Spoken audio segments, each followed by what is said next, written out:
30, 31, 32, and 33. Did I miss one? 33? One more. I did one more. Come on, you've been listening for too long now. Okay. Made things more exciting at first, but now it's awkward. I'll give you this and you leave, okay? Just don't do it together. Well, that's what I offered. I said that to Sophie, but she didn't reply. Was it because she's hot or for the... If you're thinking feet, no. It's not for the feet, Chip. I am not a feet guy. I've said that before. You know me, if I was a feet guy, I would just say so. But no, I am not a feet type of guy. Feet? Well, yeah, because Lune has her feet out all the time. She doesn't wear shoes. He's not a feet guy, he's a feet guy. I have gone through a lot of feats, F-E-A-T, in Baldur's Gate 3, yes. We all love feet. I don't. But welcome home, Mornier. Thank you for being here. I appreciate it. And... What the... I need not wait for a starry night. Nor tilt my gaze to seek the sky. What? For I have placed it at my back. Well... Hands, and upon my eyelids. I just missed it. Nope, you didn't. Willow, you arrived right on time. The fuck? I wasn't expecting an S1. Yep, I think Mornier is trying to convince me to bench Trollkeeper. Oh, wow. Well, I appreciate the double. President Lucilla, what do you need us for? And, what did you mean by the one from afar who touches truth? Why don't you take a guess? It means exactly what it says. Are you the truth? Can I touch you? Yeah. You know what? This kind of, holy shit. Hello, Chip. Chip woke up and rolled a 1. God damn. Oh, wow. That's, wow. Blimey, I need to slack for today. And I wasn't even playing Baldur's Gate 3. Usually your bad luck happens when I play Baldur's Gate 3. And Chip woke up and chose violence, apparently. Yeah, but he chose violence against himself. Oh god, poor Chip. Infiltration expertise. Adopt a new identity, changing your appearance. Oh, can he change into Karlach and then I can have a threesome with 2 Karlachs? How does that work? What? Can I reset? No. Yes. Oh. Oh god, what did I do? Yeah, this interface is really not intuitive for me. I have a hard time... Ah, wait. Clear a pic... Yes. Clear everything. No. Go back. Ah! Oh my god. Edit. No, that's not what I want. I wanted to clear this guy. Remove this one. Go away. No. Where is the thingy that we mentioned? Healing parries. What? Here. Ah, it's here. Okay. Oh my god. This is... Oh, brother. Please only 10. Yes. Please only 1 10 pull, Liangwei. This has been the catchphrase on this stream, on this channel. 1 10 pull is all you need. That is what happened with Paper Heron. Please show us that we are not wrong. Please show us that it will happen with you as well. 1 10 pull is all you need. 1 10 pull is all you need. Okay, wait. Now we need to win the 50-50, right? Come on. 1 10 pull is all you need. No! We have something called the suitcase trick. You know what, Cyrene? I can tell you that I have your best team. I do have Castrace, Avenite, and Hyacinth. So, technically speaking, I will play you in that team as well. If that makes you happy. Wait, it does make her happy! This is my third temple, and it did make her happy. Come on, we need to win. We need to win, come on guys. Please believe. Please believe in the remembrance. I believe in the remembrance. I believe in the remembrance. Ooh, nice. But I believe in the remembrance! Yes! This is my 8th win 50-50 in a row in Honkai Star Rail. Oh my god. Thank you for being the one game where I'm lucky. Do you think I can go track the... Wait, I have a solution. Can I teleport to the HDD to bypass this? I promise you guys, I will start the quest at some point. But I just want to... Oh. Master, the simulation system is now fully operational. I thought we were done. Data transfer. I've paused some of your movie downloads. But I do enjoy drinking wine. Would you like to join me for a cup of wine? Okay, I think we just reached pity, to be fair. Winning 50-50 pity, we go. Here we go, yes. Come on, we need to see intellect afflatus, right? Come on, we believe. We believe. This has to be her, right? I've never seen an animation like this before. It is her, okay. Hello. She's so pretty. And I guess she doesn't mind being upskirt. She has quite the... Oh yeah, she does. Well. Well, I guess I guess she caught us. Kudos to the devs for having thought of that. I mean, I guess anyone who's ever played a video game would have thought of that. But... No! No Grandmaster for us. Yet. But, fuck, that means I won't get his weapon. I mean, it depends. Maybe he can come out in the next temple, right? Maybe he can come out right then. Right there, right? 1 temple is all you need. Come on. Yes! Yes! 1 temple is all you need! She did bring him home! There Allow he me is. to introduce myself again, though you're probably bored of hearing it by now. I am Varka. She hops off her horse and pulls a handful of oats from her sandalbag. So you will be happy on my account, Igor. So please come home to me. Pretty please, in 1 temple. That is 1 temple. It is! It is 1 temple. Okay, wait. We need to see Beast. We need to see Beast. Show me Beast. Please show me Beast. Beast, okay, come on, show me the man! It worked. Coaxing him out with his daughters worked, guys. 1 temple is all we need. I feel like at the end of the day, if March is Foley's daughter and Foley is the master of remembrance, the master of memories, that means that it all boils down to a very stupid thing, but March has daddy issues. Oh, by the way, wait. Oh no. No, I want to show... No! No! I wanted to show you guys my progress on building Trigger, but I forgot and now I can't. God damn it. All you need to do is show your face to me. Please, Barca! Okay, this is the 5-star, so this is a good start. At least we're not going to a very, very late pity. Please let us win.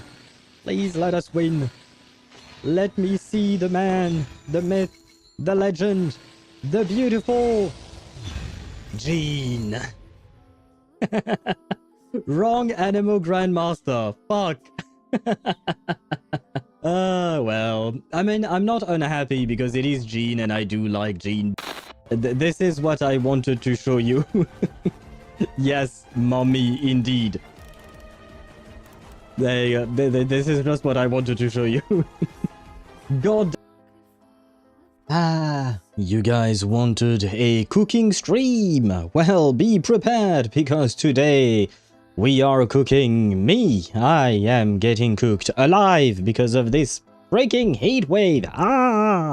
Also, hello. Hello. Can I hear myself on Twitch? I can. Can I hear myself on YouTube? YouTube? YouTube always so slow. But that means that everything is working, which means I can... there you go. Activate the flashbang.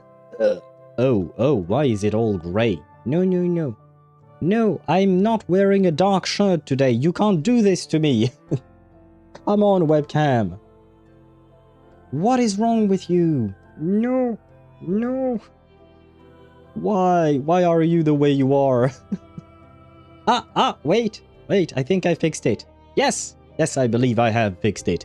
Yay. Brother. Wait, what do I need to do now? I need to transition. I said transition. There you go. Hello. My god. It is so freaking hot today.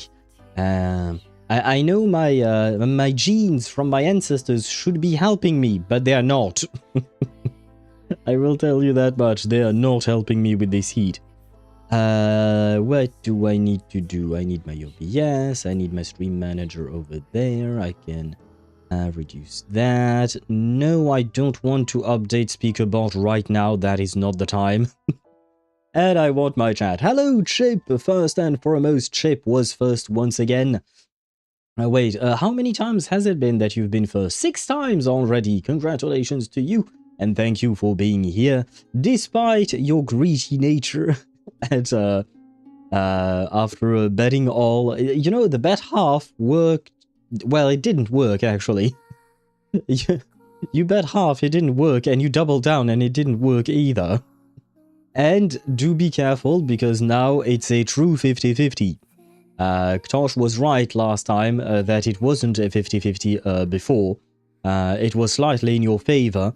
Now it's a true 50-50, so things are going to shift around a tiny bit in theory. But hello to you and welcome to the stream. I hope you're doing well. Welcome in. Oh, brother.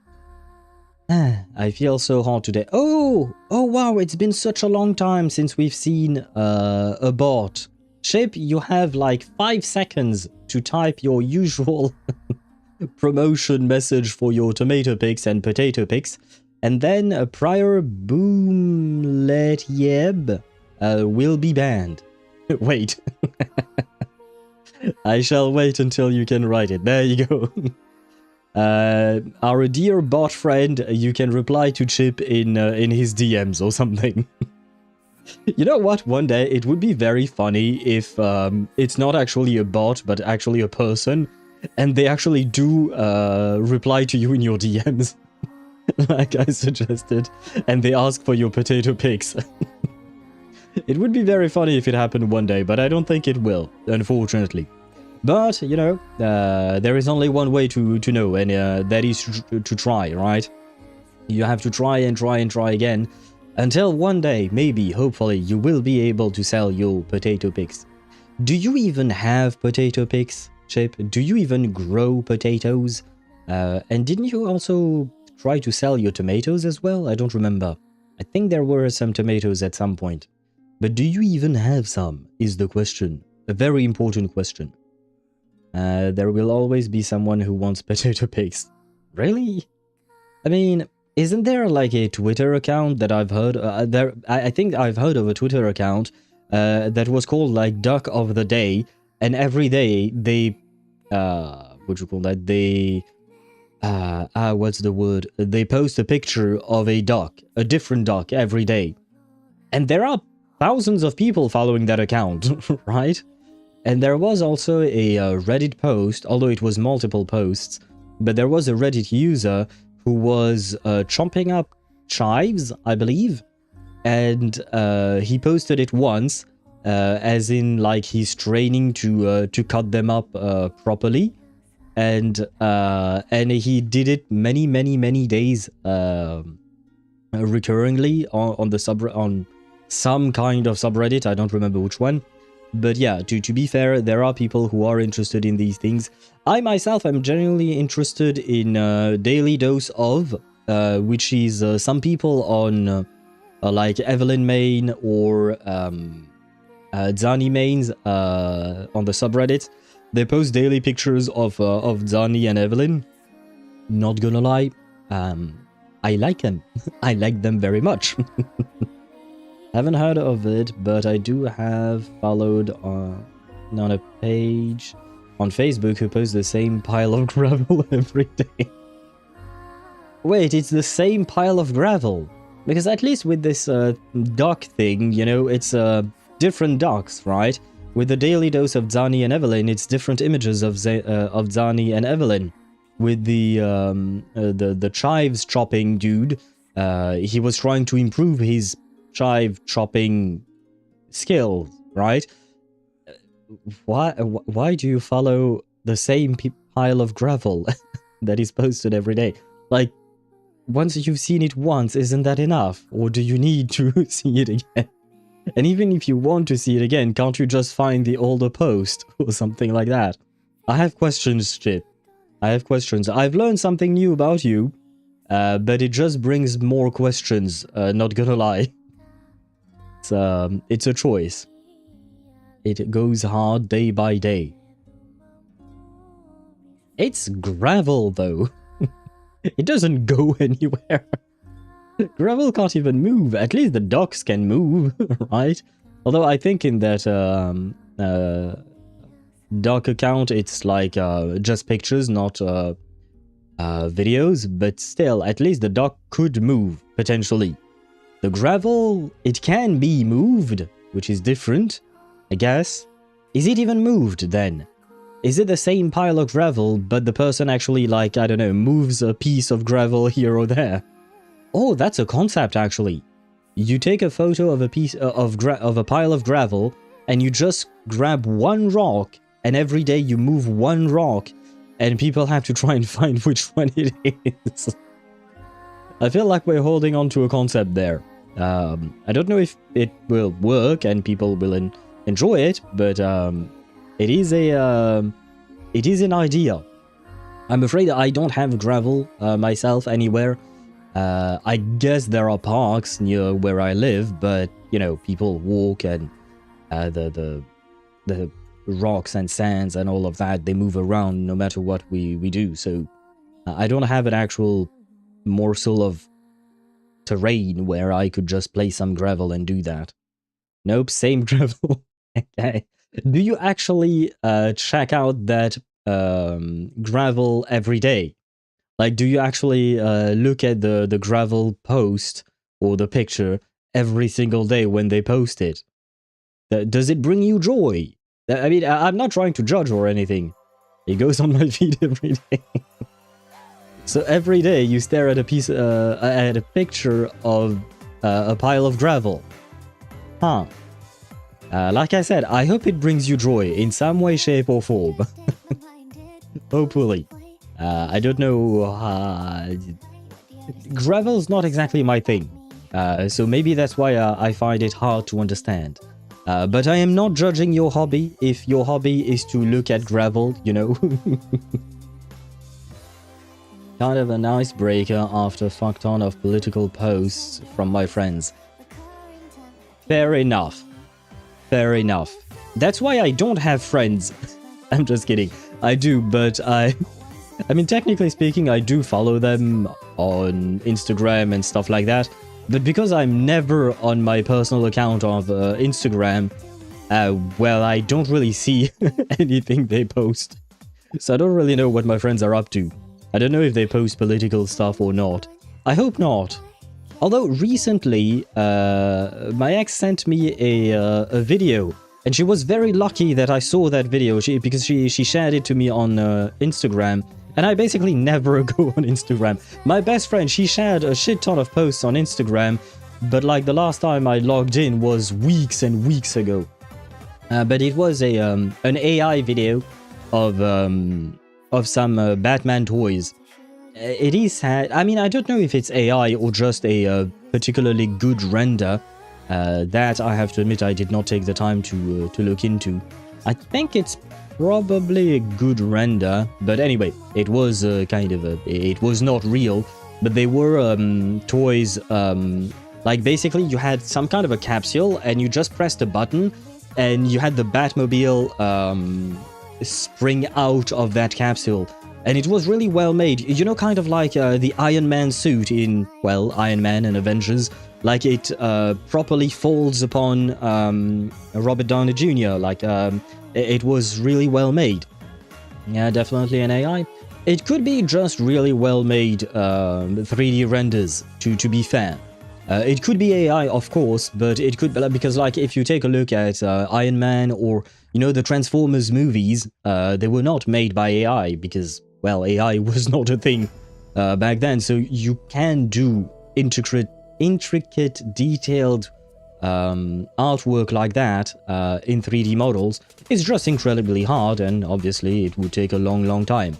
I didn't really check out the poster the user who posted that, so I don't know if they dabble in AI or not. But still, it was nice to see. Not gonna lie, if I had the money and if it were real, I probably would have bought 1 or 2 of those Batmobiles because it's really nice. It's just a toy, you know, well, a fake toy, but, you know, if it were real, it would be a toy. And it would still be really nice. I hope one day maybe the technology catches up and we can have toys like that. I mean, there are already toys for Transformers, like there is an Optimus Prime truck that looks like a truck, and then you can even voice activate it by saying Autobots roll out or something like that, and Optimus, the truck will unfold itself and become the full robot that is Optimus Prime. So these things actually do exist in real life. The ones I saw in that video, I highly doubt it, but it's not I highly doubt, I'm fairly certain it doesn't. Otherwise I would have seen them by now. But yeah, at the end of the day, I hope that one day we make toys that look like that, for real, you know. And hello, Ktosh, welcome to the stream, I hope you're doing well, welcome in. Me, when I'm so good at basketball, I come back home to watch Al because I don't need training anymore. I hope you had fun playing basketball. But do you play in a club or something like that? Or do you play on your own? Do you play with your friends in the park? Is there like a structure you go to or something? But anyways, I hope you're doing well. I hope you're not too tired after playing basketball. I hope you're not... Wait. Because, I mean, I guess Poland is far enough away. But as far as I know, it seemed, at least on the last map I saw, Poland is also hit by the heat wave that we have in Europe, right? But maybe to somewhat of a lesser degree. Like from in the map I saw, Poland was like around 25, 27 degrees Celsius. Whereas in France, in Western Europe, we are mostly at 33, 34 degrees and whatnot. Well, I suppose that is normal temperature for Chip, probably. Because B is not too far from Chip in terms of country. B is from Malaysia. And she said that I was on Kiwi stream earlier today and we talked about the temperature. What temps we're talking? 33, 34 degrees Celsius. I don't know what that would be in Fahrenheit. The normal ones? Them not normals, no. Not for me. Not for us in Europe, come on, Tosh. Especially not in May. Maybe like in July or August, I could understand, but May? Really? May? I don't know if kids do still play with toys nowadays. That is a good question, Chip. That is actually a good question. I don't know. I think so. Yeah, my niece does play with toys. She also spends a bit of time watching TV and watching cartoons, but my brother monitors how long she spends in front of a screen. So yeah, no, and I've seen her play with toys. I've played with toys with her myself. Like I myself have played with her directly, so I have seen it I don't know if my niece is one of a kind or if other kids are the same. But I can at least tell you that one kid I know does play with toys. I don't know if we can generalize it or not. I will start playing in a club next week. Okay, for now just playing with friends. Okay, I see. Nice. Good luck to you on playing with a club. I hope you have fun. I used to play sports in clubs as well. Sorry. Not basketball, but volleyball. I guess football, no, I never really... it wasn't a club, but... anyway, not the point. But it is really fun, especially when you get to participate in tournaments.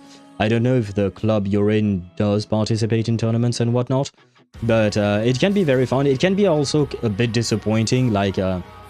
I participated in a tournament for volleyball, and unfortunately, there was a guy team and a girls team, right?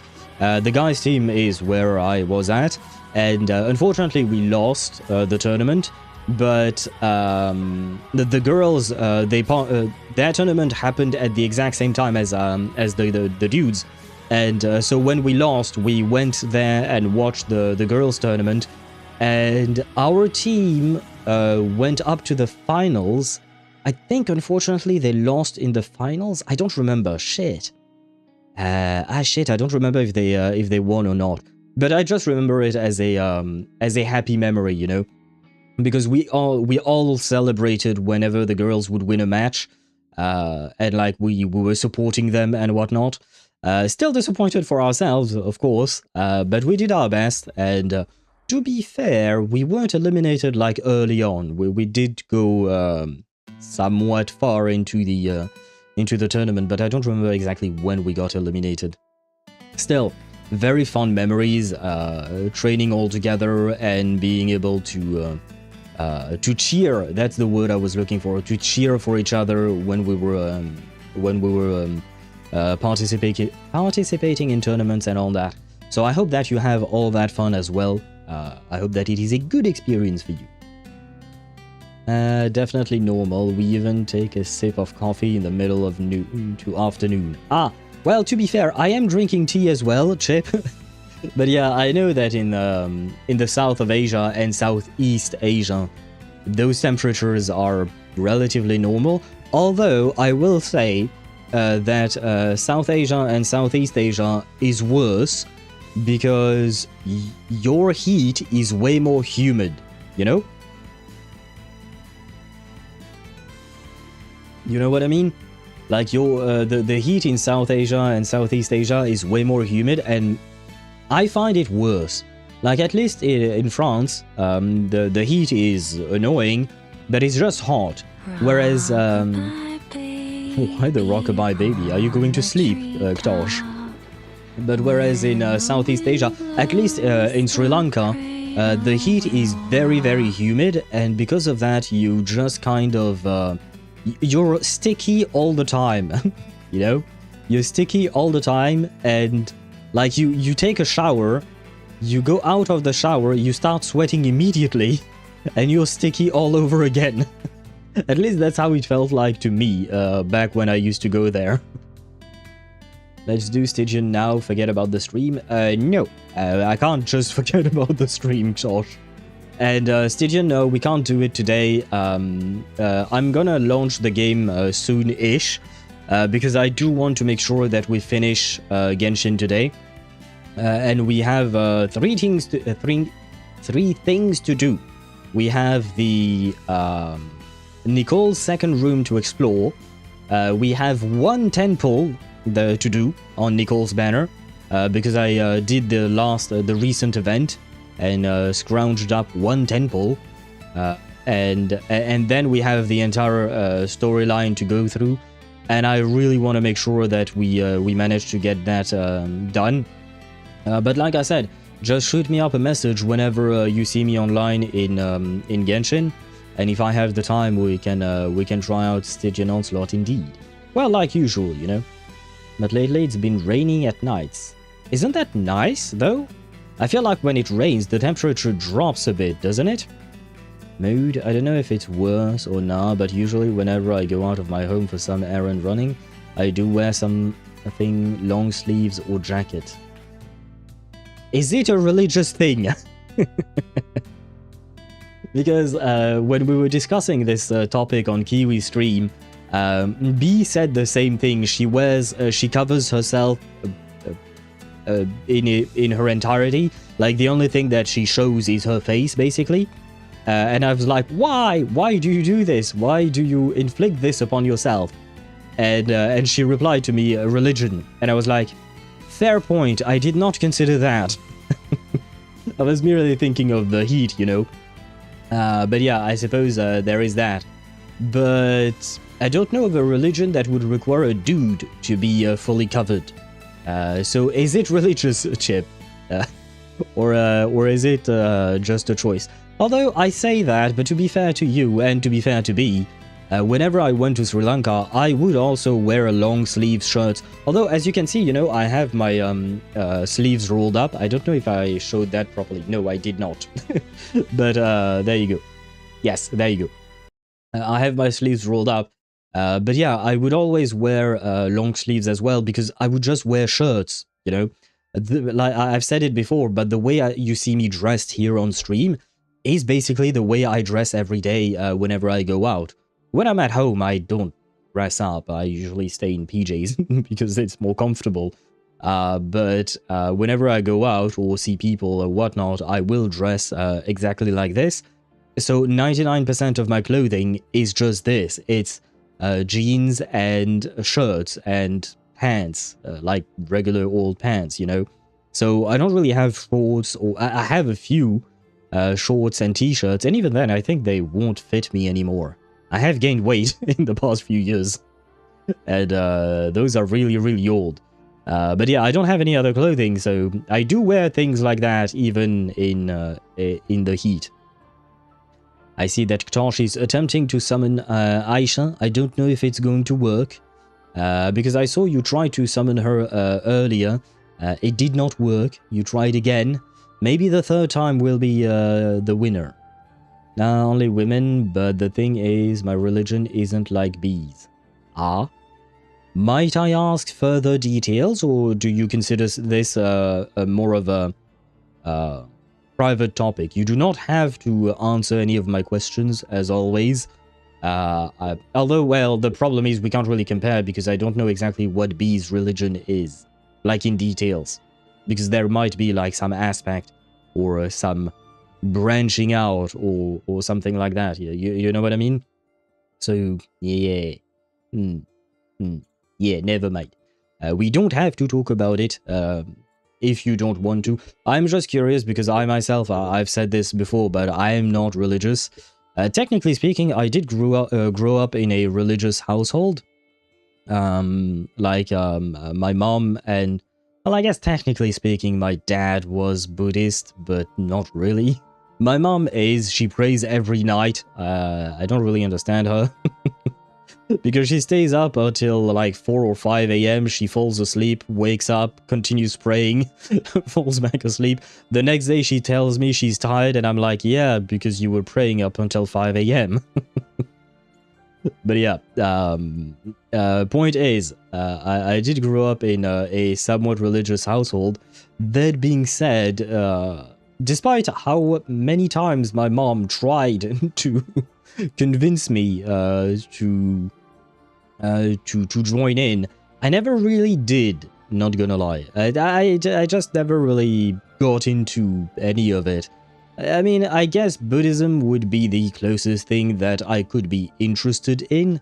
As for other religions where there is like some kind of god and you have very specific rules to follow, I'm just like, not for me.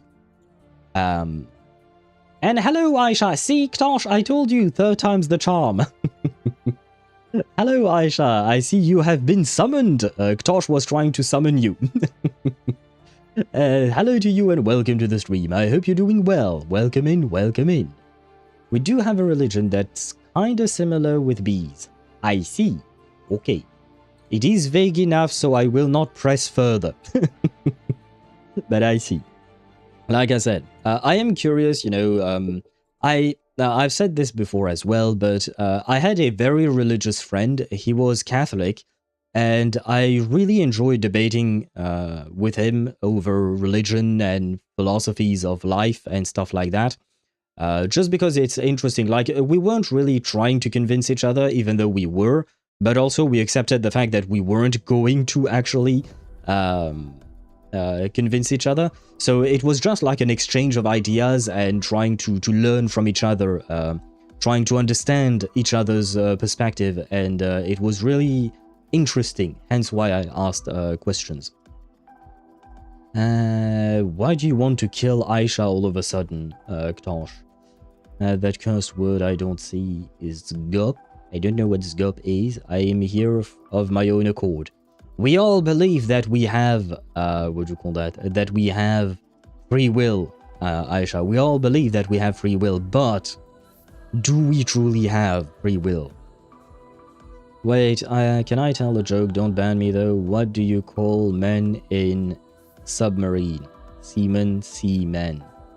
Yeah, well, I mean, it's a joke that does exist. I've heard it before. It's it does exist. It won't get you banned here. Come on, I feel like we've said worse. But yeah, I'm afraid that is a joke of all times. I'm gonna play Genshin then. Very well, Tosh. I hope you have fun. And Aisha, what is B? B is a person. B is a person. She's a viewer. She's a viewer here. I often see her on Kiwi stream. I believe she came in from Kiwi's stream originally, onto my own, I mean. But yeah, B is a person. B is an animal. I mean, technically speaking, human beings are animals, so yes, she would be, I suppose. Zgup, I know who... What does Zgup mean, Aisha? Because this is the second time. Is it just the same exact typo that you've made before, or does it actually stand for something? Stop. Oh, stop. Okay. I can't stop making typos. Yeah, no worries, but I have to ask. Sometimes I manage to read through your typos, but sometimes I don't, so I'm just confused. So I have to ask in order to try and properly understand you, you know? And you know who B is, okay. Well then, why did you ask? Or did you mean that I managed to remind you?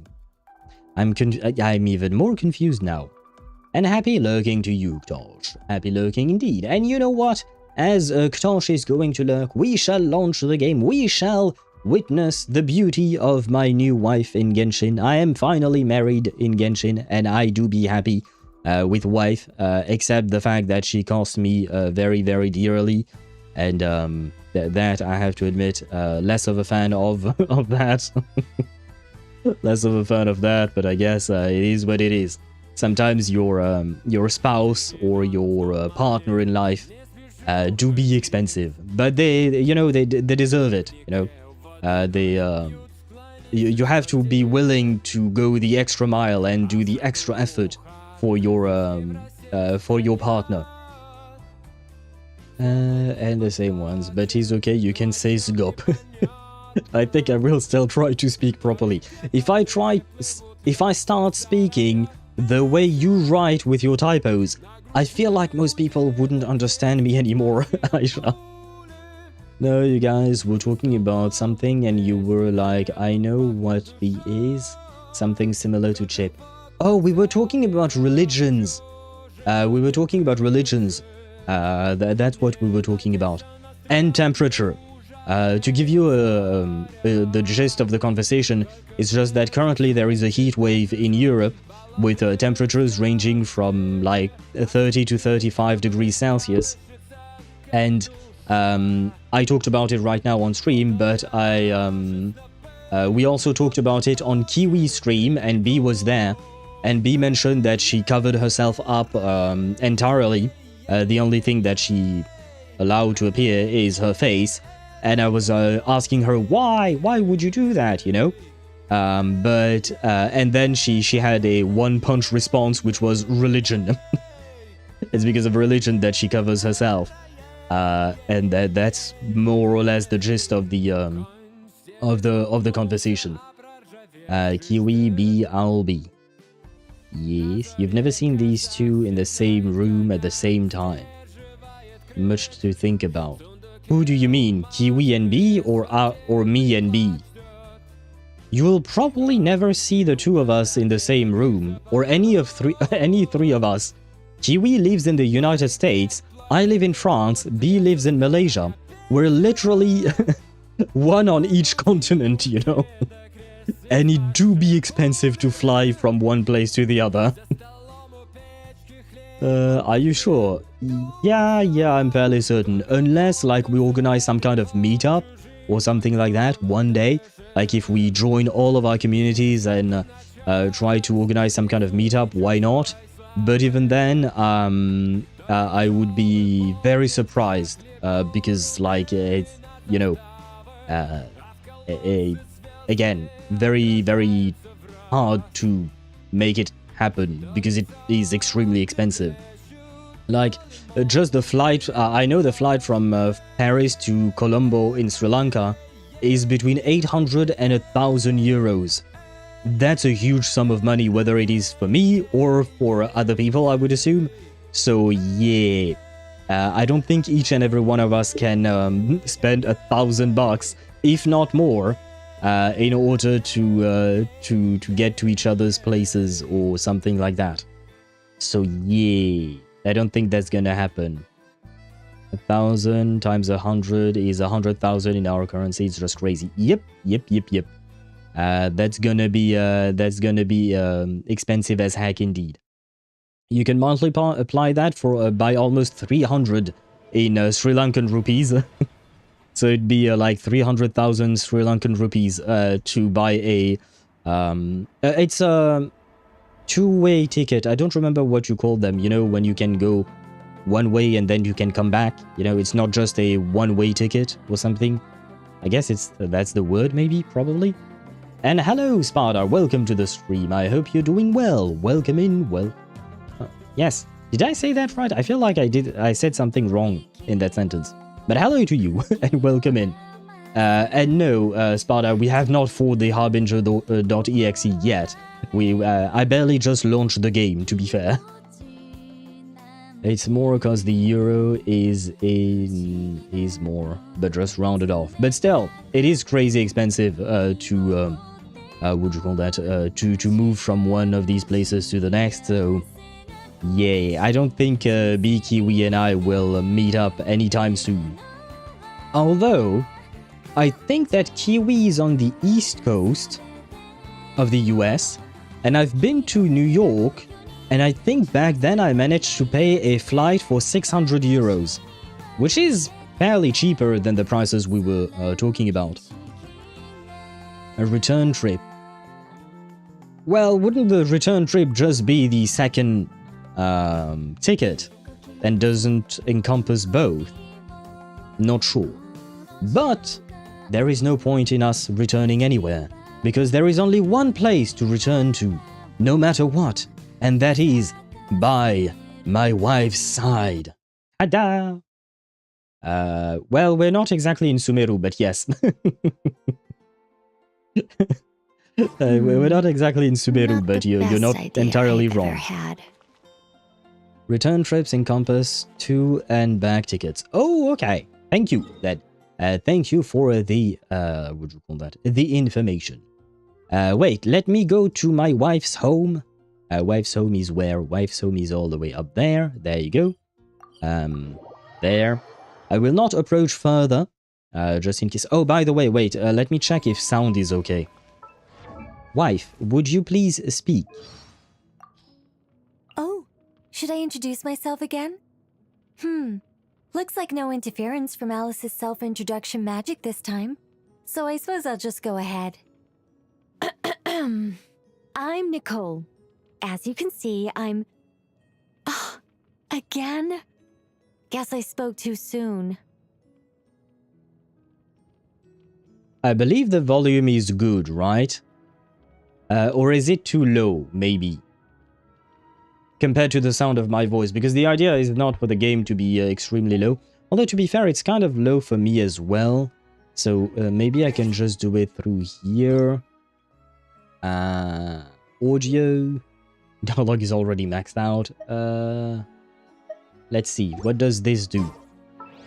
Are we happy with this? Ascension, voiceover. Oh, should I introduce myself again? Yeah. Looks like no interference from Alice's self-introduction magic this time. I feel like So this I is suppose I'll just go probably ahead. better, right? Maybe? I think. I hope. Do you prefer this or do you prefer before? Just let me know. At least when it comes to train trips back and forth. I would assume we would use the same words whether it is for train trips or plane tickets and whatnot, probably.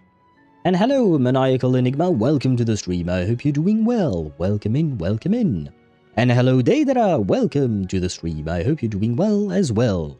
Probably good morning to you. I hope you slept well. Coming off of a 16.5 hour workday yesterday, dead to rights. Is that legal? Maniacal? Is that legal, working for 16.5 hours in a single day? I guess maybe like if you work in a hospital, I could see some shifts being extremely lengthy. But like, what kind of, I'm an adult, it's fine. No, it's not. I mean, it's, yes, it's, had you been a child, it would have been way worse, to be fair. But just because you're an adult doesn't mean you have to take that kind of abuse. Technically, 16-hour shifts are on the very edge of legality. I suppose it depends on the country, probably. But yeah, still, just because you're an adult does not, like, I feel like we should have protection laws to avoid having that kind of, those kinds of shifts. I guess, like in hospitals, for instance, which is what I was mentioning before, it can kind of make sense, kind of. And even then, I still don't think it's a good idea. But I still think that we should be protecting our workers. But, you know, at the end of the day, greed is all I'll say. I was in a virtual interview of something of a commercial area, 0 experience there, and they matched versus top globals? I'm not sure I know what that means. Like an interview, like for a job, Daedra, or for commercial area? I don't know what that means. I'm not sure. I'm also American. We don't have worker protections unless you're a kid. And even then, I've read that some states wanted to remove, to repeal laws that protected kids from having to work and whatnot. But yeah, the states are not exactly the best place to be a worker. I mean, it's just, you know, the... I guess it's kind of part of the culture of the US, of, well, the corporate culture and company culture and whatnot. Not gonna lie, I'm not a fan personally, but it is what it is. To each their own, I guess. Explains everything. The children yearn for the mines, exactly. But the problem is, Maniacal is not a child, so he can't yearn for them. Wait, if children yearn for the mines, what do adults yearn for? What do we yearn for? Waifus? In gacha games? A commercial engineer, a very experienced TAT person, and 2 that already worked for them. Ah, why did you... why did you apply for that position if... Do you have qualifications for it? Because you said you had 0 experience. But having 0 experience and having no qualification are not the same thing. Do you actually have qualifications? Commercial engineer. Oh, I've read that.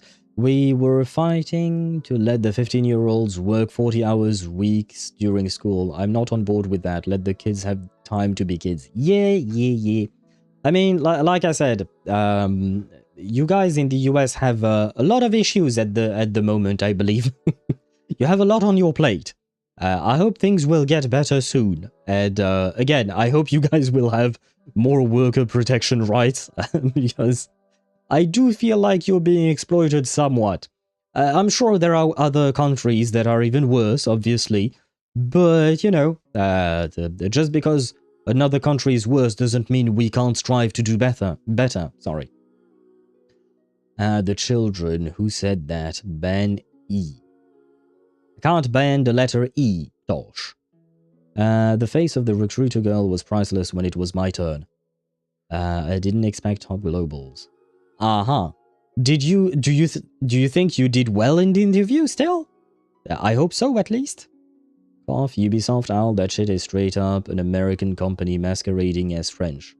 I mean, it is based in Canada, actually. Technically speaking, most of their headquarters are in Canada, but it does retain their actual legal headquarters in France. So it is a French company that is in Canada, mostly in Canada, but behaves like an American company. It's kind of a weird shithole for Ubisoft. I don't know what's wrong with Ubisoft, honestly. And to be fair, it's not like everything is better in France. We do have our own fair share of issues as well.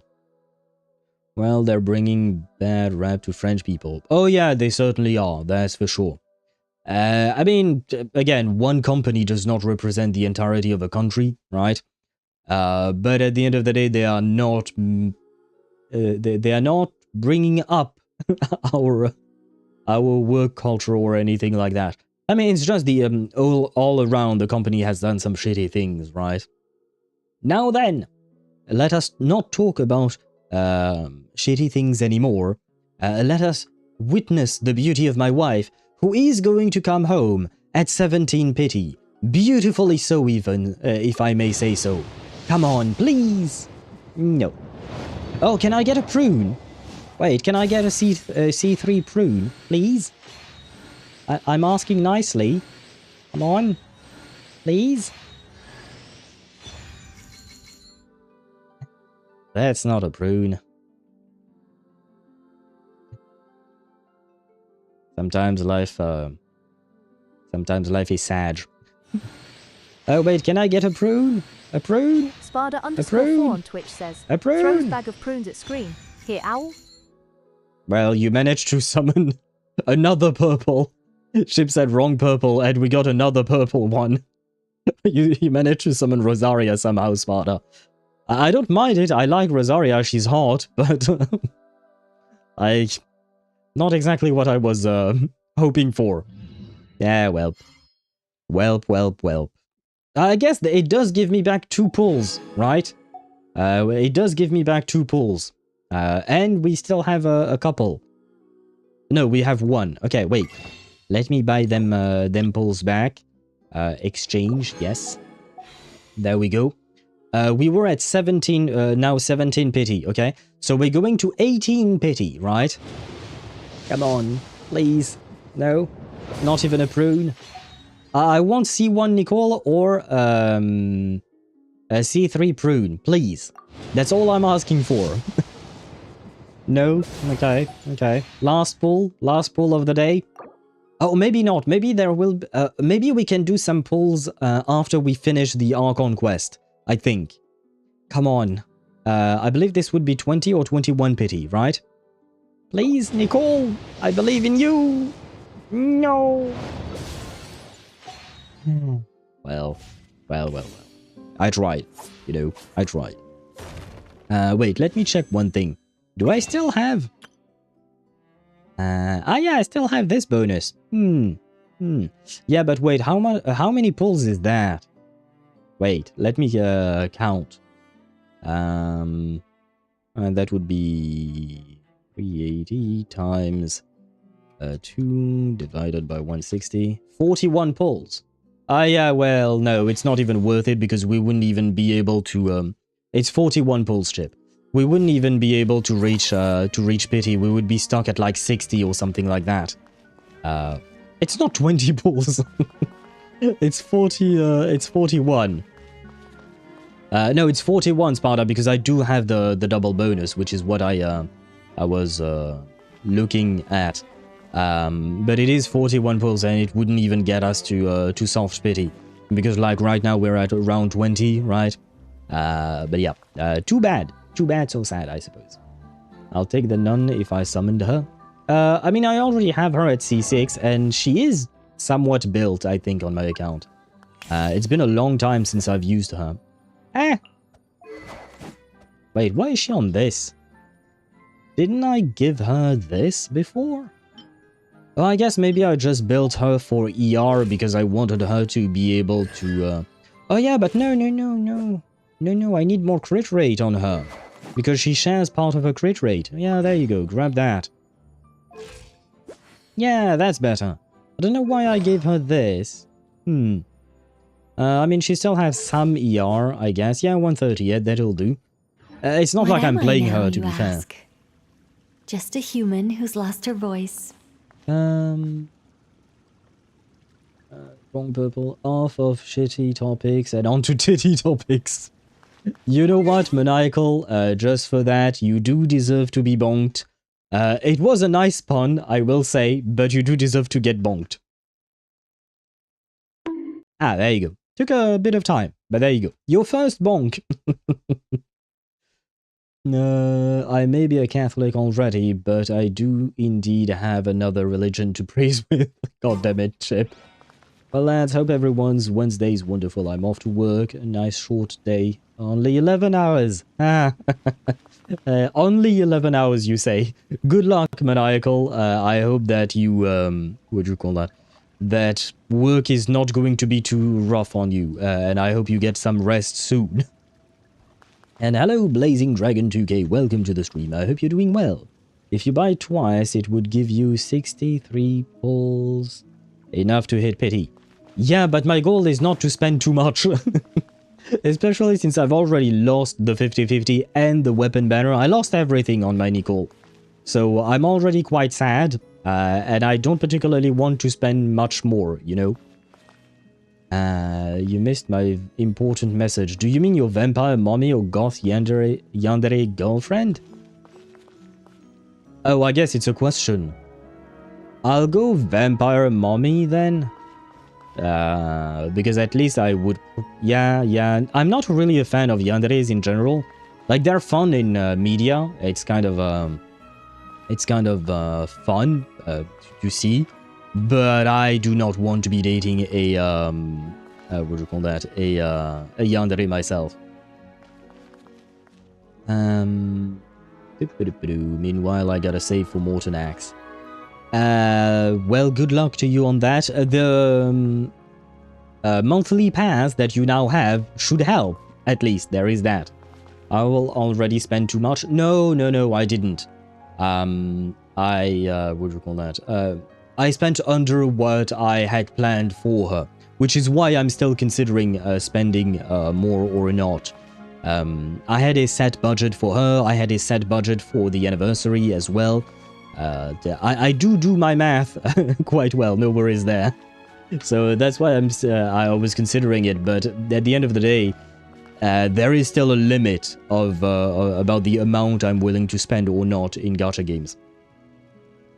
And he gave us gifts for second anniversary. Yeah. But like I said, I set up some funds specifically for different things. Sell your Cassandra and trade it with Nicole's constellations. How much did Cassandra cost me? Wait, let me check, out of curiosity. Let me check. Where would I see that? Here, probably.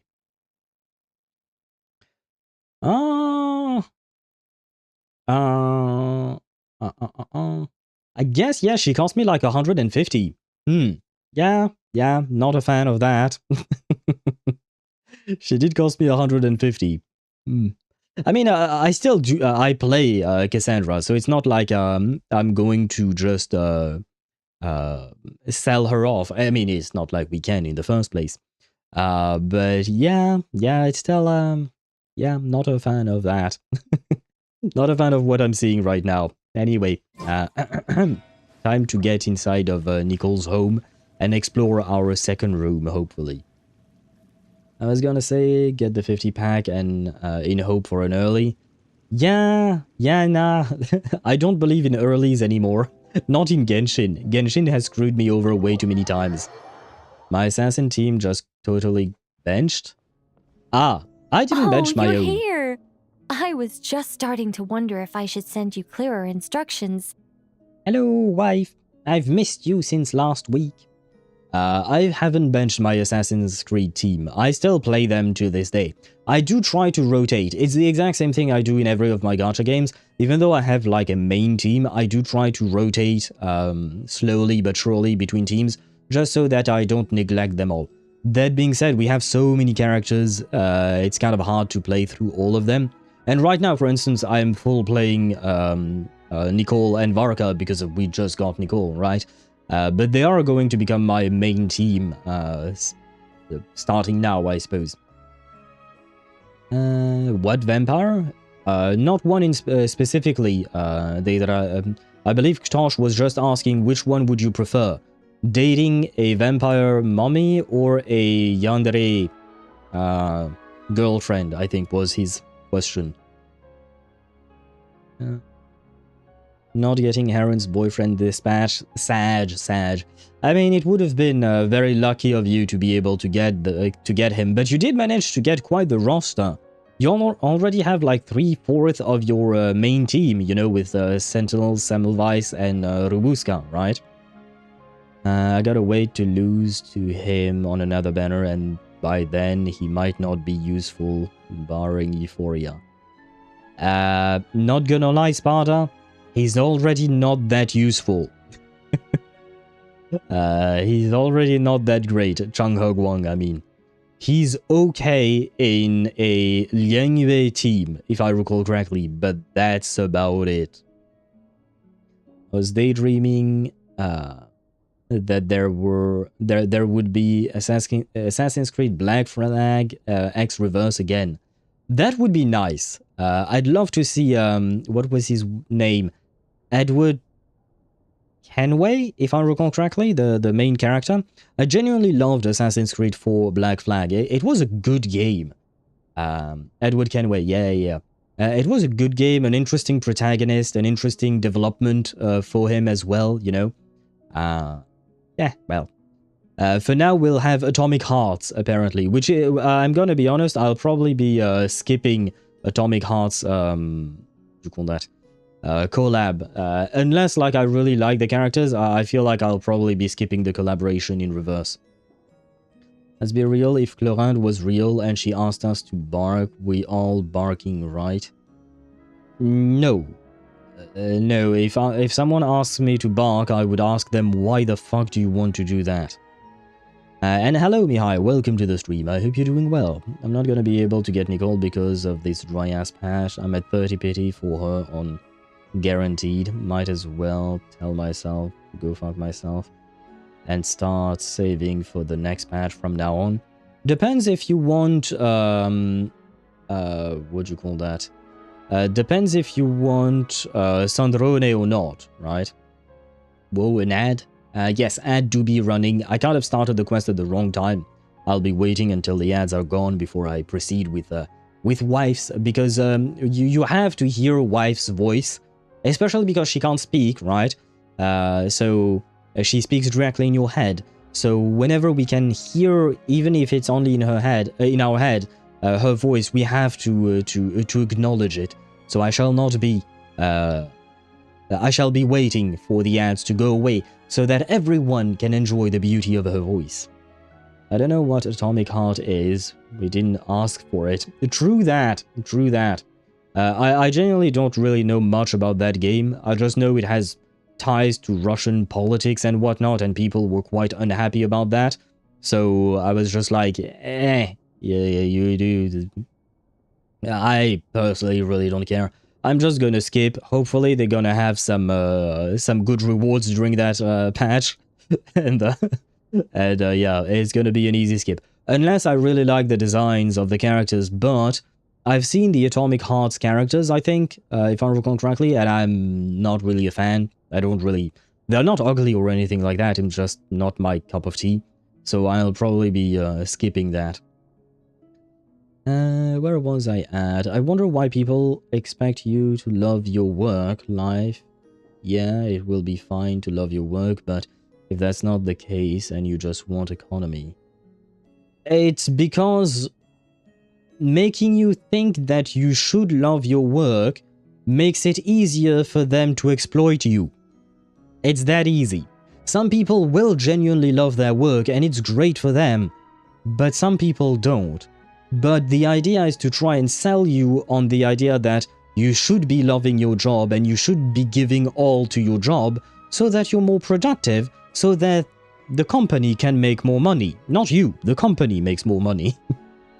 It's in my opinion, it's just that. It's just a manipulation tactic to make more profit, basically. It's just that. Where was I at? Should have played Atomic Heart instead of Yakuza 0, or better yet, Yakuza X Reverse. It would be interesting. I would love to see a Yakuza themed patch. Not like, it doesn't have to be an actual collaboration with the franchise, but just a Yakuza themed patch would be interesting. That is over. What did you say about my message? I said it depends whether you want Sandrone or not, Mihai. You can keep on pulling for Nicole, or you can save for Sandrone, but we do know that Sandrone will be in the next patch, right? Where was I at? Pay me more and I work more. It's that simple. Yeah, but they don't want that. You know that. You know that they don't want to pay you more, Espada. I mean, today I had lunch with my brother, and my brother switched jobs 2 years ago. And before, in his previous jobs, the company was not selling, but they were giving away plushies of their company logo and whatnot. It's purely marketing, to be honest. It's purely marketing, but it was nice, and I have one of his plushies. One of them plushies. He actually gave me one. And so when he switched jobs to this new company, I asked him, do they have a plushie? I want to keep a collection of the plushies from your jobs. And he said no.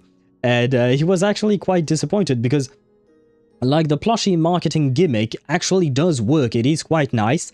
But his superiors are just... wait, what's the word? People who don't like to spend money. Penny pinchers? Or something like that? I don't know. But they really don't want to spend money on anything. So there is not really any kind of marketing about it. And, well, now I'm disappointed because I don't get a free plushie. Yeah, penny pinchers. Yeah, basically. And don't get me wrong, that company is a multi-billion-dollar company. Stingy. Stingy that does work. That was the work I was actually looking for. But yeah, it's actually a multi-billion-dollar company dealing with other multi-billion-dollar companies as clients. So yeah, it's just... like the fact that they don't even want to make a plushie. And the worst part is, you know, these guys who are extremely rich... what do you call that? They don't want to make plushies, whereas I am already thinking, one day, if I grow big enough as a streamer, and people are interested enough, I want to make plushies of the owl, you know? Though I would have to look into exactly how it works, how expensive it would be to make it, how expensive it would be for you guys to buy it as well, you know, because there is that to take into account. Like, even if I sell it at the base price of what I pay for it, I would still, you know, need to see if it is affordable, you know what I mean?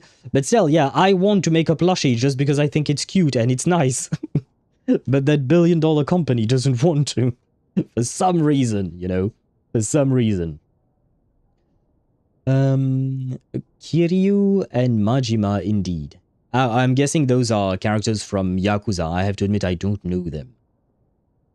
Because he could just punch through Arcanist powers. That's usually how not how Arcanist powers work. Is there magic in the world of Yakuza?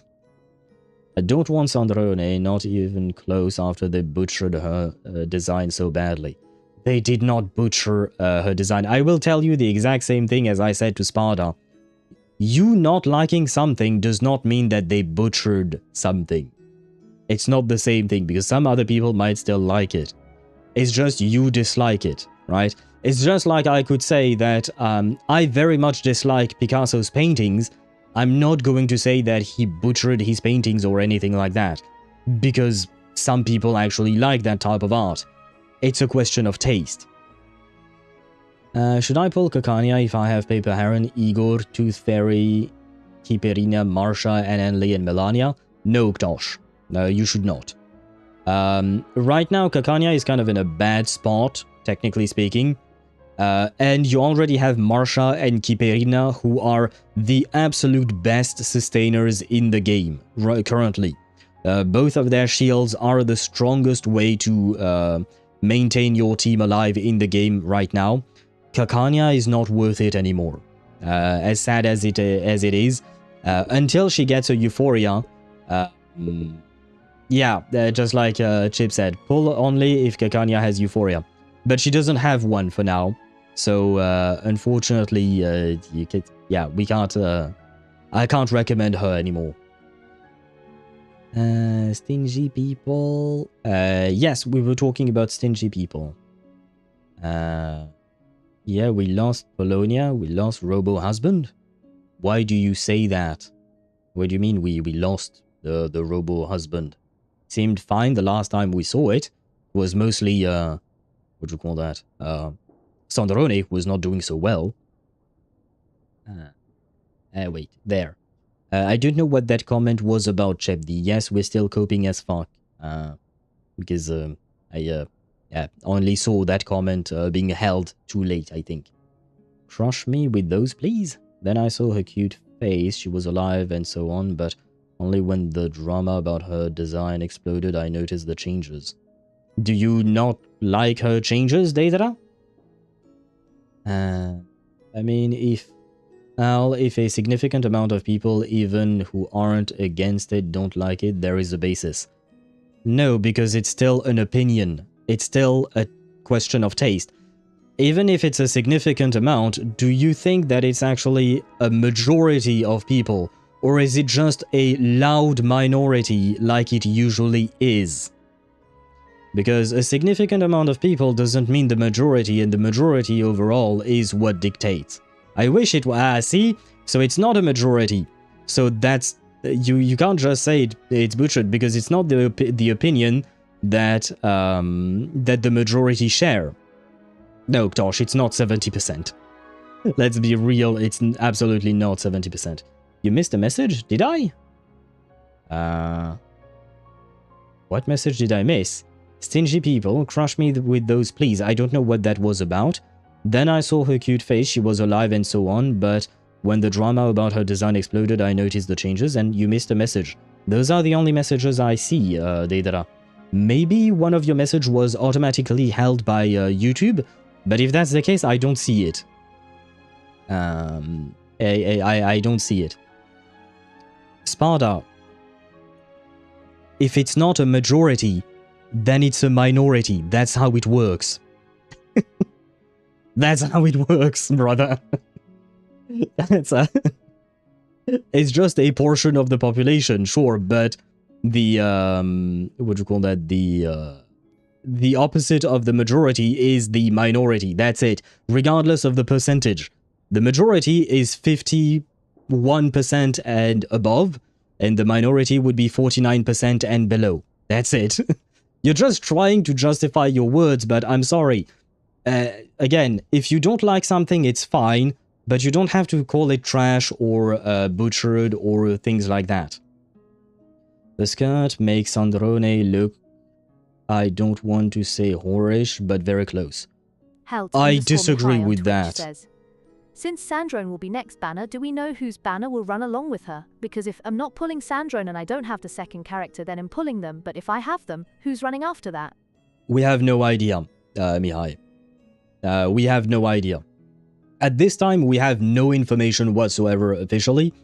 The live stream is still very far away. There is no news about who might run next to her.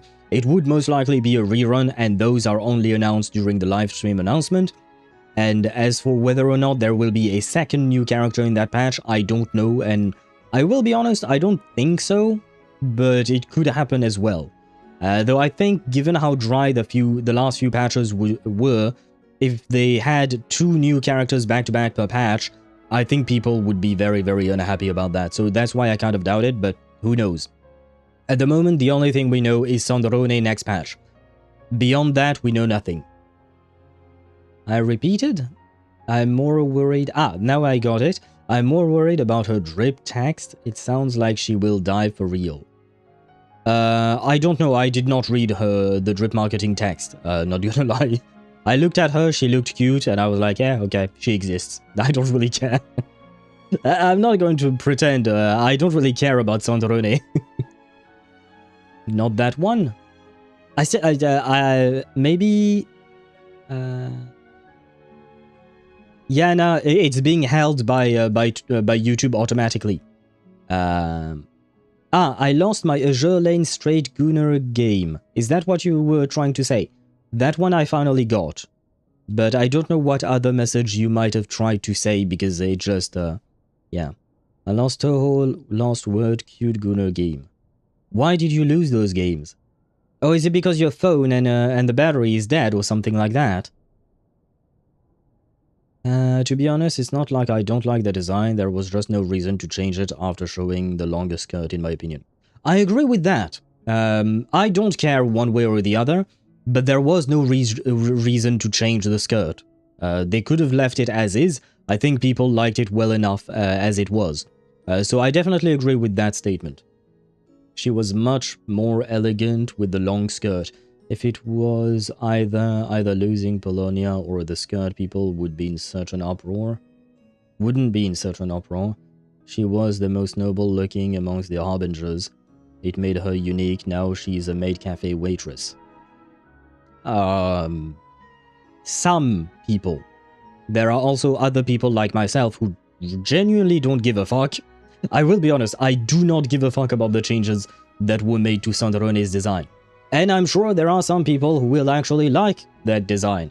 Because at the end of the day, if they made the change, usually it's because they think that it will work and that people will enjoy that kind of design. And I'm afraid the majority of people will indeed enjoy the design. As for her being much more elegant and whatnot, it's a matter of perspective and opinion. Again, depends what your threshold for elegance and... well, elegance is the only word you use. But, you know, it depends where you place the bar for such things. Again, you're free to dislike the, what do you call that? To dislike the artwork, the new design. That I don't mind. The only thing I don't like is when people use extreme words such as they butchered it, it's trash or stuff like that. Because number one, you're expressing your opinion, so you can't just state that thing as a matter of fact, because it's not, it's just an opinion. And yeah, there is a way to phrase things. I saw her face and I was happy she was alive and that was all. No, I will give my opinion.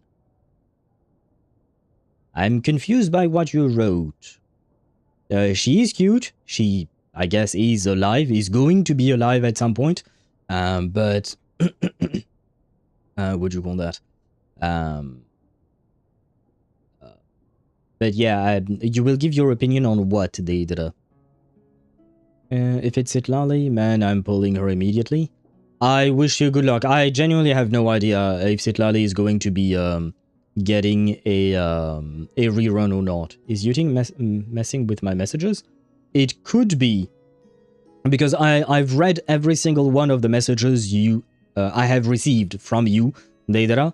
If there are some missing messages, I simply do not see them. And I don't know why. I've turned off moderation on YouTube so that I can moderate myself, but I guess it still moderates itself and it doesn't even show me. So I can't really do much about that, I'm afraid. I don't know why it does that. I feel like Pantalone was the most elegant one from the Harbingers. If you're talking like from the Winter Night Lazzo trailer, sure. If you're talking in-game, not gonna lie, the one we saw in-game for me is kind of disappointing. He looks more like an NPC than anything else. I mean, the one we suspect is Pantalone. I don't technically speaking, we don't know for a fact that it is him, but it does very much sound like him. But the one we suspect with the hood, not a fan of his design. Is there any other way to get Key of Thoughts than Reveries in the Rain? Not really, as far as I can remember. That's the way to farm them consistently. There might be some in some kind of shop once in a while, but those are pretty rare. She looked noble and her personality clashed with that. That dichotomy made her interesting. Now she looks like how she acts. You think maids act like the way she does? You've had some weird maids in your life, my man. But again, you don't have to justify what you think of the character. Like I said, you're absolutely entitled to your opinion on the character's design. It's just the way you phrase it that I personally dislike. I don't have a third team, the thingy for Euphoria. I know what the Key of Thoughts are. And like Chip said, you might buy the Roaring Jukebox. That's the monthly pass, basically. Can you give me money? I'm afraid that's not how it works. From the trailer, yeah, where we were shown all the Harbingers. Pantalone looks the most elegant out of them all, in my opinion. Yeah, why not? Why not? Why not? Not entirely convinced, myself, I mean, my opinion, but I can see where your opinion is coming from, Mihai. YouTube does not allow me to write the word thighs. Really? Really? Why the fuck can't you write thighs? I'm sorry to hear that, Deidara. I don't know why it's... like I said, I don't have moderation turned on YouTube side so that I can moderate myself. But, yeah, I can't really, YouTube be doing YouTube things, I guess. If only I could, but currently I'm in debt. I know, I hope you will manage to scrounge up some money for yourself soon. My summary about Sandrone, she's alive, I'm happy, and when I like someone, I like it to the end of the world. YouTube, you can't stop me. Did you also want to say that you liked her thighs or something like that, Deidara? Yes, Deidara. Now Chip, give me money. Oh god, everybody's asking Chip money. Chip, can you give me money? Since Ktosh and Sparta are asking, I might as well. I am kidding. Please save your money for your Tooth Fairy skin that you have not been able to buy in God knows how many months. Now then, I was trying to yap my way out of ads. It's been 30 minutes, so we're gonna proceed. We're gonna proceed with the quest. I thought, if I make my hints too obvious, it might get in the way of your travel plans. And then, just as I was pacing back and forth, agonizing over what I was going to do, you turned up here anyway. Hello. So, it looks like everything worked out fine. Hey, Nicole! You're so full of energy today! And words! You're so full of words! You're so full of words. I mean, she's not wrong. I'll take that as a compliment. Alright then, are you ready to check out my next room? Can it be your bedroom? I said nothing. Is this Nicole's studio? Why is it just a bunch of empty frames on white walls? Let's take a closer look. So what we have, Mondstadt, Live, Celestia? Maybe? Simulanka, maybe? Oh god, we're going into the... Oh no, Chip, you're right! We're going into canvases. No! The gommage will be here soon. As long as Nicole doesn't get gommaged, I'm okay. The rest of the world can get gommaged. Well, not Varka. And Wriothesley. And my favorite characters, basically. I need Sandrone to crush my head between those good-looking jamon. And, sorry, I meant ham. Yeah. No worries. That is actually a word I know. In in Spanish, but even though you are not on Twitch's stream anymore, Deidara,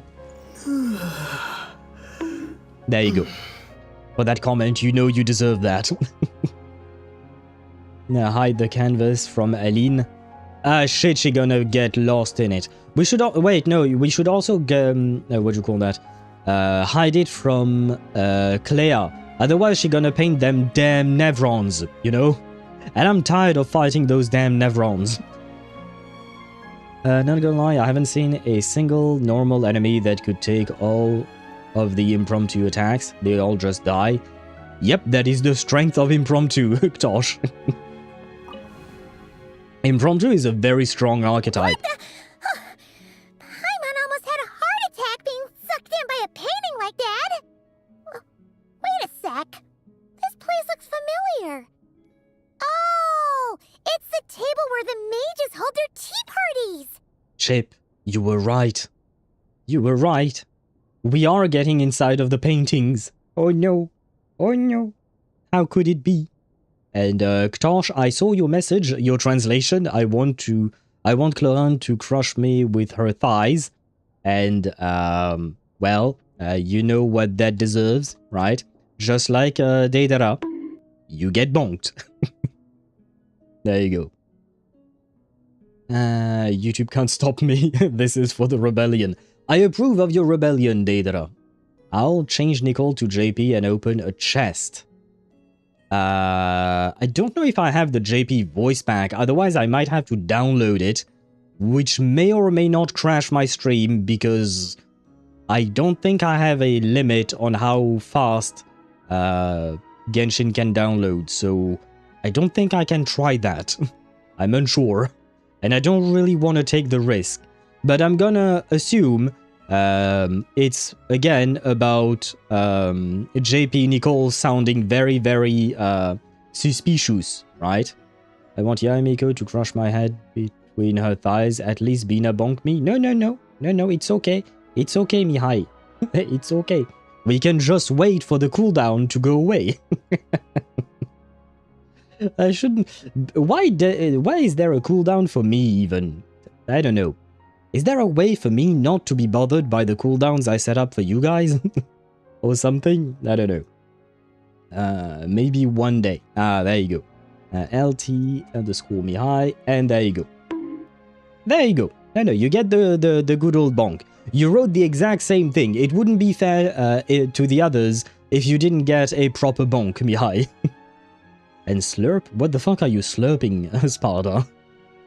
Yeah, he doesn't have good thighs though, but she's hot. She has legs. Have you seen them legs, Tosh? She has legs. Like good legs. I don't know if she has good, like thick thighs per se. I don't remember. But she still has beautiful legs. JP Lisa for climbing and JP Nicole for opening chests. That is a good combo, Deidara. That is a very good combo, if you're horny. It all started the first time Alice invited me for tea. On that day, I didn't attend in person, mostly because back then, I still hadn't decided whether I really wanted to join the Hexen Circle or not. Wait, we actually learned about wife's past. Alice was the only one there who knew my true identity. She warned me not to say a word or let anyone else discover who I was. I was only supposed to observe. I have to ask, how on earth did Alice manage to find out? I know it's not surprising that she would find out, you know?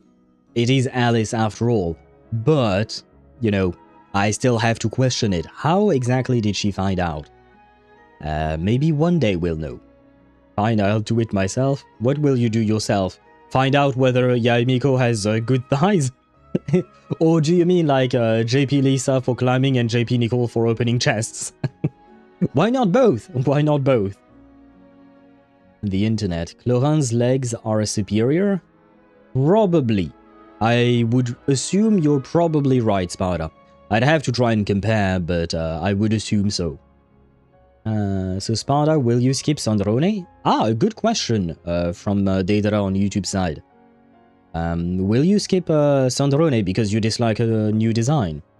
Alice may have connections to the Snowland Fae. She doesn't have the pointy ears for nothing. That is a good point. That is a good point. Wait, Mihai, why did you bonk yourself? Did you actually download the JP voice pack just for that? Lauma, boobs, Emily, ass, Shenhe, outfit, Lisa, voice, Yai's personality, Navia's face would be the perfect mommy. You forgot to throw in Yelan's armpits. Probably someone's toes, because you like toes, I know that. Who else can we add? I'm sure there are others you can add. No, you didn't want to Bina bonk me, so I did it myself. Ah, so you were just horny for the Bina bonk. Well, I guess that deserves another bonk then. It doesn't, but who cares? And then what happened? Well, then I concluded that she was punishing me for my hesitation to join. Wait, what do you mean she was punishing you? Wait, what? Alice was the only one who knew my true identity. What do you mean she was punishing you? Huh? Everyone was talking about such interesting things. How could I not chime in? Oh, she just wanted to yap with the others. Okay. That is a form of punishment for a yapper, I suppose. And of course, when you're in the middle of a conversation and someone throws out a question you know the answer to, how are you supposed to keep your mouth shut? Which brings us to the bet between Barbeloth and Alice, Rhindaughter's forbidden creations, Ivanovna's political machinations. Wait, who is Ivanovna's political machinations? But no, who is Ivanovna's? Ivanovna. Sorry, I keep adding the apostrophe S at the end for some reason. But who is that? Is that another witch? Have we heard about her before? Mihai likes getting hit by Bina. I mean, to be fair, we saw the CG art, right? Bina does not hit hard, to be fair. Ivanovna is N. Isn't N supposed to be Nicole? Wait, which letter is Nicole then, if Ivanovna is N? Is N the one who talked to us back in Fontaine? No. Yes? Oh god. Her codename is J? Wait, why is Nicole J? Because I have to admit, I always confuse those letters for the Hexen Circle members. So, I'm very confused. Oh, Ivanovna's codename is J for some reason. Wait, but earlier you said Ivanovna is N.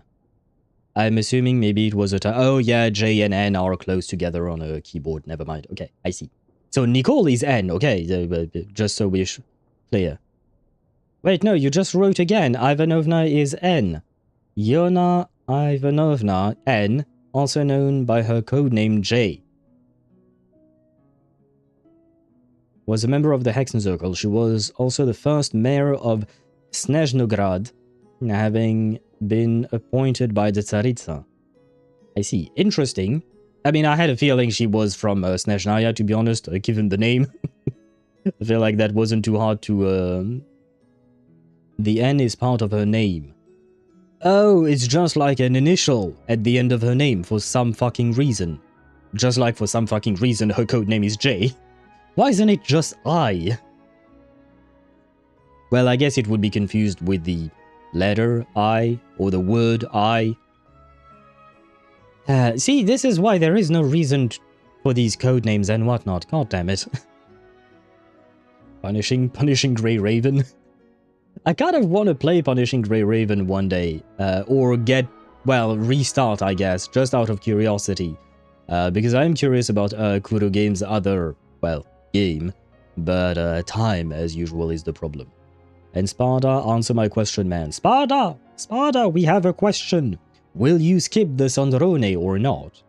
Well, technically speaking, Sparta is not obligated to answer. Also, I already have the JP voice installed. I will not ask why, Mihai. I will not ask why you have the JP voice installed already. Do it, Owl? Wait, do what? Wait, what am I supposed to do now? And I will need to see. We'll need to see what? Yes, I will skip Sandrone. Sorry, Deidara. Maybe he wasn't asking you, but sure. And okay, Sparta is not sure whether or not he wants to skip Sandrone. Well, only time will tell. It was like a series of exquisitely acted plays, distilled within the confines of a teacup. Their words alone were enough to ignite my instinct to lay the truth bare before them. So, you piped up inside their heads? That is a very, unelegant way of phrasing that, Paimon. Of course not. Even though I felt like my head was going to explode, I still made sure to hold it all in. I'm a responsible angel, after all, and I'm well aware of the difference between what I want to say and what I'm allowed to say. So, I had a private little word with Alice inside her head, just me and her, and I agreed to join the Hexen Circle, right there and then. I love the accelerated animation on her, as if she was yapping a lot or something like that. I'm assuming that's what they implied. She was quite happy about my decision, but as for the talking inside her head, well, she claims that over the next few days, she had such a headache that she had to visit a doctor in Liyue to get some relief. But she can hardly blame me for that. I would never blame you. Never. Playing PGR will be peak, but when you want, of course. Well, if I recall correctly, my main issue with PGR, because I've told you I've tried it before, right? Was one, the controls were not good when I played it on PC. I really didn't like the controls. And two, if I recall correctly, the game is mostly unvoiced, right? Like for the main quests and stuff like that. So me playing PGR would take a lot out of my vocal cords, I'm afraid. So that's mainly my reasons for not playing it.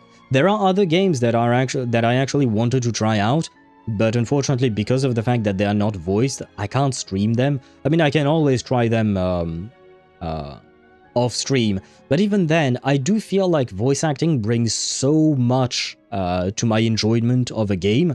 Like, for instance, Arknight is the best example of that. Not Enfield, the OG Arknights.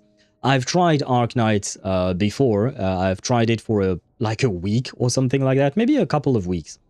But eventually I just stopped because there was no voice acting for the main quest, and I just got bored, and I couldn't really feel the emotions of the characters and whatnot, and yeah, I wasn't really enjoying it myself.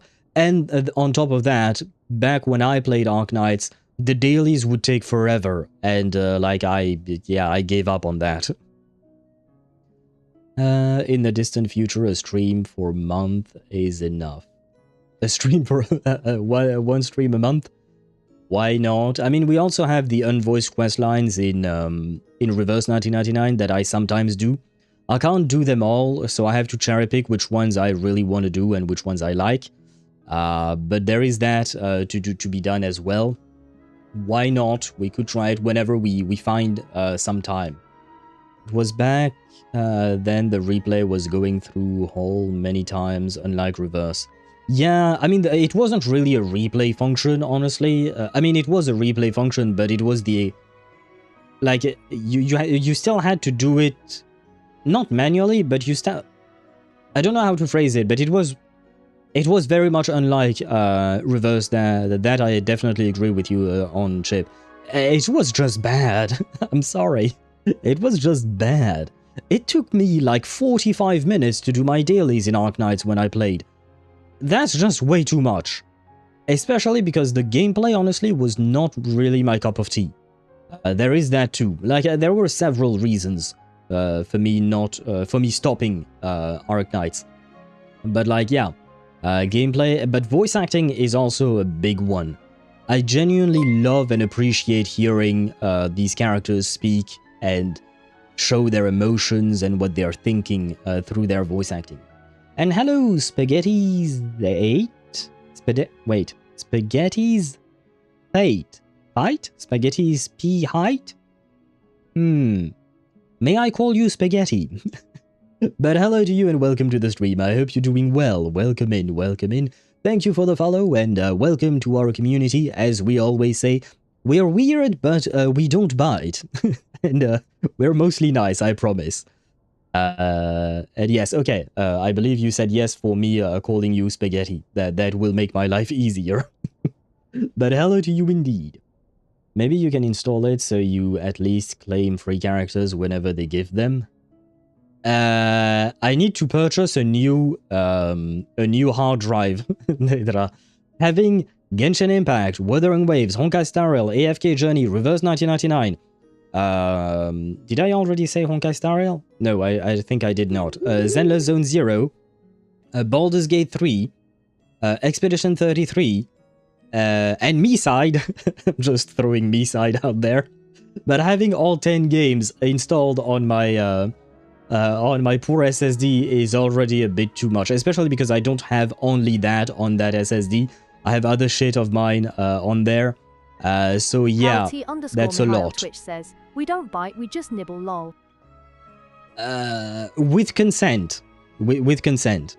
Mihai is not wrong, but with consent. We always ask for consent first. But if you're okay for a little nibble... Okay, wait, this conversation is becoming weird. I feel like we're gonna scare Spaghetti away. Although, to be fair, out of all the people here, Spaghetti is the one we could bite or nibble on, right? Because they're literally spaghetti, right? It's, you know, food. So it does make sense. With the upcoming Witcher 3 and the new DLC, oh god, don't talk to me about that. Honestly, I don't mind doing the Witcher 3 playthrough that Sparta has suggested multiple times. It's just that first we have our gacha game rotation as always, then we have to finish Expedition 33, then we have to go through Cyberpunk 2077, then we have the Dark Urge playthrough in Baldur's Gate 3. Yeah, at some point, yeah. Yes, you need another SSD. Yes, I do, but the prices right now are not that great. I haven't checked in a while, but the prices of SSDs have skyrocketed alongside the prices of RAM, so no new SSD for me, I'm afraid. At least not yet. And yes, Chip, there is also Silver Palace that I do want to add to the rotation somehow. So yeah, life be complicated. I don't have enough streaming days. I wish I could add more streaming time, man. But my voice just, like, I am at my limit. I can feel it. I am at my limit in terms of streaming time. We stream about 25 to 35 hours per week. That's my maximum limit. I cannot go for more. Because, like, for instance, after last Sunday, especially the 8.5 hour anniversary stream, I could feel that my voice was dying. Like this Monday and Tuesday, I dared not speak. Stream the events / stories like 5 days left or so? Not sure what you mean by that, Chip. Mails, multiple SSDs to Owl's apartment. Don't ask me where I found it. Hey, you know what? I'm not gonna ask questions. If people give me gifts, I don't... Wait, no, I do mind. How do you have my address, Sparta? Another is just installing it for claiming the characters and uninstalling. Depends on how heavy it is, because I don't know if I'll have enough space to install it or not. In the first place, I mean. I'm at 63 pity on guaranteed woo. I have the power in the palm of my hand to get whoever I want. I might say fuck Chisa and pull for the next mommy banner. The mommy next banner will be Lucilla. If you don't want Chisa, for instance. 39 gigabytes at the moment. Yeah, I think technically speaking I could. Let me check. I have 167 gigabytes left. I'm already not a fan of having my SSD that filled up.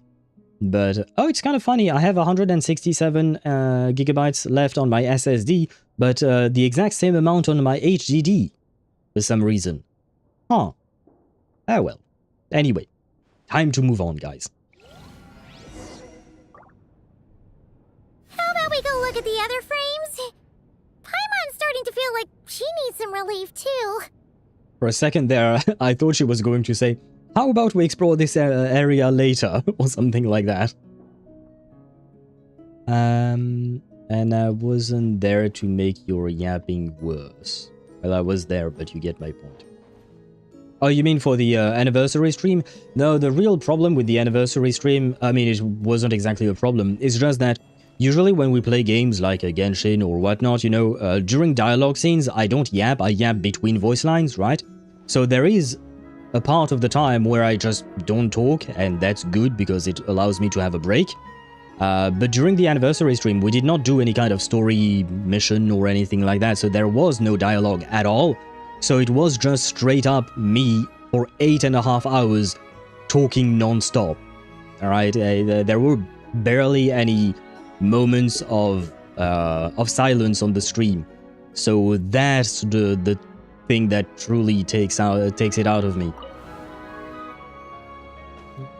It's like 50 gigabytes on PC.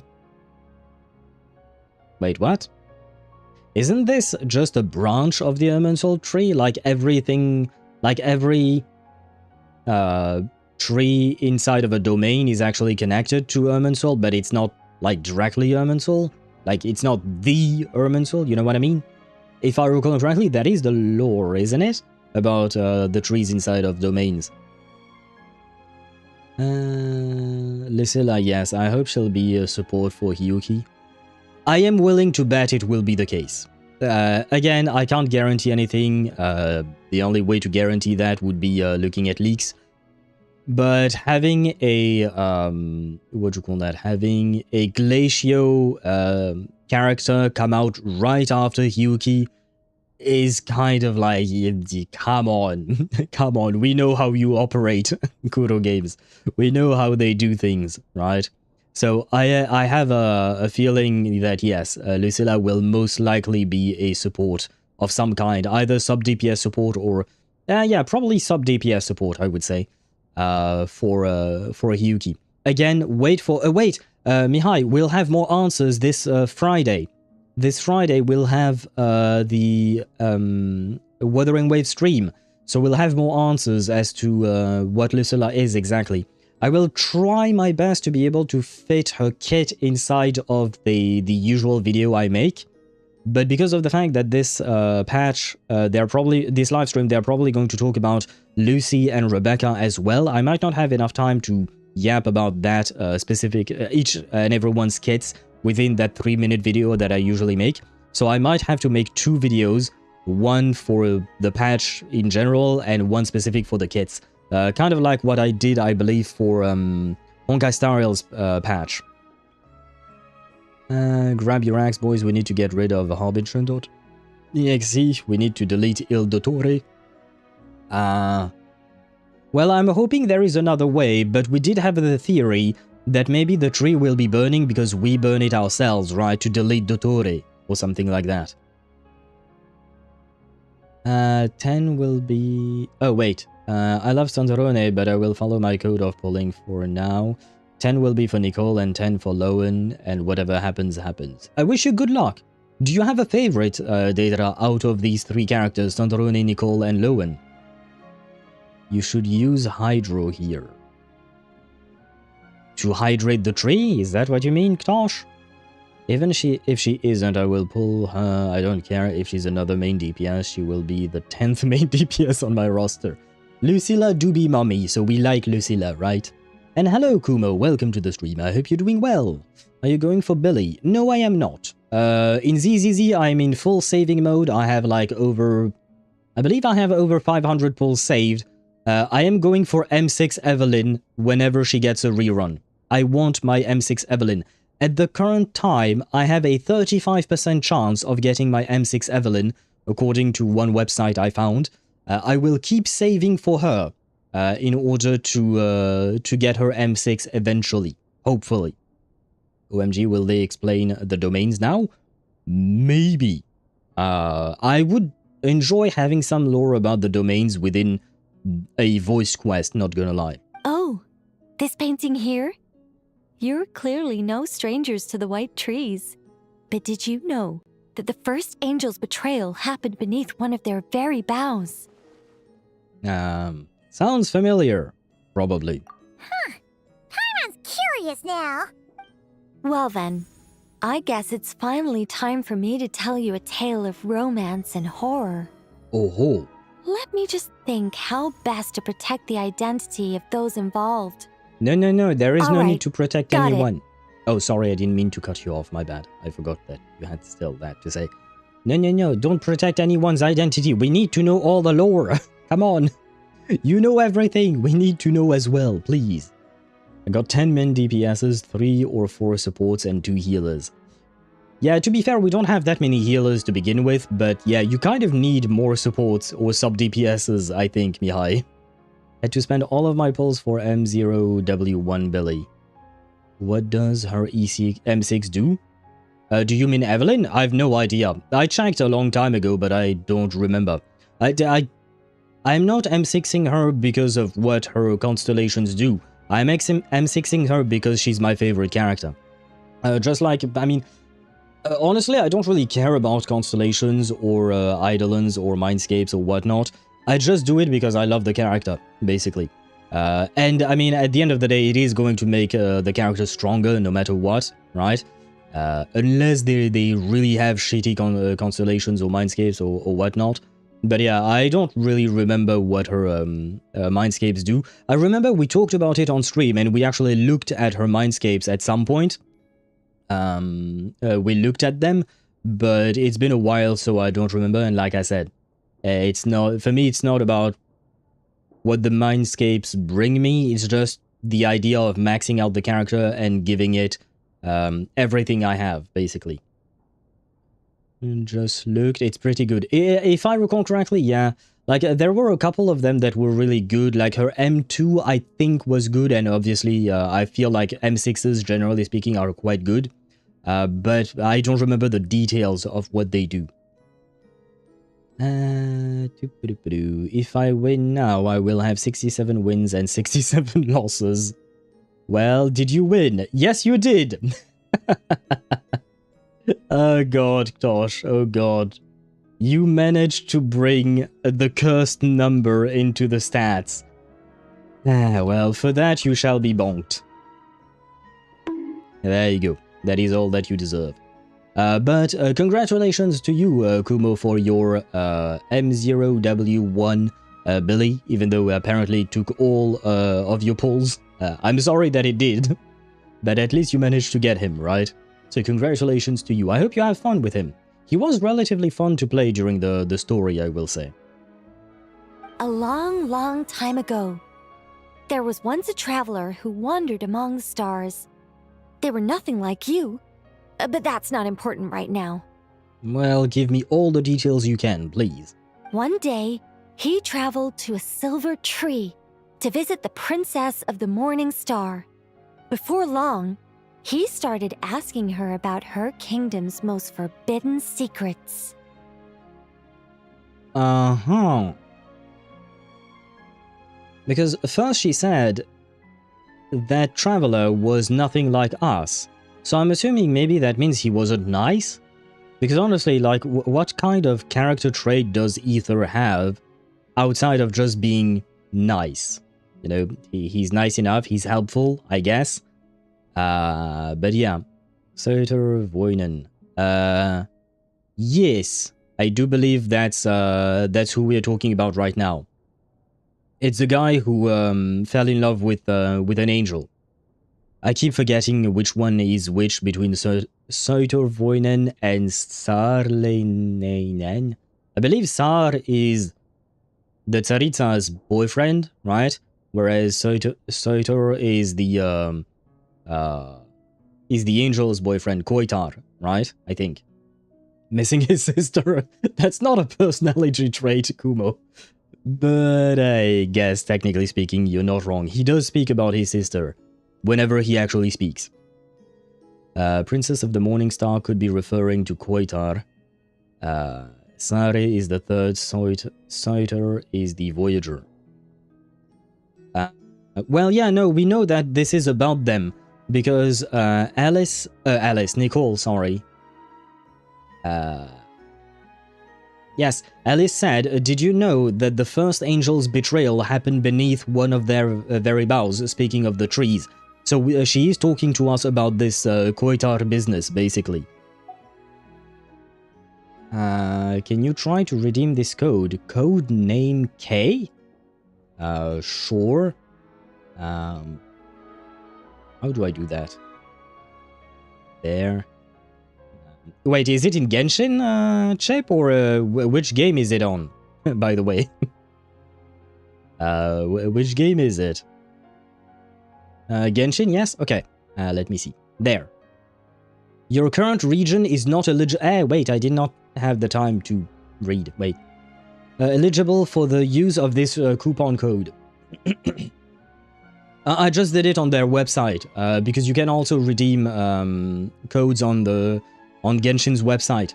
So I just did that, and unfortunately it is apparently a region-locked, what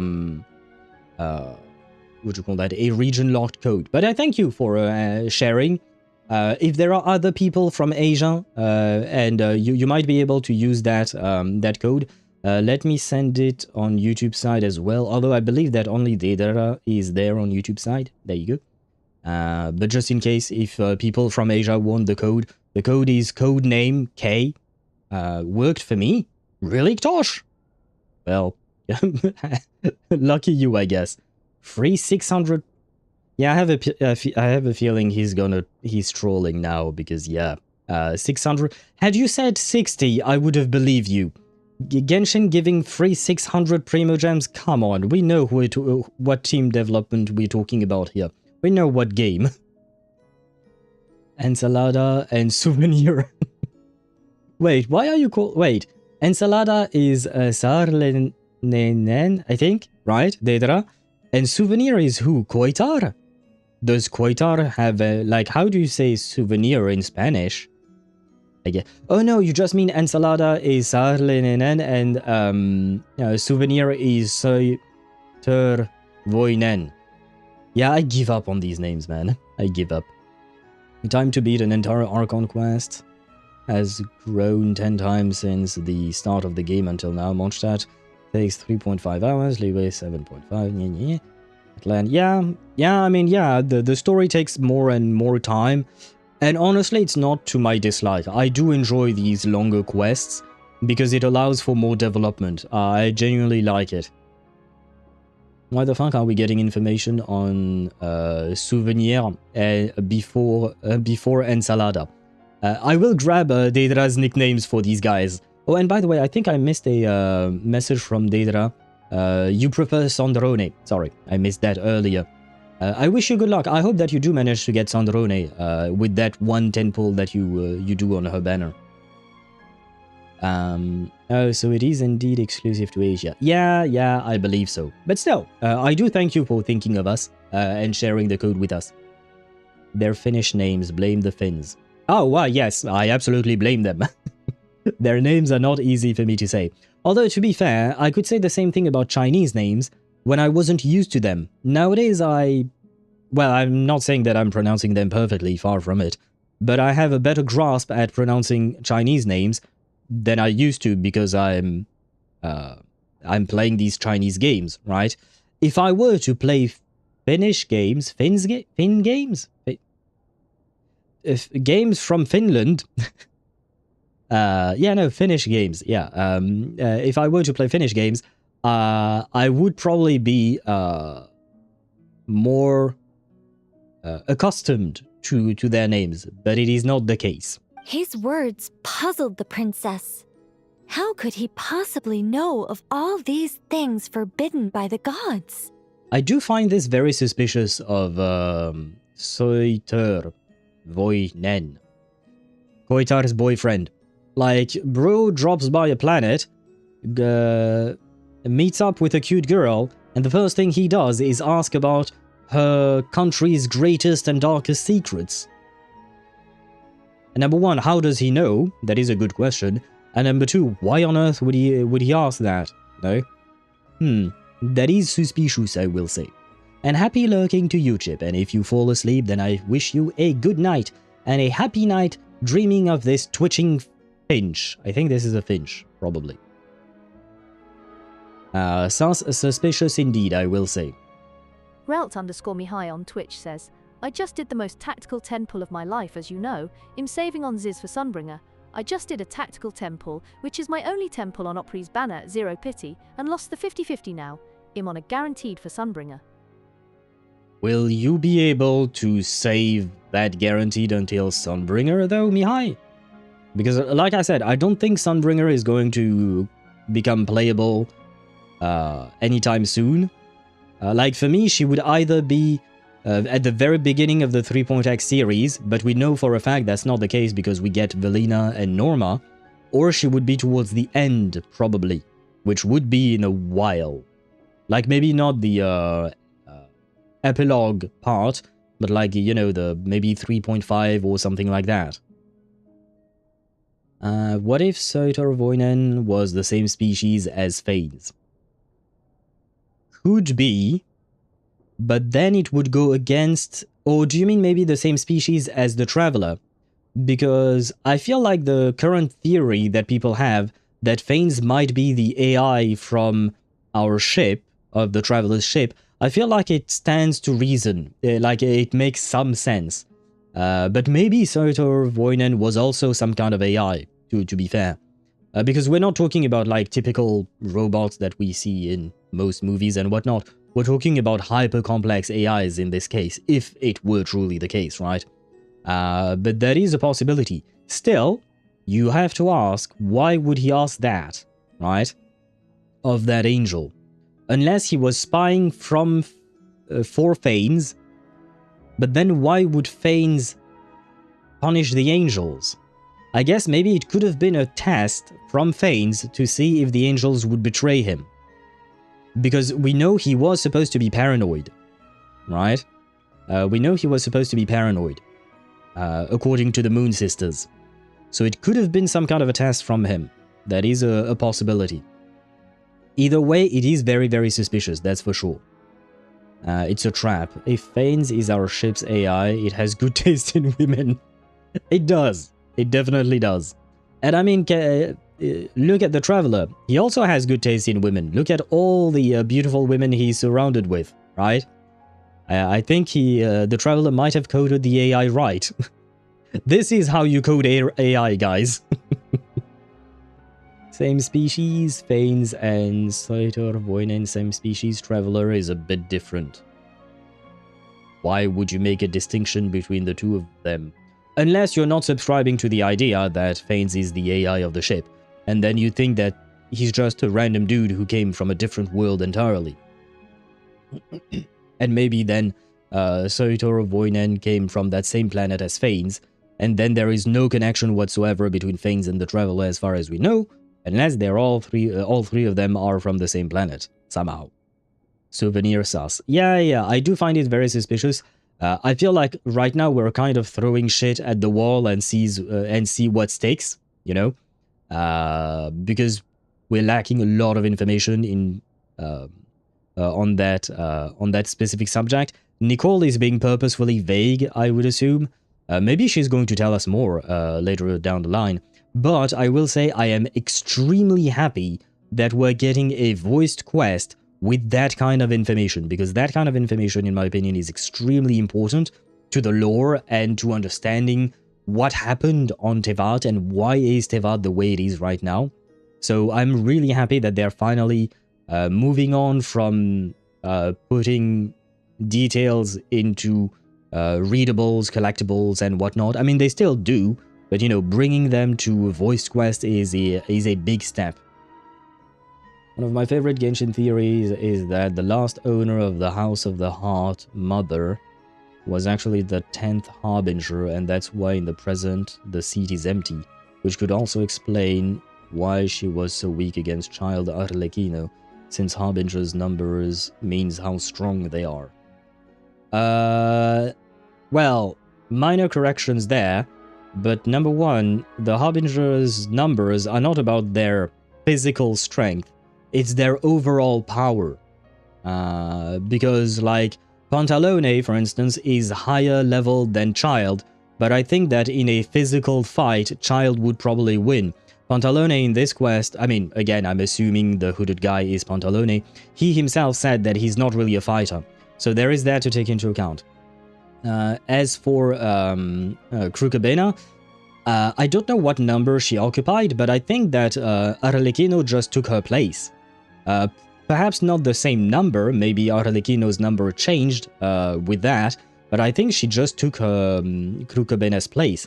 I don't see why they would leave an empty seat for a dead character that they've replaced, you know what I mean? Since we know, and how she had connections to the Harbingers? Since we know that Mother was working with Dottore. I mean, she was a Harbinger, we know that for a fact. She was a Harbinger and Arlecchino killed her. And then, after that, from my understanding, Arlecchino just took her place. Again, I don't know if she actually took her number or if they rearranged the numbers because of that, but I'm not really convinced by this theory, given the information I have at hand. And I have managed to yap my way out of the ads. The young man revealed his origins and showed the princess things she had never seen before. A free will and love, both noble and spiritual. Krukabena was the same title, so same rank. Okay, so Arlecchino just took her place, right? So I guess that theory flies out the window, right? We still have no idea who the 10th Harbinger is, right? I believe I saw some theories that maybe, what do you call that? Maybe the Traveler could be the 10th Harbinger somehow for some reason. Not entirely sure how that theory came to be, but I do find it interesting. Trappus was possibly the 10th. That could make sense. We know he had dealings with the Fatui and that's how he got his delusion, right? So that could be a thing. And that could explain even further why Batman hates the Fatui, right? Damn it, Nicole, stop giving me ammo to hate Fanes even more. Well, I mean, this part is nice, yes. The previous part is more suspicious, not gonna lie. You're quite adept, Sparta, at cherry-picking what you want to hear in order to justify your hatred of Fanes. Oh, brother. For me, everything for now is suspicious about Suritor Voin Souvenir. Again, thank you, Daedra, for those nicknames. Souvenir and Ensalada. That helps a lot. And they just never filled it. Yeah, but I do wonder, why is that 10th seat empty, you know? Like, what's the reason for that? His words awakened her sense of self, hitherto shackled by the gods. Her heart soared, carrying her beyond limits she had never crossed before. The Princess of the Morning Star confided the kingdom's secrets to the youth, and between them, love grew and blossomed, along with a determination to defy the gods.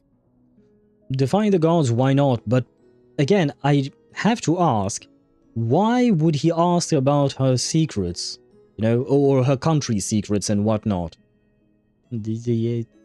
I still find it very suspicious there. Yeah, Souvenir is also problematic. I'm not saying he's not, okay? I love the fact that you also adapted a Souvenir. You can't tell me it's not easier to write Souvenir rather than writing Suritor Voinen properly each time, right? But yeah, Souvenir is definitely suspicious. Although, again, I like to, what do you call that? Not much easier? Speak for yourself. Souvenir is a French word, so for me, it's way easier. And it is shorter, I will say. For you. Yeah, switching from Finnish to French. Yeah, but Souvenir is way shorter than Suritor Voinen. To be fair. But yeah, just to play devil's advocate on Fane's side, imagine this. You build a hammer, and then some dude comes in to rizz up your hammer, and then your hammer tries to kill you. Because angels, from my understanding, are just tools that Fane's created, right? I'm not saying that he was right in punishing them and whatnot. I'm just trying to put myself in his shoes, right? being paranoid and all of that, you know? And one day, the tool you created to guide humanity decides to rebel against you because of some random dude coming from space, right? So, you know, again, I'm trying to understand his way of thinking. I'm not saying I agree with him. The way he punished them was wrong. Yeah, no, like I said, I do not agree with the punishment. I'm just trying to see both sides of the story. Well, okay, I may have some relation to the Finnish language. Ah, see, Sparta? I mean, to be fair, I have a very strong connection to the French language. To be fair. The punishment was deserved, the severity was not. I would assume was not, right? I agree with that. I 100% agree with that. Ktosh, I mean, because you're curious, I don't think you should ask state secrets from your spouse. If you know your spouse works for the CIA or something like that, you should probably not ask them state secrets. Just saying. Whether you're curious or not. Is the Traveler Rover? Why would the Traveler be Rover, Deidara? This is just a cookie-cutter love story. You said to be horror. Well, calm down, Paimon. She's getting to that point, probably. Don't worry, Paimon. The horror's about to begin. They yearn to help the people live lives of unfettered freedom, but the gods could not forgive their betrayal. They sent down thunder and fury, destroying the lover's home. And when the Great War subsided, the power and the wisdom of the princess were lost, never to return. Even her closest friends were cursed. Well, it wasn't just her closest friends, it was her entire fucking species. Like, yeah. I guess I would understand if Fanes had punished all of the Seelies that had taken, not the Seelies, but the Angels back then. The Angel who had taken part in the rebellion. But surely not every single one of them did they? Yeah. That ending was pretty scary after all. And yet he still punished them all, right? Which, in my opinion, is very, very wrong. I'm curious about military secrets too. My country's internal police would probably shoot me. Yeah, I am curious too, you know, to know what our governments know and are not telling us, because I'm not a conspiracy theorist, but let's be honest, the government does know things that it's not sharing with the public just because it's the way it works, right? Plus, you know, there is the problem of mass panic if we knew some of the things they might know and whatnot. So I'm okay with the government keeping secrets, why not, it happens. But I am also curious. That being said, I'm not going to go see a spy and ask them, hey, by the way, would you mind sharing your deepest and darkest secrets that you've learned through working as a spy? No. Feel like that ain't exactly, yeah, the smartest move. Barring Nicole, who had the brains to curse herself to keep herself out of the line of fire. Yes, I suppose Nicole is indeed an exception, right? And there is also Zibai, who was, you know, she split herself in the 3 cells and whatnot. I'm not gonna lie, I'm kind of confused about what exactly happened to Zibai, but you know, yeah, Zibai got lucky. She was busy elsewhere, and she didn't get hit. But yeah, she was busy compared to Nicole. Nicole actively made a move to prevent herself from being cursed, right? By cursing herself first. Whereas Zibai it was just happenstance, right? She was being busy. She was busy being half dead to be hit by the curse. Yeah. And hello, Zenny. Welcome to the stream. I hope you're doing well, and thank you very much for the hydrate. But didn't you say you were going to tell us about the first angel? And you're not saying this story's actually true, are you? Well, I think that is exactly what she's saying. It sure is. And that's the scariest part. What? Wait, no. I want more. I need more. Hello? I need more information. Hey, this is Simulanka! But why are there light novels from Yasu like publishing house all over the floor? Okay, wait. Who are these people? Who are these guys? Well, one girl and potentially one other girl or a guy, I don't know. And this is definitely Yaemiko. Or maybe it's Alicia. It could go either way. I'd bet it's still Yaemiko because of the ears, right? But who knows? Who knows? Maybe Yaemiko was the Alicia XP we never expected. Ah, never mind, she was Yae Sakura's XP. Yeah, no, makes more sense. Never mind, I retract my statements. Just got home, boy do I have a story for you. But I need to write a review first. A review for what? But I hope you're okay, Zenny? Pain's probably chalked her up being half dead, so no need to waste power on a dead angel. I don't know about that. I'd say it might just be, you know, like maybe she was, because of how half dead she was outside of the range of the spell that Thanes used or something like that. I don't know if Thanes was aware of Zibai's state when he started cursing all the angel or something like there are many possibilities, to be fair. The crown owl, that's Yae. Does Yae have a crown? It's Irene? It could have been. It could have been, Ktosh. Oh, and now I finally see it properly, Zenny, the 7 consecutive streams. And I'll tell you in a bit. Very well, very well.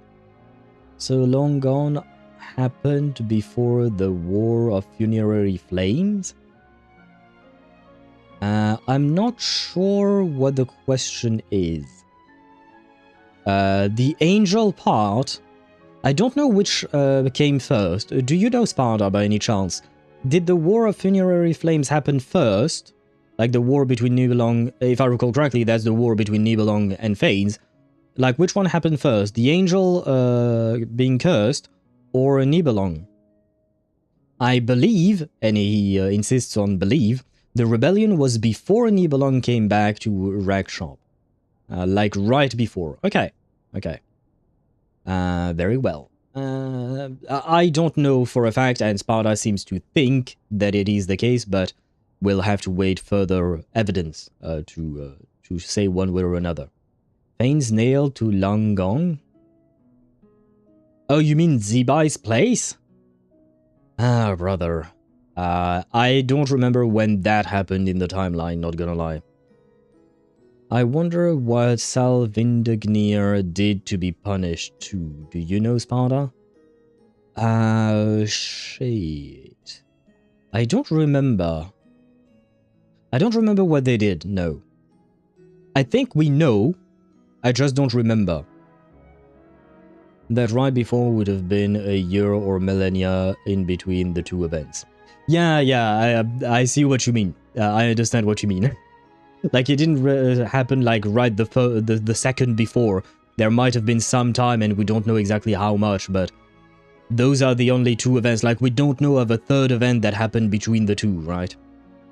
I know, but not the details. Could you give us the gist of it, though? Please? Because I have to admit I do not remember, but I do believe that we have some information about it. Prune AI was really paranoid and extremist. Yes.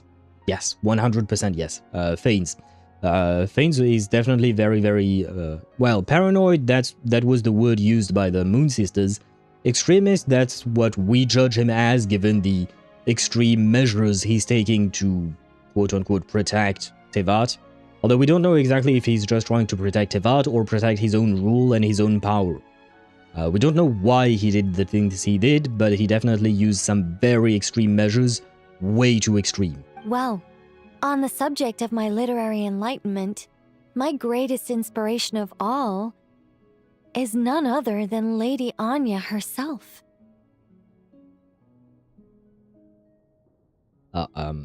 Anya Forager? Lloyd's and yours child? I don't think she's a good role model, not gonna lie. She's kind of a dumbass. A lovable dumbass, but... Do you guys know who Lady Anya is? Because, I don't remember hearing this name. She was the last to join the Hexenzirkel. Never And mind. yet the first to leave. I think I might remember that name.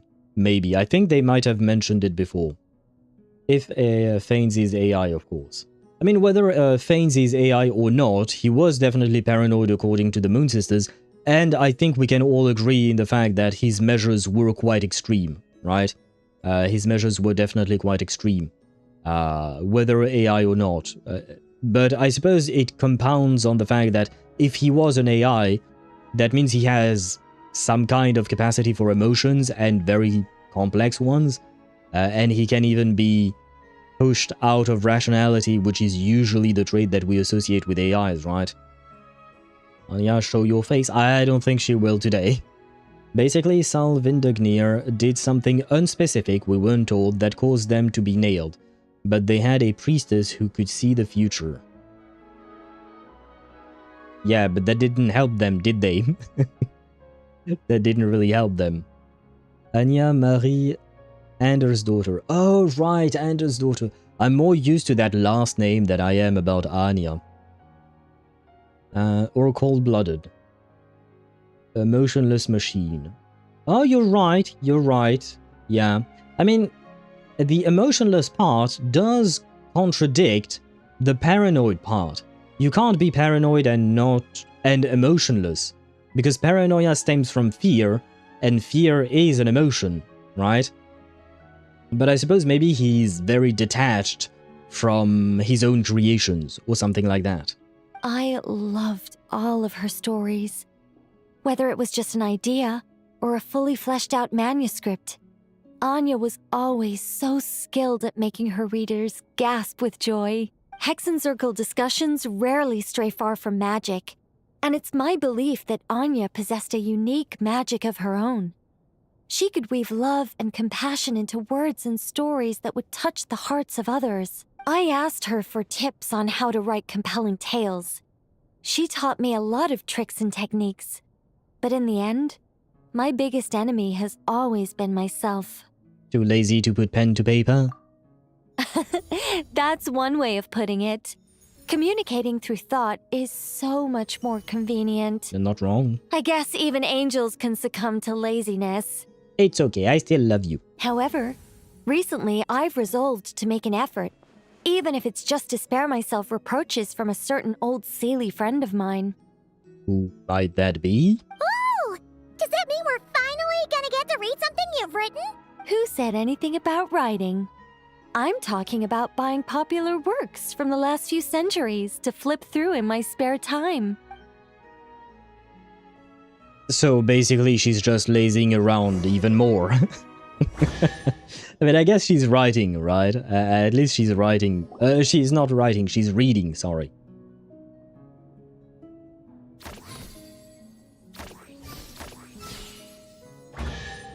These paintings all remind me of places that hold great significance in my heart.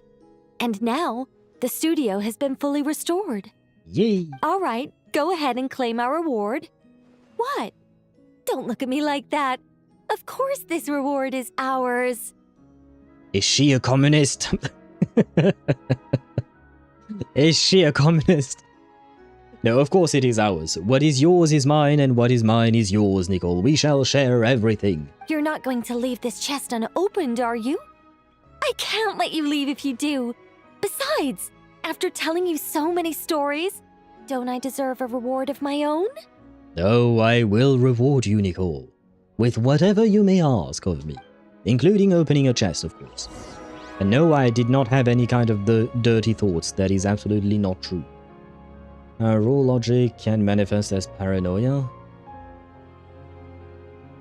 Yeah, I suppose I see what you mean. Sparta_4 on Twitch says Bugs Bunny be like our chess comrade. I know what meme you're talking about. Now cue in the Russian anthem, right? Fanes, why can't humans do research for forbidden knowledge? Throws nails.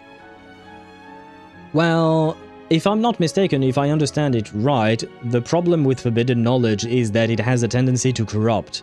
So, basically, it's kind of, It's kind of like a disease. Like, if you spread that forbidden knowledge, more and more people will get corrupted, and then it might mean the end of the world. So basically, it's kind of as if when we had COVID-19, you know, the whole pandemic, instead of confining people to their homes, the government sent nukes to the cities where there were people infected by COVID-19.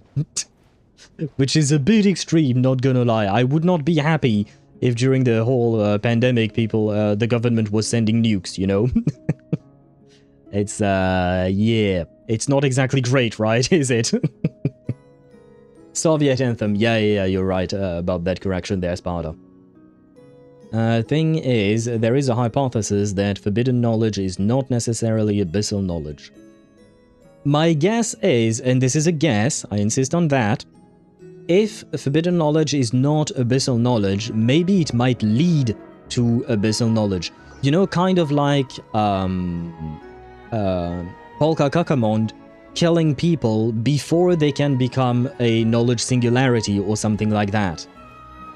Again, it's my guess. I can't be sure of anything, of course. We have Zenny's story now. I went to order some food with my friend at McDonald's after the gym session. Ordered some food on the app, checked to make sure that my order was correct, and it seems fine as normal. But as I drove back to my friend's house, as I opened the burger, there was no patty in the chicken burger. Luckily, my friend told me to drive back and tell them to fix my order, so I told them to fix it all up and told them to make it from scratch, specifically fresh, and the manager gave me an ignorant look and put on a fake smile. He was kind of being rude towards me, so I wasted my fuel for no reason. Legit made my night ruin, not gonna lie, shook my head. It actually pissed me off. Understandable, Zenny. I am sorry that you had such a poor experience. Unfortunately, yeah, sometimes things do be like that. How about next time, Zenny, you try making your own burgers? It doesn't solve the problem at McDonald's, you know, it's just, well, it is what it is, right? But I haven't been to McDonald's in a long time myself. Instead, I try to make burgers myself. And that way I can always be happy, well, except when I screw up the cooking time sometimes. That do be happening. But most of the time, I am quite happy with the results. You got a cold and your country got nuked. Yeah, except in this, in the forbidden knowledge case, I would assume it's a bigger danger than just getting a cold or COVID or something like that, right? Well, Polka eventually gets killed by Silver Wolf, so what? I'm not really sure. So what, Sparta, sorry. And that's why you were writing a review, Zenny, okay. Might just make it myself, honestly, you're right, Al. Yeah, I mean, McDonald's is honestly good. Like, we know it's fast food, it's trash food, let's be honest. But it is tasty, right? However, when you make your own burgers and whatnot, it is still a type of fast food, I suppose. It is still not like a healthy type of food. But you can make it as tasty as you want, because you can make whatever you want as a burger, right? You're not confined by the options that McDonald's offer you. You can make whatever you want. Plus, I genuinely have fun cooking. I enjoy trying things out. So, you know, it can be nice to do it yourself. And hello, Swevy. Welcome to the stream. I hope you're doing well. Welcome in, welcome in. Time to gacha. Happy lurking to you and happy gachaing. Oh, by the way, Swevy, are you going to pull for Silly? I don't remember if you were going to... Oh, yeah, no, you will at least collect him, right? Like in terms of just as a collection prize or something. But I don't think you're gonna go all in for him, if I recall correctly, maybe. Yep, I just hopped on to put on your stream. Ah, good luck, Swevy. Let us all wish good luck to Swevy so that he can get his Silly... He's silly on a motorcycle, quickly, hopefully. But if good luck to you, Swevy. I hope he comes in the first 10 pull or something like that. Shall give you some luck, Swevy. Ah, see? Now we're guaranteed. With Zenny's luck, Swevy is guaranteed to get his silly. Probably, hopefully.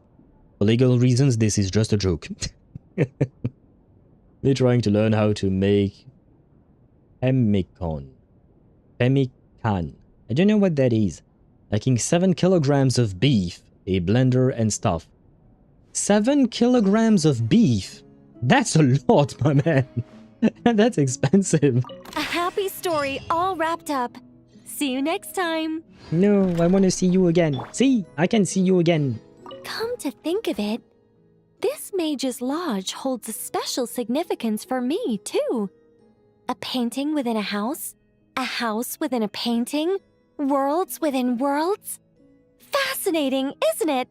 She's so adorable. I love how excited she gets. Like, the voice actress is amazing at making herself sound excited about pretty much the most random shit.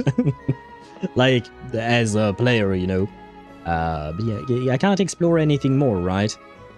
And this is what we explored the last time. Can we explore it again? Observe. Oh. Deep, deep of the potion drink. Feel your body begin to shrink. Upon the table, teacups clink. Where are those feathers? Time to think. Ha ha ha. Wonderful. Come to think of it, having a tiny little Mandragora statue play the role of the Dodo King does seem a little underwhelming.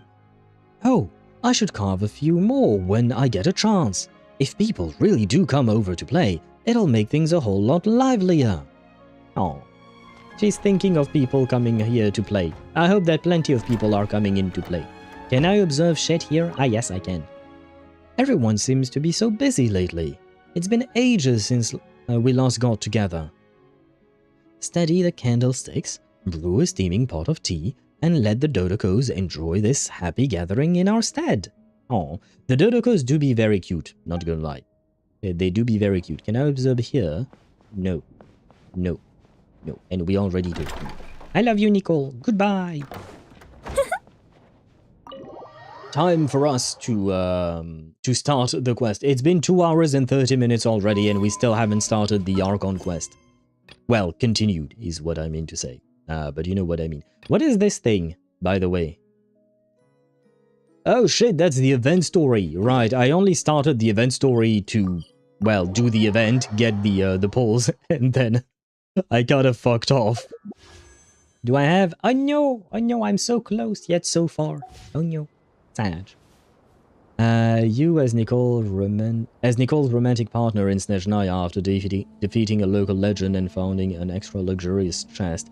You say, finally, my chest, and Nicole answers, from another country, our chest. No, you know what? We absolutely have to have Nicole say our chest, but when in Snezhnaya, you know, because Russia, the Soviet Union, and all of that. We have to have Nicole talk about our stuff when she's in Snezhnaya. And obviously, I will be taking Nicole to Snezhnaya, right? Whenever we get there. Pemmican is basically dried meat ground up in a powder and made into cakes with fat. It's just meat and tallow. It's supposed to last a year, like outside of on a table, for instance. It's basically travel survival food. Not you the can make a best idea stew I've from ever it quite had. easily. Okay, interesting. Does it taste nice? Does it taste nice? Snezhnaya anthem. Honestly, I would love it if Genshin put the Soviet Union anthem inside of Snezhnaya somewhere just for the lols. I know they won't, but it would be very funny if they did. Grabs Nicole's boobs. Our chest. Sparta, I will bonk you, but I will Bina bonk me, because, oh no, I was going to, bonk poor Spaghetti. Spaghetti does not deserve the bonk. There you go. And I will Bina bonk myself, because, not gonna lie, I kind of want to do exactly what you said. But, well, Bonk. with consent, as always. Anthem is the correct word for a country's song. It's anthem with an N, Deidra. A-N-T-H-E-M. So you're just missing an N right after the A.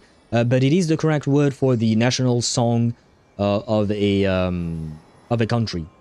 But is JP Nicole? Can I?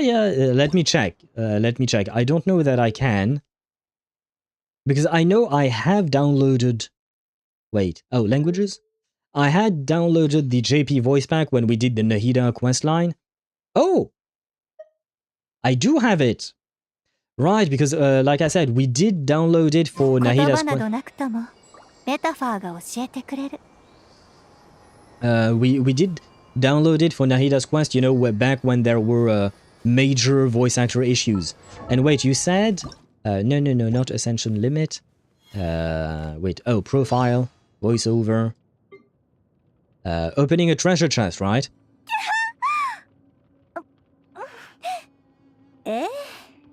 Eh?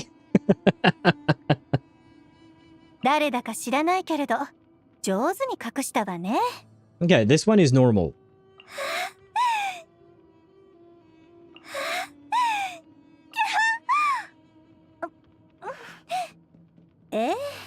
Eh?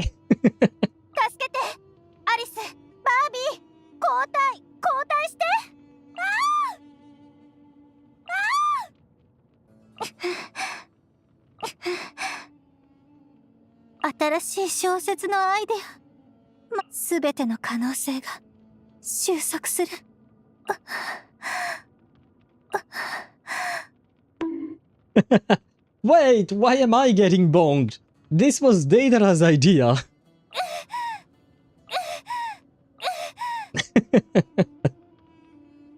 I will blame Deidara. I will blame myself for for doing it over and over, but you know.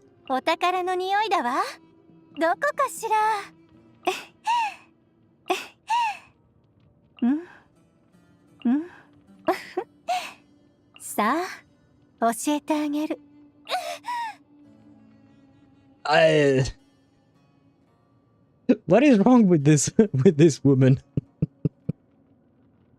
The noises she makes, man, is something of all time. Deidara is getting the bonk too. Okay, okay. Let us be fair. Let us be fair. I can't read Japanese, so I don't know what the name of the voice actress is. He's not out of reach. No, you can still bonk Deidara even though he's on YouTube side. If you type at DEI, it should autofill to Deidara. At least it does it on PC. I don't know if it does it on mobile. I don't know how it works on mobile. But you should still be able to find Deidara's Twitch account on Twitch, basically. As much... there you go. As much as JP Nicole is fun and funny, I will switch back to English Nicole, because I genuinely prefer English Nicole over JP Nicole. JP Nicole sounds nice. She sounds... Well, she sounds weird sometimes with all those noses, right? But English Nicole, for me, really brings out the cuteness out of the character. Sophie Shard. Shade? Wait, is she a shade? Is Sophie actually a shade of the of Thanes? Well, she's missing an E, I suppose, which is why I think it's probably pronounced Shard. I would assume, maybe, but I don't actually know for a fact. But yeah, Sophie, because I don't know how to pronounce your last name, I will call you by your first name. I hope you don't mind. But Sophie does really bring out the cuteness of the character. Although... Okay, well, sometimes there is cuteness, sometimes there is, okay. Alice! Barbie! A little help here? Oh, it doesn't change here, okay. Uh-oh. Wait, this one sounds exactly like the JP one, I think. Doesn't it? I could be mistaken. But, okay, I see that wife does, even in English, wife has some weird noises as well. Yep. I will stop enjoying those noises and we shall continue. We shall actually proceed with the quest. That was so funny. JP Nicole is for nighttime. Yeah, yeah. I mean, the JP version has some good voice acting. I mean, like, generally speaking, yes, it obviously has good voice acting. But also it has, like, insane voice acting. Like, this Nicole, JP Nicole is kind of insanely weird. Dory's JP voice is completely insane. Like, there is nothing more to say about that, you know? So, well. JP Nicole sounds nice in bed, but for running her mouth, not so much. I will say yes, because we heard JP Nicole actually speak, right? And I do prefer Ian Nicole's voice when she speaks. So it works in both languages, yes. Although, again, I will say most of the time English Nicole is cuter than JP Nicole. At least for me, this is my opinion. JP is, at least to my ears, clearly higher pitched. Or maybe I'm just attuned to it. No, I believe you're right. I mean, generally speaking, JP voices tend to be higher pitched than English voices. Best example. Listen to this man's beautiful voice, okay? Greetings. I am the Chief Justice, or Iudex, of Fontaine. But you may simply address me by using my surname, Neuvillette. See, you see the timbre of his voice, right? And then, oh no, wrong button. Language, JP.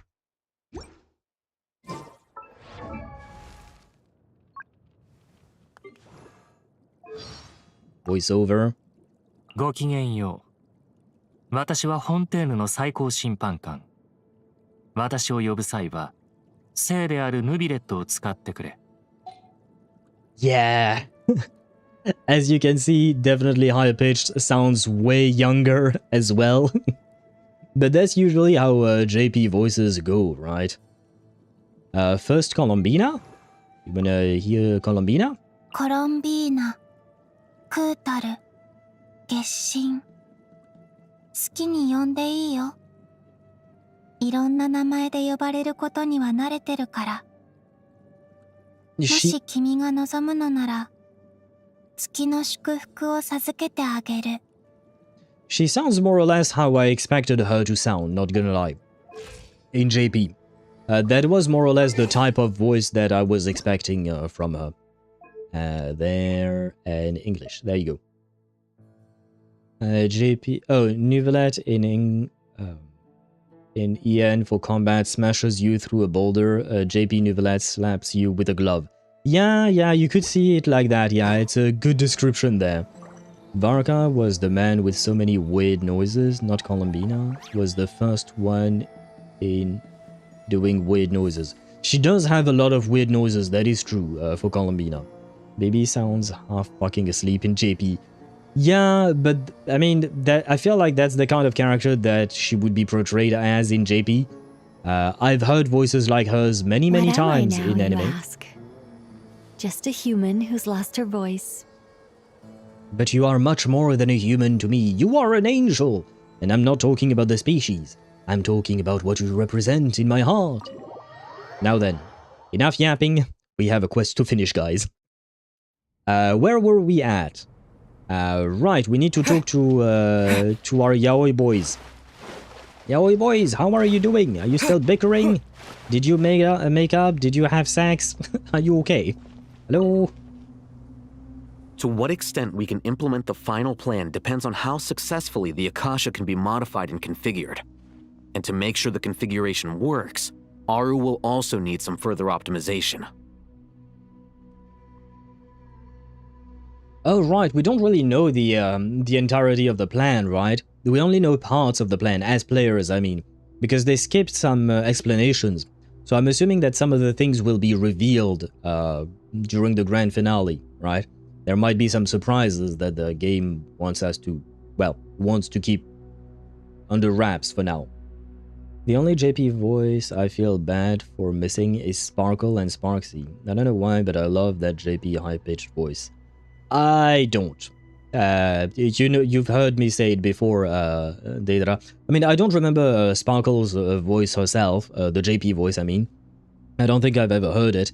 but yeah, I can't stand high-pitched voices. I have nothing against people who have high-pitched voices. It's just my ears it hurt when I hear high-pitched noises. So yeah, not a fan. Now we gotta install Malwarebytes Teyvat edition. Yes, and we gotta perform a scan and scrub Irminsul clean, or you know, throw the entire computer out out the window. Sparkle JP voice is not as bad as in English. Really? I mean, the voice in English is not that high-pitched. I've heard worse. I'm tolerating Sparkle's voice. That's a compliment coming from me. Yeah, really? Maybe I would actually prefer than JP Sparkle, because for me, Sparkle's voice is not that high-pitched. In English, I mean. Again, I've heard worse. And in my Wu was on KR, as for me, Korean is strange mix between elegant and a funny language. The only time I really had any kind of experience with Korean was when I watched Squid Game. My ex insisted that we watch it, and I was like, sure, why not? I don't mind. But if we watch it in KR. I want the original voiceover. And it was kind of my first time truly hearing Korean. And it's especially true for the main character, I will say. It's especially true for the main actor. The melody when he speaks is very funny to me. Because it's kind of unusual, but it is fun and funny to hear. But I feel like he's the one who has the most melodious way of speaking. Other characters are not as melodious. I don't really know how to describe it as. I like KR, but I play on English allows me to enjoy more the game instead of just reading subtitles. Yeah, understandable. Understandable. Ian Sparkle to me is grating my ears. Finon is fucking goated in JP. I don't think I've ever heard Finon in JP. But I absolutely love Joshua Waters as Finon in English. He did fantastic to portray both the angry side of Finon and the more vulnerable side of Finon. Like, he has that type of sweet and nice guy voice, but when he's angry, you can feel the anger and the rage in his voice. I absolutely loved Ian Finon. Yeah, no surprises there. Once we roll this out, any Sumeru citizens who already have Akasha terminals can simply continue to use their existing devices. This still leaves us with a significant equipment shortage, though. Many groups of people were never issued Akasha terminals, including mercenaries, the desert folk, and many others. We'll need a supply of rare materials for the renovation of Aru and the production of new terminals. Right now, the best place to source these locally is from the primal constructs within King Deshret's mausoleum. Do we have the time to do that? Like, do we have the time to do all of that shit, honestly?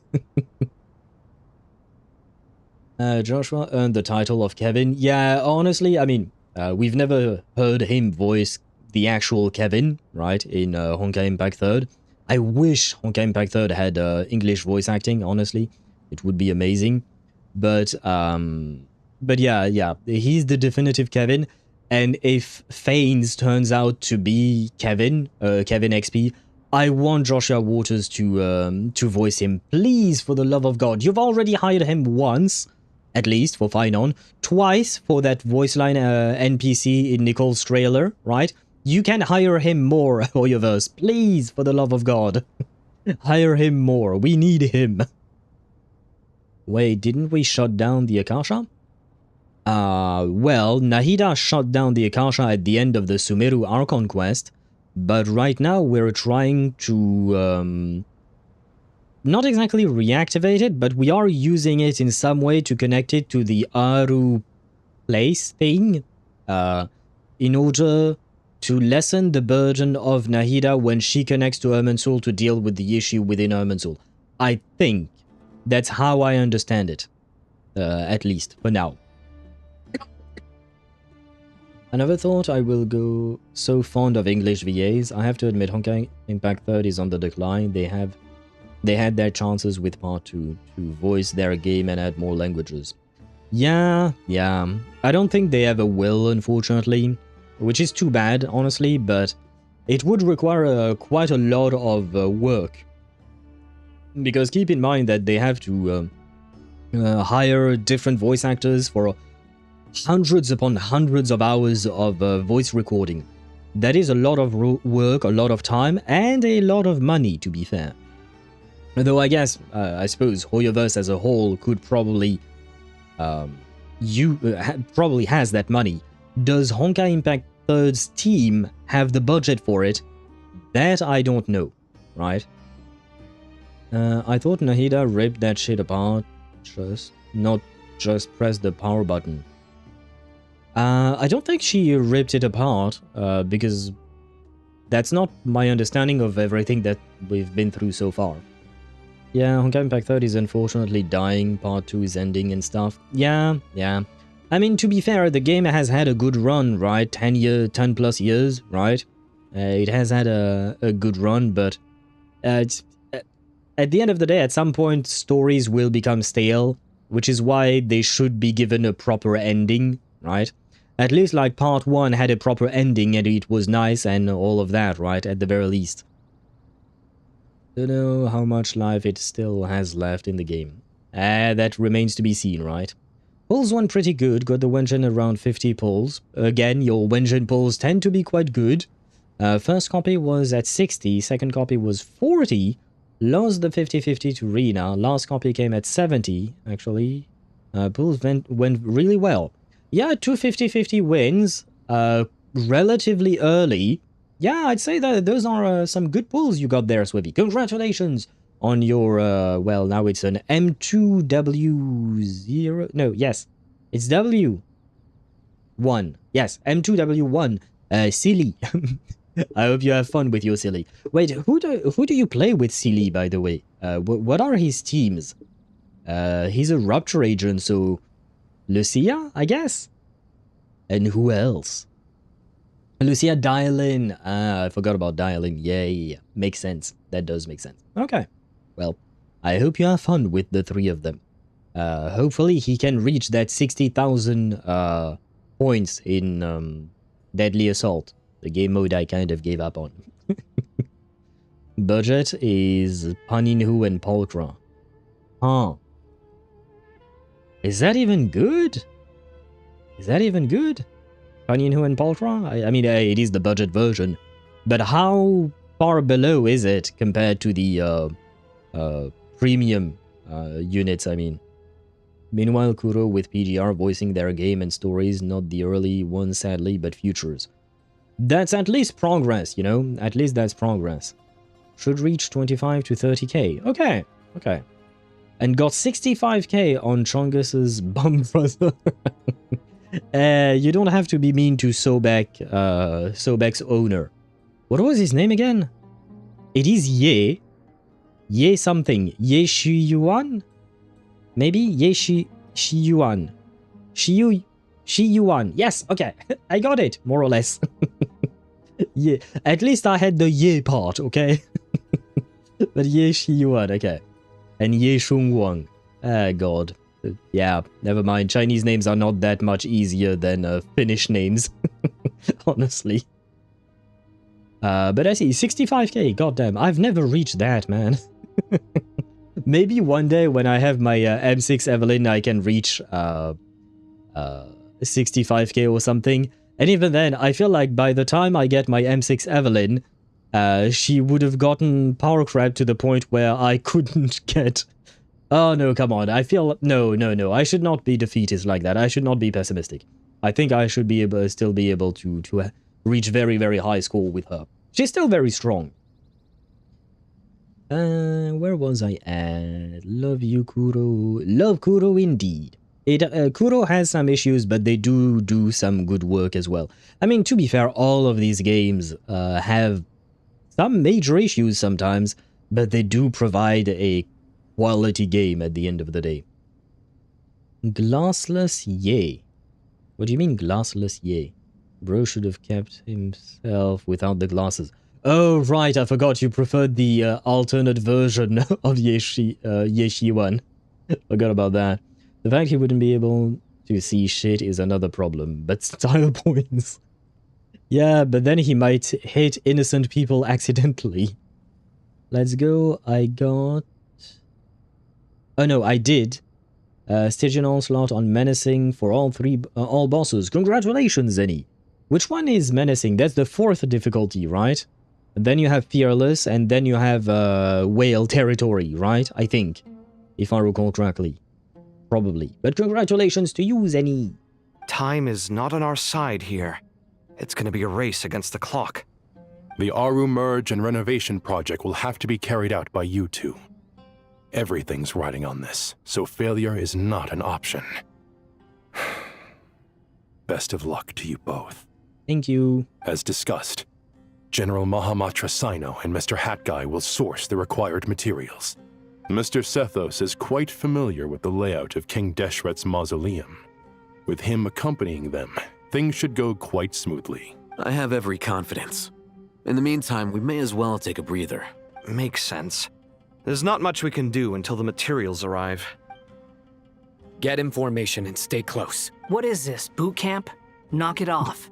It's just Sino being Sino. You know what he's like. I mean, he is a general. I would expect him to be giving orders, right? Everyone clear on our mission objective.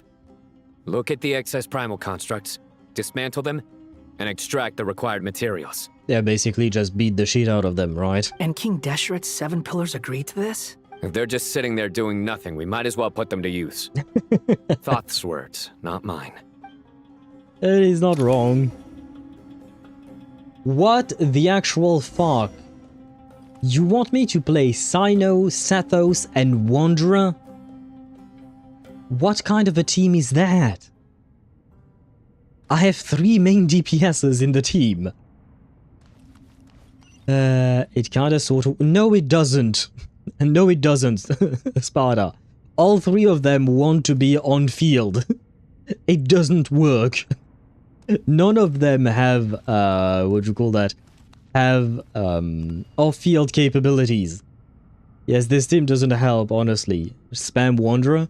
I guess so, yeah, because I'm not really... I like Sino's gameplay, but I'm not a fan of his damage, not gonna lie.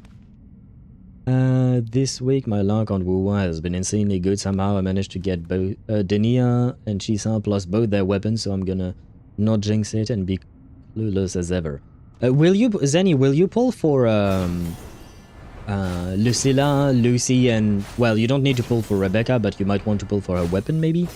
Will you pull for the collab characters and Lucilla, is my question, basically. Apply Electro before him. Good point. Good point, Ktosh, yeah. Thank you. How do you question the bot? What kind of question do you want to ask, Deidara? Do you just want to ask like a yes or no answer? If that's the case, you can just type !Q space and type your question, and then the bot will give you an answer, which will be either yes, no, or I don't know, in some form.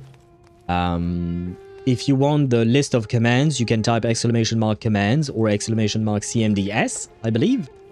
Should work as well. So yeah. Will I'll defeat Dottore today? The answer is maybe. A very unhelpful bot, as you can see sometimes. I might skip the Cyberpunk collab, not gonna lie. Okay. As for Little Scylla, maybe. Okay, I see. Have you ever watched Cyber... Did I, Quit following me. Squall Fury.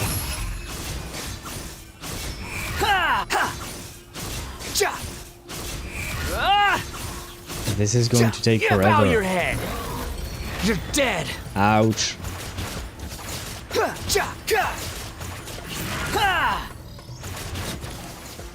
Yeah. Yeah, this is gonna take forever, isn't it? Lol, maybe. Maybe is part of the potential answers, yes. Just in case, if you swirl Electro while in the skill, you get energy so burst before the swirl. Okay, good to know. Thank you. Or just spam. Spamming works. Thank you, Arayuta. And thank you, Tosh, for the information. To answer your question, I haven't watched it yet. Ah, do you actually plan on watching it? Too slow. Hello? Quit following me. Futile! The wind rises. Alright, I forgot, when you dash with him, you launch some things as well, right? Ouch. Way ahead of you. Behind you. Behind you. 23k. Ouch. Ouch. Nowhere to run. No, come back. What am I supposed to do with these things?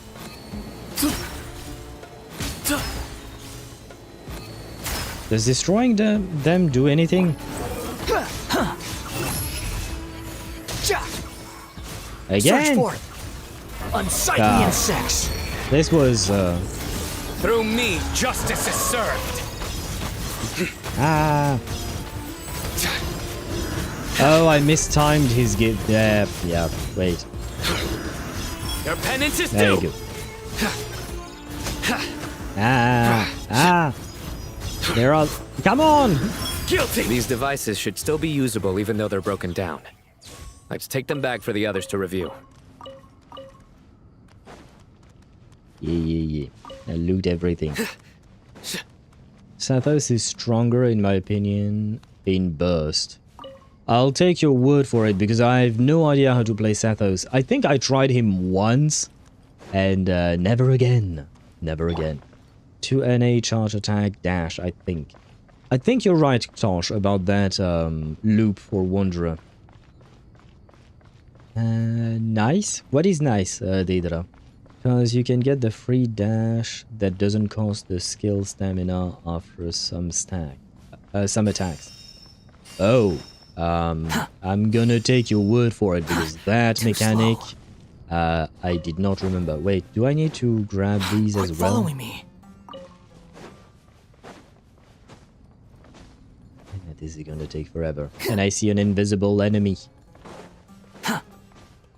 Hello, invisible enemy. Surrender! Squall and fury.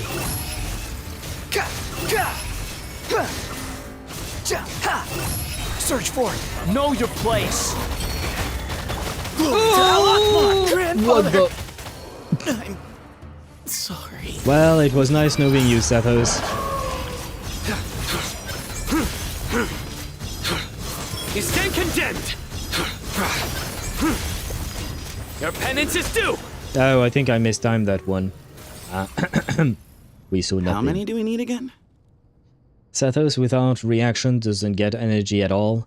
Yeah, I mean, this team makes no sense whatsoever, let's be honest. I've used him a bit. He is fun. Use his skill loop NA till you get burst. I think I see. Tosh, I'm not going to allow that message that you wrote. I saw it. The auto mod held it. I will not authorize it. It's not a terrible message. It's not like bannable or anything like that, but I will not I will not authorize it. Skill NA loop burst. Okay, yeah, I see. Yeah, I mean, he kind of reminds me of Tignari in a way. Sathos, I mean. Oh, right, no, wait, but Tignari is charge attack, whereas Sathos is normal attack, right? If I recall correctly. Let me grab some tea while I'm at it, and while the ads run. But we're gonna need to move at a faster pace if we want to face Dottore tonight. He is Tignari, but for NA. Yeah. I mean, to be honest, Sathos, in my opinion, is better than Tignari in terms of like how his gameplay feels. That's like a personal taste kind of thing. Because Tignari is not bad. I do like the fact that his charge attacks charge faster, you know. But I don't know how... yeah, I'm just genuinely not I mean, he does have magic missiles, right? I'm thinking of, you know, the magic missiles from Baldur's Gate 3, where the attack automatically targets the enemy and you can't miss and whatnot. Although I think that even with Tignari, technically speaking, you can miss if there is some kind of weird pathing issue. I believe it can happen, if I'm not mistaken. We gotta face Il Datari. Yep, we do. And hopefully we can just erase him, you know. But I didn't know that it will happen or not today. Hopefully we managed to do it. But I do believe that we have to move at a faster pace to do that. What happened to choose my team? I don't remember why it disappeared. I had to remove it for something very specific. Like a game where I didn't want you guys to be able to choose my team. I think it might have been for Expedition 33. Or maybe Baldur's Gate 3, yeah.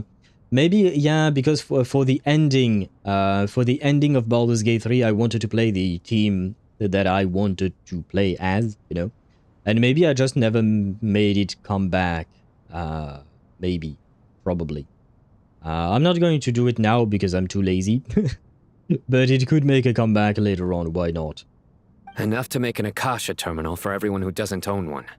I remember you telling me how revolutionary these Akasha terminals were. You've used one before, right? The Academia declared the Akasha to be the most powerful and comprehensive wisdom dissemination system in history. That should give you an idea of how powerful it is. I mean, to be fair, the Akasha system is a great invention, to be honest. Akasha mentioned top 490 Kuching, by the way. Congratulations on reaching ever higher highs, I suppose. But that's not the same Akasha they're talking about, Ktosh. But yes. Congratulations on your wife being so high up in the ladder. Certainly sounds impressive. Neither Hat Guy nor I have ever had an Akasha terminal. Well, if it all goes to plan, that's about to change.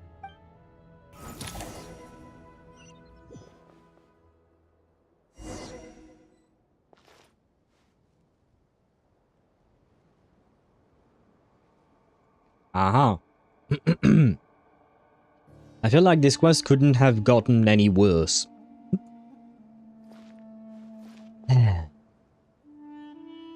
Why am I a child? Oh, goody! Thank you so much for handling the delivery. What a long way it was. You've really outdone yourselves. I'm well aware what a bumpy, dangerous journey it must have been.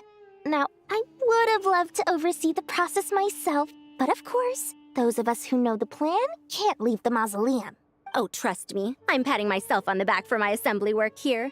Simply flawless work. And what exactly are you working on? But will you really be needing all of this? According to our plan, yes, this is the quantity required. I have no complaints about the quality either. Only the price. So expensive. I heard you covered a lot of the funding out of your own pocket. That is actually very generous of her. Although I will say, you know, I feel like when there is some kind of world-ending event, money should not really matter at this point, you know. Money should not really matter. Because, like, it reminds me, there was a reboot of War of the Worlds. There was a movie with Tom Cruise a long time ago. And then they remade War of the Worlds, but with Ice Cube as the main actor.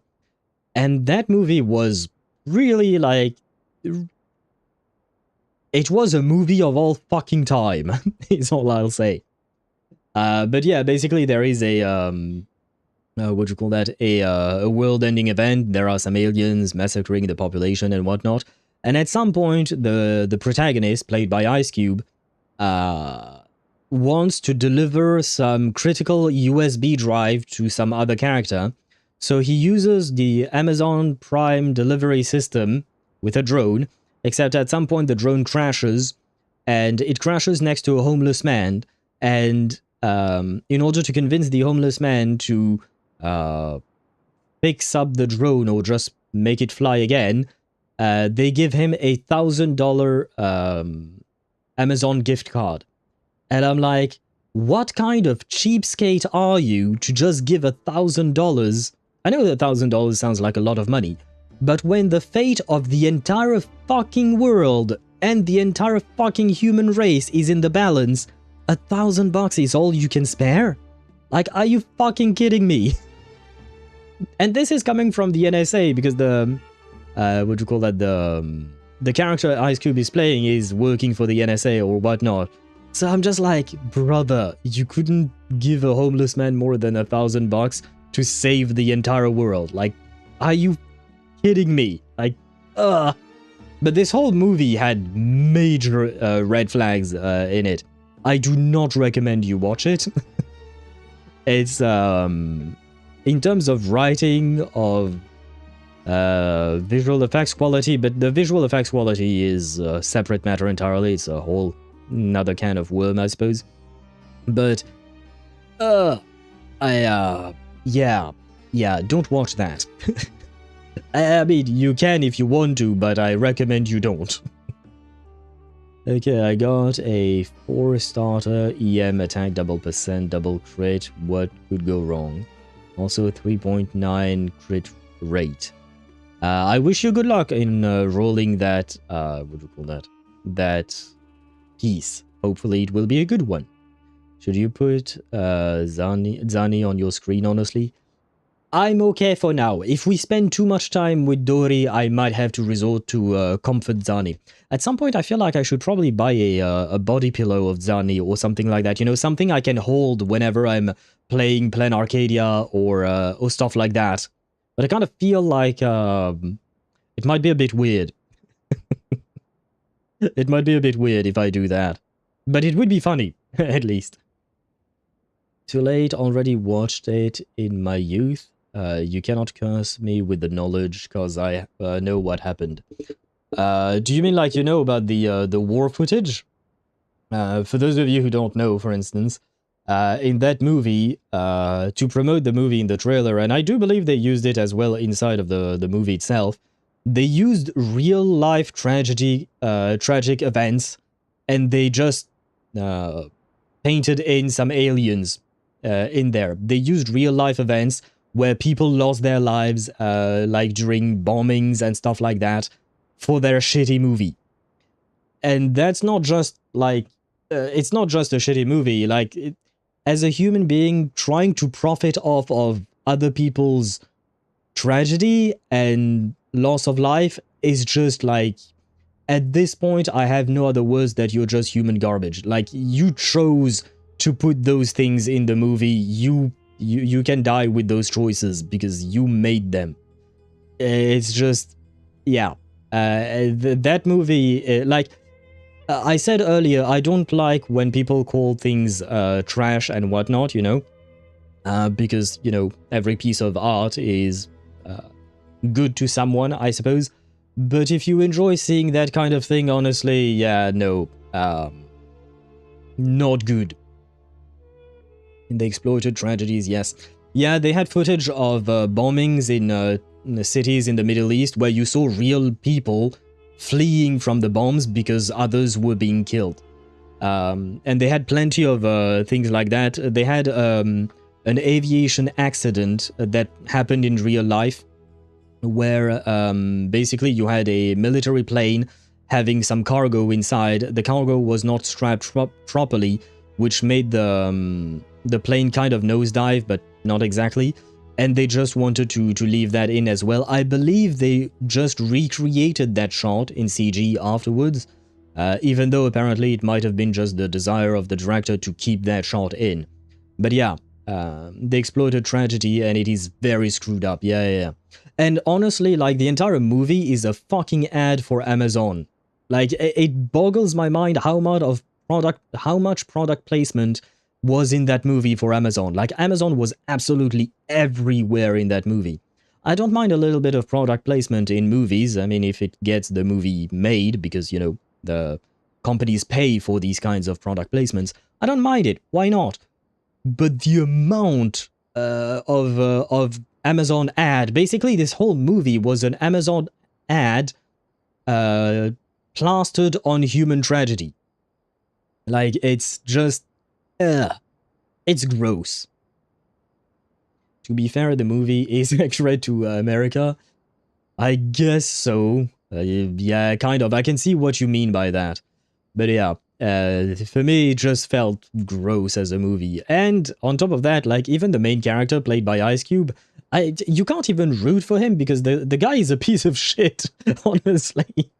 Like, yeah, it's just, the entire movie, like, it's just, I know that some people probably genuinely tried to make the movie good and probably work their asses off to make whatever they could, for the movie. But, man, I would not put that on my CV, you know, I worked on that movie. I would hide it from the rest of the world. That doesn't make it a good movie. No, it doesn't. I mean, there are accurate portrayals of how the United States can be and whatnot, who are actually good movies and interesting movies, but that one, no. What's Amazon? It's technically speaking what's paying my checks, I guess. Whenever I receive a payment from Twitch, technically speaking, Twitch is owned by Amazon, right? So Daddy Jeff Bezos is paying me, I guess. Quite the anime recommendation on Discord, Al. Thank you. You're welcome. I'm sorry if it was too much. I do have that same habit as Mihai. Whenever I get excited about something, I do want to share a lot of things. But I hope you enjoy them. If you want other anime recommendation, whether it is romances or other types, because I mostly recommended romances because that's what we were talking about. But I have watched maybe... I'm getting close on having watched 10,000 episodes on my anime list, according to that. I think I'm at 9,600 or something like that. So I have watched a fair bit, you know?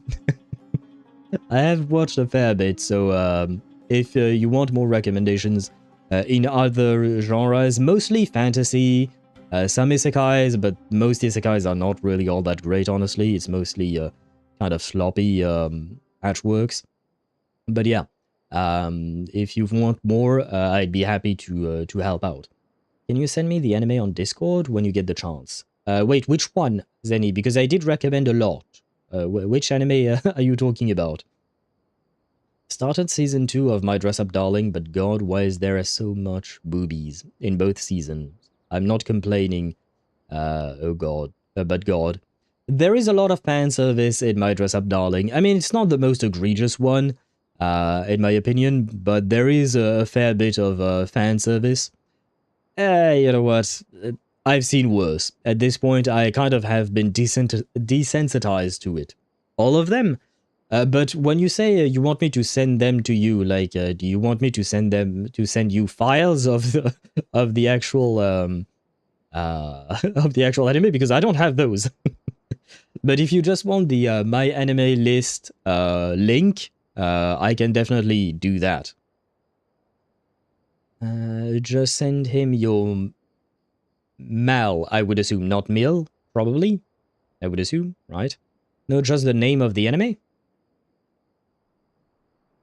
The ones I've already talked on Discord? Oh, do you mean like you lost our messages or something like that? Maybe. My Dress Up Darling is fucking tame? Yes. Yes, it is. There is way worse in terms of fan service in anime. 7 Deadly Sins, question mark. Yeah, that would be an instance, in my opinion. Yeah, the Mal. I had MILF on my mind for some reason. That's a weird thing to say when Dory's on screen, Sparta. You're going to jail. Oh god. Just the name of the anime. Okay. I'll try to send it to you later on, Zenny. Immature. I have a huge confession, not gonna lie. I have a crush on Waguri. Yeah, Waguri, Kaoroko, right? If I recall her first name correctly. Kaoroko is definitely very, very cute. She's quite adorable. I don't know which one is my favorite romance protagonist. Oh, a good question.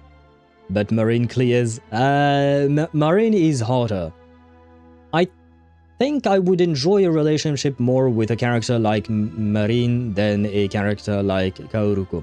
Kaoruko is very, very adorable and very cute, but personally, I feel like Marine Kitagawa is more fun to hang out with.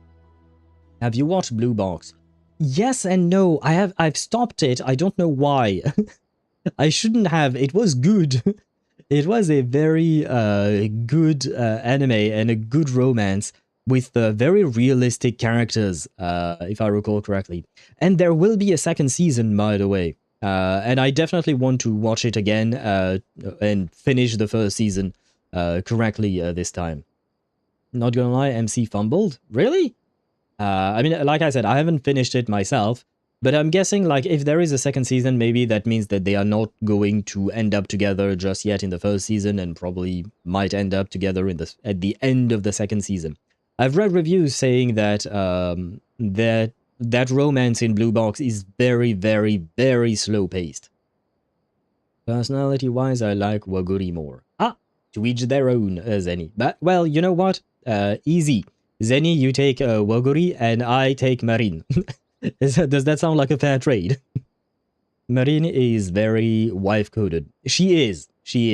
Because she also has those adorable sides to her. But she feels more fun overall. To me. Oh, that's an exaggeration. The academia provided most of the funds. I just offered a small token of my goodwill. Of course, the real tragedy is how little profit I'm making on this. You know, it's a serious crisis when you can't even make money out of it. See, this is the part where I dislike Dori a bit. Because she's still thinking of trying to make a profit when the fate of the entire world is at stake. This is my major problem with Dori.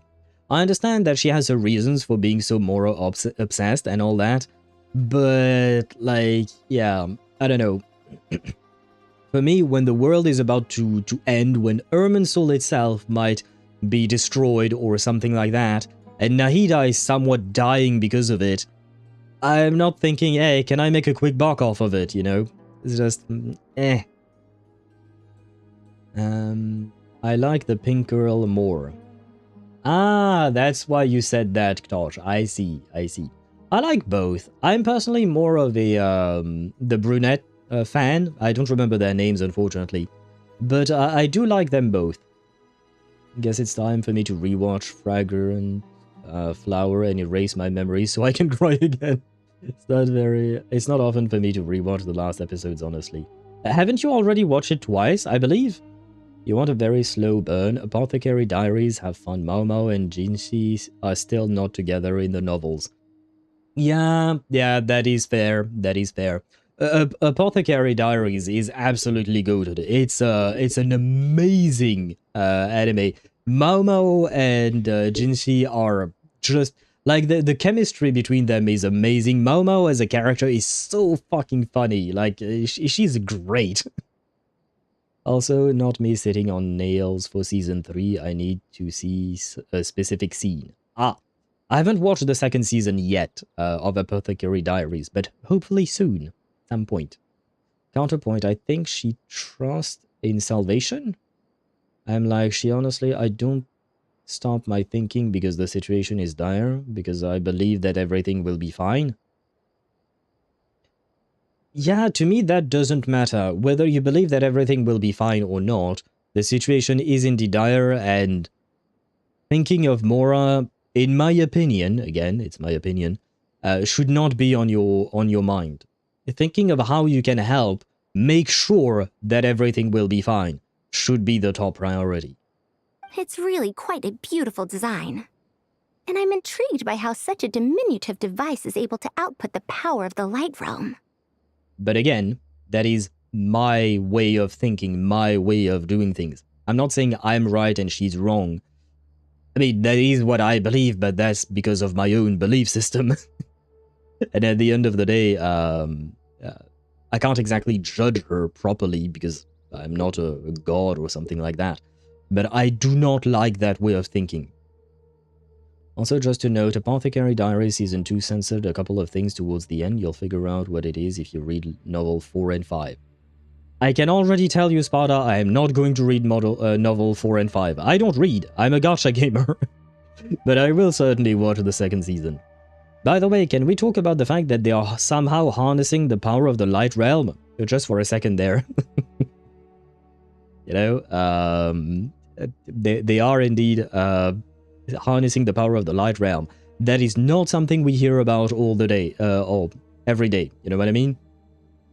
Well, it's better than to surrender to panic. Yeah, no, I'm not saying that you should surrender to panic either, Deidara. You can still be rational and just keep thinking. I mean, the fact is that Dori is absolutely the only character who is thinking of Mora right now, you know? Whereas all the other characters are thinking of other things, and they are not surrendering to panic either. I mean, harnessing the light realm might not be that hard with the freaking God of Wisdom on your team. Debatable. We don't know exactly how much Nahida knows about the light realm. I'm assuming she does know things, but exactly how much, debatable. What do you call a person that is sneezing while sitting? Eula? I don't know. It just made me think of Eula. But other than that, I don't know. A sneezer.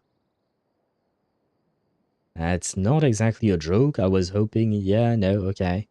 I saw your earlier message saying you need food. Bon appétit to you, Ktosh, if you go eat.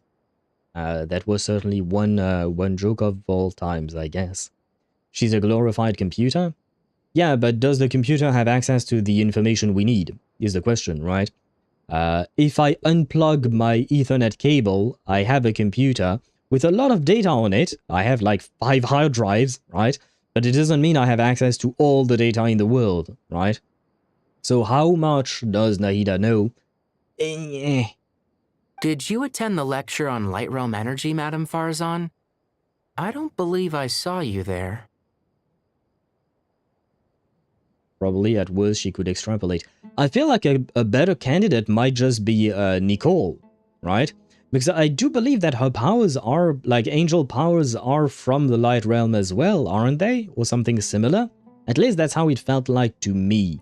I can't confirm, this is just a gut feeling, but I feel like a better candidate for how they learned about harnessing the light realm powers might be Nicole. Or, you know, both. You know, both working together. Or Nicole, but I don't want everything in Nicole's lap. No, I want myself on Nicole's lap. Or her on my lap. Whichever one she prefers. Of course I attended. I was just a little late, so I had to listen to the whole thing from outside the back door. Anyway, I have a perfectly good understanding of Light Realm, Elemental, and Abyssal energy, as well as the relationship between the three. Would you care to explain? Good to know. Master told me in private that the conversion process between Light Realm energy and Elemental energy involves highly classified knowledge that shouldn't be disseminated too widely. But even so, the scholars still shared said information. Would you share it with us? Well, you can't enforce a rule that everyone breaks. Is that the idea? At first, the Dendro Archon was reluctant to explain it in great depth for safety reasons. Later, she came to terms with it, and simply informed my master that we would all have to face the question of survival together. You were right, Sparta. It was Nahida who explained it to them. Backdoor Faruzan. Okay. You know what? I will bonk myself for my comment on Nicole's lap. I will accept the punishment, but I'm going to bonk to Bina bonk you for that, Sparta. Yeah, there you go. Bonk. There we go. We both deserve it. To protect someone from such dangers means keeping them in the dark.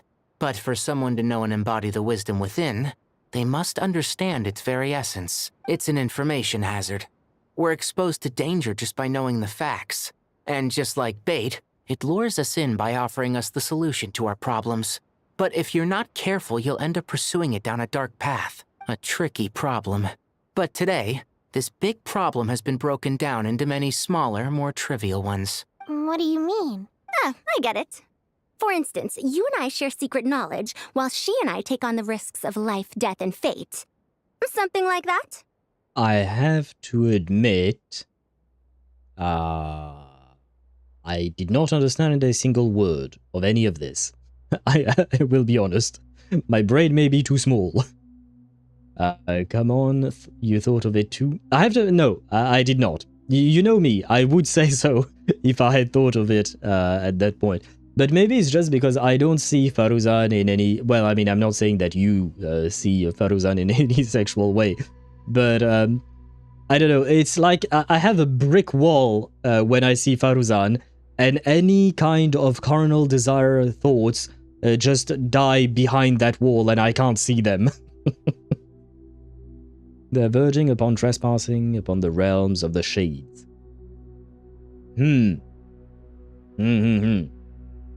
I suppose so, yeah, the shades probably do be using some light realm powers and more. But to be honest, I still don't fully understand how magic works in Genshin, because magic is not the same as the elemental system, right? Technically speaking, the elemental system is not considered magic within the game. For us, in real world, it is all magic, but in the game, there is a distinction. Hey, what? That is not what I call a trivial problem. Well, as they often say in Vahumana, an event that is monumental to the individual is negligible in the grand scheme of history. Generally, the fate of the individual is an insignificant affair. Being from Amorta, where the subject of our research tends to be a lot more personal, I have to disagree. It's hard to dismiss the individual as insignificant. In other words, the big problem of survival has been broken down into many small, interconnected factors, and each one of us represents one of those factors? I understand the idea, but because of the way she phrased it being so vague, it is also vague in my mind, I guess. It's kind of weird. The fact that you mentioned gals can't be otakus, I've been listening to their opening song non-stop, and I ended up adding it on Spotify. It's on my repeat list. Ah, nice. It is a cute anime. Gals can't be otakus. It is cute. It is different. I wouldn't say it's as good as the fragrant flower bloom. What's up? Ah, shit, I forgot the name, the entire name and all of that. You know what I mean? It's not as good as that, but it is cute and fun. Like, it's very light-hearted, I would say. Elemental system is basically the building blocks that humans can interact with, while the light realm stuff is more of a fundamental thing, so like chemistry versus quantum physics.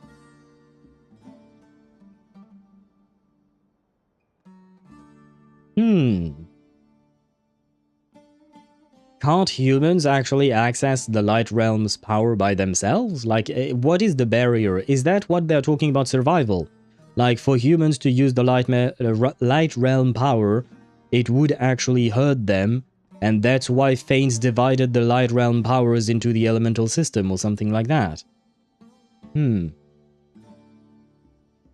Fragrant flower blooms with dignity. I had the fragrant flower and the blooms. I was just missing the dignity. I'm sorry.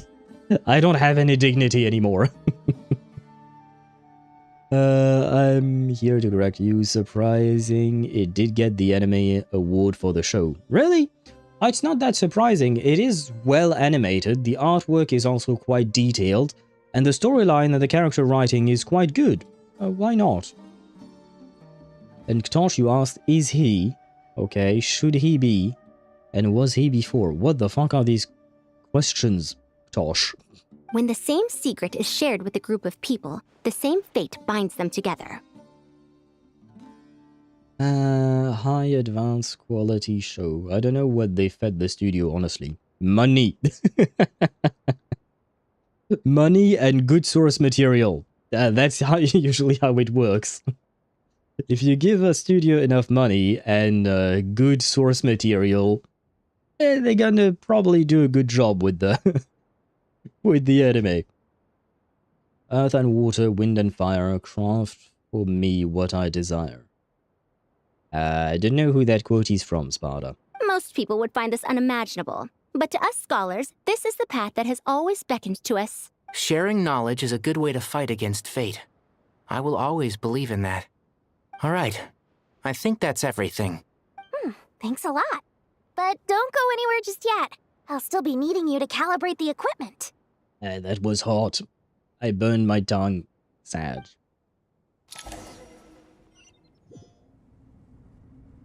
Can I see my wife? Oh no, I can't see my wife. Okay, fine. Inventory the materials and start the modification. Oh god, why am I swimming? The basic blocks of alchemy and the fundamental elements in hermetic alchemy, which Genshin, the alchemy table, takes inspiration from. I still don't see the connection. Well, I see the connection, but I also don't see the connection. I mean, I see the I see the connection with the elemental system that we were talking about, but I don't know which part of what I said you're replying to exactly there. Okay, the materials are ready. We can proceed with the next phase. Alhaitham, how are you getting along? Most of the information in Aru is written in ancient desert scripts. Some of this is written in a tribal language, while other parts seem to be a variant of an oasis script, based on the glyph forms. Oh. Not lost to history, I hope. Some are.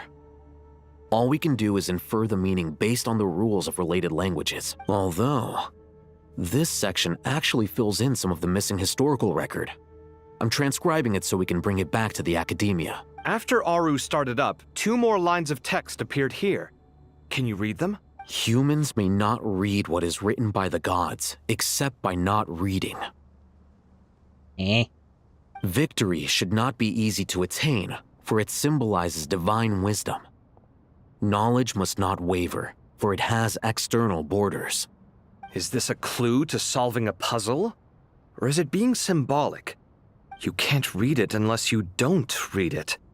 Victory is wisdom. Knowledge is confined by borders. Are they talking about nous? Nous being the one confining knowledge? Wait, I think I've got it. It's a metaphor, isn't it? It's talking about a chessboard. How did you get a chessboard out of this? Knowledge confined by borders, okay. Wait, what was the sentence again? Victory is wisdom. Sure, okay, I can see that. I still don't know how the chessboard relates to the, you can't read it unless you don't read. Yeah, not sure how the chessboard relates to that. Pro base element form the other 3, which forms the last one, the prima materia. Yes, that much I do understand. I just don't see the exact connection, or rather why you're going into such detail on that. Because my question earlier was just, what is preventing humans from accessing the light realm's energy themselves? Prima materia is light at the end. Yeah. That much I got, but like, what is preventing them from being able to make it happen, you know? Like humans, I mean. Like, what brings their survival in the equation? You were right. The youth of today are skilled at solving riddles. Have the secrets buried in the desert not been unearthed over the years all the same? Since Aru is a place reachable through wisdom, this day was bound to come sooner or later. I've always been against overly cryptic sentences. Don't you get tired of reading and writing all that? Ah, it's you 3. Just in time. We've been delving deep into Aru, and now this board has appeared. I've heard this was how you'd while away your free hours.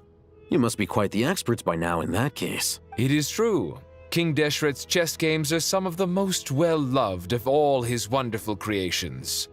If you have ever been to Safhe Shatranj, you may well be familiar with the chess pieces you see here. Is this chessboard supposed to be another visualization of the interior of Aru, then? Naturally. Visitors, everything is ready. Only by completing the challenge on the board in accordance with the rules will you be permitted to overwrite Aru. 1 second. It's not dangerous, is it? Dangerous? Why, yes, of course. Of course. Of course it would be. Maybe just because of their construction, like their makeup? Oh, you mean their constitution, like their body cannot handle the power of the light realm or something like that? Could be. Could be. I should be the one to go, then. Wait for me here. Sounds like the self-confidence of our present company has rubbed off on you. Don't be ridiculous. I'm your upperclassman, and that means I have to look out for you. I appreciate the sentiment, but a game of chess typically requires 2 players.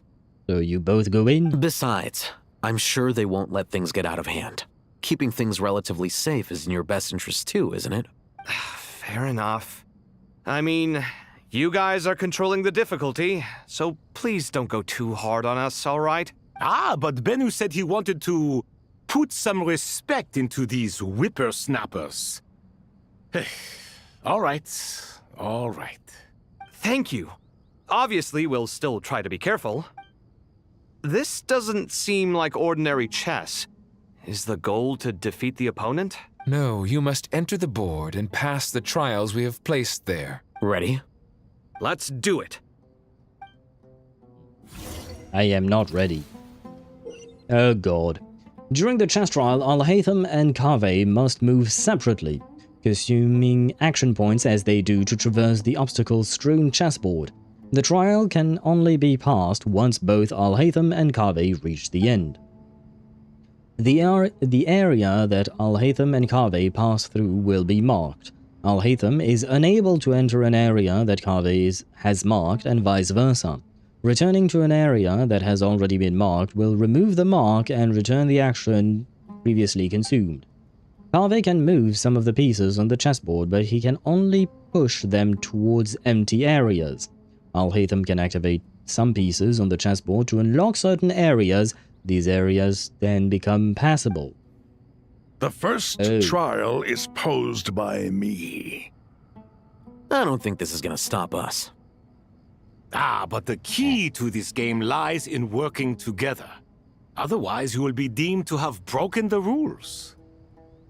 Looks like it's up to me. Marak, can you open it? King Deshret's favorite primal construct. Living on in suitcase form, of all things. Amusing. Ho-ho! Excellent work. Uh-huh. Some people can't handle the strain of their own vision, probably. Maybe. Not gonna lie, I've never heard of that, but it could be the case. Have fun with this. It was quite the hassle, to be honest, for me, at least, probably. Maybe I'm missing part of the sentence. Yeah, at least I'm missing part of the sentence. Okay. Well, thank you, Zenny. For some reason, I don't have a mouse. Is that normal?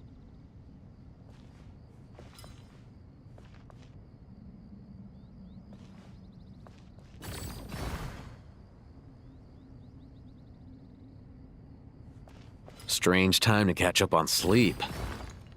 I'm not sleeping, I'm thinking! It's not that simple, you know.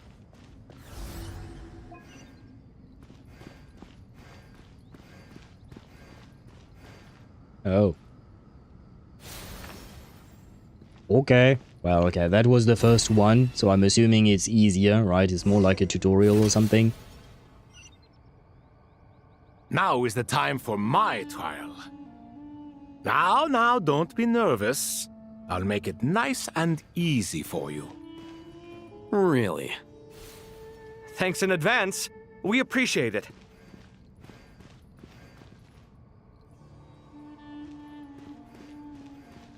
Oh.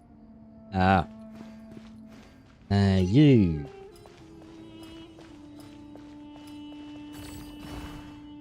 Okay. So far, so good.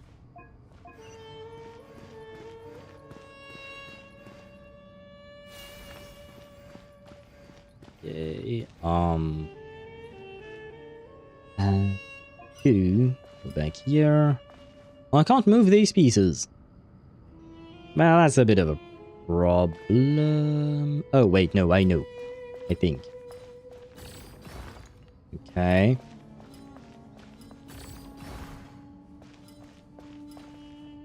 Aha. Nah. Shit, I think I screwed myself up with that one.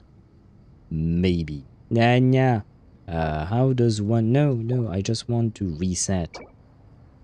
I don't want to... I wish I could just reset the last move I did, but I guess now not. is the time for my trial. Yeah, we heard you in the first place. Don't be nervous. I'll make it nice and easy for you. Really? Thanks in advance. We appreciate it.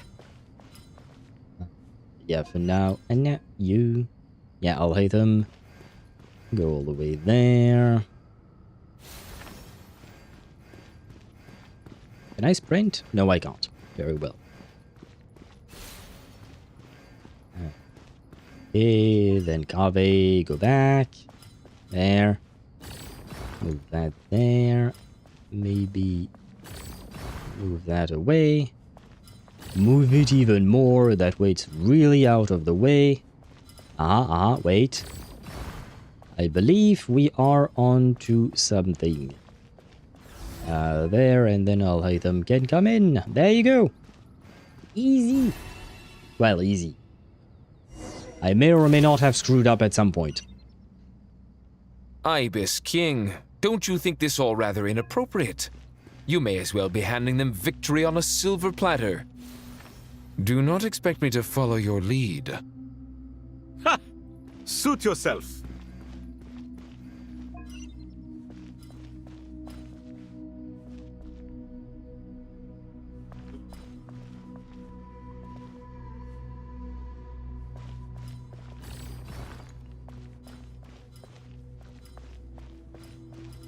Oh, yeah, I can't because it's a marked path, isn't it? Can I? Yeah. Yeah. Wait.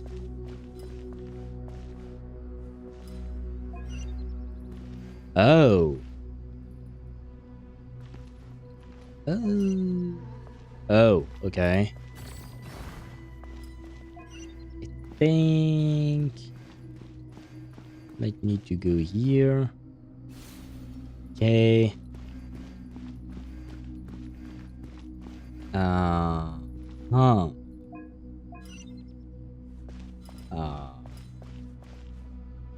Yeah, I don't really have a choice. I have to push you that way. But I have a feeling that's not going to end up on in my favor. Anya! Fine. What do you want me to do here? Grab the cave. Wait, no. We'll go the other way around.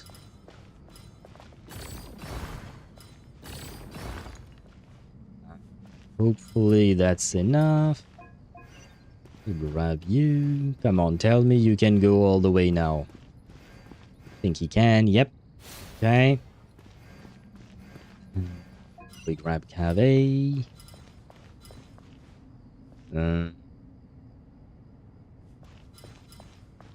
Anya!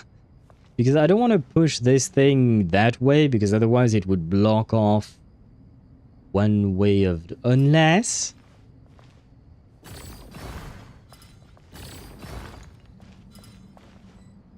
What do you mean unable to move? Can't you move it that way? No. Strange time to catch up on sleep. I'm not sleeping, I'm thinking! It's not that simple, you know. I think I may have screwed myself up. Shit. We're gonna have to reset, I think. I mean, not everybody is built Ibis like a King, brick shit house. don't you think this all rather inappropriate? You may as well be handing them victory on a silver platter. But like pushing Do it not to the expect me absolute to follow limit. your lead. Probably, yes. It's just Suit that we yourself. don't have any example of that as of yet, as far as I know. You go away. We know about that one. You, come on. You deactivate you, okay. So far, so good. Cave. We can push you again. That should be enough. Alhaitham. Come on, we can do this. We believe. We believe. There. Oh wait, I forgot to do this one. Come on. There you go. What if...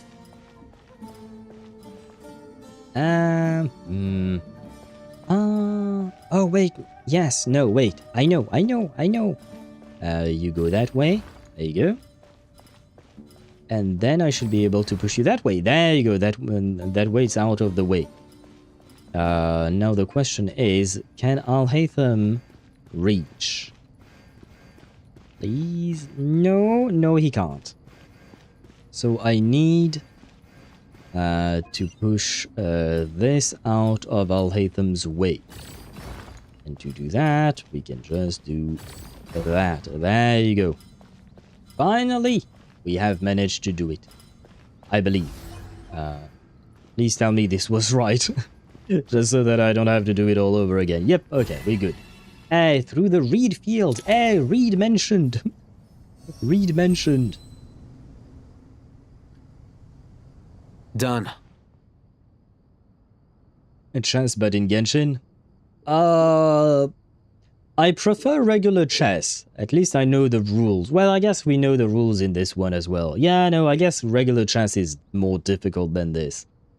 Delusions were the example, but that's kind of different because they're artificial. But if the mechanic is anything similar on a fundamental level, it might not be super pleasant to max out your vision, but this is just conjecture on my part. I wouldn't take the delusion as an example personally because, yes, they are artificial, but more importantly, I think they are flawed items to begin with. Like,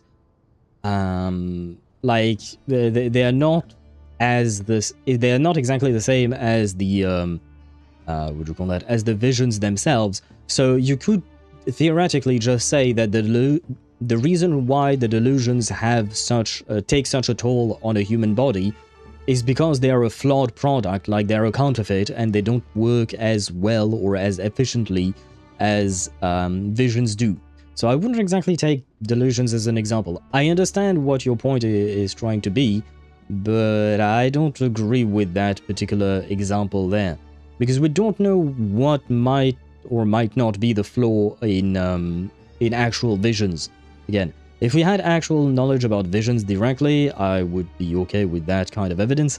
But delusions, for me, since they are different, they are not manufactured by Archons or Celestia or whatnot, and they very clearly have flaws. We don't know if the flaw comes from the very nature of what the delusion is, and because it's a counterfeit and not a proper vision, or if it's just like the process of visions, like it's amplifying an already existing flaw. You know what I mean? Like, either the problem is inherent to vision holding and is just amplified by holding a delusion, or the problem only exists within delusions because visions are quote-unquote perfect or don't have that kind of thing. So, yeah, no, And also, Tartaglia himself is an anomaly, so we can't use him as a yardstick because dude should be dead already. Yes. So that's why I said I feel like we don't really know enough to be able to say much. There are too many unknowns and too many questions that the game hasn't answered directly. Finally. It's over. But seriously, that was incredible. Standing on the chessboard felt completely different from standing on solid ground. And also... Oh, sorry. I'll save my thoughts for later. Thanks to the three of you for helping us out with this. Is it just me, or were you giving us quite a lot of guidance along the way? Were they? Because I have to admit I was not paying attention to what they were saying.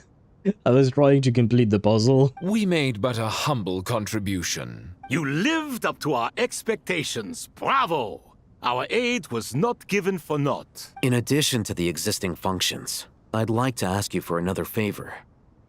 Since Aru's interference shield can cover the entirety of the mausoleum, it should be possible to extend its range even further. Perhaps you can find a way. So, building upon the existing functions to... Ah, I'm with you! Imagine for a moment. What would the ideal outcome look like if this function were compatible with the devices? I agree. This is the best solution possible. Please, everyone, we beg you to help us. Me, oh my! Well, since you ask so very nicely, I suppose... Goti? Kroko? What do you say? Naturally. Okay.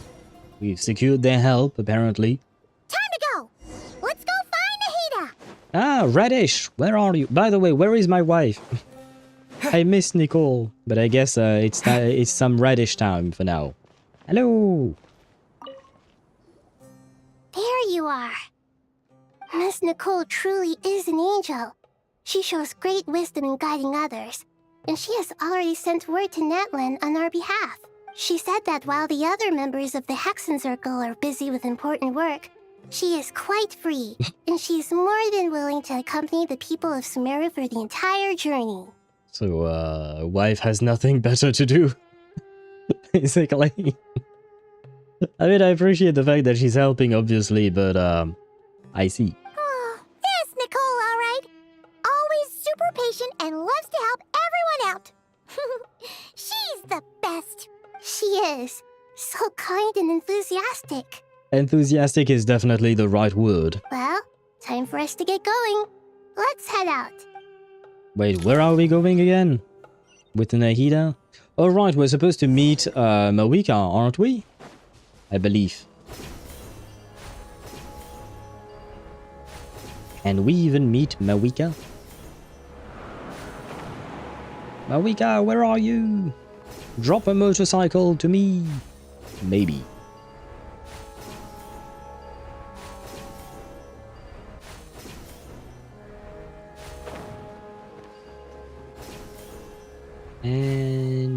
And then we walk. Very well. Mawika, I don't see the Mawika. Where is she? Aha. Aha. This should be one of the closest places to Natlan in all of Sumeru. There's the barrier Nicole and Nefer mentioned. It completely cuts this nation off from the others. But why? Why separate you from the rest of the world now, specifically? And if I'm not mistaken, Irminsul was polluted once before, was it? Oh, he said wasn't it? My bad. I think that's right. The forbidden knowledge was eliminated, but the fact that Irminsul was polluted should remain unchanged. Oh, she's actually here! Hey! Hello! Good question. I'm wondering the same thing myself. Hello, Mawika. It's been a while. How are you doing? That voice. Mawika! You got here pretty quickly. She has a motorcycle. No one has motorcycles in this game. Yes, she's fast. I feel like it makes sense. She tried to break the barrier? Did she? Was that actually an attempt? Because I have to admit, I did not fully understand what she was trying to do, but I guess maybe she tried to punch it and it didn't work, right? Well, she needs the power of the 6 heroes or something like that, maybe. Yeah, Tortilla should be dead. Just double check the shit he has done with the delusion. Dude objectively should be dead. Yeah, he has pushed way past his limit with the delusion, and somehow he's still alive. I'm gonna say it's probably thanks to Skirk's training, or something. Hello, traveler. It's been a while. Hello indeed. Mawika!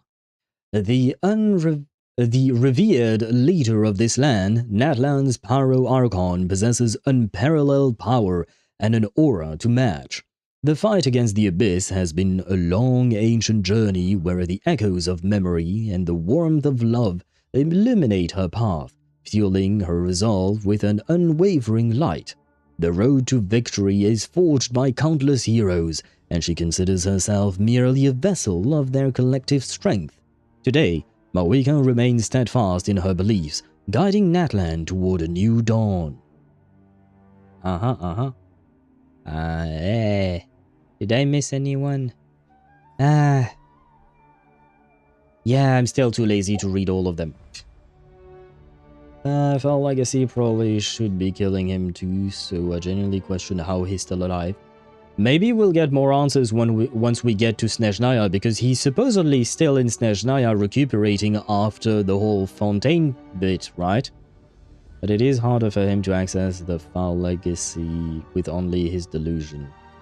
You noticed that during Fontaine. I noticed what during Fontaine? Because I wasn't streaming when Fontaine was out. Wait, what? Moika, I missed you. I missed her too. It's nice to, and like I said, it's really nice to see the Archon of what do you call that? Of another country being present in Sumeru, you know. Hello there. Well, next to Sumeru. Hello, Dendro Archon. Hey, hello, colleague. Moika, I apologize for asking you to meet at the border on such short notice. I also apologize for not being able to greet you in person. The form in which you see me now is one carried by the Traveler. The real me is inside the mausoleum of King Deshret, and I am reaching out to you with my mind from here. Irminsul has been infiltrated by the Doctor. We must be on our guard, as he can spy on information in the world from within the tree.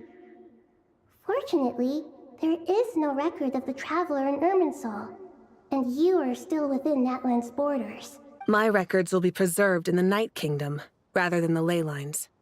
As long as the Night Kingdom remains disconnected from the ley line cycle, the Doctor has no way of knowing my movements. Exactly.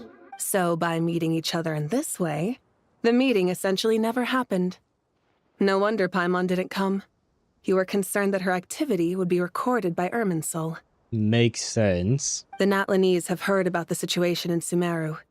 With the borders sealed off, merchants have been forced to stop their shipments. It's pretty serious, and you're the ones bearing the brunt of it. Although, does that mean that, what do you call that, that Paimon is inscribed within Irminsul? Can we ask Nahida for some information on Paimon? Either way, because we asked information about our sister and whatnot, but what the fuck is Paimon, you know? What on earth is she? Well, what on Teyvat is she, I should say. The transformation is noticeably slower and much rougher. I'll take your word for it, because I do remember the cutscene, but I don't remember all that, like, all the details there. They're not telling us. Yeah, I know. They're not telling us what Paimon is, I'm afraid, which is sad, but it is what it is. One day we'll have answers. One day. Smart. Yeah, their plan is smart, to avoid Dottore knowing what we're doing. It is indeed a smart plan. But, you know, hopefully he won't be able to spy on us indeed. But wait, I see some ads are rolling on Twitch. I am going to go to the restroom in the meantime. So while the ads roll, I will leave you with some clips and some music, and I shall be right back. How does that work? What? Can I reset? No. Yes. Oh. Oh god, what did I do? Yeah, this interface is really not intuitive for me. I have a hard time... Ah, wait. Clear a pic... Yes.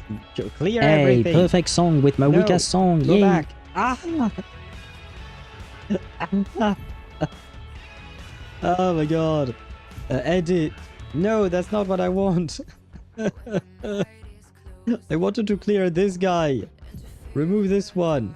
Go away. No. Where is the thingy that we mentioned? Healing parries. What? Here. Ah, it's here. Okay. Oh my god. This is... Oh, brother.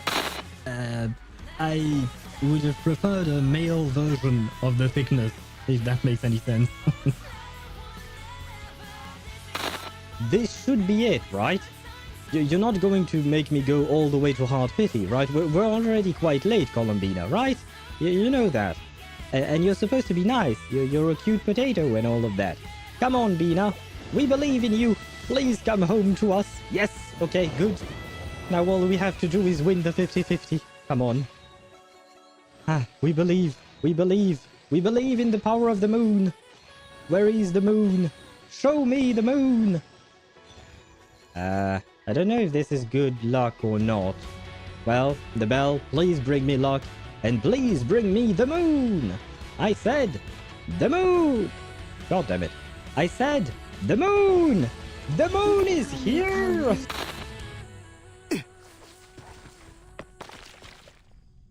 The door swings back toward him, and he instinctively pushes it aside. Ink droplets fly across his face. I have a joke to make about what just happened. I will not make said joke. I will remain a pure and innocent child who does not have his mind in the gutter. Yes, grunt like that, What? Wait, grunt like what? Wait. Is this what you wanted to hear, Aisha?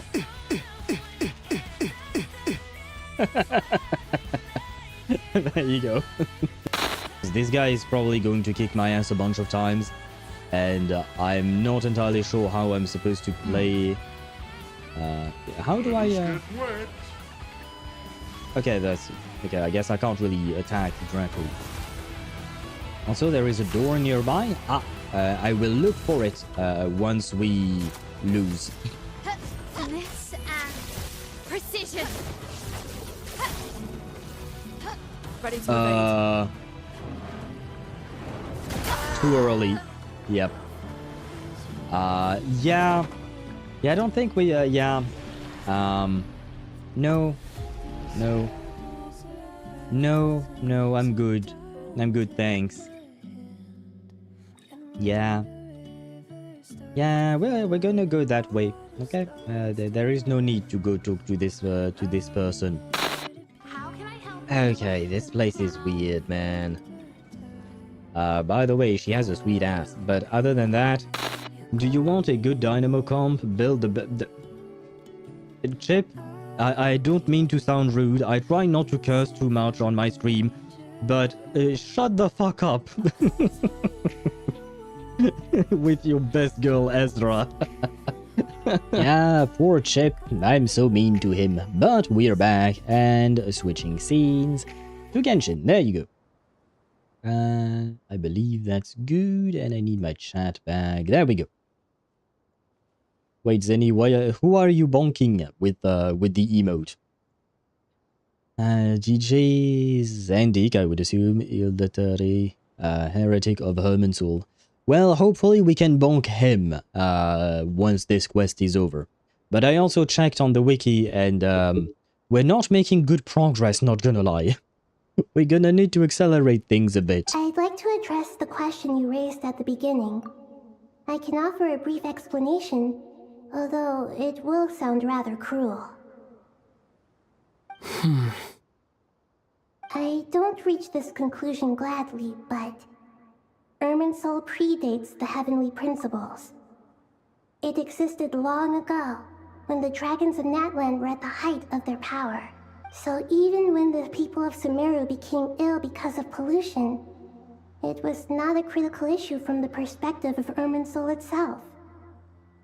As long as it continues to function normally, the barrier will not be activated. Okay. But this time, the Doctor's invasion has directly affected the tree.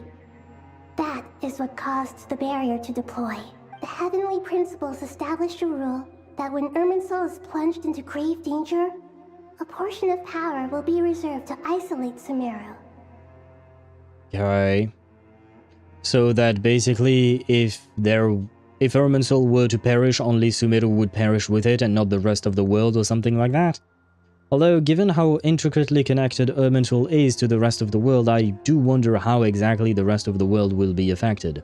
I guess Natlan wouldn't be all that much because they have the Night Kingdom and that ley line system, right?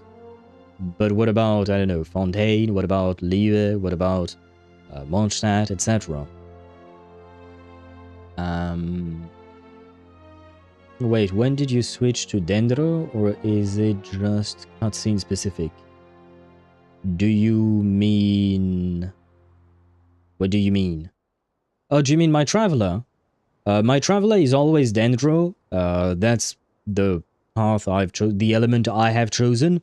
But when the game forces the traveler into the conversation or the party or something like that. Sometimes it will bring out Pyro Traveler instead. So if you see Dendro Traveler, that means it's my Traveler, I would assume. And if you see Pyro Traveler, that means it's the latest Traveler that we got, aka Pyro Traveler, and most likely, like, you know, a trial Traveler, basically, just not mine. Just felt like using the emote considering I will never get to use it again. Why wouldn't you be able to use it again, Zenny? Unless I remove it, the emote will still be there. Lights, Bunsen, burner. We got a tree to burn, if so. Maybe. The question is, will it help? You know? How exactly will burning the tree affect the rest of Sumeru? Is the question, right? That I have to admit I don't know. Not if I'm not subscribed. That's a fair point. Yeah, that emote. All animated emotes are what do you call that? Are, what's the word? Only for subscribers, because that's the way Twitch works. For followers only, there are 5 emotes, and they are all standard emotes, aka PNGs. They are only static images. I can't make animated emotes for followers only, because that's not how Twitch works, unfortunately. We have like 5 or 6 slots. Basically, it works with slots. We have 5 slots of standard emotes for followers, and then we have another 5 or 6 standard slots for subscribers, and another 5 or 6 animated slots for subscribers. And then if I want to, I can also make specific emotes for tier 2 and tier 3 subscribers. The emotes you guys have are for tier 1 subscribers. I never made tier 2 or tier 3 emotes and whatnot. But yeah, it is the way Twitch works. Well, it'll get rid of the pesky thing called constellations if nothing else. Yeah, that's because you have an issue with the constellations. The people of Teyvat don't really seem to have much of an issue with that, you know. And again, yes, even if you believe that the constellation is an issue, we don't know exactly what happens when you remove that whole system. What if removing the whole constellation system kills everyone because their fate is terminated and they just all die immediately? Like, you don't know what kind of consequences these things can have unless we have actual proof, or you know, the game hints us at oh yeah, no, nothing happens if you make all the constellation disappears. I am not willing to take that kind of risk unless we have some kind of knowledge that that would make sure that nothing bad like that would happen, you know? So, sure, you might want to get rid of some things, but again, you have to think of the consequences of how you're doing, how you're trying to achieve what you're trying to achieve. That way, even if Sumeru is destroyed, the outside world at least has some time to catch its breath. We'd certainly need it. The heavenly principles created almost everything that exists in Teyvat today. To them, preserving the existence of the world and its inhabitants takes priority over protecting Sumeru. Yeah, I guess it's the needs of the many outweigh the needs of the few. Meaning, protecting Sumeru now falls to you. Yes. My own power may be limited, especially compared to yours. But that doesn't mean that we're just gonna sit around and wait for the end. If necessary, I will utilize any and every means at my disposal. I mean, at the end of the day, that is what the Archons were made for, right? Or given the Gnosis for. Gnosis. Anyway. In the sense that they are meant to guide and protect their respective nations, right? So it is literally Nahida's job, I guess. And Zenny, I hope that we can muscle mage our way through Dotori indeed. I mean, it'll give them more free will if people adjust, because outsiders' constellations are themselves. The assumption being people become their own constellation. Yeah, but that's a motherfucking huge assumption, brother. Because like I said, there is nothing telling us that just removing these constellations are not just going to kill everyone. Because they are too intricately tied to them. Like, Imagine if the constellations are kind of like your nervous system and you just decide to remove it. Guess what? You're gonna die, right? But what if the constellation is just like, I don't know, a kidney? And you can still, you know, if you remove one kidney, you can still function with the other one. Or even if you remove both kidneys, technically speaking, you can still live with a lot of dialysis. Not really a nice way of living, but still, right? But that is also another type of potential consequence. What if removing the constellation makes everything much, much more difficult and much more painful for everyone, etc.? So there are a myriad of possibilities, and I don't think the game hints at any one of them particularly. So yeah, again, you're assuming something, but your assumption is to gamble the lives of everyone in Teyvat.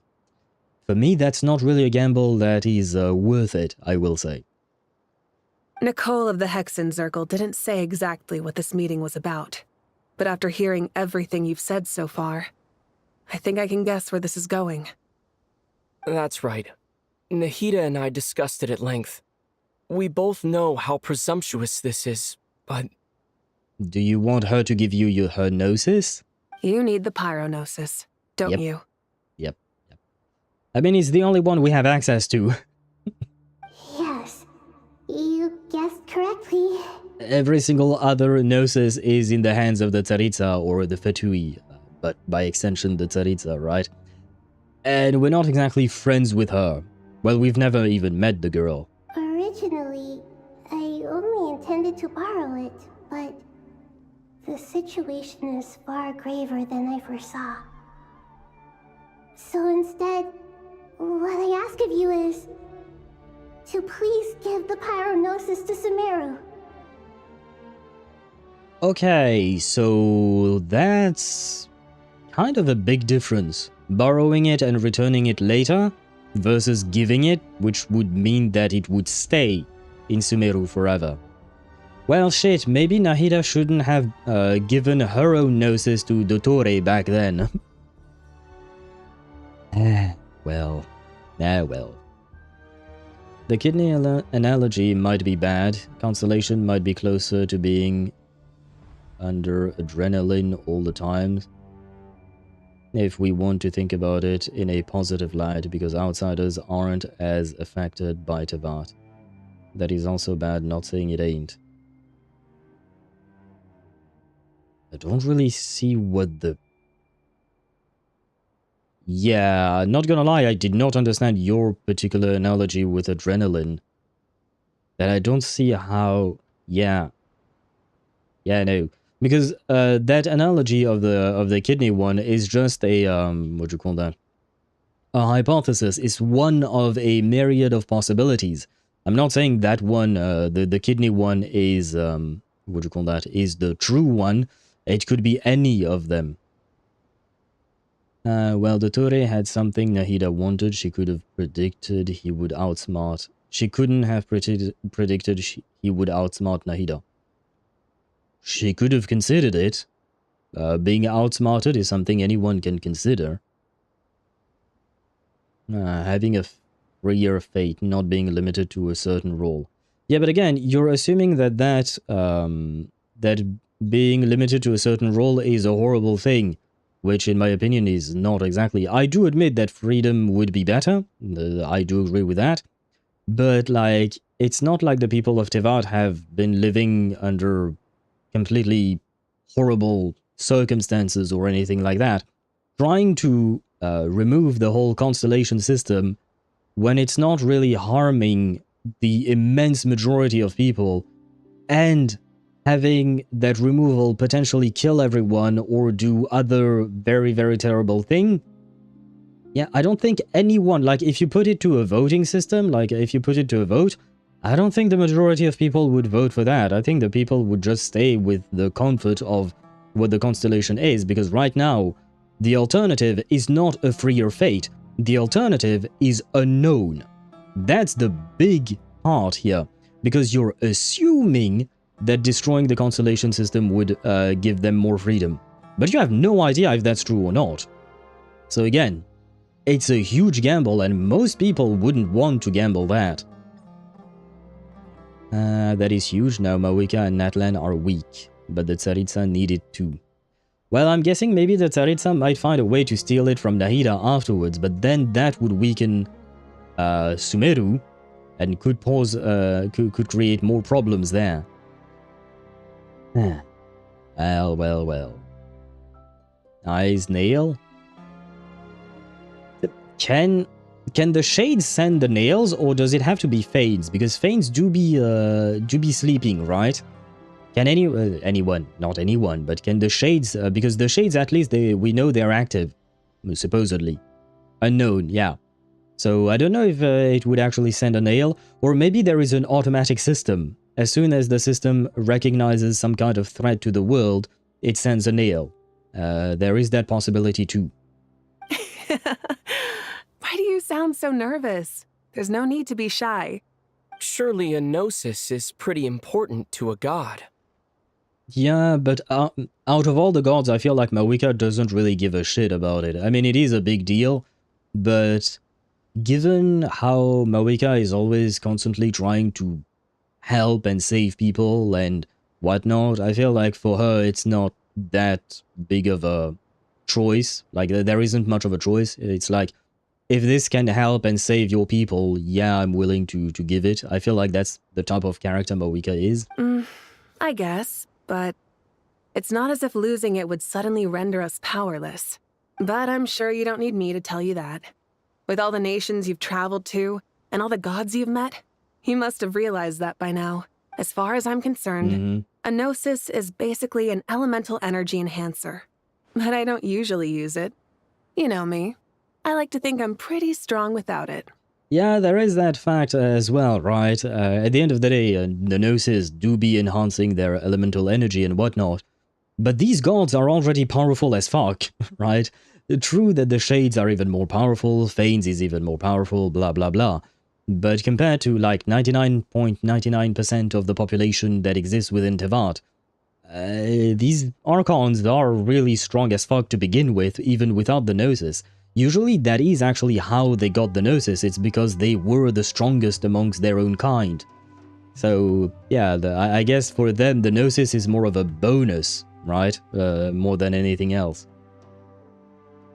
Mawika doesn't give a shit personally, and besides she had a power boost from Renova once. Yeah, but I don't think she can borrow the power of Renova again. I think it was more of a one-time deal. The only threat, a real threat, is the Fatui in the Abyss. Yeah, but even then, because I feel like the warriors of Natlan are strong. They've been battling the Abyss for hundreds of years, right? So with Mawika on top of that being there to help them, I think they could weather some kind of invasions from the Abyss. I mean, we've already done it. From the Abyss, right? And the Fatui, I doubt they would invade Natlan unless they come from for the gnosis. Unless there is that, I highly doubt they would ever invade Natlan. Imagine Tsaritsa acknowledging Mawika so strong that they were not able to take Mawika's gnosis by force. That could be true. That could be true. If Thrain wasn't so honorable, he could have gotten the gnosis, he just didn't. Also, he was protecting the souls. True. I don't know actually who would be more powerful between Mawika and Capitano. Like, we saw the fight and Capitano lost. Did he lose because he didn't go all out? Did he lose because he was worried about the souls he was carrying? We don't exactly know. One way or the other, right? Sparta, Mawika and Capitano didn't fight at full strength. Yeah. Plus, we didn't see Mawika use the full power of, what do you call that? The full power of her gnosis. We've never seen an Archon use the full power of their gnosis. If I'm not mistaken, please feel free to correct me if I'm wrong, but during that fight, she was just fighting with her own power, right? Yeah, not about to dispute that. So you see, you don't need to sweat it. Here, Take the pyronosis. But isn't there a barrier between us? Like, how do you intend to give it to us? Huh? Just like that? Uh-huh. Just like that. To tell the truth, I've always toyed with the idea of giving it to someone who needs it more than I do. I know you accompanied Nahida here to try and increase the chance of success. It's a good thing you did, because your involvement is one of the main reasons you've managed to persuade me. Are you sure about this? Handing over your Gnosis just because of me? I mean, to be fair, you did help save her entire country when she needed you, so, you know, kind of nice. Descender, that's how. You gotta stop chalking everything into the Descender category to explain everything. Sparta, you gotta stop that, man. We don't know if a Descender can actually go through the barrier or not. The Traveler hasn't even tried. We don't know shit. But you have the tendency of every time we want to try and explain something, oh yeah, the Traveler can do it, he's a Descender. We have no idea what the fuck the Traveler can do or not. We see her full power enough to punch the false sky, that is Moeka too. You know. It was the buff from Ronova, not just Moeka. And from the 6 heroes. It was a combination, it was not Moeka alone, that is absolutely true. That was not Moeka's power alone that punched a hole in the sky. So we can't give her full credit for that. I won't try to quantify it, but trust me. Handing over the Gnosis to Tumaini is far from the craziest idea I could think of. Wait, what does Tumaini mean again? Was it hope or guide? I don't remember. I think it's supposed to mean hope, right? So handing the Gnosis to hope, it kind of makes sense, I guess. If the Traveler can do it, chalk it up to him being a Descender. Yeah, but oh my god, man. It's so many ifs and assumptions with you, brother.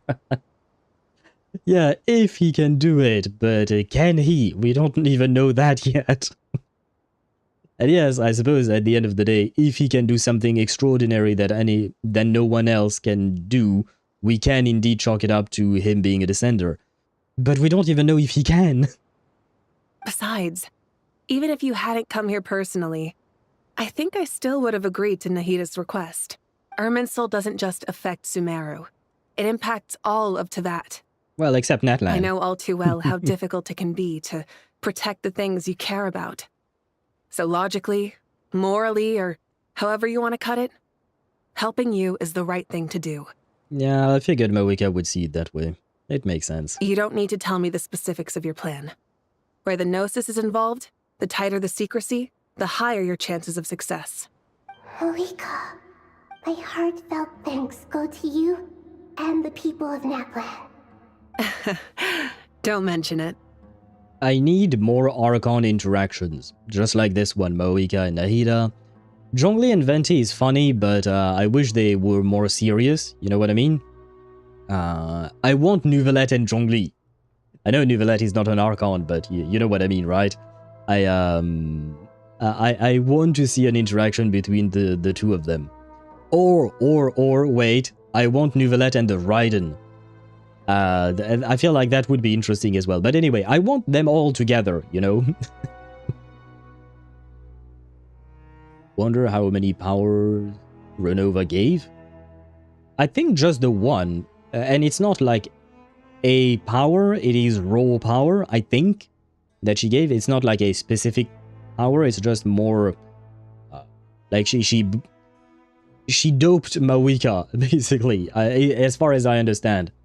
Yeah, it was raw amplification, right, alright, okay, that is how I understood it as well.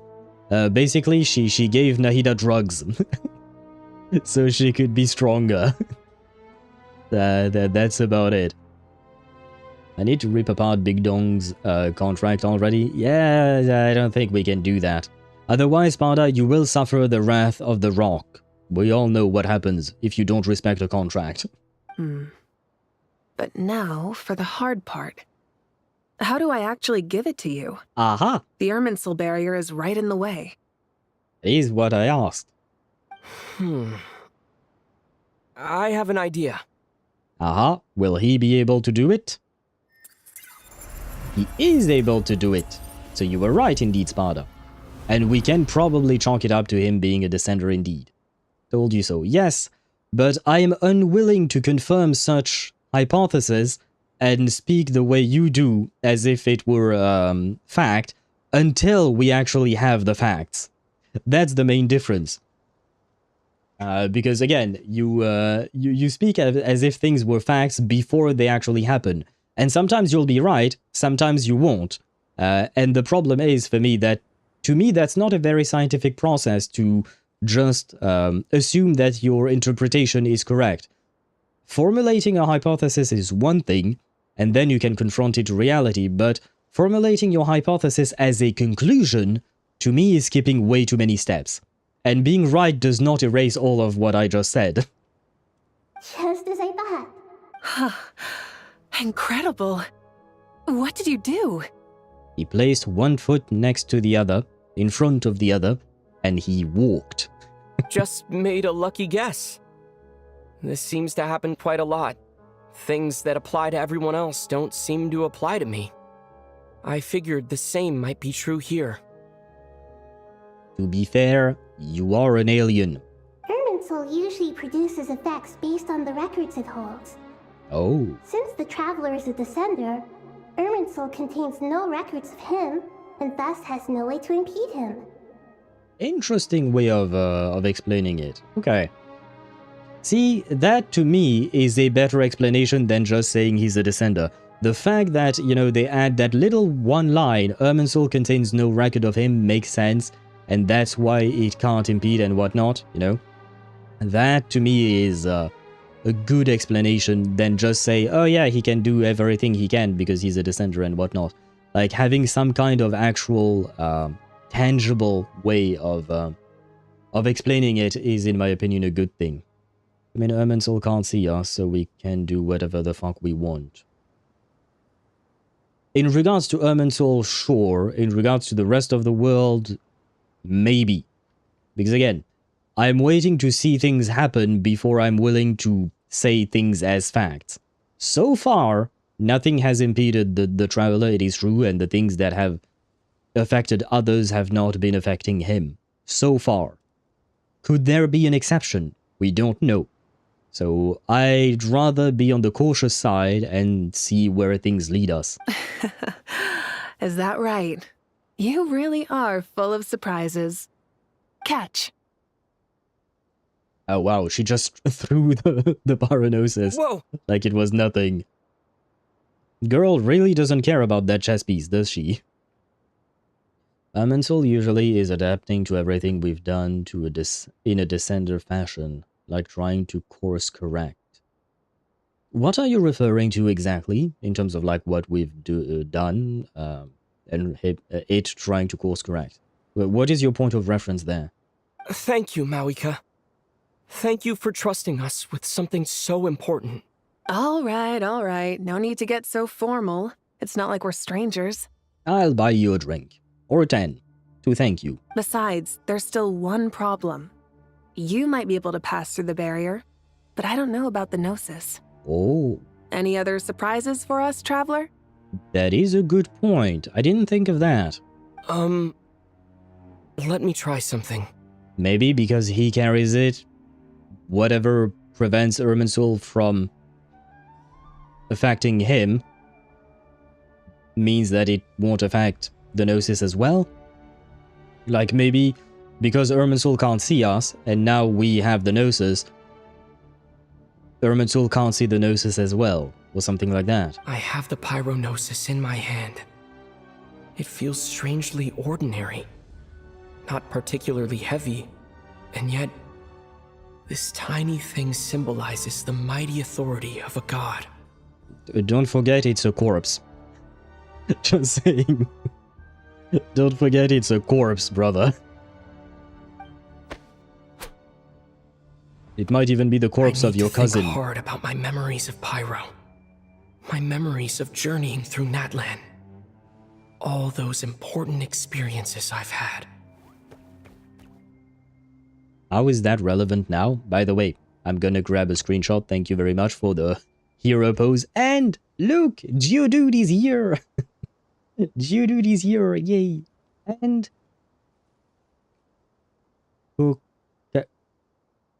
The bird with too many C's in his name. I forgot his name. Kokaku? Yeah, Aoife's bird is here. We love Aoife's bird. Fishing Hu Tao out of death during her event. She wasn't killed. I don't remember the details exactly. But we basically stopped Hu Tao from getting killed. It was during one of the Chinese New Years. Yeah, I do remember that. But what is the connection to Irminsul there? Yeah, the corpse of your possible cousin or member of your species. Yeah. I thought of the same thing, Sparta. Yeah, bro might be holding the bone of his father or something like that, you know? The gnosis disappeared. Traveler, are you alright? Wait, did he just eat the gnosis? But not like with his mouth, but, you know, with its body or something? I'm fine. I guess maybe, yeah, he kind of absorbed it, so that now it's part of him. So now truly the Irminsul can't see him. And the gnosis, I mean. The pyrognosis disappeared into my body. Just like phlogiston. Is that how it works? Maybe it resonates with you because you've mastered the power of phlogiston. You might not be recorded in the ley lines, but you're still our Tumaini. So that's how it works.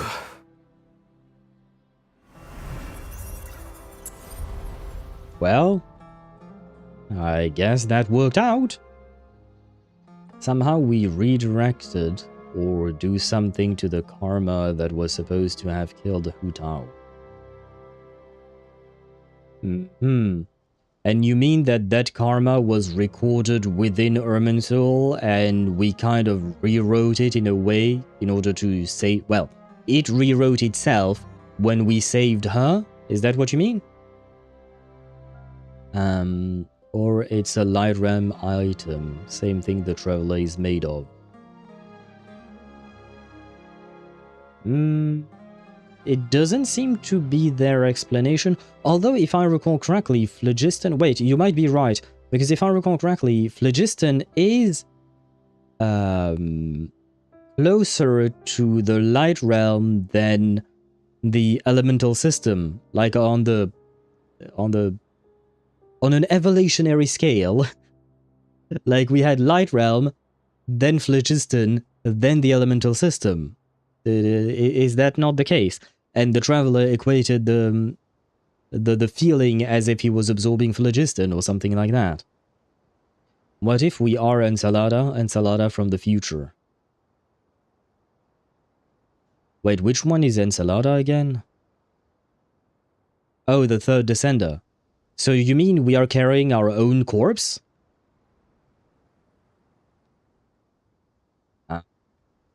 Well, that would be bad. That would be bad, because that means that at the end of the game we die. Or something, I don't know. Yeah, the karma just fucked off. I really don't remember the specifics. I would heavily dislike that. You would heavily dislike what? Oh, I want Sarleinen to be his own entity. I think I would prefer that as well. I think. Depends how it's written, at the end of the day. Depends how it's written exactly. Amazing! I made it back through with the gnosis. Please allow me to express my gratitude once again, Malika. Pleasure. Well, I've given you all the help I can. The rest is up to you. Good luck. We won't let you down. Yeah. We aren't about to lose. Yay, we all fist bomb. Except there is a barrier.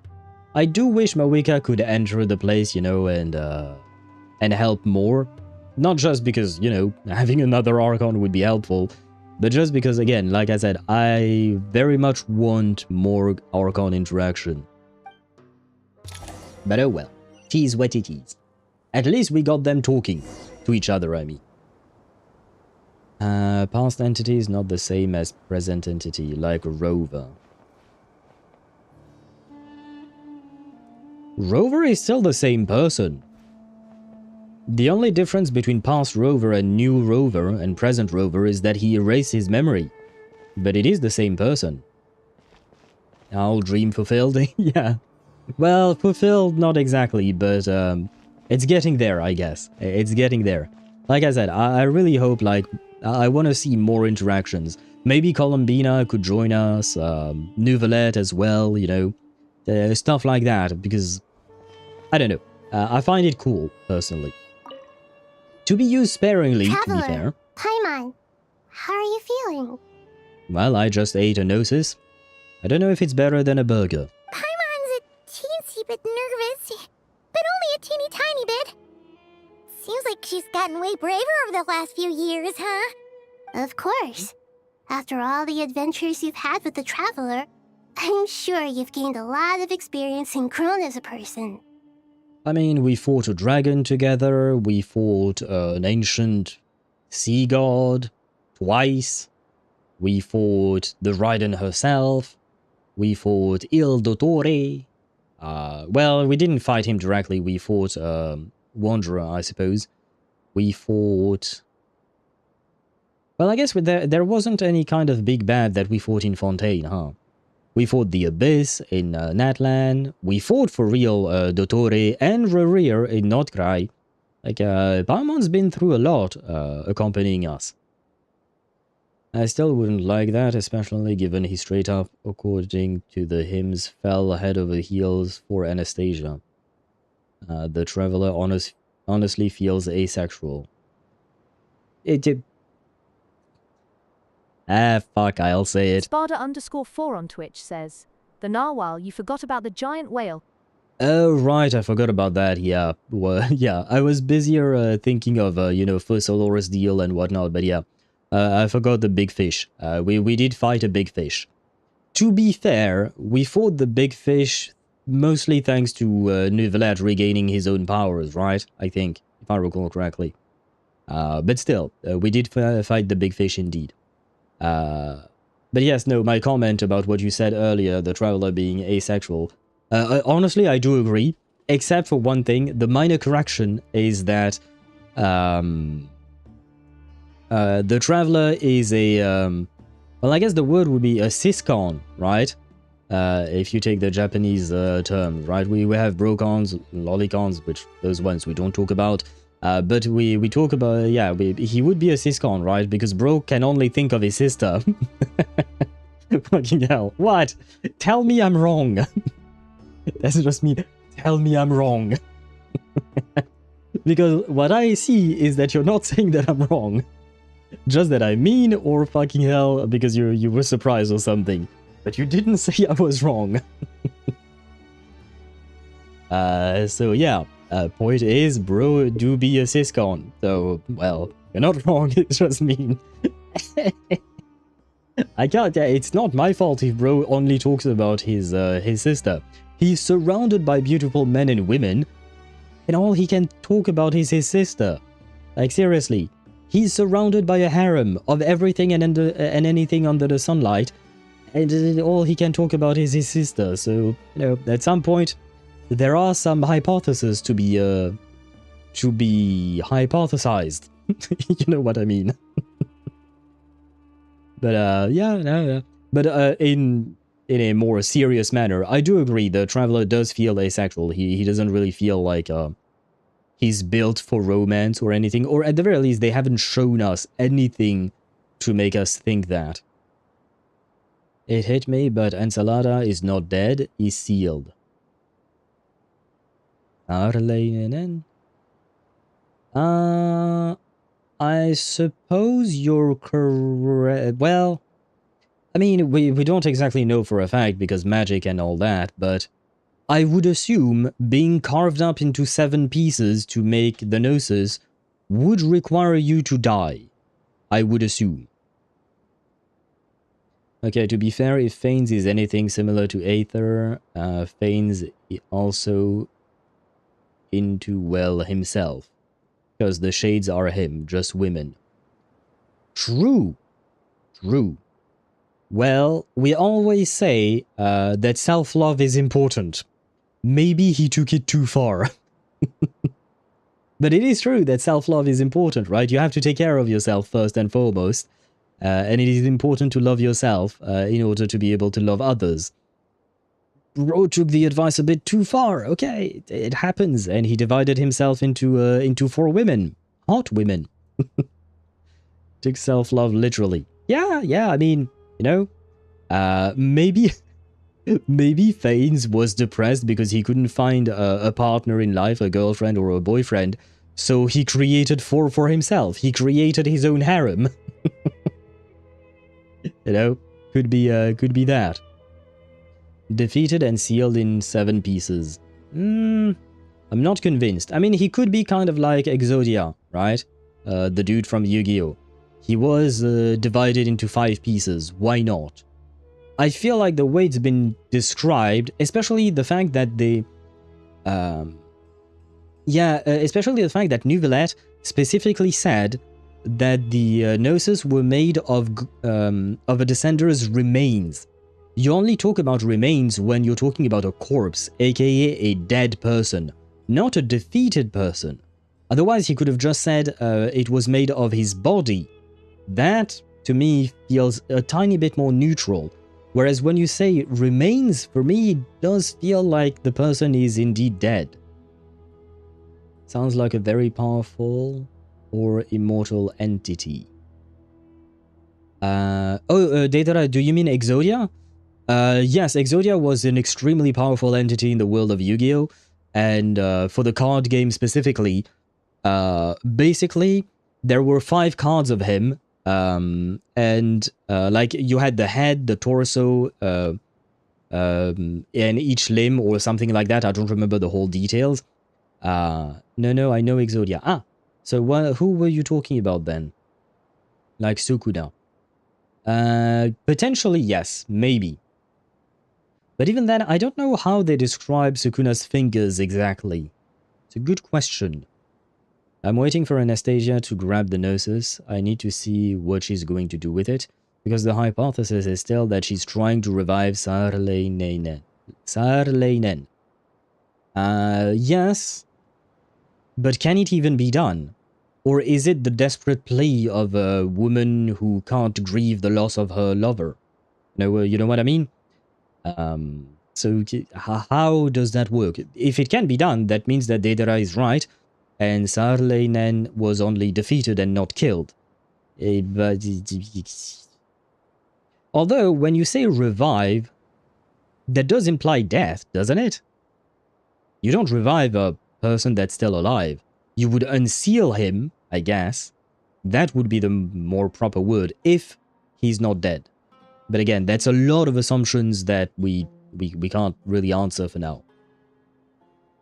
Sukuna's fingers were 1/20th of a soul.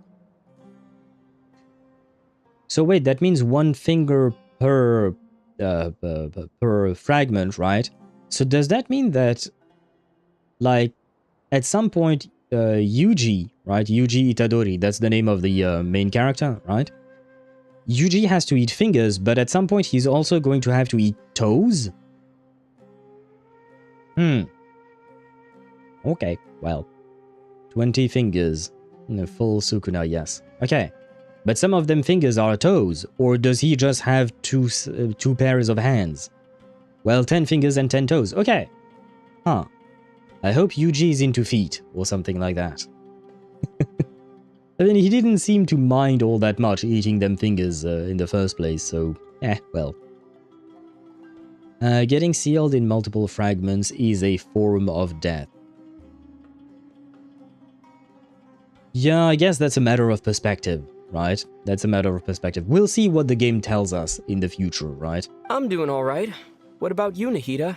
How are you holding up? What if it was Sukuna's original 4 arms, then actually 20 fingers? So he did have 4 arms at some point. Okay, because I have to admit I did not remember. So it could just be fingers. What about the toes then? Why did he forget his toes? With the negative effects of Irminsul, I am a bit like a piece of fruit that's been burrowed into by hungry insects and left to rot. I'd be lying if I said it was nothing. Being buried alive and being burrowed into by hungry insects and left to rot sounds absolutely horrendous. Good luck to you, Nahida. I will support you in any way I can. But it seems you're going through something absolutely horrible. But please don't worry. We all know what we're getting into, and we've prepared as well as we can. I believe in everyone. I believe in you. And I believe in myself. Wait. Since I have the Paimon voice line of Paimon believes in you, I need the voice line from Nahida as well. But please don't worry. We all know what we're getting into, and we've prepared as well as we can. I believe in everyone. I believe in you. And I believe in myself. Okay, there we go. I have the recording. The recording. Whether I make it a sound alert or not, I don't know, but at least we have the recording, so it is an option. There we go. She's handling it better than she looks. She definitely is. She seems fine when she's talking, but I'm assuming that means there is a lot of pain that she's hiding, quote unquote, or just concealing for the benefit of the traveler and everyone else. Stoking the fire inside oneself is certainly one way to live, but knowing when to rely on one's companions is also a form of great wisdom. I've been quietly learning little things from everyone, like plucking tufts of fur from a sumpter beast. Ah, okay, it was an analogy. At first I thought she meant that literally, like she learned about plucking tufts of fur from a sumpter beast. But no, it was an analogy of learning small things from everyone. Anyway. Me too. With the constant traveling, I'm always learning and growing. That's the journey of life. Except you're not growing. It's been 6 years and you're still the same height, brother. I think there's someone else here who would share that sentiment. He has changed a lot, that is true. Compared to when we first met the Wanderer, he has changed a lot. Don't worry about what I think. I was just passing by and happened to overhear your conversation. What are you talking about, Hat Guy? This is the top floor. No one passes by the top floor. Let him be a tsundere, okay? Says who? You can fly just like I can. I would have thought it makes sense to you of all people. I don't know why, but I feel a little more relaxed now. It shows that you feel comfortable laying down your burdens in our presence. It means that Sumeru is a place you can trust, where you know we have your back. And we feel exactly the same way around you. That's what it means to be friends. Oh, was saved. He's 10,000 years old and still a shorty, traveler. What kind of human are you? A good question. Although, well, I mean, he has spent at least like a few hundred years traveling Teyvat on his... No. Wait, how long has he been traveling for without Paimon when he woke up? Before he met Paimon? I don't remember. Was it just a few months? Because there is one thing to take into account, and it's the fact that, from my understanding, when he was traveling within his spaceship with his sister, they were basically asleep, like maybe some kind of cryosleep as you see in some sci-fi movies and whatnot. So yeah, 6 months to a year probably. Okay. On Impact 3rd, it took 10,000 years for Luna to mature into a beautiful woman. God damn it. 10,000 years is a bit... Wait, what if these people are just like Grogu? You know, the little dude from The Mandalorian. And they age incredibly slowly like Yoda and whatnot.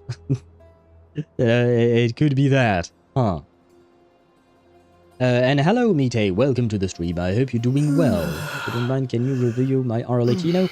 I don't do character reviews when I'm doing quests. Usually I do them when at the beginning of the stream, usually for an hour, we be yapping and before we get in game, and usually I would do them then. And even then, it requires a redemption. I still have to implement it for YouTube side. That is a good point. But there is a redemption to get that on Twitter side. But I can make it for YouTube as well. But yeah, the point is, I am sorry, but right now we do have to focus on the story, especially because we've been progressing extremely slowly. The fact he didn't run into a statue of the 7 in 6 months is concerning.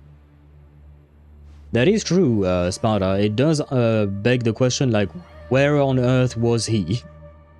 And then we have the Trailblazer with only 3 years of a new life. 1003 or 4003 in Emporian times.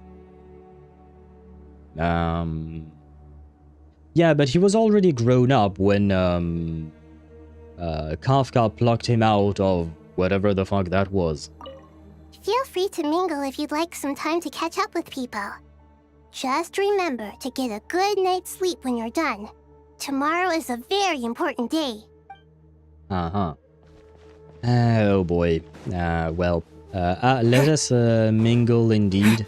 The traveler is single, so he's definitely ready to mingle.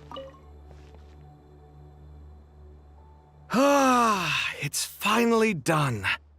Ugh, but I have a nagging feeling that there's something I've forgotten.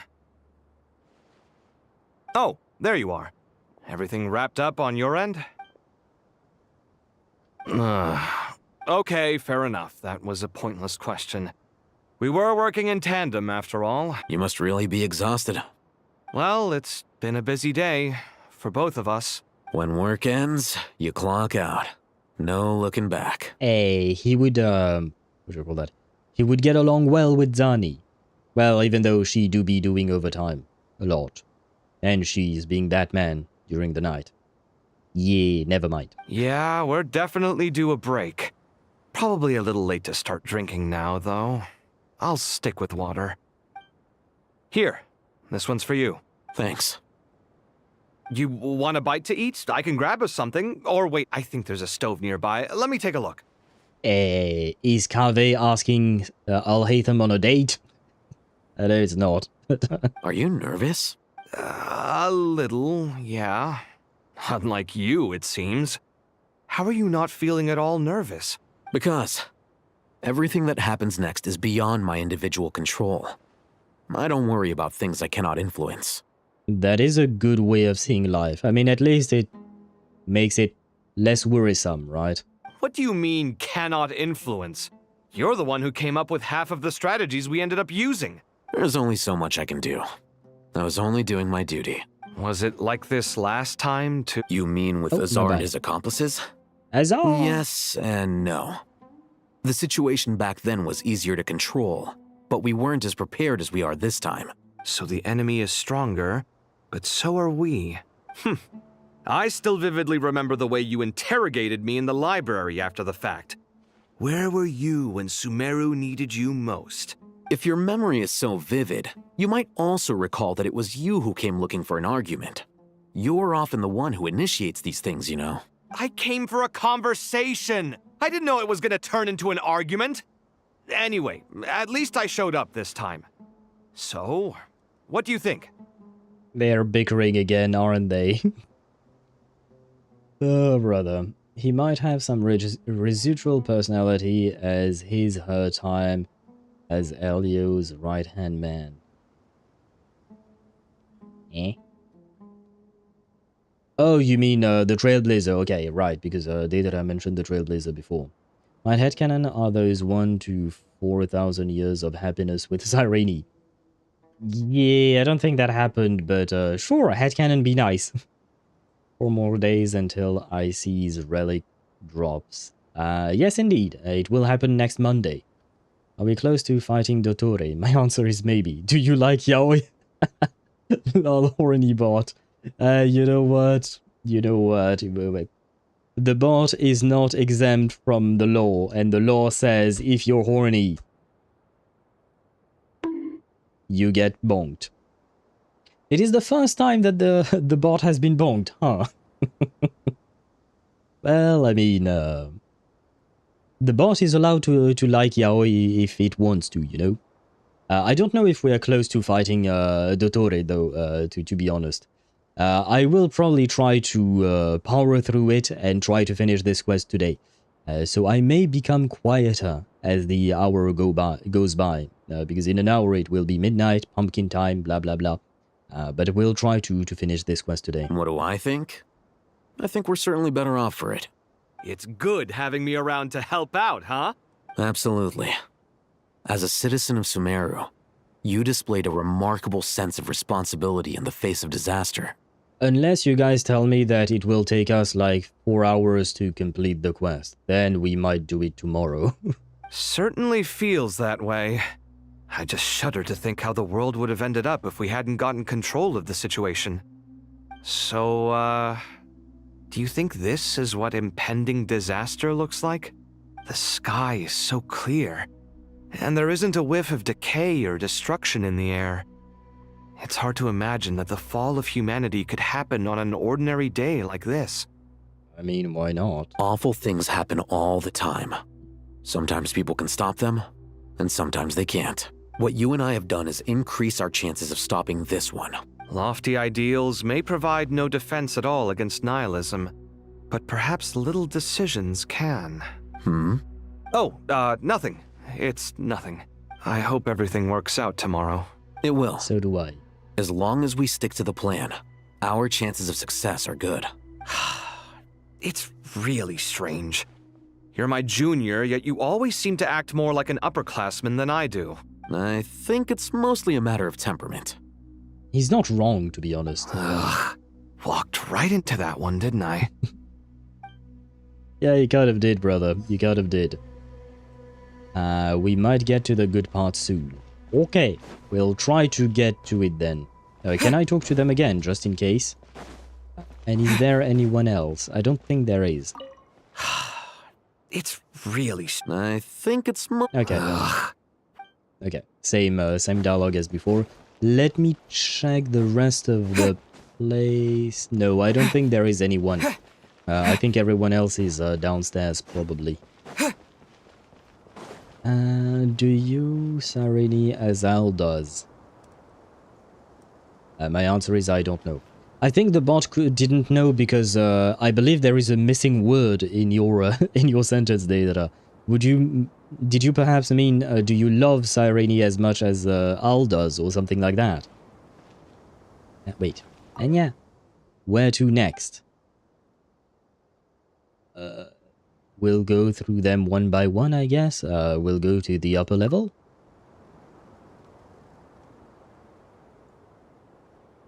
We are at the upper level. Okay. Never mind. Let's go to the mid-level then.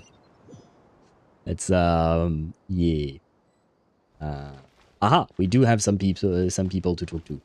Alhaitham is right, it's temperament. I sound more immature cause I fucking fly off the handle rather quickly and easily. Yeah, no, I agree. It is indeed a matter of temperament between the two of them. Kaveh is way easier to anger and to give in to his own emotions and whatnot. Whereas Alhaitham is more calm and calculated, I suppose. Do you prefer small or big boobs? Stop with your maybes. But you can't ask. The question has to be a yes or a no. I mean, because even if it had said yes, you don't know which one it would be, right? It can't answer which thing it prefers. So it has to be yes or no. We'll make our move after sunrise tomorrow. Good. Is everything ready? As much as possible. That'll be enough. Don't let the pressure get to you. We'll take things one step at a time. That's how we've always done it. I feel like Sino is pretty good with, you know, pressure and all that. Master Tainari! Mr. Sino! So this is where you were. Being a general and all that, I feel like, yeah, he's probably pretty good under pressure. Otherwise, he wouldn't have made it to the rank of general. I brought some juice and some water. Would you like some? I know how easily you get dehydrated in the desert, so you should definitely have some water. In which case, I'll have the juice. I gotta ask, though. Who's on juice-making duty at a time like this? Madam Farazan said she was feeling a little nervous, so I told her about the automatic juicer my friend invented. She took it right off me and started making carton after carton of juice. A juicer? Did Sucrose send that to you? Yeah. I hadn't had the chance to try it out before this incident occurred, but I couldn't bear to leave it behind in Gandharvaville. So you just lugged that with you? Okay, why not? Cyno is great under pressure. Cyno is crushing it, honestly. Yeah, he's probably crushing his enemies, is what you mean to say, Sparta, right? Makes sense. The juice is very sweet. I think so too. Kale, how are you feeling? Physically, I'm okay. But it just still feels strange to me. Why would a great power like this come to someone like me? I know the feeling well. That same question ran through my mind every day as a kid. At least now, you have someone who can relate to you. All the more reason that you should apply for Spontamod. Tighnari fiercely opposes the idea, though. Those two things are completely unrelated. What are we all chatting about, Would anyone like any juice? Oh, you have some already. Oh, that is nice of you, I suppose. We go to ask Barbie. Oh, you mean why Cyno and Kale specifically receive those powers? Yeah, she might have an answer. Let the hag sleep. The hag be making juice, apparently, for some reason. I had some earlier, you meant the ma'am. other hag. Maybe give the extra to someone else? You meant Barbeloth. I mean, I don't know if she's sleeping or not. Do we know what the fuck she's doing? Very well, very well. I shall be off then. There's this enormous power, and then there's little old you. You feel like there's no connection between the two. And that sense of dissonance is difficult to get used to. Yeah. But after all this time, I can't believe this stuff still gets to me sometimes. Makes me feel a little childish. I mean, you are kind of a child. You're still a teenager, so, no. Kale, just because we normally keep the conversation light doesn't mean we can't discuss deeper issues. I don't think it's childish at all. You were the victim of a terrible crime. It's normal to struggle with the fallout from it. You have absolutely nothing to be ashamed of. My professor once told me that no incident can be considered truly resolved until the victim says it's over. Yeah, fair enough, I suppose. Your rage and your pain are completely justified. Thanks. Miss Nicole said that. The same god remains which were once used to inflict so much pain upon me have now become a weapon with which I can protect everyone. It's like my own personal kind of evolution. Yay, Kale's just like a Pokemon. Or something. Doing Barbie thing. Barbie is doing Barbie things. Yeah, that's not exactly helpful now, is it, Sparta? I suppose it is an answer, but, yeah. Not exactly the most helpful of answers. And hello, gamer. Welcome to the stream. I hope you're doing well. Welcome in. 5-star Kale when? A Hexen Kale? I mean, she does know Sucrose, and now she knows Nicole, so she does have some connection to the Hexen Circle. Why not? She could become a Hexerai character. Kind of doubt it, but who knows. As for 5-star Kale, well, up until now, Genshin has refused to give us SP characters, right? So, nah, I don't know. I don't know. Throws ball at Kale. Kale, I choose you. When you say it like that, it kind of feels bad, you know? 5-star Tartaglia first. Oh, come on, the disrespect on poor Tartaglia. If Aisha were here, she would not take that too kindly to your disrespect of her redhead boy. Don't ask for 5-star Kale if you will not pull for her. Well, I mean, I'm not asking for it, because I don't particularly care, and I probably wouldn't pull for her. Gamer, would you pull for 5-star Kale? Every innocent person who's been hurt needs time to realize that it wasn't their fault. I was the same, but it's all about to be over. Tomorrow, it ends for good. Well, and I hope it will be a good ending as well. Because yes, it ends for good in the sense that it will be a definitive ending, probably. But let's make it a good ending. I don't know if you've noticed, but you rarely stumble over your words anymore, and your outlook has become much more positive. It's a big change from how you used to be.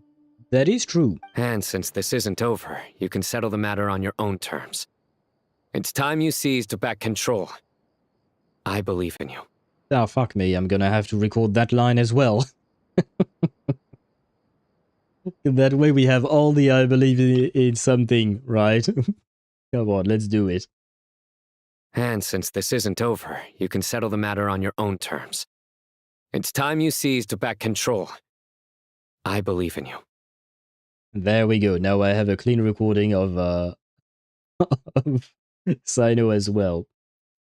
So we have Paimon believes in you. We have Nahida's I believe in everyone. I believe in something, etc. And now we also have Sino. Maybe I'll splice all of these voice lines together and make it one specific redemption reward or something like that. We need Delusion Tortilla first. Hopefully Malware by Teyvat edition works on Il Dottore. Hopefully yes. Maybe we'll see. And Delusion Tortilla would be interesting. But Dedra, you're right, yes. A Delusion is indeed bad. Technically speaking, it is killing the person very slowly, but surely. Well, not very slowly, but it is slowly killing them indeed. With some minor exceptions. But for most people, delusions can be very bad. For Tortilla, bro seems somewhat okay. Yeah. Sumeru is my home. And it's so important to me. I have to protect it. No. I will protect it. It's apparently bad for everyone else but Tortilla. I mean, it was also good for La Signora, wasn't it? It's what managed to keep her pyro powers in check. When she was, if I recall correctly, she was burning herself alive because of her pyro powers, right? Because they kind of went out of control. But the cryo delusion that was given to her was helping with that or something. And once you're done, how about you come back and apply for Spantamod? Bro truly is still trying to recruit her, huh? Stop it with the sales pitch, would you? Hey, excuse me. There are still 3 unclaimed cups of juice here. Why don't you take one each? My arms are getting sore from carrying them around everywhere.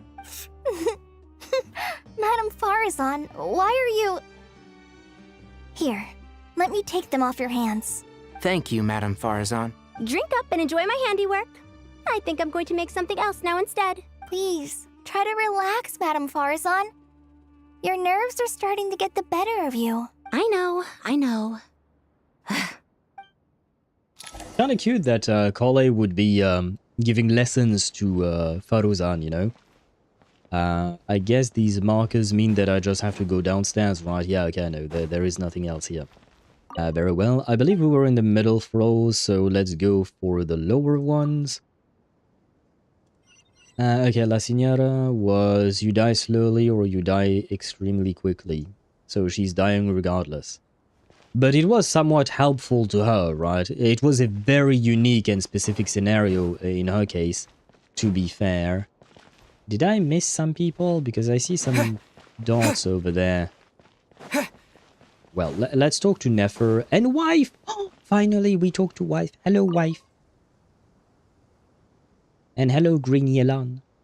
Something on your mind, Miss Nefer? Nothing in particular. It's just... right now, the future feels strange and unfamiliar. But the future has not yet arrived. How can you say how it feels? Some people know that there's an impending disaster. Others remain blissfully unaware. Each group is imagining an entirely different future while walking towards the same one. But when they get there, they'll still find they feel differently about it. People are shaped by their circumstances. Different circumstances create people with different perspectives. I've always found the perspective of the Vahumana Darshan to be a particularly incisive one. Even at the height of the crisis in Nod-Krai, people held diverging opinions. But things are different this time. Indeed. Regardless of faith, gender, wealth, skin color, or eye color, Everyone in Sumeru knows what will happen tomorrow. The world has never been an especially fair place. Yet now, against all odds, a moment of unprecedented unity and equality is about to take place. It's fascinating. If only my father could have lived to see this era. Era. To me, that term represents a much greater span of time. It can be an unsettling word. I would even say I'm afraid of it. Is it because you're old? Do angels even feel fear? Yes, at least I do. I fear the gap that grows wider with each passing day, and the never-ending flow of time. Oh no, wifey's sad. Time renders all memories insignificant, and reduces all splendor to nothing. But those memories are the one thing I do not want to lose. You're very human in that regard. If angels draw too close to humanity, our wings burn away in the bright flame of awareness, and we fall to the earth. After spending so long among humans, I have lost much of my former glory. No, you have not. You're as glorious as the first day I saw you. Which, to be fair, was long after you first started living amongst humans. Never mind. Maybe that's a good thing. You're more human than some humans are. I've been talking to Kale a lot in recent days. We seem to be in completely opposite situations. I suppose that makes us good case studies for comparison. Case studies for who? Myself, I suppose. After comparing the two of us, I suddenly discovered that I desired more than before. Repeat that. What is happening to you? What do you mean, what is happening to her?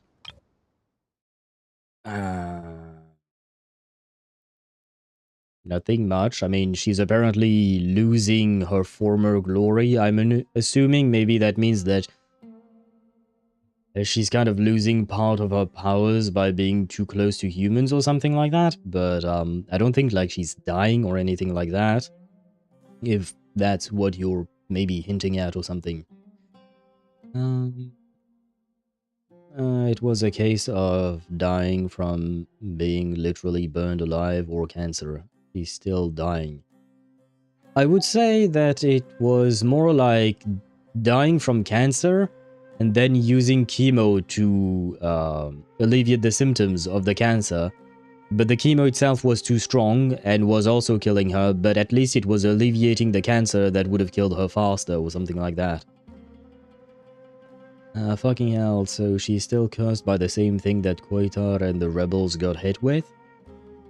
I don't know if that is the same curse, or was it just what would happen originally when humans became too close to humans in the first place. Like, is it a separate thing or not? That I have to admit I don't know. But I'm assuming she's not, like, entirely unaffected by that, maybe. Could be a possibility. So Signora Lovers had some big problems with her, huh? Well, yeah. Yeah, nah, she was not good, doing good. The curse got placed after the rebellion. Yeah, but we don't know if there wasn't any other type of punishment beforehand. Because here, I mean, again, I don't know if this is about falling in love with a human, or just living among them would be enough. So it seems Nicole was hit after all. Not as hard as her other colleagues, right? At least. Because, I mean, she's managed to survive like this for thousands of years, right? It was a gentle, pleasant sensation. Just as most people pursue glory and miracles, I too am pursuing miracles of my own. Doesn't have to be romantic love for humanity. Do we know that for a fact? Guiding humans to make the miracles in their hearts a reality? That is my miracle. It doesn't sound so bad, does it? No, it does not. No. Romantic love outright butchered them into sillies. Yes. So you mean like maybe Nicole is surviving a bit more because she's not romantically involved with someone. Wait, no, leave. Is there a... Can I... Wait, I can go up. Because I feel like maybe there are a couple of people... Nope, I can't. Okay, never mind. But I don't know where these other two people are. Because we've been through all the levels, so I'm kind of confused. Because now the only level that is left, I believe, is the entrance. Possibly. Ah, okay, so we don't know for a fact yet. What? Oh, V. Take a look. Oh, V does not help. Okay. Wait, who the fuck? Oh, you! Hey, Peja. Oh my god, I forgot you existed.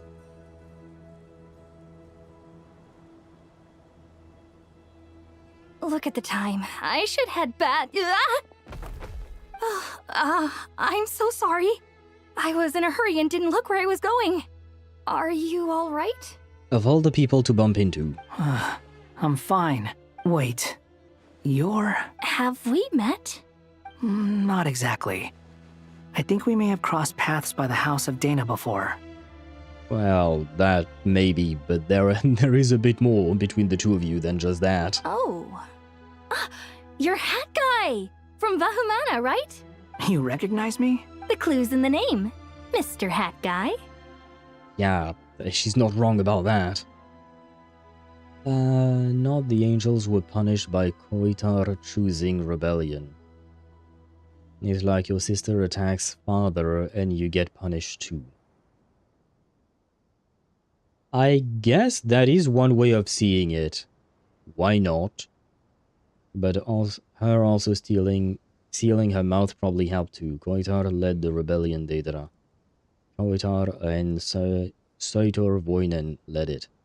Yeah, but I see Daedra's point. Basically, your sister gets herself a boyfriend. Boyfriend and sister decide to kill dad. Dad is unhappy, and then dad punishes the entire family. So dad is the bad guy, but I guess in a way you could see Koitar and Soitor Voinen as being the bad guys as well. There is an argument to be made. Depends on whose perspective you want to go by, I suppose. Wanderer X Apasia when? Honestly, why not? I'm not opposed to it, Sparta. Why not? Fair point. It's getting pretty late. What's keeping you up? Maybe having some romance in his life might do him some good or something. I could ask you the same question. If I'm not mistaken, all the workload for the Ratawa Histarshan wrapped up a good while ago. Well, I have something of a background in Satyavada life, so I was helping the Dendro Archon make some preparations. But I must have lost track of time. Did you find the experience enlightening at all? Honestly, it was tedious and uneventful at first. But eventually, I think I did sense some profound truths. But they also brought a lot of suffering with them. I want a screenshot of that. I don't have a proper screenshot of the pyramid. I was told that I even shed tears while I was meditating. Though I have no idea why. Sorry. I hope I'm not scaring you. It's gonna take a lot more to scare Wanderer away. Not at all. It just proves you're very accomplished in your research. Wait, he's actually nice to her. Maybe Sparta was right, Wanderer X Hypatia. Good night. I wish you all the best for tomorrow. He's unusually nice and sweet. Thank you, sir. You too. Hey. Not gonna lie, I kind of want to see that. Wanderer getting laid might help him become more human anyways. Maybe that could happen. Can he get laid? Does he have, functional parts for that? Did the Raiden create him with... Yeah, I don't think I'm gonna ask more questions. Probably. Well, we don't know that. She could have created him without one, because it's not like he's supposed to need it or anything like that. But not all the angels had desires of love, just another paranoia of Thanes. Well, I'm assuming when they say that there was a rebellion, I'm assuming that it involved more than just Koitar and Sotervoinen, right? I would assume that they convinced other angels to rise up against Fanes. I doubt they would have gone against Fanes by themselves, probably, right? If we have any information, please correct me if I'm wrong, but I would assume other angels actually tried to help them in their rebellion. And instead of only punishing the ones that actually did participate, he punished everyone. Koitar's rebellion is supposed to mirror the rebellion of Satan against God in the Bible. I kind of stopped at page 1 or 2 of the Bible, I think, so you're gonna have to tell me more. Did it involve more than just Satan, then? I would assume it did, right? Yeah, but not all angels. Yeah, no, like I said. Instead of punishing only the ones who were part of the rebellion, he decided to punish everyone. Which is bad, we've said that before, it is bad indeed. Hello! I've missed the two of you. Too bad we've got a fight tomorrow. I could really do with a stiff drink. We had our yaoi earlier. We have our straight relationship with Wanderer and Hypatia, and now we have our Yuri. We have all of the relationship that we can have in this game. Nice. It involved a lot of angels. There is even a list of angels, I believe, in the Bible. There probably is, I would assume, yeah. What Nicole did is still not clear. How did she only lose her voice? I believe she placed a curse upon herself to lose her voice, so that she basically sacrificed that instead of sacrificing everything else. Like everyone else lost everything, basically. Meanwhile, the others lost everything. I believe that explanation is the one. At least that's how I understood it. She sealed her voice away intentionally. Let us pray instead. According to Sparta. But yes, I mean that, yes. And finally, Candace has a voice line. Prayer. How nostalgic. Nah, I was not expecting Dori to show up. I was fine with my beautiful Dia and beautiful Candace. Well, but I guess Dori is here. Lord Fine. Sangama Bay. Came to get some fresh air too, did ya? That's right. Actually, I was hoping I might run into you, Dia. I wanted to let you know that I've stocked up on that perfume you said you were so fond of. No, really? I'll take 2. Any chance of a friends and family discount? I knew you'd ask that. And I'm afraid to say that. Surprise! It's free of charge. Dori giving free shit? That's very generous of you, Lord Sangama Bay. Does this mean you've made a fortune in Nod-Krai?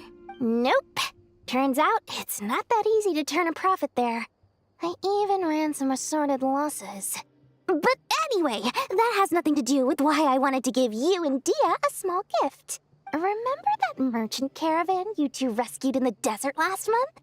That was transporting my goods! Oh, so I guess it's a way of thanking them. Okay. No way! I had no idea that was your shipment. Explains the, eclectic mix of goods, though.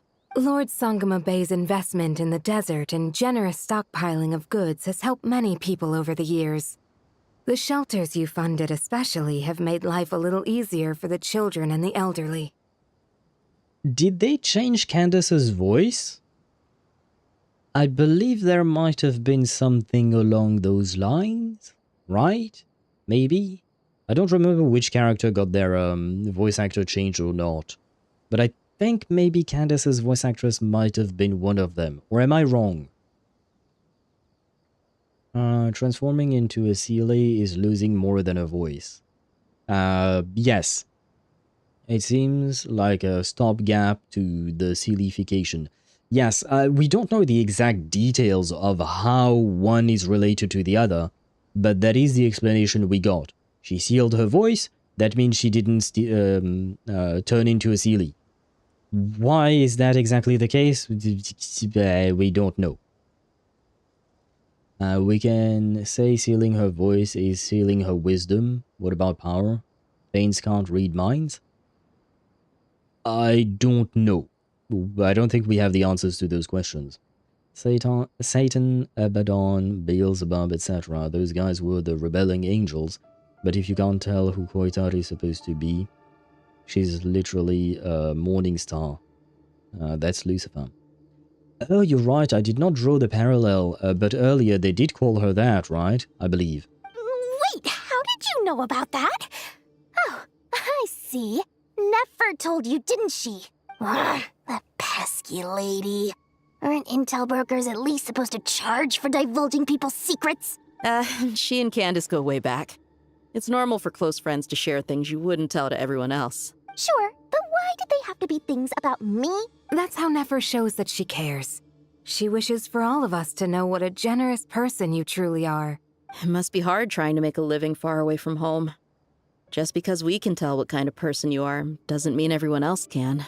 Well, maybe her intentions were partly good, but I don't think that's the full story.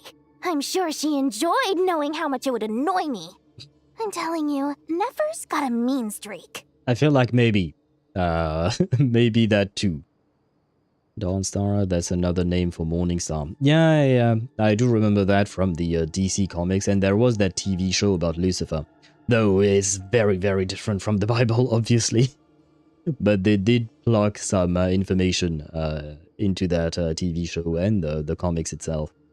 Definitely with you on that. Sparta knows a lot that is terrifying. It seems like he knows a lot about religion because of his upbringing, from my understanding.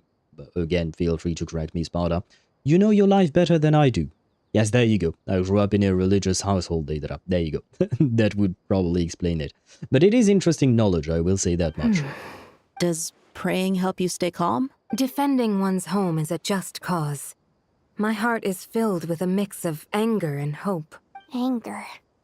You know, being able to get angry is a good thing. It shows that you're in touch with the real world, and that you have the passion to pursue something you believe in. Oh, my lady? What are you doing out here? Wait, we even get to see Dunyazard? Aw, that's sweet. Just taking a walk to clear my head, and look where I ended up. Were you praying just now? How are you doing? Yes, Miss Dunyazad. Would you like to join us? Come on, it's fine. She won't mind who you pray to. Oh, then sure. I remember you, Miss Dunyazad. You visited my shop before. If I recall correctly, the god you worship is the Dendro Archon, correct? That's right. She is such a gentle and kind god. But to me, she's more than just a god I worship. I mean, to be fair, out of all the gods you could worship, I feel like Nahida is a pretty good one, you know? Out of all of them. If I were Fanes, I will be extra angry of that transgression. Yeah, Fanes gives Old Testament God vibes, given how the angels were treated. True. I mean, need we talk about the flood, right?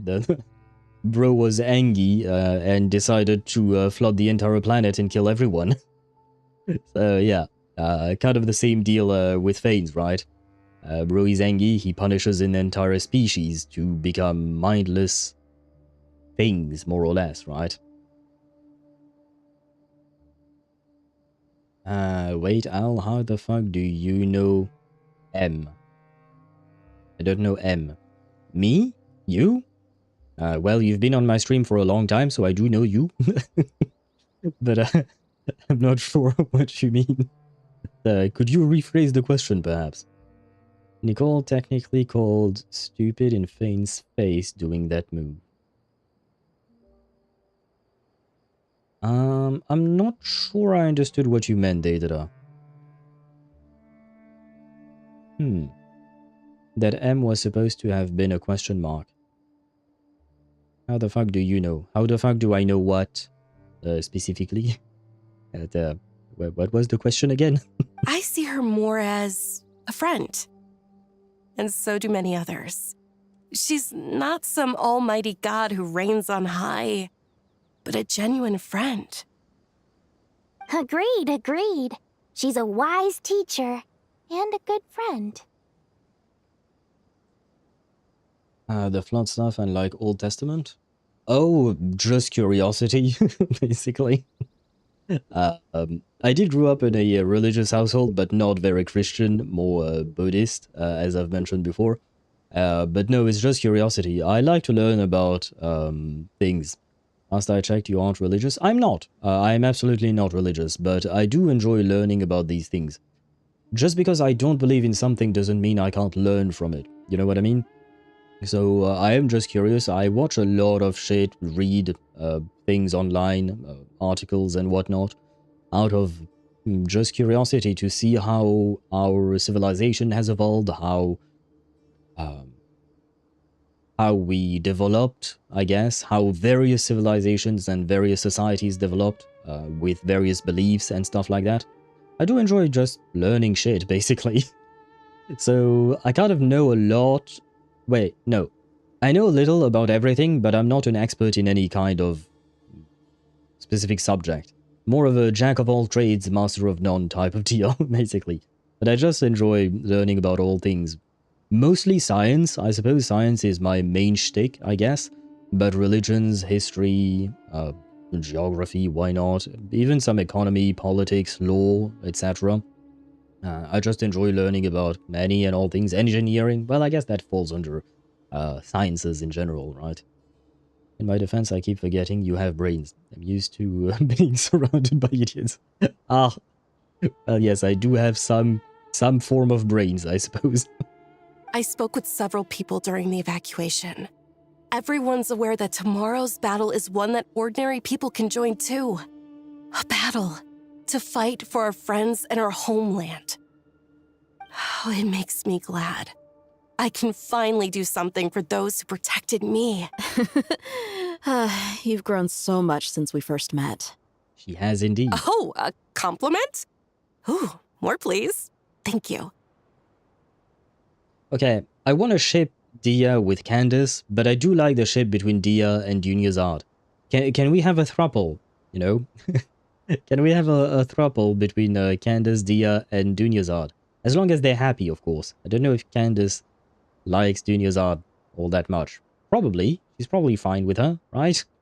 Maybe. I feel like Scar from The Lion King. I'm surrounded by idiots. Did he say that? Because not gonna lie, I saw The Lion King 25 years ago, or probably more. Yeah, more than 25 years ago. Yeah, so basically, yes, he did. Okay. So basically, I've seen that movie long before some of you were even born. So yeah, my memories of that movie. And I've never really been a fan of Disney movies in general, so I watched it once, and that's all I remember. I remember who Scar is, I remember who Simba is, I remember he had a dad fell, got trampled, and all that. I remember Nala, mostly because one of my ex's cat was named Nala. I think that's mostly why that name stuck in my mind. But yeah, point is, Lion King, not favorite topic, but my point of reference usually. When he was talking about the hyenas, because the hyenas were pretty dumb. I have a vague memory of that. Very vague. My lady, you've always been a remarkably strong and ambitious person. It's indisputable. And that's not just a compliment. It's a statement of fact. What are you praying for? Our beliefs may not be entirely the same, but we both wish for the same thing. I pray that everyone will rise to the challenges ahead and return safe and sound. I pray for the safe return of all my companions.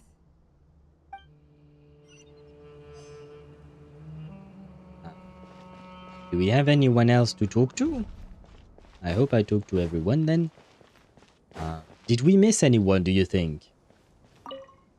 Where to next? I guess we rest for the night, right? We've been through all of these things, so rest?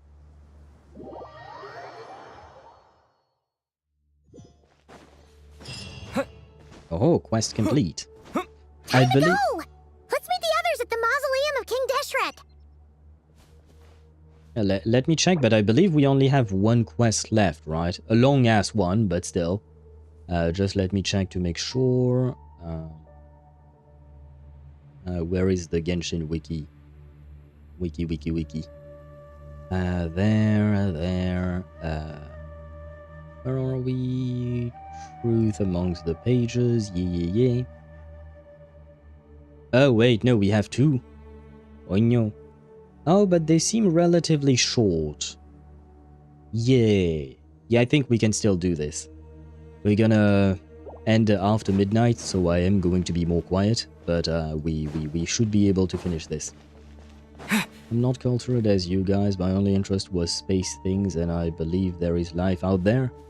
There could be, yeah. I mean, there are many possible theories that are all very interesting. Way too complicated to get into the details of right now. But statistically speaking, there is a probability that we are not alone, right? Now the question is, what kind of life is out there is way more complicated to answer. I have not felt this way in a long time. Standing up high, gazing out at the rolling dunes. One cannot know what freedom truly means without first losing it. The golden slumber truly lives up to its name as a dreamland. Though desert sands exist there too, no mirage, no matter how glorious, can compare to true beauty. Yeah, I'm gonna close my window even though, what do you call that? Even though it's gonna get even hotter in my room right now. But I don't want to bother anyone. Fermi paradox. Wait, what? How was it explained exactly again? Like, do you mean like, was it just the fact that if, like, statistically speaking, there should be life out there, and yet we have not seen that? That's the Fermi paradox, right? I don't remember exactly because I've heard the name before.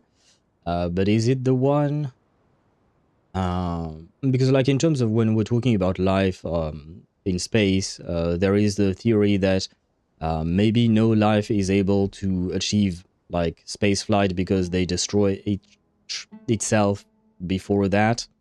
But that is a very human-centric way of thinking because of the way we behave, but there is no evidence that another alien civilization might behave the same way, right? There is also the possibility that life is still extremely rare, but what you call that?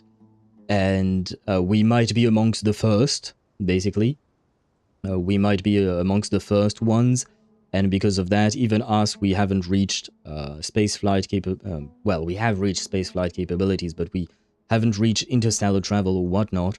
So other species might not, and might be even less advanced than we are. That is yet another possibility. There should be, but we haven't found any sign yet. The contradiction between the high mathematical probability of intelligent extraterrestrial life and the complete lack of empirical evidence for it. Yeah. I mean, there is also the fact that galaxies are huge, right? Absolutely massive, especially like the Milky Way, for instance. And light does take a long-ass time to travel, right? So maybe right now, as I speak, there is another civilization that is developing, maybe to the same capacity as humans are right now. But we just don't have that information because they are thousands upon thousands of light years.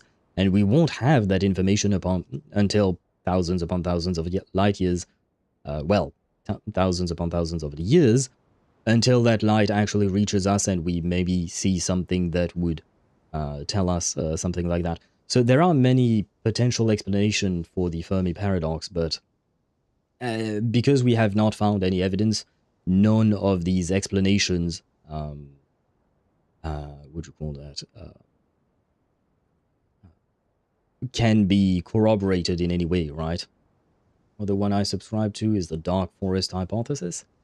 Oh shit, I have heard about that one as well, but I don't remember which one it is. Basically, the civilizations don't contact each other for fear of mads? I'm assuming it's an acronym. But yeah, okay, it is the one I thought. We don't know what's out there, so we'd rather not reveal ourselves, otherwise we risk mutually assured destruction, or something like that. Yep, okay, there it is. Very well. Yeah, that is another possibility as well. But that again is very human-centric, I would say, because it presumes that the other species would be like our own, you know, aggressive potentially, or stuff like that, which might not be the case. Again, since we have no evidence for outside life, or alien life, I should say, we can't really tell one way or the other whether they would be as aggressive and thus potentially be dangerous to us, or something else. So, like I said, at the moment it is, what do you call that? It is up in the air, right? I mean, the species wouldn't like to be wiped out now, wouldn't it? By us or something else. Yeah, that potentially, but do they fear us the way we fear them? Or do we fear them because of the way we are? And maybe they don't see things the way we do because they are different from us. Maybe in 3,000 years there will not be resources? That depends on planetary management. And that depends on space exploration capacity, because resources are out there if you can reach them, right? Or we fear the same concept? Questions? Maybe. Again, all of these questions can only be answered with maybe, because, well, we have nothing to base a true answer on, right? But as for resources, there are plenty of resources out there, even in our solar system, for instance, or on other planets and whatnot. The question is, can you reach it and can you exploit it, right? How far has your civilization progressed, and is it capable of harnessing the resources of your planet? Is it capable of harnessing the resources of your solar system, not a star system? Can it do it on a galactic scale, etc., etc.? That's how the... what is it called again? The Kordyshev scale? Ah, shit, I don't remember the actual name of it. But how we rate civilization is based on how they are able to harness the resources of specific things, basically. Well, we've barely mined Earth. Yeah, that's why on that scale that I was talking about, we are not even at Kardashev scale, thank you. We are not even at 1, if I recall correctly. We are below 1 on that scale because we have not mastered planetary resources. Imagine KFRB? Oh, imagine they discover oil on Mars. Well, you know for a fact that they will try to find a way to exploit it, basically. I mean, to be fair, we have found some asteroids that have a lot of minerals and metals in them. The problem is, at the moment, it is not worth it to go mine in space rather than just mine in on Earth at the moment. But one day, maybe that balance will change, and mining or gathering resources in the solar system would be more worth it than trying to find more on Earth. And when that changes, we will pour resources into exploiting other shit. We've always done that. How much energy a civilization can harness. Yeah. That is a more accurate way of mentioning that scale indeed. We're at like 0.5. I don't remember the exact number, but yeah, we are well below 1. Dendro Archon, what is on your mind? I was wondering whose counsel I should seek on the questions in my heart. What kind of questions? So many. More than can be put into words. As I once said to a friend, we look, we see, and we comprehend. But the question still troubles us. What are the many disasters that this world faces, but the sum of all irresolvable questions? The biggest question you should be asking is how to seize victory. Yes. Although, I would express it differently. I must not fail. And so the question I am most curious about now is whether the path to victory will be an arduous one.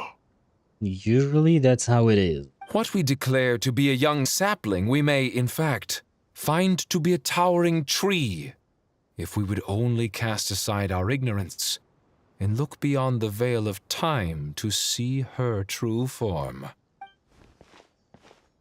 No. Nahida! We're here! Just in time. My preparations are almost complete. Ready when you are. We're here too. Yay, wife is ready. Miss Nicole! Miss Nicole! You run so fast! She's taller than you. She has longer legs. I thought I'd get a lot of exercise as a forest ranger, but I can barely keep up with you. Sorry, I got a little carried away. Lesser Lord Kusanali, the equipment is ready, and the modifications to Aru are all complete. As discussed during our meeting.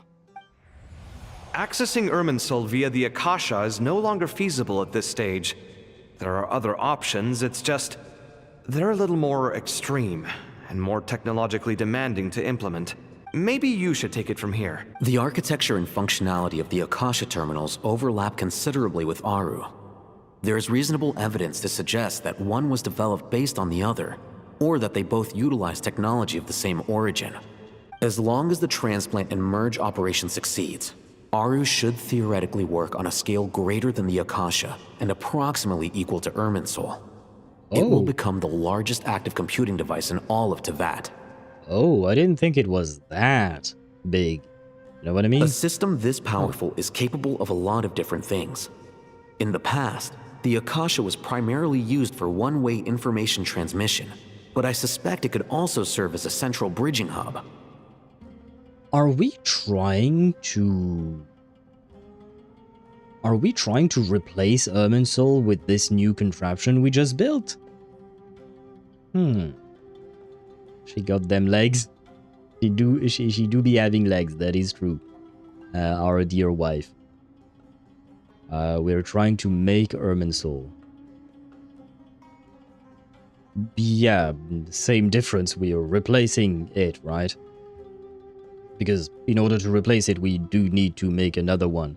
Because right now the one we have is corrupted, right? In the pursuit of greater By knowledge, Dotori. some scholars have attempted to connect their consciousness to Irminsul through the use of terminals, incense, and meditation.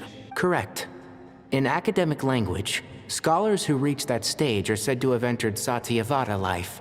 Hypatia has performed this practice many times in the past, and she was once under my care for a period of time. Right. And this at least proves that there is a zone within Irminsul that can be connected to. That's right. Providing wisdom to the people is one of the very reasons for Irminsul's existence. I think I understand where you're going. Please, continue. In that case, I'll skip to the conclusion then.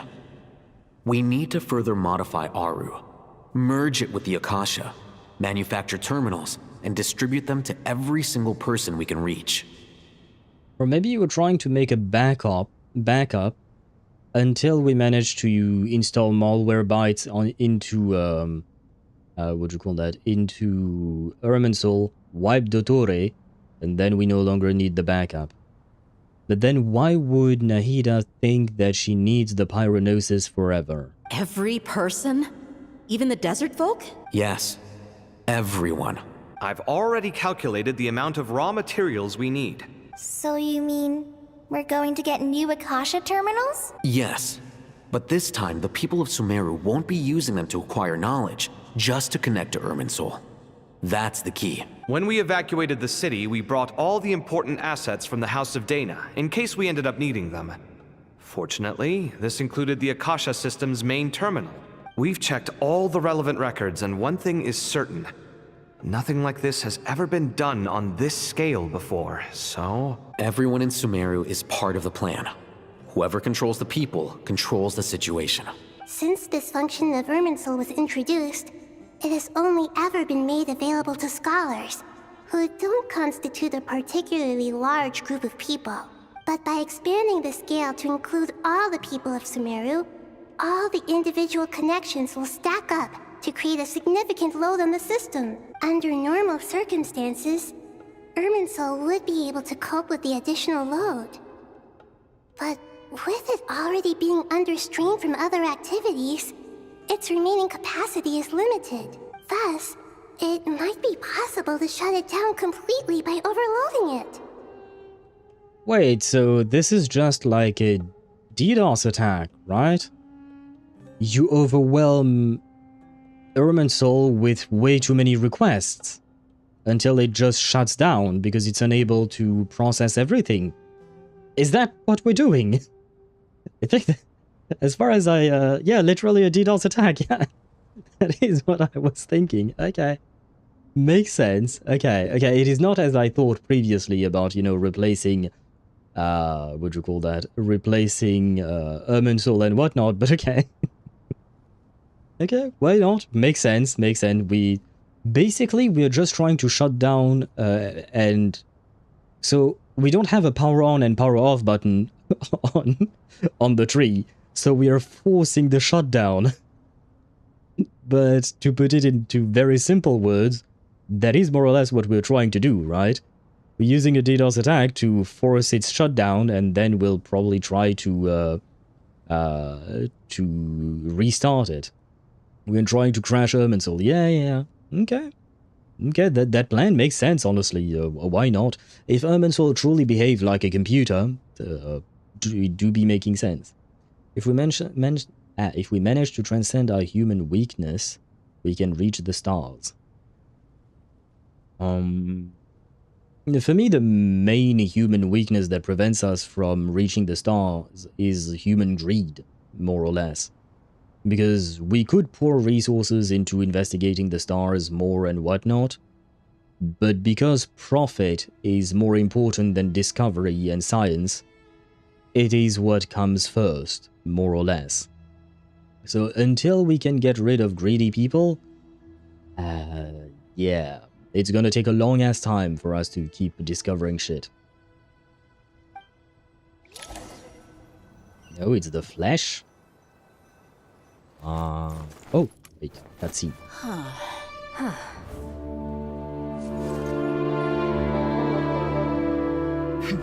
Counting down. 3, 2, 1. Are you ready? Ready. Wife is so pretty. She has her halo and her wings!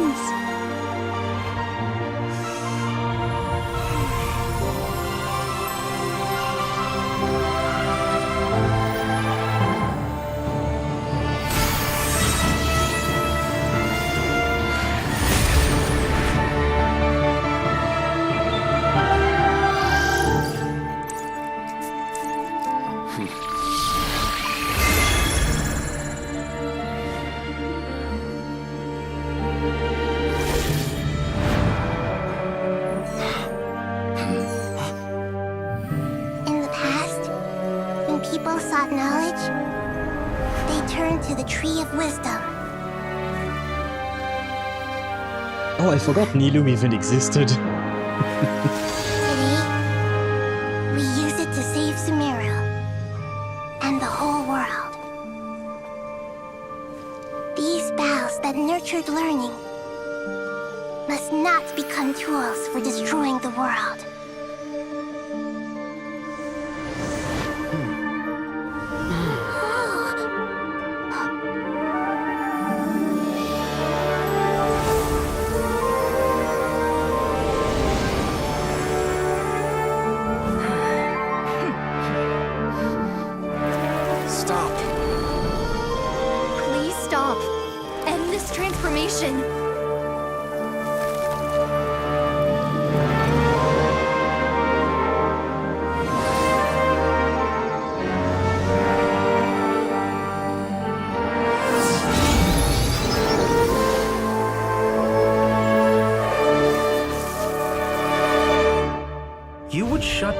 Irminsul just to stop me. And there he is. You fools. I have all the time in the world. Oh no. Oh no. Not him again. Success! curious. Stop growing! Yay, I think. Our main human weakness, at least biologically, is fucking surviving, getting from one planet to another. Yes, I suppose that would be a problem indeed. Unless we manage to solve the problem of a faster propulsion system, because our propulsion systems right now are extremely slow compared to the vastness of the scale of the universe and even the galaxy or even our star system. But yes, either solving our mortality issue or solving the issue of speed, that would definitely be a problem. Although there is also the idea, you know, of I forgot the name of these types of colony ships, but basically you construct a full-blown colony ship where people live and die over and over again, like you have a cycle, until you reach the destination or something like that. Extremely slow compared to the sheer amount of space between places. Yep. Yep, it's huge. The amount of space there is between us and other things is huge. So either we need to go faster or we need to slow our aging, I suppose. I wonder who said stop. I think basically it was the people of Sumeru telling the tree to stop growing, more or less. Great! You okay, Radish? What a display of true courage! The courage to think and the courage to act! I never thought I would witness the shutdown of Irminsul with my own eyes. Perhaps this is human wisdom in action? Indeed, only humans could do such a thing. Gods are few and far between. I mean, we did borrow the power of another god and had the Sumeru god do all of that work. Plus we had an angel with us, so, you know. And we have a descender too. Why not both FTL and slow raging? Yeah, why not both? That is obviously another possibility as well, yes. What was once created for spreading knowledge is now used for another purpose. A rather ingenious plan. I am grateful to you three for your help. Only thanks to you were we able to extend Aru's interference capabilities to cover all terminals. Well, it's not like they've done much. They just allowed us to use it, basically. Yeah, we're cheating. We got Radish, an angel, and a descender. Yeah, yeah. It's not just human ingenuity. Though, to be fair, the plan was partly conceived by humans, right? Al-Haytham, Kaveh, they definitely contributed, right? Now, nobody who wears a terminal will have their activity accurately tracked by Irminsul. No matter how many eyes Dotori possesses, he will not be able to see us clearly. Now for the next step. I will need the help of your supreme powers once again. How might we be of service, Lord of Dendro? I need to reach the Eternal Oasis immediately. Right now? In that case, Ibis King, would you agree that this is a fine opportunity to dust off our old tricks? Never. I assume you have that chess set with you? You mean the one you gave to me as a gift? Asking for it back, are you? How could I? You misjudge me. I just wanted to show you another way you can use it. Connect to Safhe Shatranj. Safhe Shatranj? You mean that place in the desert? Thoth's chess set gains its power from the chessboard laid out in the desert by King Deshret and ourselves. All ceremonies conducted using the chess set must be activated via Safhe Shatranj. In other words, the chess set is an extension of the chessboard. In the past, moving a chess piece was a sacred and momentous act. Transfer initiated. Entering live combat mode. Wait, what? What do you mean? What does that mean? Who are we fighting? Who are we combating? If anything, the Fatui are much better at it, because last I checked they've done stuff like this alone. Stuff like this? Like shutting down Irminsul? What exactly did they do to do that? Like, well, what's the equivalent that you're talking about? Oh ho! We're back to hooded We haven't heard a Pantalone. single word from our spy in the desert. I'm afraid he might have been captured. Never mind.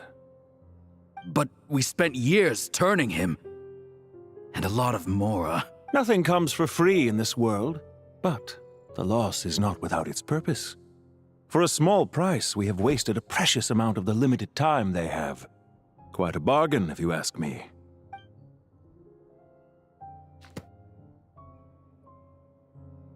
Understood. Weighing profit against loss is a necessary part of life. But to tell the truth, I have been operating at a loss since this all began. Since many centuries ago, in fact. Wait, how old is Pantalone? For instance, why would a banker act as the executor of a will? If you hadn't deposited your personal belongings at Northland Bank, I would have no reason to be here right now. Okay, he do be pretty when he shows his face. He do be pretty, fine. Dottore, I've placed your final data backup into the ley lines as per our contract. Oh. I trust we are now square for the safe deposit fees you paid. Is it not a little petty to split hairs like this, given our amicable relationship? Oh, they can communicate with each other. I suppose it could make sense, right? If he is here and this is a place where you can connect to Irminsul or something. I mean, creating delusions, the work on mistletoe. We don't really know where that work. Spada_4 on Twitch says, "Oh no, he's hot." Oh no, he's hot indeed. I mean, Pantalone was always hot, but until he finally removed that hood, we couldn't clearly see him, right? But yeah, for mistletoe, we can't really talk about that because we have no idea what it is exactly or what it does. In-game, I mean, we can try and make guesses based on what it is, well, based on, but we don't really know much about that for a fact yet. As for delusions, I don't think it's on the same magnitude as shutting down Irminsul and doing everything that has been done here. Not that I'm trying to discount everything that Snezhnaya has done. It is probably one of the, if not the most advanced nation in the entirety of Teyvat. And so on and so forth. Other stuff I don't remember in terms of technological advancement. They do have a lot of technological advancement. Is it comparable to being able to shut down the very tree that records everything in the entire world? I don't know, but they do be very advanced indeed. I consider sound bookkeeping a matter of principle. Snezhnaya has done a lot of shit alone. Do we know the involvement of the Tsaritsa in those advancements, or do they just do it on their own? Because that is also a question. Did they cheat like we did cheated with Nahida and whatnot? I mean, they managed to shove in Dottore.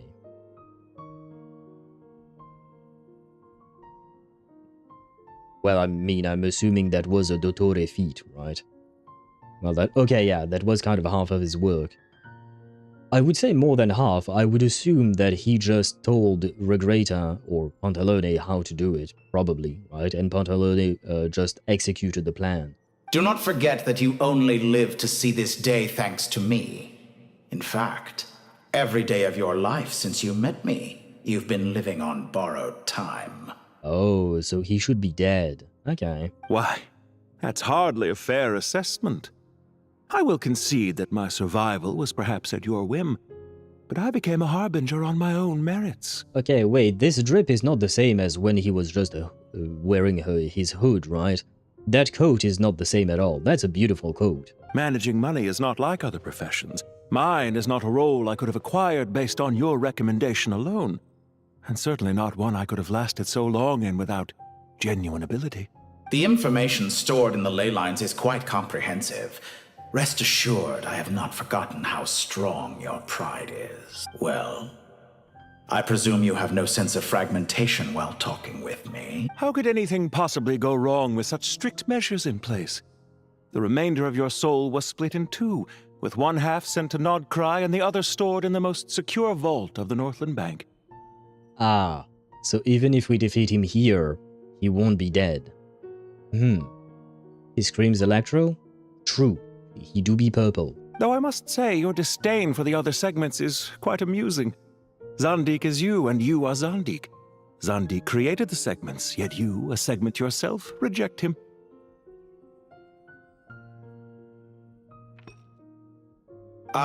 That is, Zandik, created segments of various ages in his later years. To achieve this, he had to freeze time and part with a portion of his soul. But as constructive as it sounds, it erases my uniqueness.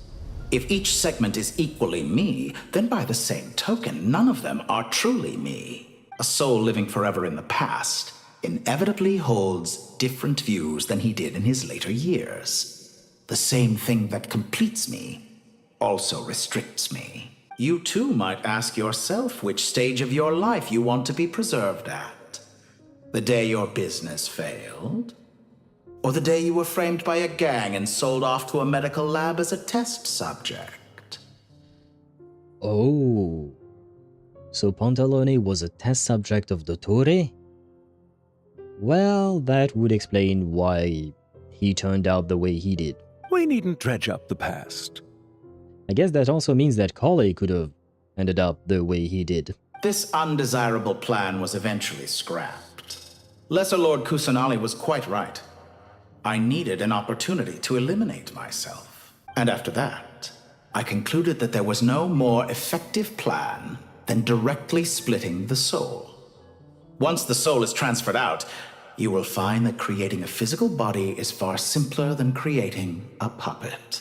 The other half of your soul suffered a crushing defeat in Nod-Krai, you know. And yet in the process, I obtained the information I always wanted, did I not? Because now we finally know where the best testing ground truly lies. I once thought your ultimate goal was to ascend to godhood. But as it turns out, that was merely one of your experiments. Experiments take many forms. Most people are too eager for success, too fixated on the end goal. They forget that the experimental process itself is just as important. He's not wrong.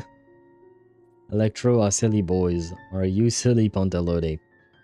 He does not feel silly, but he does feel fun in some way. A suspiciously vacant seat. A new face.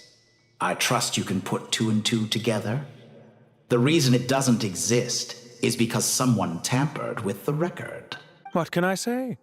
After all your efforts, you really did uncover the world's secrets. So, is the new world you promised a lie?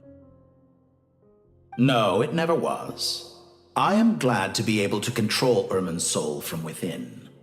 Now I shall attempt to create a new world inside the existing one. That is one hell of an ambitious plan. Oh yeah, remember the cigarette? Yes. I do remember that screenshot you sent. Almost everyone faces the prospect of death. But not a single person has ever been able to experiment unrestrained in the afterlife through sheer force of will. I am the only one to have overcome this enormous challenge. Would I not be letting the world down if I didn't make the most of the opportunity to experiment? Clearly, the dividing of your soul did not affect the magnitude of your ego. Yeah. Out of all the versions of you that have ever existed, this you is the most insane and the most radical. Is that why you chose to work with me? Which was it then? My insanity? Or my radicalism? Could I call myself a venture capitalist without a suitably ambitious plan to invest in? Yours happened to fit the bill quite perfectly. Well then, I must say, while I am surprised enough that you showed up at all, what surprises me more is that you chose to present yourself as my former subordinate, and not as the banker Pantalone. Why make things harder than they need to be? Exposing my true identity in a situation like this would only serve to destroy diplomatic relations between Snezhnaya and Sumeru. I daren't imagine the consequences. Showing up in the name of the original antagonist gives you the recognition you rightly deserve, while also being sensitive to Snezhnaya's predicament. It was an easy win. As for why I'm here, if you're suggesting that your credit is in the negative, I won't argue with that. Many people say that about you. I'd argue that a significant factor in your willingness to cooperate is the fact that you have but a few years of life left after my death. Living and dying together has a way of binding two parties together rather closely. Interesting to get some information about Pantalone as well here. Is it not true that a relationship should be judged by both the positive and negative returns it yields? So some of what I said actually made it into your head after all. It's true that I hope you don't die too soon, but don't you find that a strange thing for me to say? After all, you've already had quite a long life, especially for a human being. Let's not pretend that you're any more innocent than I am. Are we not the same in this regard? We both despise the existing laws of this world, and neither of us enjoy being under anyone else's control. Is it really so greedy to want the world to operate by a new set of rules? Of course not, my dear friend. And as I've said before, mutual interest is the foundation for the most reliable of relationships. You can attest to that.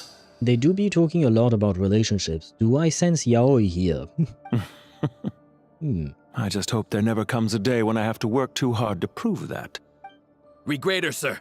People have been spotted approaching Sumeru City. How strange. Despite your access to Irminsul's data, it appears the soldiers noticed before you did. They must have found a workaround. Well, Dottore, I trust you know what this means. The fact is... They're coming. They'll breach the city gates any moment now. But even so, I would say Irminsul is a wonderfully convenient thing on the whole. If you do manage to create a new world, perhaps you could plant one outside my office, too. I'll consider it. What do you need me to do? Stall them?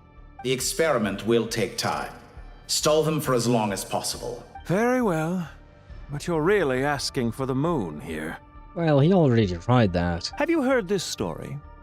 There was once a guilty man, kneeling in the center of a church while an angry mob outside waited to bring him to justice.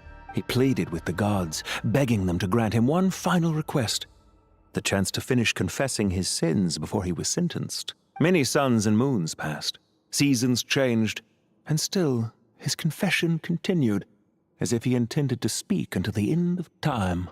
Are you suggesting I worship you as a god? Or were you hoping that I might confess my sins to you? Certainly not the latter. That would make my life miserable indeed. Wait, we can ask him questions as Regrator? Huh. And speaking of gods... For someone who despises them so, you never seem to have any objections to me creating or becoming one. At first, I thought you'd be furious. Concerned I would terminate our partnership, were you? Not at all. You had reasons why our partnership must continue. Don't you find people's attitudes toward gods amusing? A god descends from the heavens and people worship it unreservedly, blindly following whatever rules are given to them. Yeah, you're right, Sparta. We're asking as Dottore, not as Regrator indeed. We're playing as Dottore right now. Yeah, somehow. And yet, when they see an ordinary person gain godlike levels of power by virtue of their own hard work, they treat him with nothing but suspicion, even if he is a compatriot.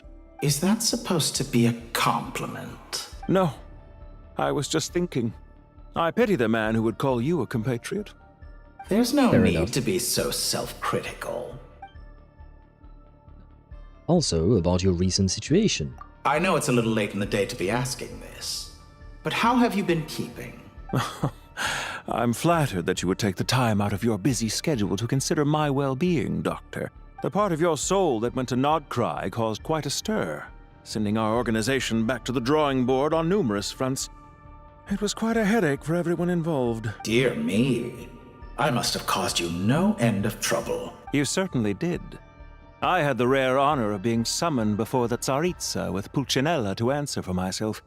A terrifying ordeal. Interesting. Interesting.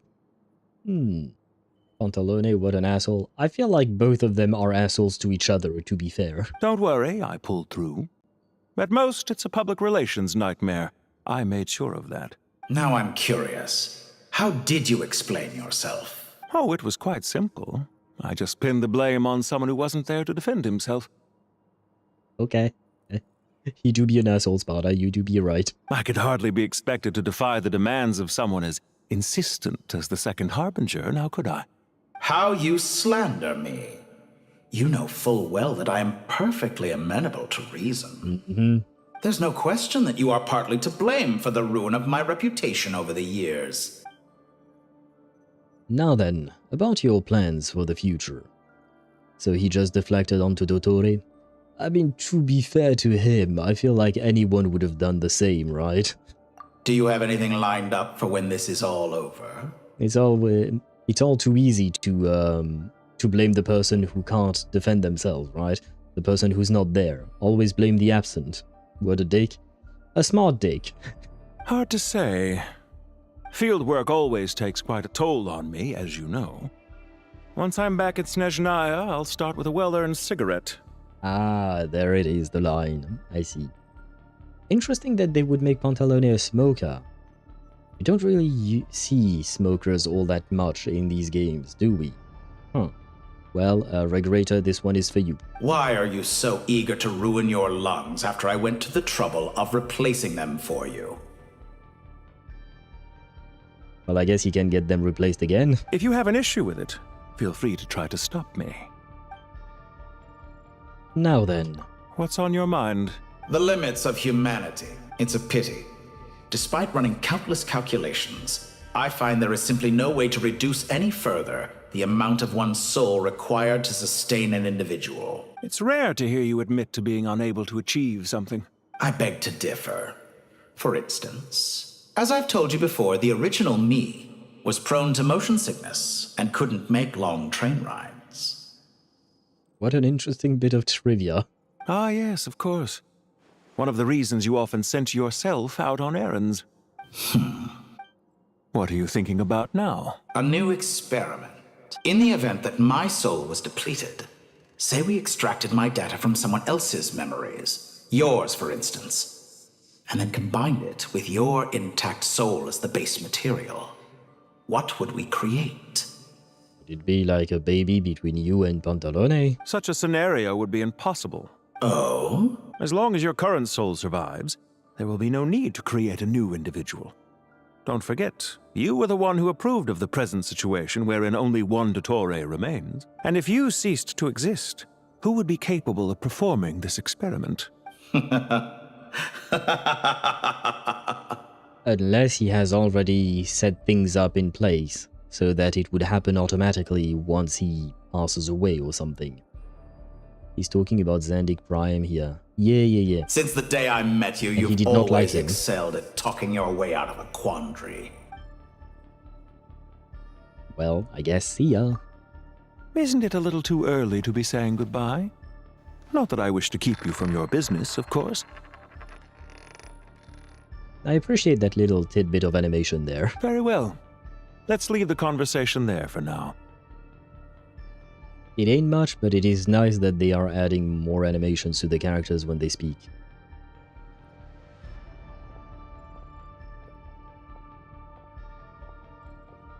Well, goodbye, Pantalone. It was nice seeing you. Him and his Mora. Yeah, he's Dory, but worse. much worse.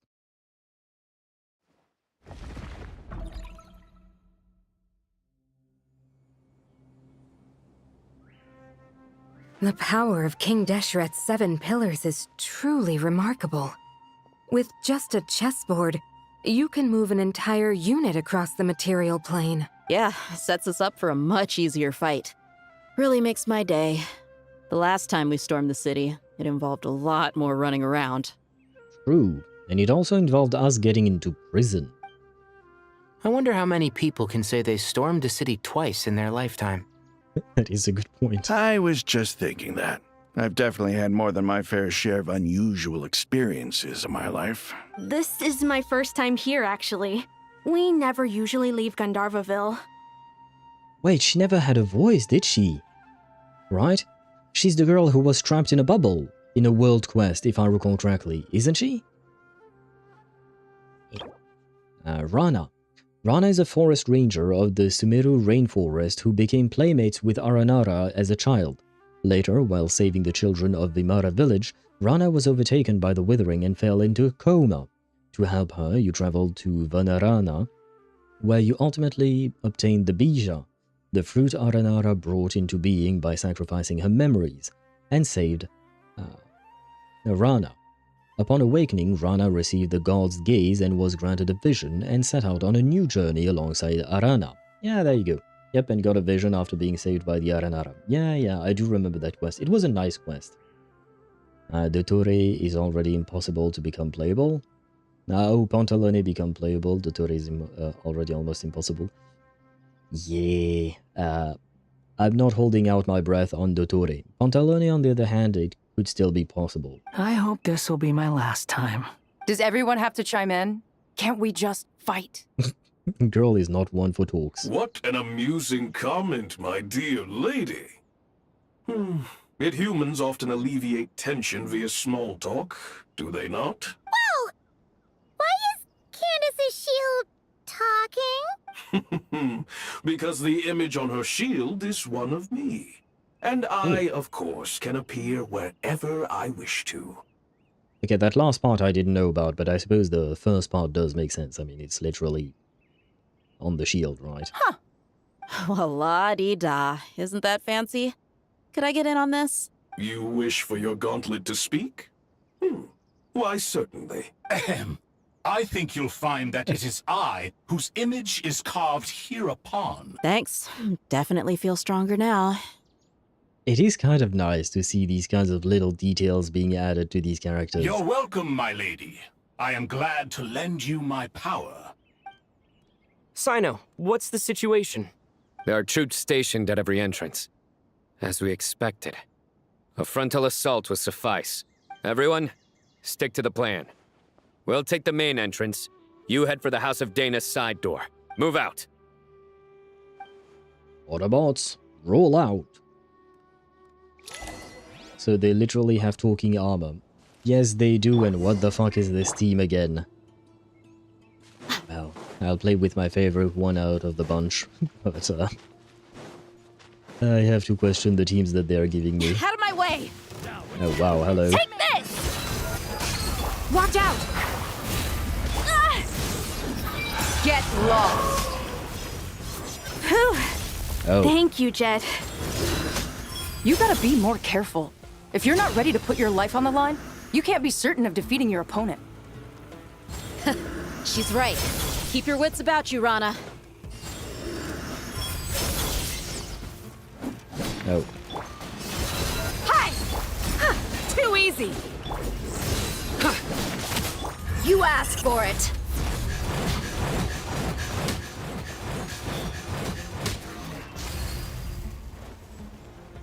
Did we get them all? What is this guy? Oh. What? Yield! Grant us your blessing! Let's get it on! Oh, that's a bit of an awkward position to fight in, but okay. Do your worst! Can't run from death. Oh, there were more. My bad.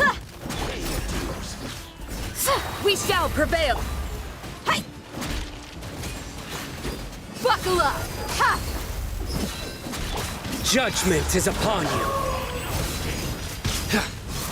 Stronger than I anticipated. Is taking my judgment. Yeah, I had a feeling it would end that way. That's my bad. Can we revive Broski? Yeah, we're gonna need more health points. Take them out and secure the harbor. Oh, Reinforcements will arrive by water. Consider it done. Show no mercy.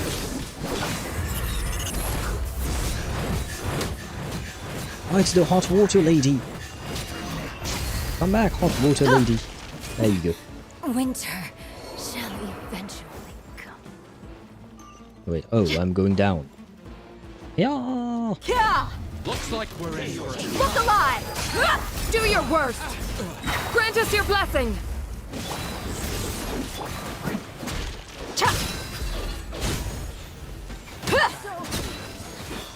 Flee! You. to run! Oh, come on, stop going invisible all of a sudden. You're exposed! It's annoying. Hear my prayer!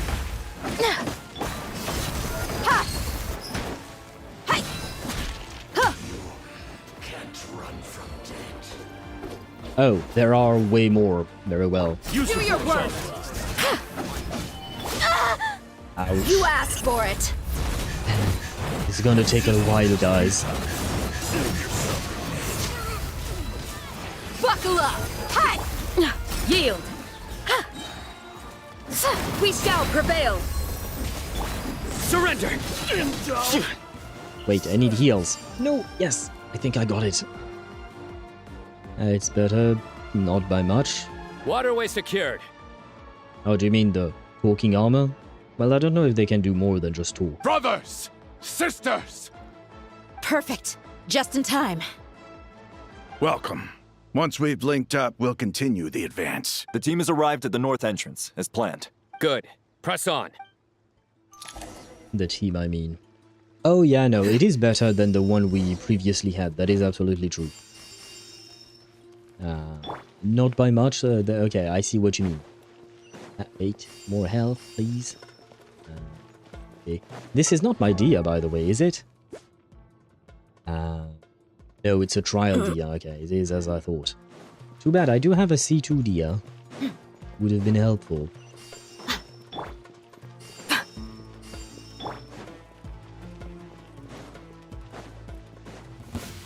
Oh, Lord. Here to play with Flee! Your sins weigh upon your soul! I messed up his rotation already. Well. Worked in my favor somehow. What? Your penance is due! Guilty! Yeah, everything got messed Hear up. my prayer! You're dead meat!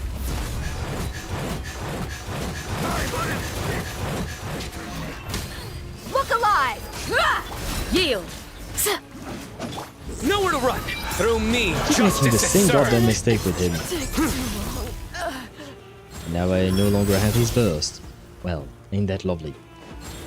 Your penance is due! Oh no, not the gameplay shit in the middle of a quote-unquote cutscene or something. Look out! It's an ambush! Finally. We need to hurry. Take the middle road now. Mahamacha Sino, area clear. Don't relax just yet. More Fatui approaching from the right. And playable jet when? Come on, Hoyo. Irminsul cannot track our movements. If necessary, we could split up. Don't worry. We'll wipe them all out. As you can see, our people came raring to go. Good, good. How are things with the Traveler? Can Tainari keep him safe? Don't underestimate Tainari just because he's a forest watcher. He can handle it. All right. You know that's not what I meant. New team, Traveler and Tignari? How? Sino and the reinforcements have drawn the Fatui's fire away. It's our turn. By using a cluster leaf of cultivation, we can pass through certain terrain silently. Good luck with that. We'll just fly up there. Huh?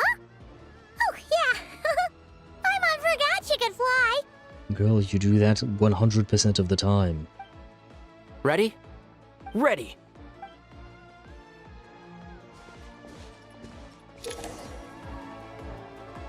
I'm in contact with the Dendro. I can do that. Except I failed already.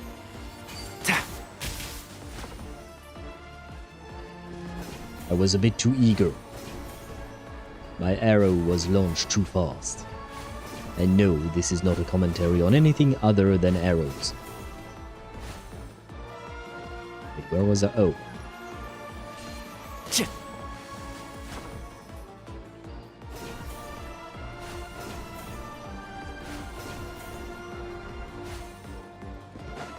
We keep going up, I assume? Keep up. I assume that we will play with the Traveler. Never mind, we won't. Oh god, wait. By everlasting enshroud!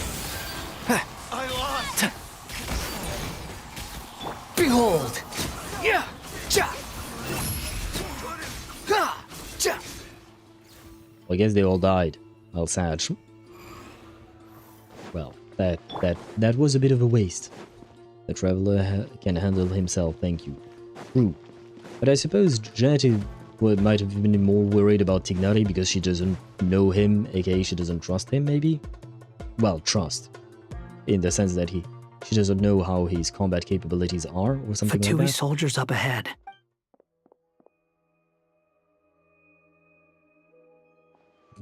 Did you seriously not see them? Careful. Prepare for battle. Hey! There's people over there!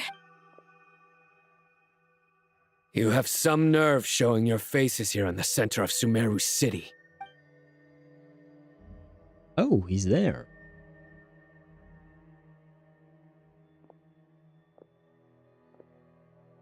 You're right on schedule. Well, this guy sure as heck isn't your average Fatui sergeant. They've stationed quite a few people nearby. It definitely looks like they were waiting for us. But something feels off. Everything about this guy feels too deliberate. I highly doubt he's just a subordinate of Dottores. And he's no mere sergeant. Whatever his rank is, it's high. Much higher than we thought. So you've been waiting for us. But it looks like you're geared up for a conversation, rather than a battle. Very clever, General Mahamatra Sino.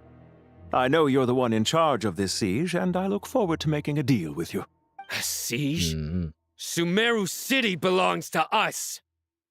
Rank 9? Of the Fatui Harbingers, I suppose, yes. But that is definitely way higher than a sergeant. Historically, yes. But things can always change. We have quite a sizable force with us, you know. For instance... There's a Fatui ambush at the north gate. Can you handle him? We can for now. Yes, I'm quite sure both sides can hold their ground for the time being. The battle has not yet reached its climax. But what happens next? Do you enjoy watching bloodshed? Surely some of those here are people you count as friends. Well, Pantalone, you're a fighter now, but you fight once in a while, right? Like Anaxa, the Feeble Scholar? I don't know if he does fight or not, honestly. Once a war begins, some people must die. I doubt you wish that fate upon anyone you know. Wait a second. It's a trick. He's not even there. Silence! Ah. Yeah. He disappeared. What was that? A ghost? Curses! He was never there to begin with. That was just a shadow projected there to lure us in. Enough talk! Attack!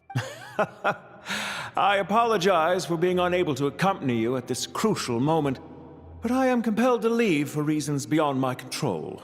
Please excuse me. You are not excused. Sumeru's General Mahamatra is quite ruthless. It's a good thing I wasn't there in person. Your illusion held them up for a time just fine. But now that they have seen through it, they will realize you were just a decoy. Decoy or not, what matters now is that they will be heading your way imminently. Not imminently. They are already here. Ho ho ho ho. I guess he uses a gun. Yeah, no, sorry, I wasn't talking about Anaxa. Anaxa definitely does fight. I was talking about Pantalone. I don't think he fights. Hence why he would use illusions to not appear in a position where he might have to engage in a fight. We made it! This is far enough. Tainari, you go help Sino. Don't worry about us. We'll manage from here. Are you sure you don't need me to stand guard? No need. Once the connection is established, we'll disappear from the sanctuary of Surasthana. Go help the others. All right. Goodbye for now, then. Please tread carefully.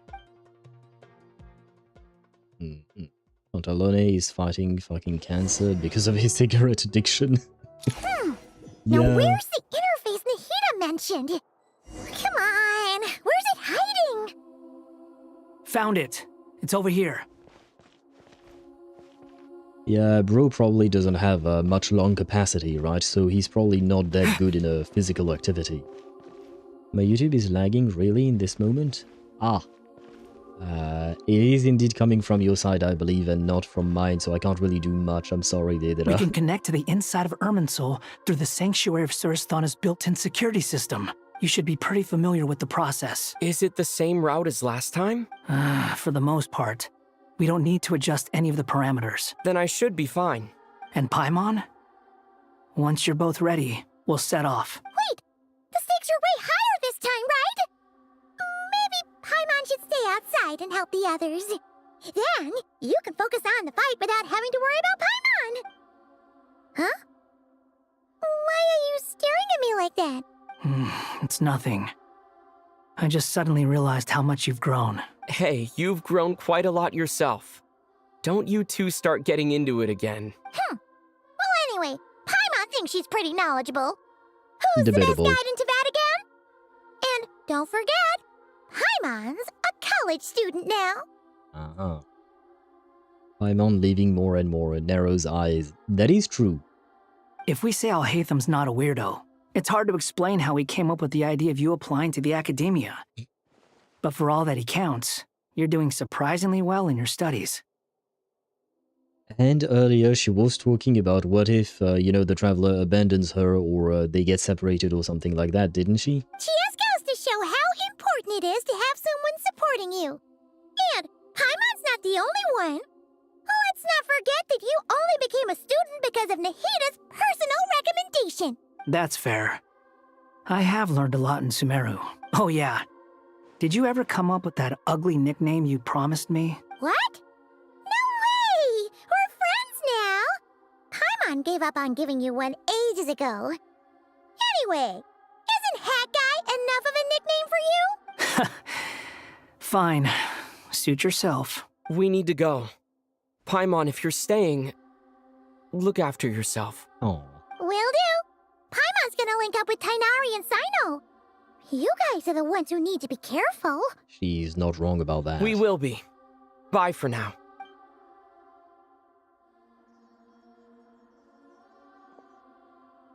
Initiating connection.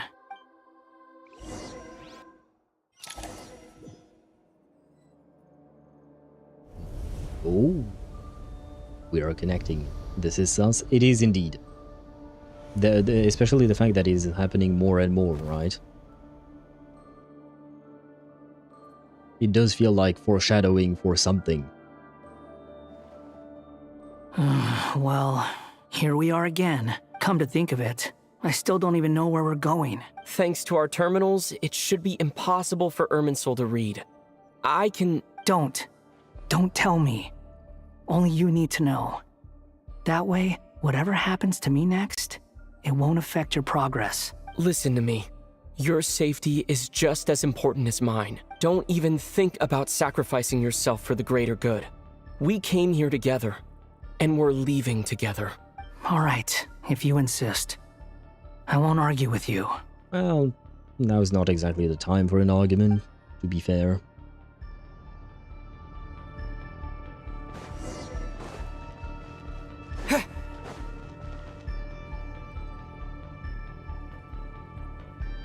This place looks so different from how I remember. It's unrecognizable. Because it looks nothing like the thing that we saw in the Sumeru Archon Quest line? It's a complete mess. Like someone's turned the place upside down. Must be Dottoro's doing. Either he's searching for some information he needs, or... It's still changing. He has to know we've entered Irminsul. But luckily for us, he can't pinpoint our location. Be on your guard. Don't let him find us. The red parts have probably been corrupted by Dottoro's power. Don't touch them, or you might alert him. So far, that would be easy enough, I guess. He's looking for us. Tread carefully. That wall could be a problem. Fortunately, it looks breakable. Give it a shot. A shot with what? Oh, use Wanderer's... Squall and Fury! Ha! Oh, okay. I see. Search for it! No. How do I go down? Oh, okay. Anya, wait.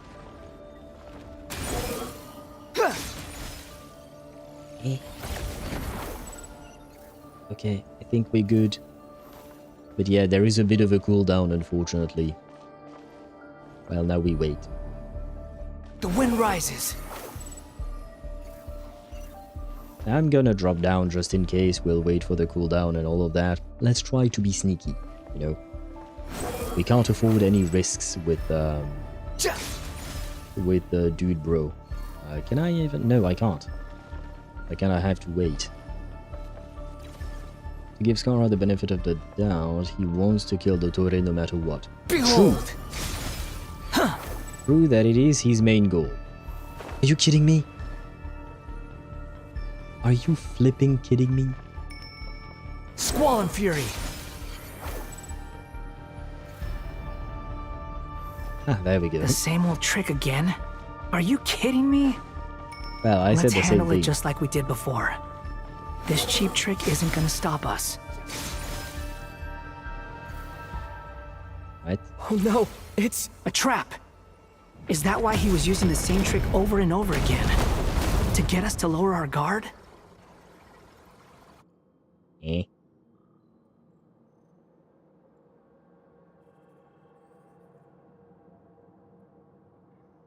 I'm trapped!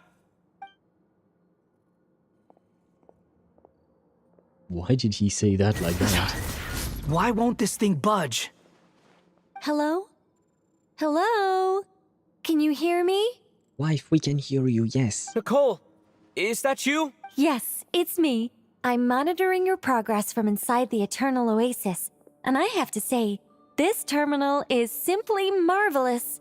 It makes tracking you so much easier. I couldn't see anything at first, but now that you two are inside, I can use your location with support from the terminals to get a partial view of the situation inside Irminsul. It's not the clearest image, but it's better than not being able to help at all. So, here I am. Yay. I can't intervene directly, but I can help to guide you out of the jam you're currently in. So please, just follow my lead. Well, she's kind of behaving exactly how an angel is supposed to, right? Dottore in his current form is a blight upon both Irminsul and the ley lines. Pay attention to your surroundings. There must be sources of his contamination. Is that one of them? Precisely. Good work. Oh. But we're not done yet. Stay close, and let's see if we can find any others like it nearby. Ouch. Too slow.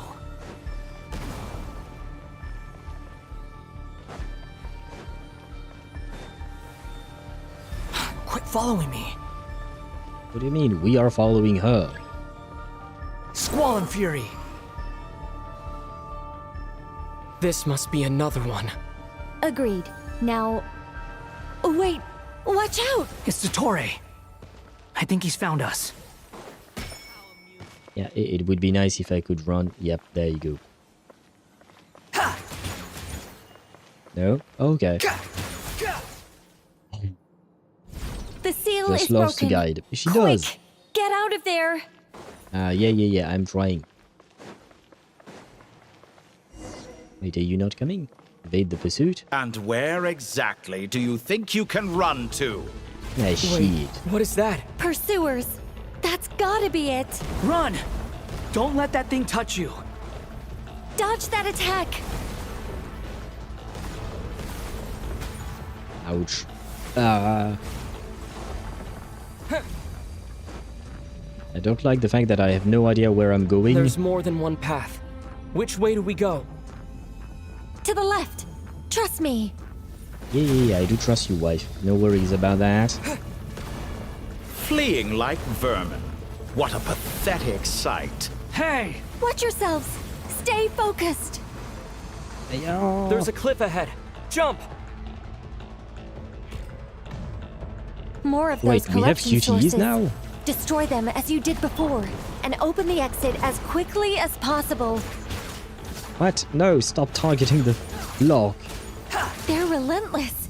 Is he trying to wear us down? You'll just have to destroy these two. Yep, that's done. Ah. I think the pursuit is over. Hard to say. Stay alert. Oh. Oh no. Wait. Okay, because, wait. This is very clearly an arena where we will fight him, right? The problem is, there will be ads in like more or less 10 minutes. So I'm kind of afraid that the ads might interrupt us while we are fighting or in dialogue, because I don't think this is going to finish in 10 minutes. Play the ads. Yep, I'm gonna play the ads. In the meantime, I'm gonna go to the restroom, and I'm also going to grab some water because I'm out of anything to hydrate myself. So, I apologize for that, but it's better that we do that now rather than be interrupted in the very critical cutscene that we'll probably have. Snacks? No, because I'll eat dinner after the stream, so just water will suffice. But I will be right back. Brother, I'm going to die. Fine. Well, it's a one-on-one duel. I'm gonna go with Gustav. He's the tankiest and he can heal, so no. I'm going to die, man.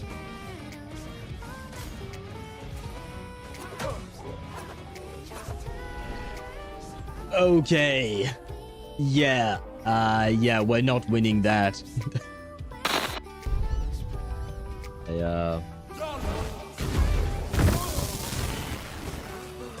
What? Oh, it's this thing that did that.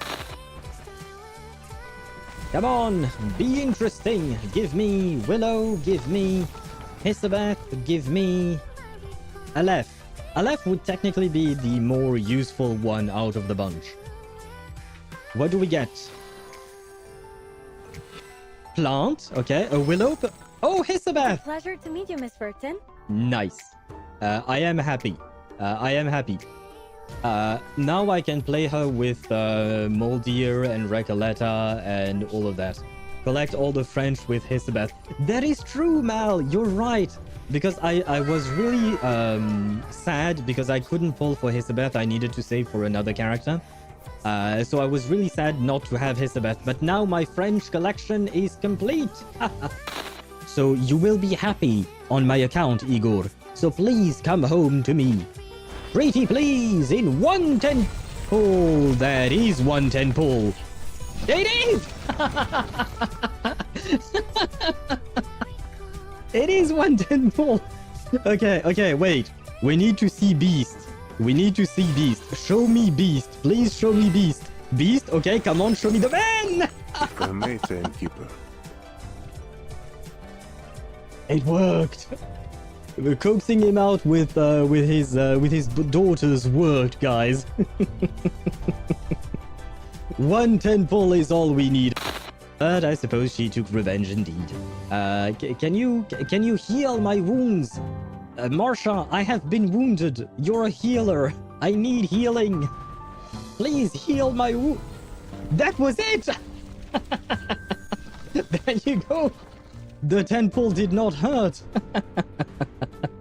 She came home to me to heal my wounds. There you go.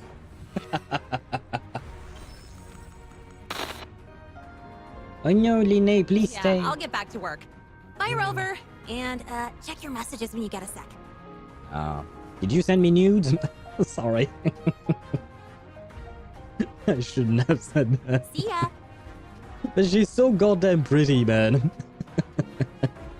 I really want to get Karen. For my Lucy. It is a must for me to get him. So we can do one more, and that's it. That would be 40 pulls. And 40 pulls is equivalent to a little over half the pity. Right as the ads ended. So let's see. Nice.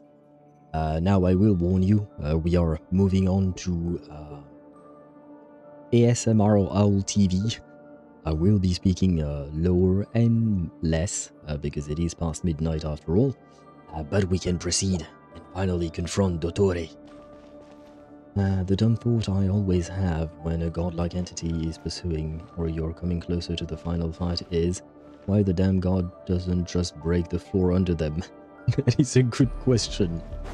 Maybe he doesn't have that kind of power or something like that. The wind rises. Or maybe that's just a plot hole.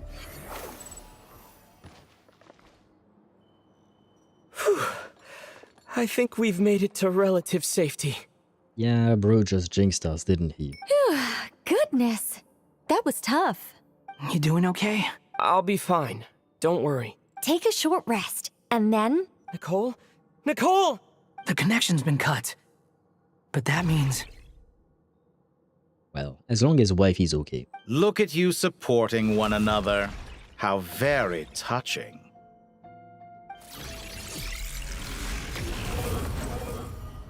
Wait, I can't fly. Oh, I guess I'm still okay. Dottore! Took you long enough to find us. You're more useless than I thought. Oh, really? I think I deserve a little more credit for my methods than that.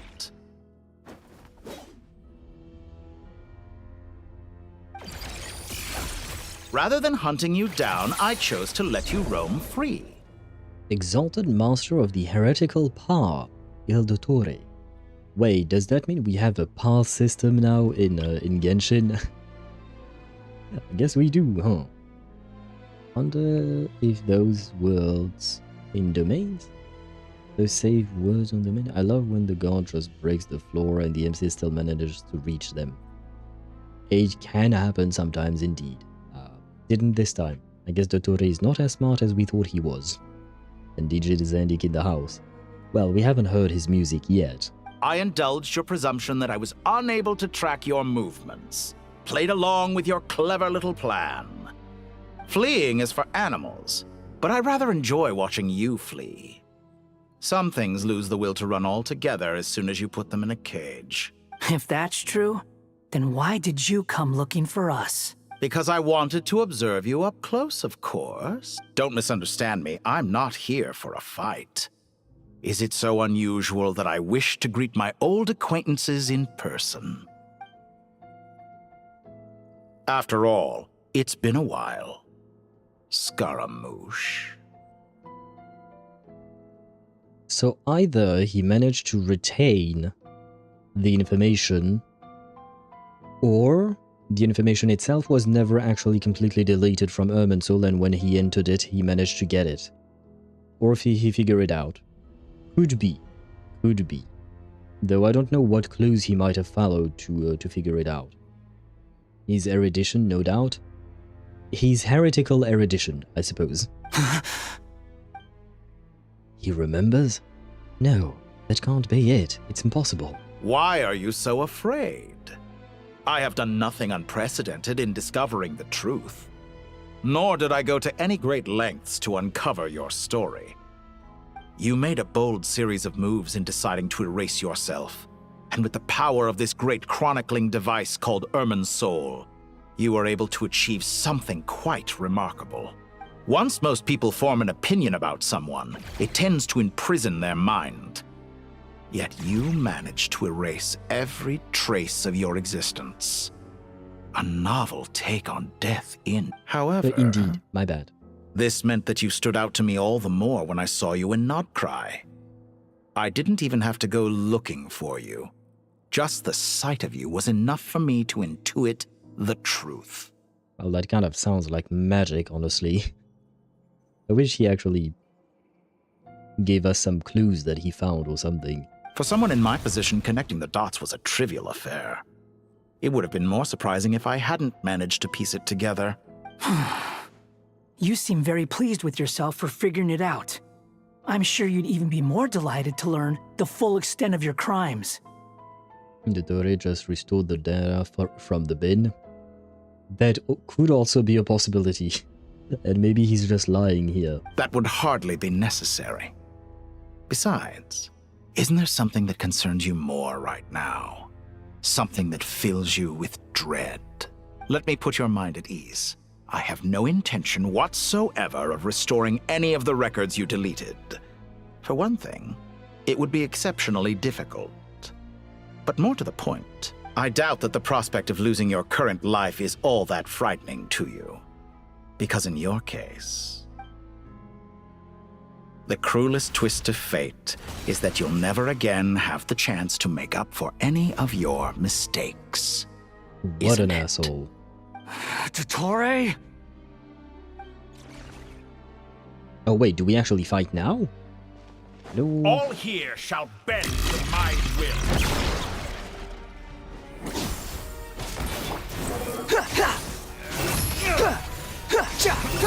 That's far enough! I'm afraid you'll need to do better than that to take me down. I expected you to have grown stronger. Ah, how foolish of me. I forgot that you lack any means to increase your power. You will pay for everything you've done! Oh, will I now?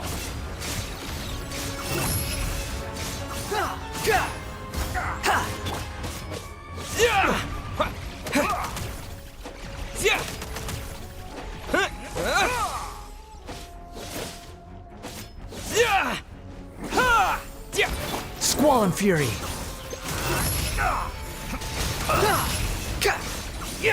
How amusing.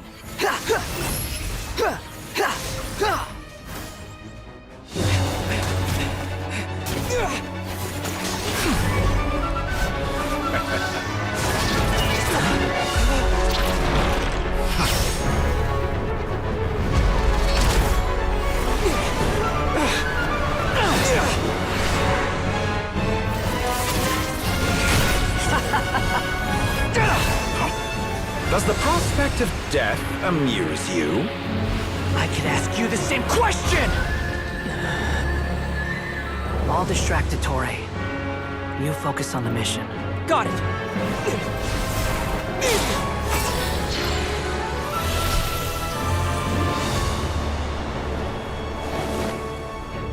I think we're installing malware bytes. Dreams of the masses.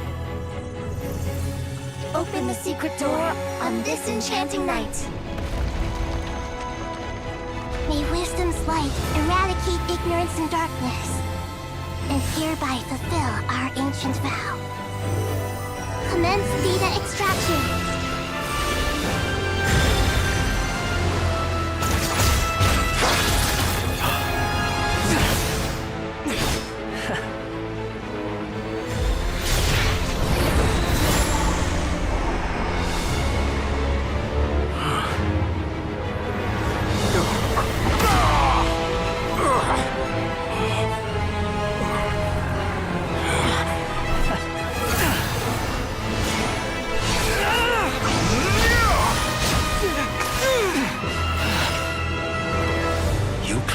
Outdated ideals and stand in the way of progress. You will pay for interfering with the grandest experiment of all time.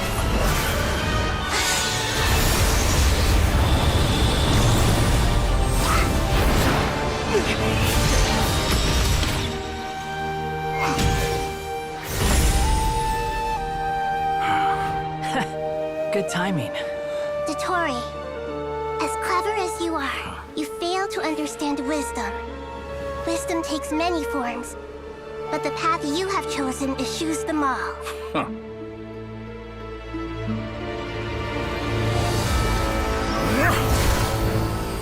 Father_4 says Navida.exe successfully uploaded.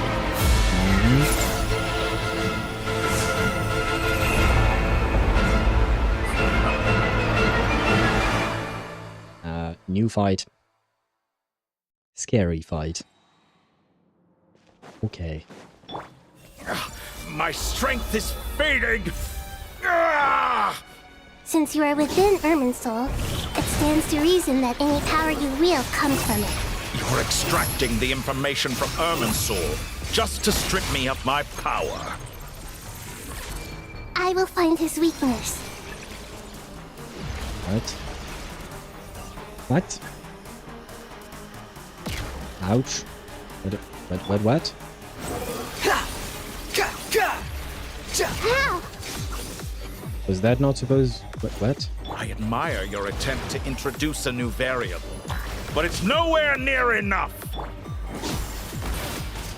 Was that not what I was supposed to do?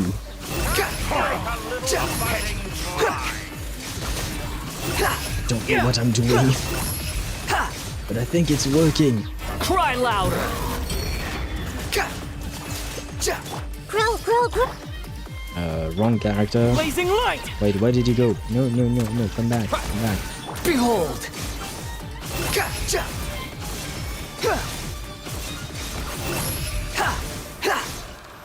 Nah. Ah. All before you. The Temple of Wisdom! A new dawn rises! The wind rises. You can't attack me when I'm in iframe mode. They're so close. Just hold on a little longer. I'll hold him off. Traveler, Hat Guy, the rest is up to you. Right, defeat your opponent We with everything certainly you have got. a knack for surprising each other, don't we? I'm just getting started. Ouch.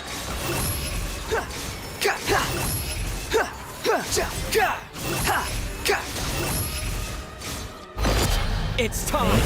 Say your prayers. Stay on the offensive, but watch your back. Nice. Squall and Fury.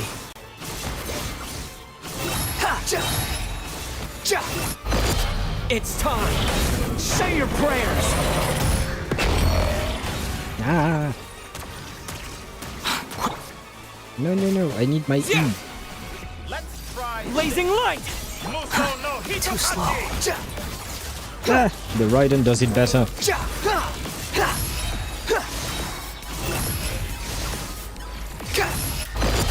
It's time. Say your prayers. All before you. Ouch. Ouch. Ah.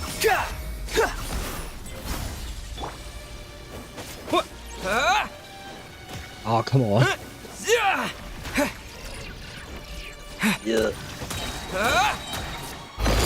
It's time. Say your prayers. Finally. Time for you to die. Excited? Time for me to die? How could I have reached? Oh, my bad, I didn't mean to interrupt him Say there. your prayers. I win. Ah, Teyvat, you wanted some ground to break apart.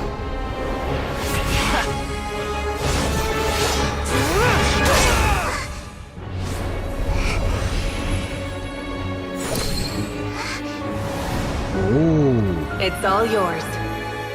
Do with it as you see fit.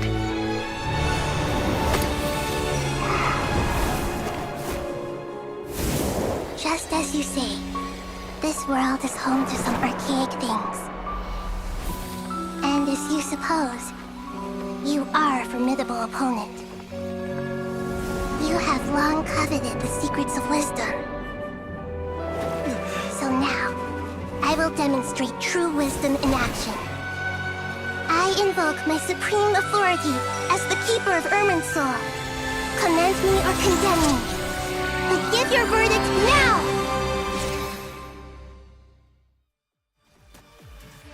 What does that mean? Blessed One of Wisdom, Mahakusaladhama, are you certain that you wish to exercise your authority to destroy Irminsul?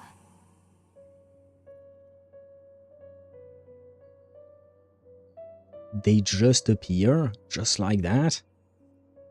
Huh. Well, Teyvat, there you go, your wife is right there. But, we're finally seeing the shades, 3 of them. We're still missing one, but well. She invokes Celestia's authority, blame Istaroth for them just appearing. Well, yeah, I would assume that is her power indeed. But still, very impressive. It represents both your roots and your finest accomplishments. You truly intend to abandon the very thing you have always fought for? This is my decision. Irminsul has been corrupted beyond redemption. Irminsul is the original tree of Teyvat. It is the means by which the heavenly principles maintains fate itself.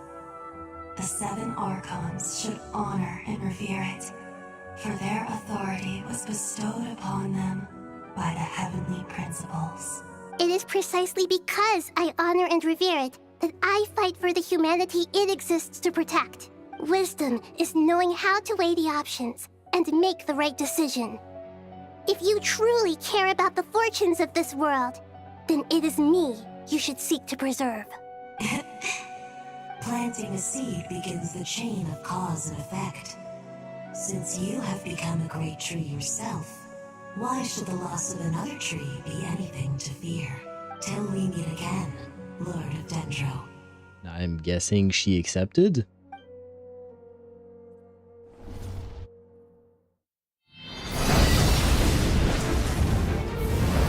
Wait, that's 2D fire.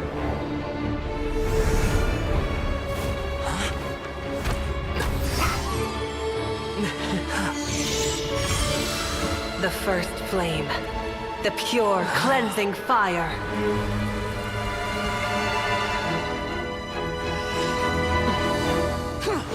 So we are indeed the ones setting the tree on fire, huh?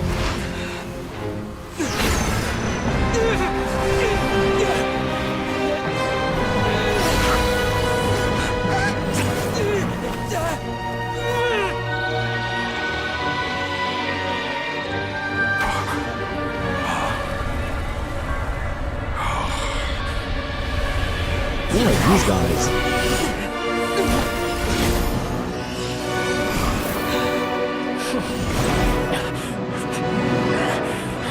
Oh, it's the other Dottores?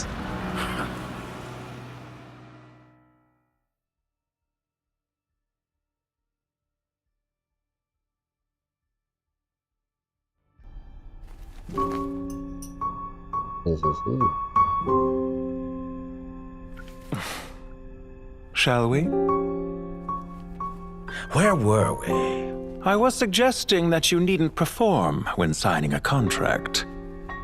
You're only sitting here because your bank demanded an evaluation of the trustee. So you told a story about a young scholar from a merchant family in Sumeru? I told a compelling tale, didn't I? The post-expulsion story is far more captivating. The human experiments or the elixir of immortality? The part where you die. Ah, yes. My favorite part. The 35-year-old Segment thought of himself as Dottore, reserving the name Zandik for the original specimen. Of all the segments, he was the most selfish. After his expulsion, Dottore searched for a new direction. He joined the Fatui, studied Elazar in great depth, secured resources. He was rather fortunate in his career. Zandik turned to Conrian technology and successfully created his segments. But this was not immortality. Even with backup segments, his body would still age. Still, thanks to Snezhnaya, Zandik found the ideal base for his experiments. Then a perfect partnership materialized at a crucial moment. The year that both parties realized they needed more time. Fortunately, Zandik succeeded. In a miraculous turn of events, he gained the extra time he needed. I seem to recall it differently. All right, it's true. No matter how much elixir he took, Zandik remained human and continued to age. Then, on the morning he turned 85... Help me up! Call for help! Surely he would be rescued, Zandik thought. But to his surprise, no one helped him. Zandik was too selfish for that. Don't forget, you're one of us. Yes, and we're all waiting. Waiting for me to die. That makes Pantalone sense. arrived for a meeting and happened to witness what followed. He found it unsettling. I never said that. But the Zandiks were unfazed. It was a rare opportunity for self-dissection.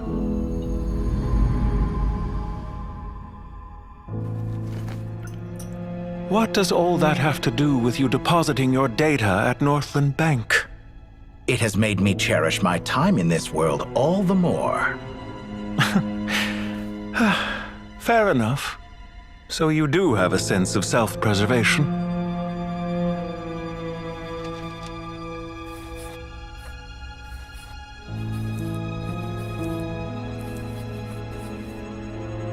What do you mean? I like his signature. You're hardly normal, and you don't cherish life. You just don't want to admit defeat in the limited time you have. Even so, don't I deserve an interesting ending? I'm counting on it.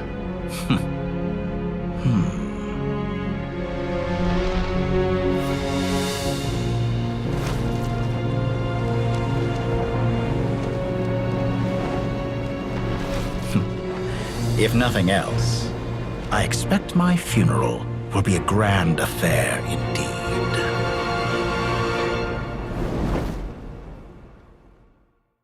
That was one hell of a cutscene. To learn more about Dottore.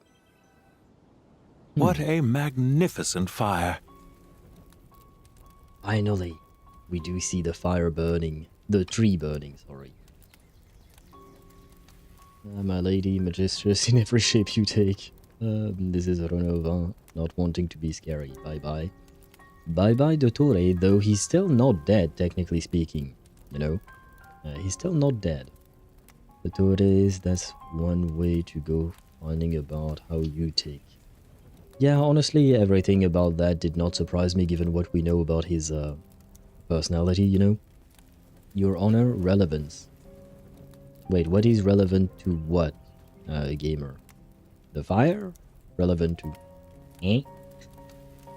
Well, he's in the process of dying as we speak. But, wait, that's the one part I... did not quite understand. He sent one half of his soul to Nod-Krai, got defeated, and another one was left in Northland Bank. And I'm assuming this is the one that Pantalone put inside of the tree, then? So this is the last Dottore we have? Or something like that? No, I said bye-bye to Renova. Oh, okay. Well, hopefully you will see her again at some point. Dottore? I still don't know what you meant, gamer, I'm sorry. I don't know what, yeah, I don't know. In Snezhnaya, we light fires to ward off the cold. Fire, it seems, is antithetical to ideas such as cold, frozen, and unchanging. Dottore 1 was in Nod-Krai, Dottore 2 was in the bank, then shoved into Irminsul as Harbinger.exe. Okay. So this is the last one, then. What about this guy? Who's that? His cutscene was somewhat irrelevant.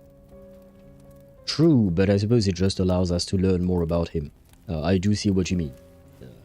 I understand what you mean, but it did get us to know him a bit more. Perhaps it has always been that way.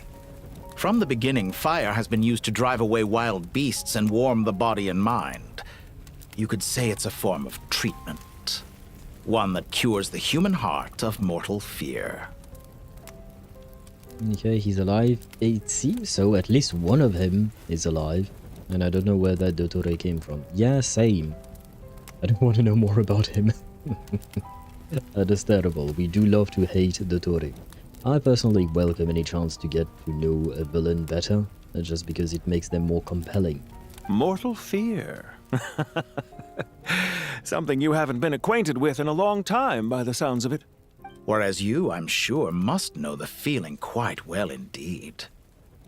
I remember when we first discussed the elixir of immortality, you claimed that extending your lifespan was about buying more time. But was that really the truth? You fear the prospect of dying a wretched end in this world, don't you? Of course I do. I'm only human, after all. And while you may have forgotten it, you cannot deny that you too were once human, Dottore.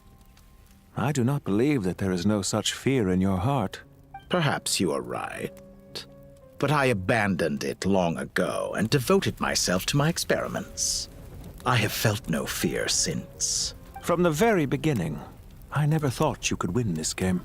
But still you came, contract in hand, to honor our agreement. Because I am a reputable partner. And as we have discussed, experiments are about more than results alone. The process is equally important. I have come here and completed my creation, and I do not regret my decision. I'm afraid your journey ends here.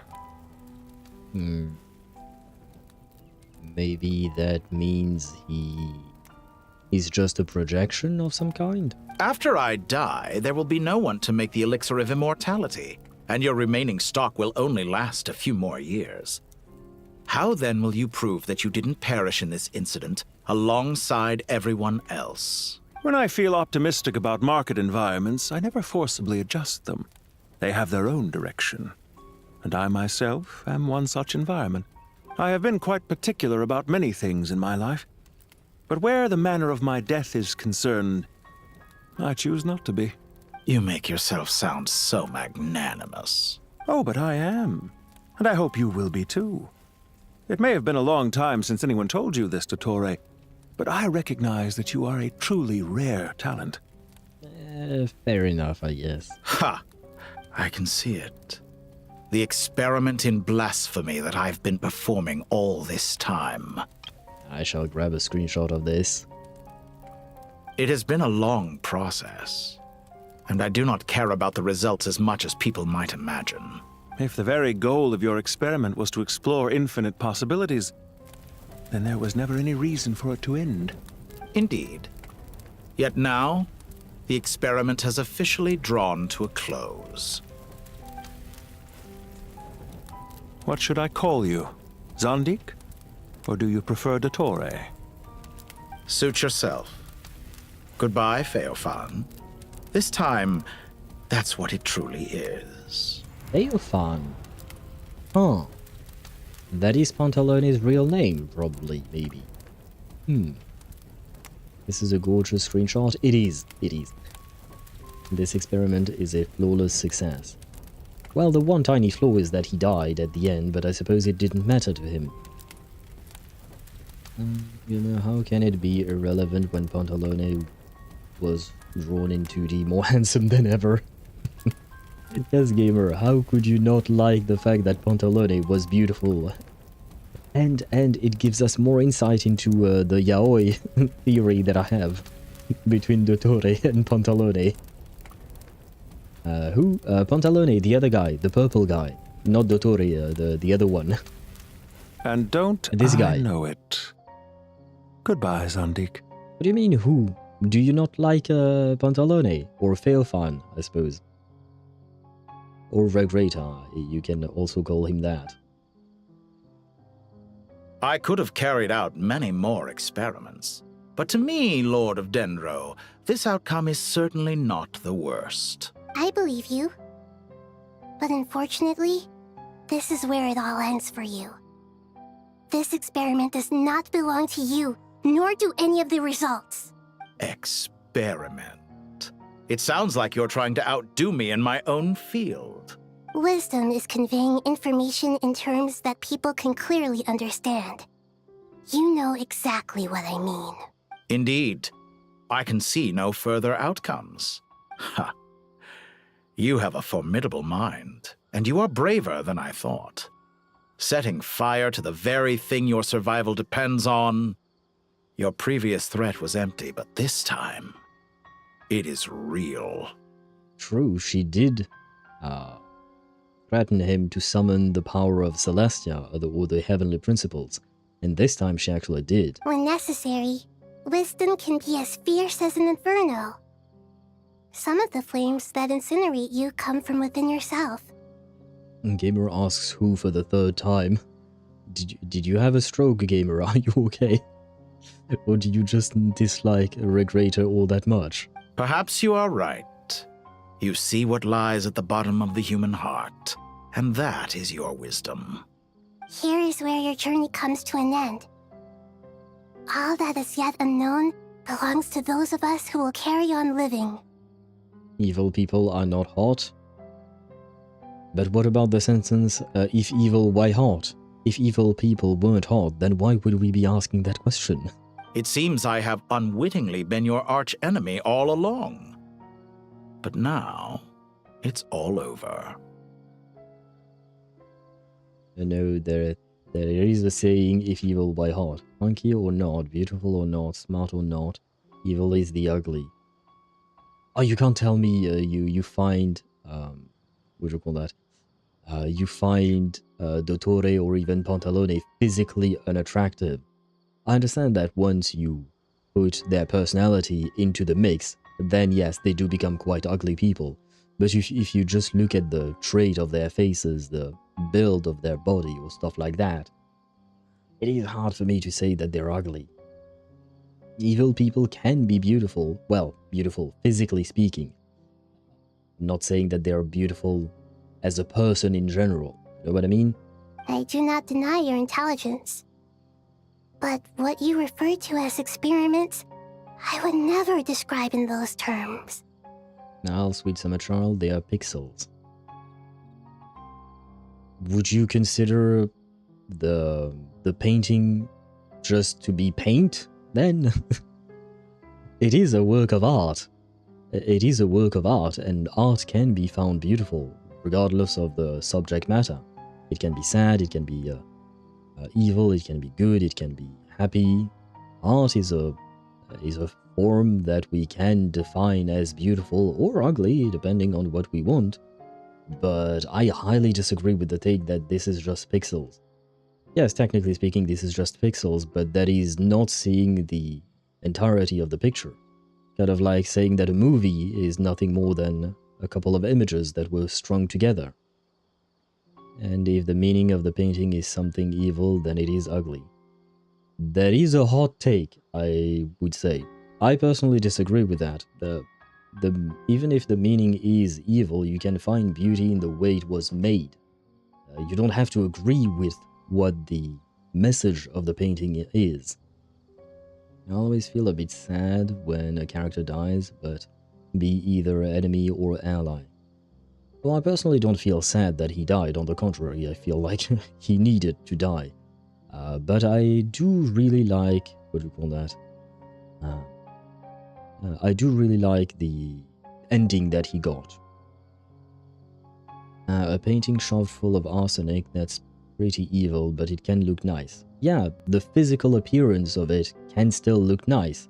It is, like, evil doesn't mean that the physical appearance of it is automatically turns ugly.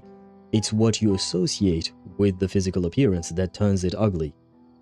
But here, you know, he can have a pretty face to look at if you take out all of his personality, his past, and his actions. Once you throw all of that into the mix, I do agree that he becomes quite the ugly person indeed. I feel sad he died cause he can't cause us more shit, but he went out with a bang. Well, I don't feel sad that he can't cause us more shit. We already have enough problems on our hands, Sparta. I'm not romanticizing vile, evil enemies. I don't think this is romanticizing it. For me, that would be something else entirely. It's, I suppose, differing opinions. For me, it's just seeing things the way they are. Like, yeah, I don't know. Yeah, I don't know what else to tell you, because I guess you're seeing it as the sum of all things, whereas I'm talking about the individual parts before putting the sum of all things together. Rest well, Dottore, may you cause more problems in another branch of the imaginary tree. Well, he already did in Honkai Star Rail. Next would be Zenless Zone Zero, Sparta. There are events that take place in the real world, and they are so much more than mere data. Goodbye. We will never meet again. Yeah, let's hope not.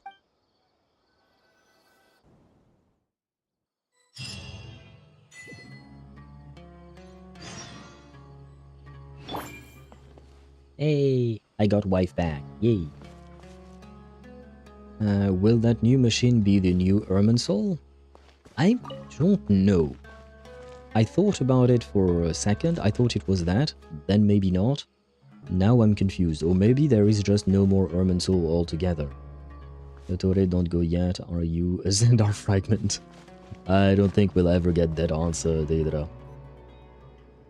Well, that's the last of them. Everyone on the list is already back where they should be. It was a long, hard road, but we finally finished escorting everyone back. I just pray that we'll never need to leave again. I hope we can stay here forever in this peaceful paradise of our own choosing. Paradise. In the annals of the Temple of Silence, that word carries great significance. It represents the hopes and desires of the gods. Their longing for a place to rest. I wouldn't think gods need such a place. People always think they're the only ones who can lose their homes. They forget that gods too need a place to reside. As the Goat King once said, "A god without his people shall cease to exist." Gods need their believers every bit as much as their believers need them. Only we can truly understand how much the desert faith has faded over the centuries. But we still talk about the gods as though they're part of our lives. Given the myriad ways in which gods and humans interact, I'd say they really are. How else could Dunyarzad consider the Dendro Archon a friend? Well, she's a cute radish. Well, that sounds about right to me. Describing them as friends sure makes us feel a whole lot closer. If you told me a few years back that I'd have this many friends, I'd have called you a liar. I kind of want Dia to meet Mawika. I feel like they would get along quite well. Honestly, replacing a millennial tree with a machine doesn't sound trustworthy. I mean, the age of the tree, in my opinion, doesn't really factor in. And the new system perform the same as the old tree, you know? That I don't know. But, yeah, as long as it works. So God is a bum. Wait, why did you say that, Swippy? And maybe God is a bum, who knows? Yes, I need to watch that sparring training. Wait, there you go. Fuck it, throw Eula in there. Are we just talking about a sparring gamer? But I'd love to see an actual sparring training between all three of them, sure. And then maybe something else as well. Why not? Why not? As a bonus. Belief is a choice, just like friendship. We've made our choices through battle. The right ones, wouldn't you say? I don't know what naughty thought you think. Gamer. I believe that. I'll be heading back to the Temple of Silence. I heard the Goat King and the Ibis King decided to pay us a visit. How about you? It's back to Aru Village for us. Still plenty of supplies to distribute and people to help. Until next time, old friend. As long as you can find the time, you're always welcome to visit us in Aru Village. Right back at you. Make sure to drop by the Temple of Silence the next time you're free. Where it is that two of the other 7 pillars, Shezapang and Bennu, might also be dropping by. Since you're wearing the symbols of their power, it'd only be fitting if you came to see them for yourselves. Dropping by? That makes it sound like they're visiting a neighbor's home. Could we get, what do you call that? Should we get, Dia buffs through this thing, maybe? You know? Saying, oh yeah, now she's closer to one of the 7 pillars and she can get a buff or something like that. Same thing with Candace. You know, like a good excuse to buff old characters. It'd be nice, I think. Please, yep. I feel like we do be needing that. I just want to watch 2 badass women swinging their claymores for training. Same. And maybe more. But yeah, buff all the old characters. Especially Dia. I feel like she deserves it, given what they've done to her kit. So what, the desert gods are just gonna hang out? I guess so. I mean, they have nothing more to do. At least for now. I have to say they gave Nahida insane amount of aura. Yeah. I love the, what do you call that?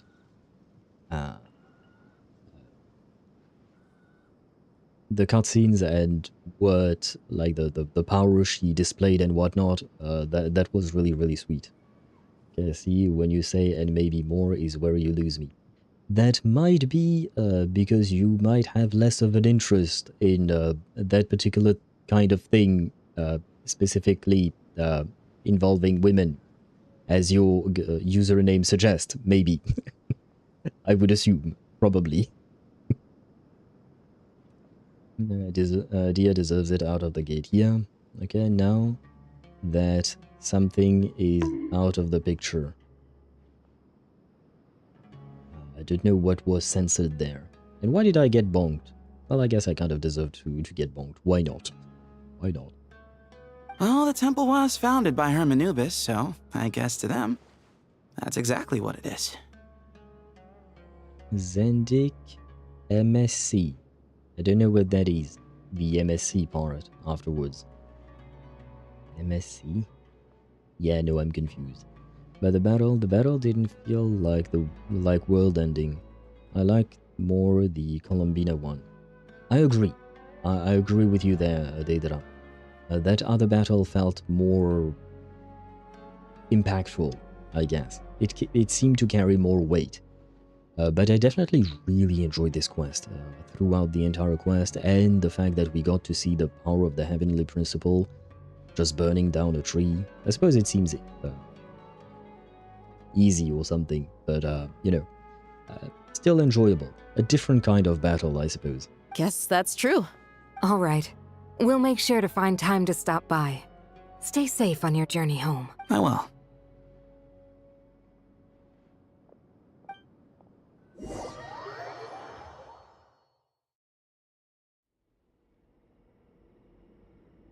Oh. You do have a point. Wait, Layla is here? See? Retirement has always been a problem, especially for old-timers like us who've been locked away all these years. You finally step out into the light, and bam! You're face to face with a whole different world. Naturally. What do you think, Layla? Huh? Why would you think to ask me? How could I possibly be qualified to decide where the servants of King Deshret should live? Sorry if my question was unclear. Do you think their statues will stand out too much if we place them here? Hey, I never agreed to this. How could we possibly allow our statues to be left in Hermanubis' home? That would be like breaking into someone's house, then pretending it belonged to you in the first place. Kind of like what Faints did with Nibelung's home. Different beliefs can coexist. We still need to respect one another. By which you mean, you two plan to stay at the Temple of Silence, for a while at least. But you have no intention of relocating your statues here. So, you see this as sort of a family visit? Is that correct? Family. Huh. And now I'm waiting for Vin Diesel to appear. I mean, the fight was more of a psychological one than an actual fight. Or I wouldn't go so far as to call it psychological, but sure, it was more of a debate of words than anything else. We love you. We do love her, but she do speak too slowly. You could say that. In a sense, Hermanubis would view this as his home. At least day form Layla. Nighttime Layla speaks faster, and I appreciate that. Just look at this place. Magnificent, is it not? The sad truth is, in the past, all three of us invested so much into misguided ventures. We failed to build what we should have, and wasted so much time instead. And what do you mean by that? I mean that for the most part, time spent associating with the likes of Sobek, and, let's say, Thoth, might reasonably be considered wasted. Why does that not surprise me? Go on. Anyway, given how much time we'll all be spending together, I'd say that the bonds we built will end up proving to have been a sound investment. Once Sethos, the current leader of the Temple of Silence, returns, you can discuss the matter of staying here with him. But judging by the expressions of everyone here, I imagine you'll receive a very warm welcome. This sacred ground houses untold knowledge, after all. What better place for the servants of King Deshret to appear in the mortal world? Wait, what the fuck, gamer? No, I'm no furry, but... Okay. So if I deserved a bonk, so do you here. There you go. What the? I mean, they do have abs. Have you seen them abs?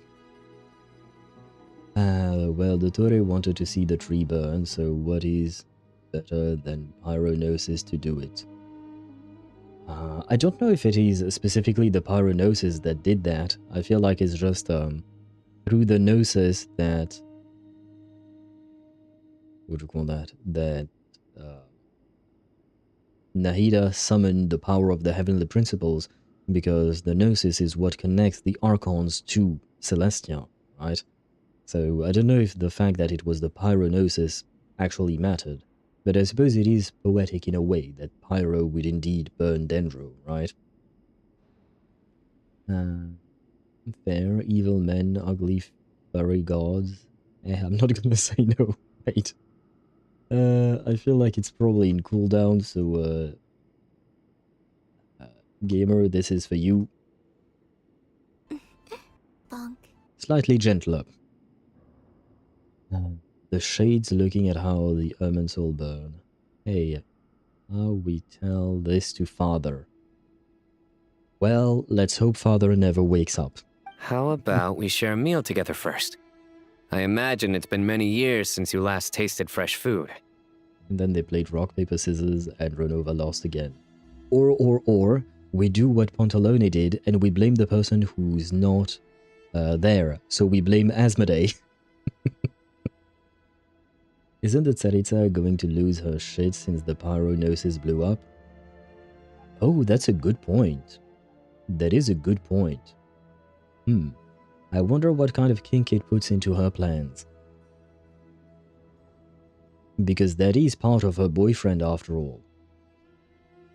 No more hubby for her. Yeah. Or maybe it will be hubby, but he'll be missing a leg?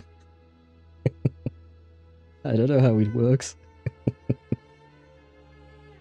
I'm sorry, I don't know. Thanks to Tore, he actually did a good thing. Well, we don't know, because to be fair, we don't know if the third descender was a good person or not. All we know is that he got carved into pieces, and he loved the Tsaritsa, and she loved him back, or something like that. So, Zandig Zandar correction. This is not a war, but a debate. It is indeed, to be fair. It is indeed, with characters like him. Good point. She is the sustainer of heavenly principles. Exactly. She sustained nothing. So it is her fault. Oh, that sounds wonderful. After so many hundreds of years, I can only surmise that desert cuisine has become a lot more varied. Are we having a get-together? If you'd like, I can help prepare some food. After all, Lord Thoth, you helped me so much in the desert. And I still haven't properly thanked you. Oh, my, that would be wonderful. I'm touched that you still remember. How the times have changed. To the people of today, it seems the Ibis King has become a kind and passionate god. And you, Mr. Herreshoff? What kind of god do you wish to be? To be honest, I haven't given it much thought. How about you, Dendro Archon? Do you have any hopes for your future? Me? I'm very happy with my current life. Forgive my bluntness, but you do not seem to derive your authority from majesty and might, like Lord Al-Ahmar. Clearly your approach has its advantages, but also its dangers, don't you think? I do, but projecting a majestic front doesn't really suit me. Besides, my relationship with others isn't simply one of a god and her people. Not putting on airs might earn you more adoration. Exactly. Besides, I really like parties where everyone brings their own food and we all come together to share. You should join us. I'm sure you'll find it fun. Speaking of food, I am hungry. Last time when we got together for a picnic near the Avidia Forest, it was quite the occasion. Seeing as you're already here, how about we hold the next one in the desert? Can we do that? Wouldn't Tainari have to transport a ton of drinking water? Don't worry, I can help out. Layla, would you like to join us next time? Me? Sure. The more the merrier. That way we... Don't take this the wrong way. I just think you should know. When it comes to passing the time, chess is more our thing.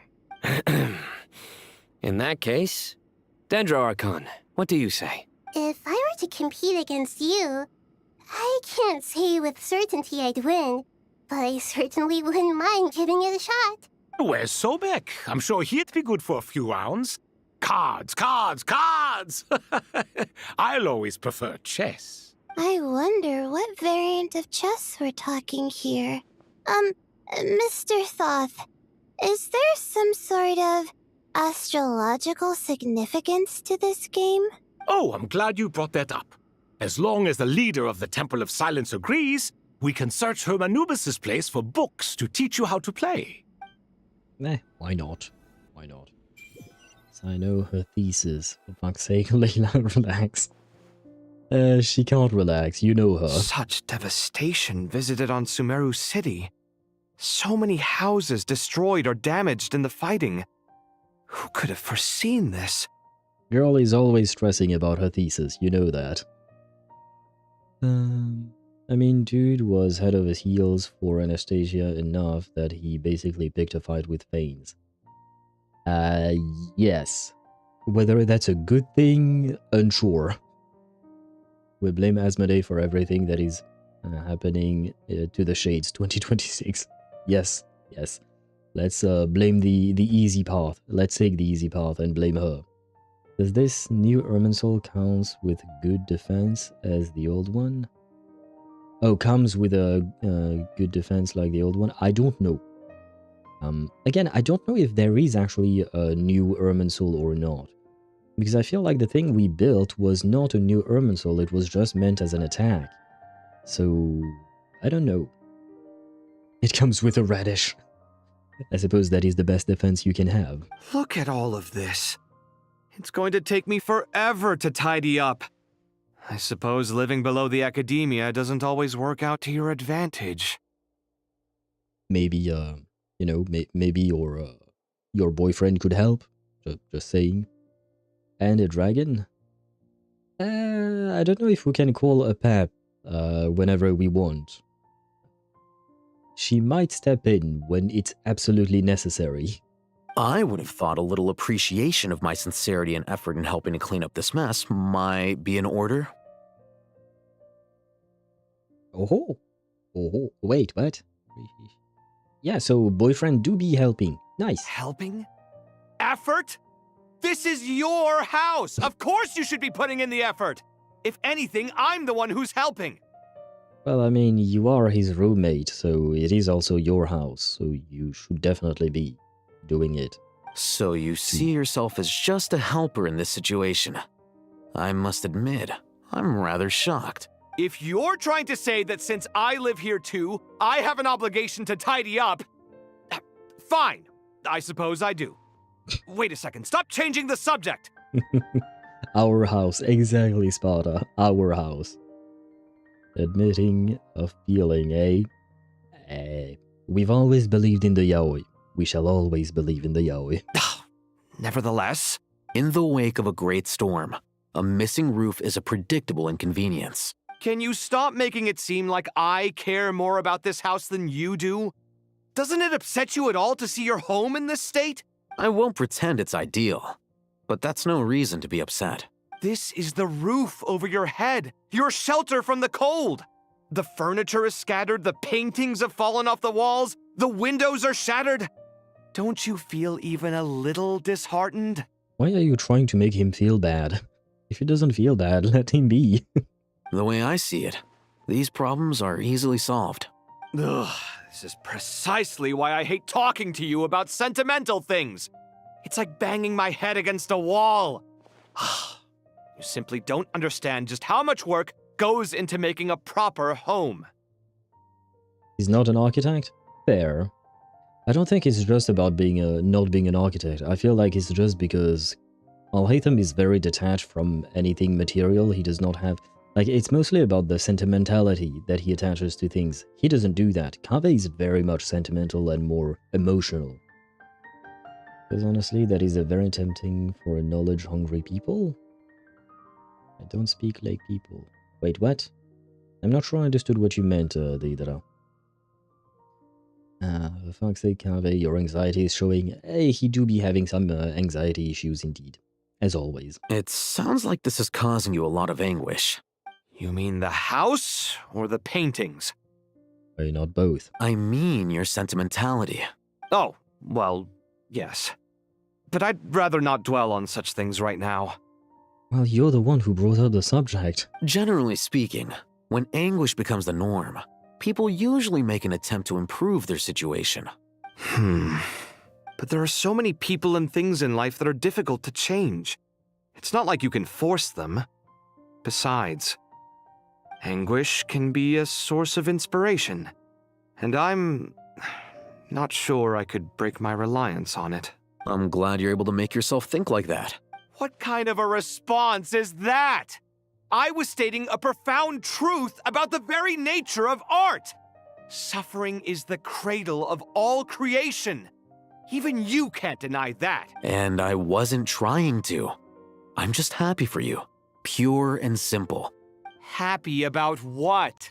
Happy that you can always find an answer that backs up your views. You? More often than not, life is a process of running into problems and then searching for answers. Yours more than most. Not everyone's so good at justifying things to themselves. It's something that you've been steadily mastering. Huh. What about you, then? What skills have you been mastering lately? Pass me that box. Huh? Okay. You may consider this my progress on the path to mastery. Temperament problem? Yeah, he definitely has. He's lucky he's hot. I mean, I feel like both of them are kind of insufferable. That's what makes them a good duo, you know? What? Wait a second. Isn't that box mine? Hey, it is! It must have fallen off that shelf. I'll hate them. Those are my paints and inks. Would you like me to put it in your bedroom for you? Huh? I mean, sure, if you don't mind. What kind of progress is this? Does he think he can bribe me? Not that giving me back my own things is much of a bribe. These books on the floor, they're a complete mess. And this one, didn't he say it was an out-of-print collectible? It's completely covered in dust, and some of its pages have even fallen out. Ugh, guess I should help him repair it. This one too. And this one. Can we just feed him a bottle of sedative? I don't think we need to go that far. Poor Kabe. He does need to go see a psychologist. Maybe that will help. A bit of therapy for his anxiety. Goods. Such a bright future ahead. I can picture the Mora just rolling in.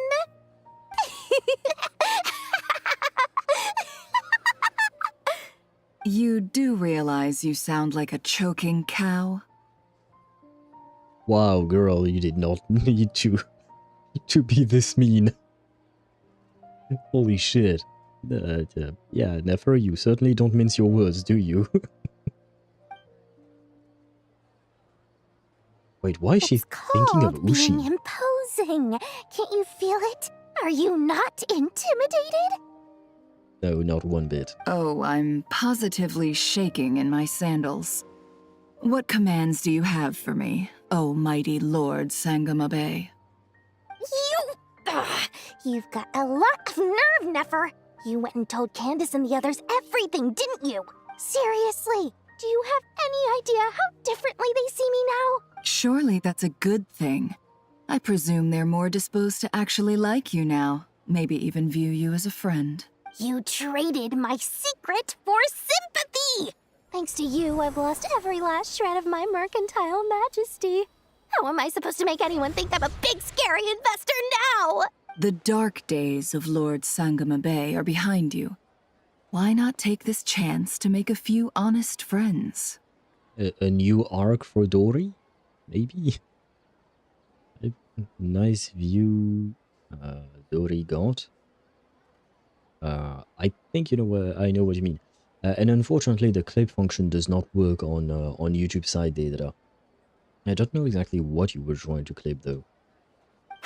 Speaking of friends, since when did the notorious Lady Nefer gain such an admiration for holier-than-thou types? A moon chanter here, an angel there? Who'd have thought it? A coming together of fates, nothing more. No need to throw around accusations of admiration. Forget it. You're right about one thing at least. Making friends is never a bad thing for a merchant. Still, I really took a loss this time.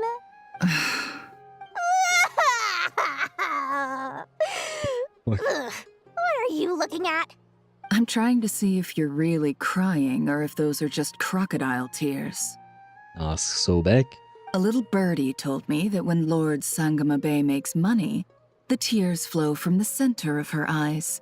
But when she loses it, they flow from the corners. Which is it this time? Ugh, you are so annoying. I'm not talking to you anymore. Nefer! Thank goodness you're here. I've been looking everywhere for you. Huh? Well. If it isn't the House of Dana's very own librarian. What can I offer you today, Miss Katayun? Oh, no. I'm not here to buy. I'm here to bring Lady Nefer a book, and a fascinating one at that. We agreed to meet at the entrance to the mausoleum of King Deshret. One more thing. I bought this copy with my own money. It's not borrowed. Reasoning knows not time of day, but suspense always follows a blizzard. That's quite the mouthful. I agree with her. Nefer leaning forward towards Dory, the boobs. Oh. If that's the case, then I believe that Deidara needs to be bonked. Deidara... There you go. There we go. Well, Dory is friends of Alice. She sees people as more amazing. I don't know if that's a good thing. And I don't know if we can say that Dory is friends with Alice, but Alice is a supplier of Dory, that's for sure. They do have a business relationship.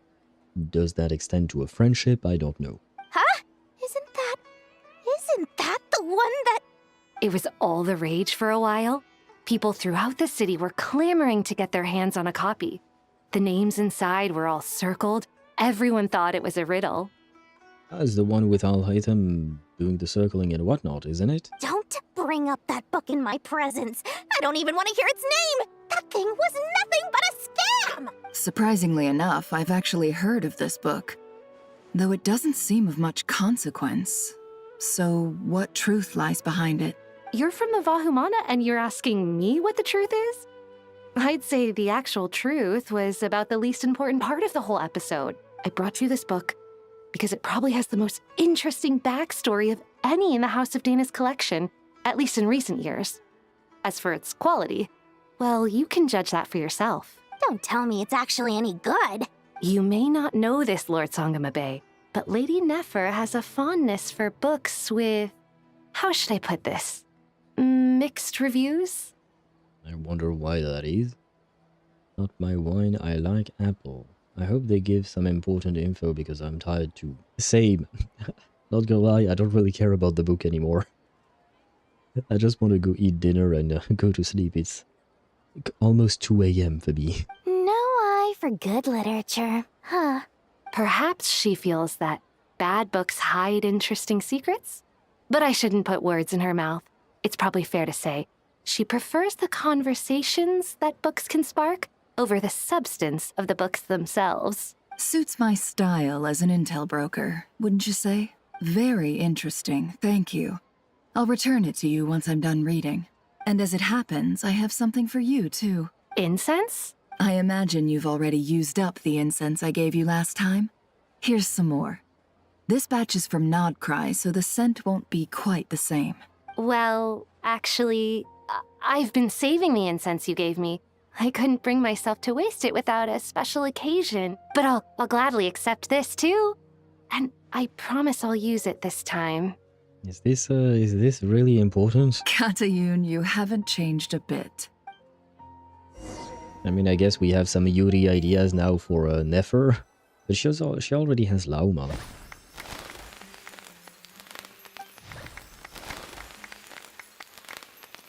Congratulations, Kale. Well done, Kale. After studying for so long, you've finally become a full-fledged ranger.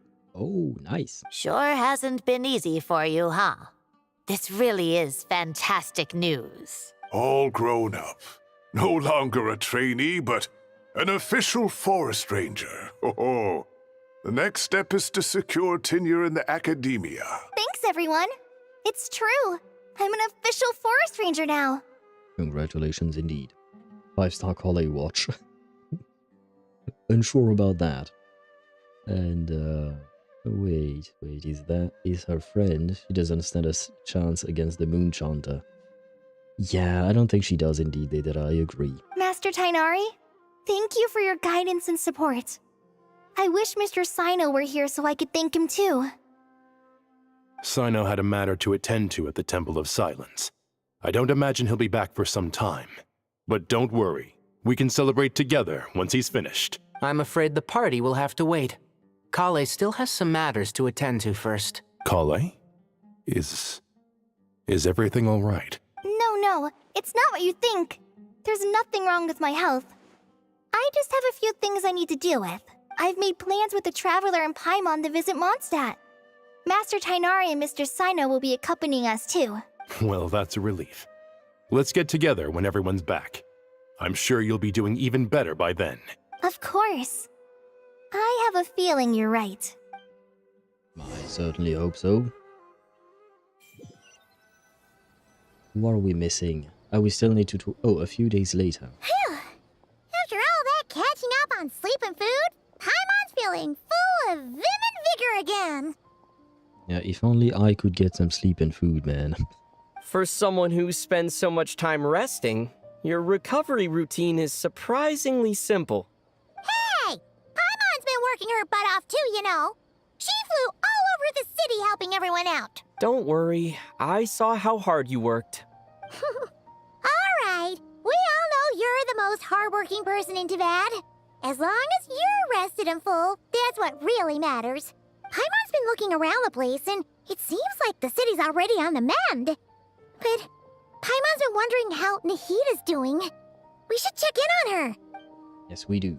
Yes, we do. Where is the radish? Yeah, I'm teleporting. I ain't got the time for this, man.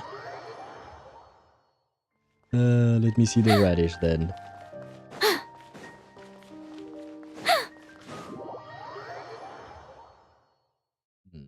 Well, okay then.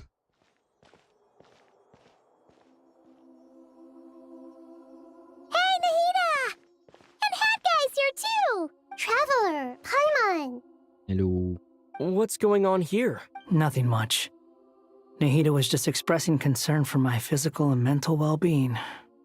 Why is that? Oh, the Traveler told Paimon all about that. We've both been very worried about you. Are you feeling alright? You make it sound like I'm on the brink of some kind of breakdown. Truth is, I'm doing much better than you might imagine. I suppose it is the, like he finally achieved what he always wanted, right? Getting his revenge on Dottore and whatnot.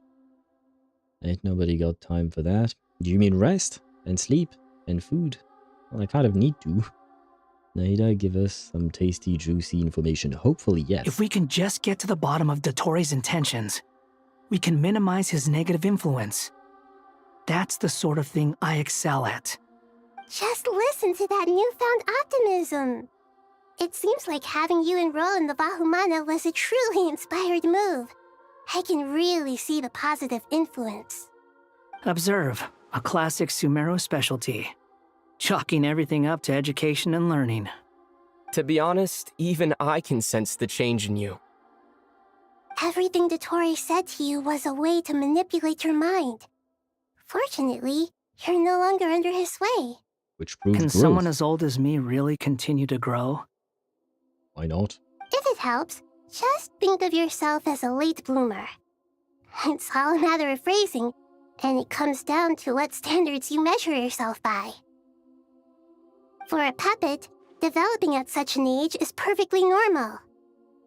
But if you choose to call yourself a late bloomer, it sounds more like You consider yourself human. However you see yourself, well done. All right. I see what you mean. Anyway, what's your next step? What else can I do but complete my current courses? Everything else can wait. Anyway, that's enough chit-chat. There are still things in the city I need to help out with.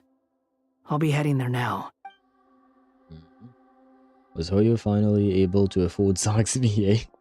The fuck, I'm not used to hearing Zack. I'm happy that Hat Guy is doing better than we thought. He has been speaking more and more, not gonna lie. I don't think I like it. Really? I'm quite happy to be able to hear it. I miss Paimon talking for us. Are you being sarcastic, gamer, or is that really your opinion?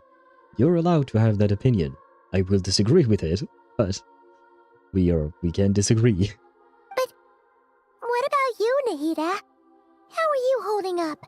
The pyronosis burned down the corrupted Irminsul. The flames blazed for 7 days and 7 nights before they finally subsided. All that was left were the parts underground. Now, Aru shoulders the responsibilities that once belonged to Irminsul. The situation was contained before it got out of hand, so Teyvat's most vital information has largely been preserved. Okay, so Aru did replace the Irminsul tree. Now I want to hear the Traveler yap until Genshin ends. Same. I don't mind Paimon still being there and talking for herself, but you know, each has their own separate entity. Irminsul has a strong influence over you, doesn't it? How will you cope now that it's gone? There's no need to worry. Thanks to Nicole's extraordinary talents, my connection to Irminsul has been severed and transposed onto Aru. Angels can do things like that? I guess why not? Paimon has grown on me, and after so many years without Zack saying shit, it feels weird hearing his voice. Well, we just have to get used to it then, right? It'd be sad to lose him again, you know? We finally got him. They can. Such abilities are precisely what makes them so powerful. The goddess of flowers, Nabu Malikata, once claimed that she too could perform feats beyond the reach of mere mortals. In my eyes, much of what she went on to achieve reached such transcendent levels. Her and Nicole really are both fascinating and magnificent. I cannot agree more. So, does that mean your situation is stable now? Correct. Just imagine that Aru has become the new Irminsul, and the essence of my existence has been bound to it. The wisdom of Sumeru has ultimately converged into a single, unified entity. Should we ascribe this all to fate, or is it merely fortune?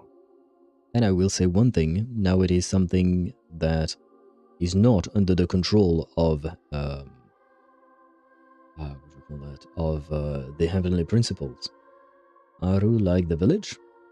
Same name, different thing. Aru village is one thing, Aru, without the village part, is a different place that was built by King Deshret. But it's not just a place, it's also an entire system, and they use that system to build a new Irminsul, basically.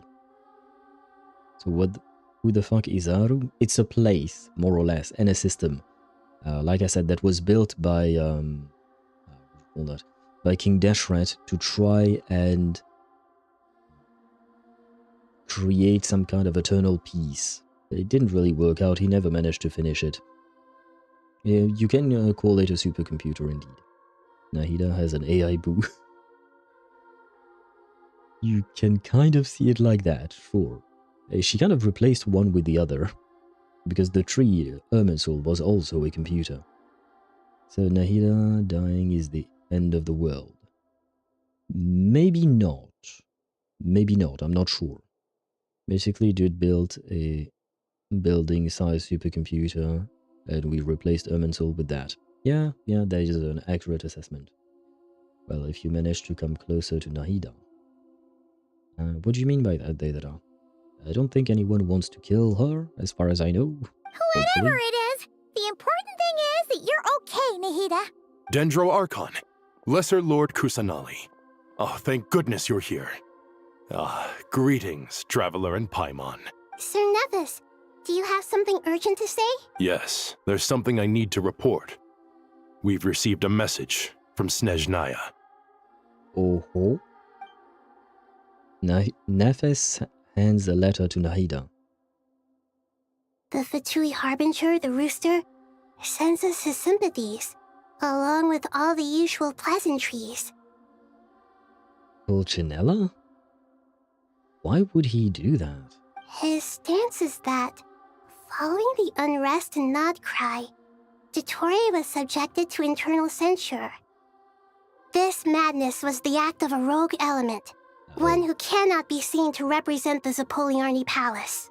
Okay, yeah, so, yeah, he's just trying to make it seem like Dottore was not acting on behalf of Snezhnaya, so that they don't sour the relationship between Snezhnaya and Sumeru. Nah, fine. Well, I mean, he's not entirely wrong, I guess. Just diplomatic BS. Yeah. If you are in the data of Aru, she can just delete you.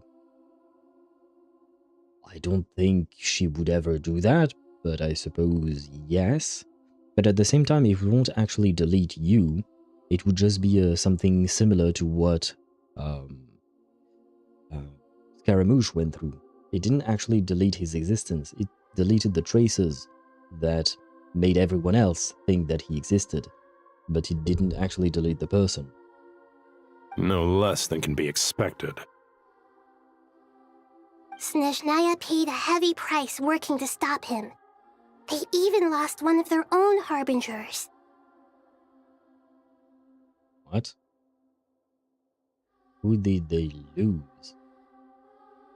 The letter goes on to say that even so, Snezhnaya cannot claim to be blameless. Apparently, they will deal with Dottore's subordinates in accordance with Snezhnayan law, holding all those involved in his crimes accountable. Additionally, they are supplying relief funds and supplies, which are already en route. They hope this will aid in Sumeru's reconstruction. Yeah, so basically they are throwing money at the problem, I guess. Oh, you're right, gamer. They were talking about Sanderone. Rip Sanderone, but also welcome back, girl. Welcome back, we'll have to wait. She's still under the thumb of the Shades, so she has minimally more power. I guess she is, though the Shade is only rarely intervene, to be fair. Sounds like he's got an answer for everything. True. But as diplomatic rhetoric goes, it's highly effective. Completely watertight, both in logic and sentiment. Well, I mean, there is a reason why he wrote it like that. Throwing money at the problem, a very Pontalone solution. I would argue he's probably the one who suggested it to Pulcinella, then Road Reed. This disaster has had a profound impact on Sumeru. There is much that I will keep in my heart. The matter of Dottore can be seen as settled for now. We are sure to cross paths again in the future, and in that light, Snezhnaya would do well to uphold their responsibilities and keep a tight rein over their actions. With Irminsul burned, the flow of fate now carries many more possibilities. I will be watching carefully. Perhaps we can move on to a less serious matter? Dendro Archon, will you eat with us once this matter is dealt with? Everyone wishes to celebrate together. Your presence would be most welcome. Of course! Junior Zod, Sino, and Hypatia all told me the same thing. If there isn't enough room for everyone, we can arrange back-to-back feasts. What a wonderful idea. That just leaves the question of what we should eat. Not more tomatoes, surely. She doesn't like tomatoes. More? Dendro Archon, what do you mean by more tomatoes? Those good friends of yours are always talking about tomatoes. Sometimes when I'm walking through the city, I can even hear them arguing in the fields. Since you see them so often, you must hear about tomatoes even more than I do. Tomatoes. Tomatoes. The word has a certain magic to it. Like the autumn fur of a sumpter beast swirling in the wind, sometimes flying up my nose. What the fuck is wrong with her? What is she talking about? Tomatoes. What can we make with tomatoes? Wait, why tomatoes? Nahida, are you high? That's a good question, gamer. I think she smoked a bit of Irminsul or something. Take your time, there's no need to rush. The Traveler, Paimon, and I still have somewhere we need to visit. You'll have plenty of time to think it over before I return. She's a plant. So what? Does this mean you're going to Natlan? Meet them there in person. It will require a long journey. I know. But this is necessary. I must go myself. I want to see it. I want to see it. Traveler, Paimon, we'll set off as soon as you're ready. Is that alright? I am ready. Sure. We'll be ready whenever you are. You'll hear no objections from Paimon! We should grab some snacks along the way, though. It'll be just like going on a long holiday. Wonderful. I'm looking forward to this so much. But this is proof that the Archons can indeed cross borders. At least this one can. Natlan is such a lively place. It's super cheerful and positive, too. Venti has been in Liyue. Yeah, I was thinking about that too. Yeah. But I guess he wasn't exactly conducting official business. Though to be fair, Venti is not really conducting official business pretty much ever. And Inazuma? He's been to Inazuma? Oh right, I think it might have been an event during which I wasn't playing yet, maybe. I think. I can see that. There are people outside exercising at all hours. Such a healthy way of life. That was fast. True. And thank God it was, Deidara. Yep, an event. Yeah, I think I wasn't playing the game back then. So I've heard of it, but I don't know really much about what happened there. You came. Welcome, welcome. You must be hungry from your journey. I am. Would you like something to eat? Yes, please. Oh, thanks, but no thanks. We've been eating the whole way here. We had a mushroom platter, Sab's meat stew, Shut the fuck up, chicken, Paimon. Hadasara pudding. Paimon's positively stuffed. With all due respect, shut the fuck up. I am hungry as fuck. All right, all right. No need for all that detail. I'm starting to get hungry myself. Yeah, same. Maybe later then. We can wait till everyone's got an appetite. Then I'll head out for a meal together. Sounds like a plan. Let's find somewhere to sit down. Bro, why do they have to keep bringing up food? Sparda_4 on Twitch. I should tell says you, Paimon I already have some STFU. sense of why you've come. Yes, please. Why's that, Malika? To say thank you. Your senses are spot on. But on top of that, we also feel guilty. Because the pyronosis has vanished? I sensed its loss. Despite scouring through the remnants of Irminsul, we couldn't find any sign of the pyronosis. Not even any trace of it burning to ash. That's certainly unusual. Still, the potential fallout from Irminsul's loss is significant, to say the least. Perhaps the pyronosis's disappearance is simply a knock-on effect of the impact it's had on a certain strand of fate. There's no need to feel guilty. We were clear that this time, there was to be no returning, only giving. Pure and simple. Thank you really is a fascinating phrase. We use it to express gratitude for the smallest of things. Yet, when faced with a kindness too immense to describe, we use exactly the same words. It's not that we lack other means of expression. It's that when we truly need to express our feelings, the simplest and purest words are always the most powerful. You're right. In Natlan, we prefer simple expressions too. Companionship, friendship, support. They might not sound fancy, but the sentiment behind them is sincere. Says, let's find somewhere to sit. Takes them on a field for execution. With that said, I think they got the pyronosis. If the Fatui got the gnosis after all that, I'm raging. That is a good point. Okay, we're discussing this tomorrow. What do you mean? What do they mean the pyronosis is gone? Well, what they meant, that's what Gamer and I talked about earlier, that maybe the Tsaritsa won't get her boyfriend back because she's missing a piece. Unless what Gamer just said is true, and the Fatui somehow managed to get it. But according to what we just heard, and it is what Gamer just said, it blew up. I believe that as well. As far as I understood, that's what happened.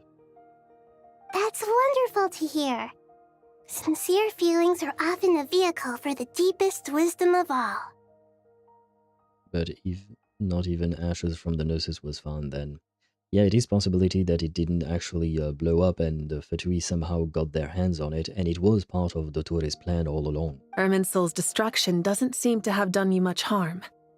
I'm glad to see you're doing well.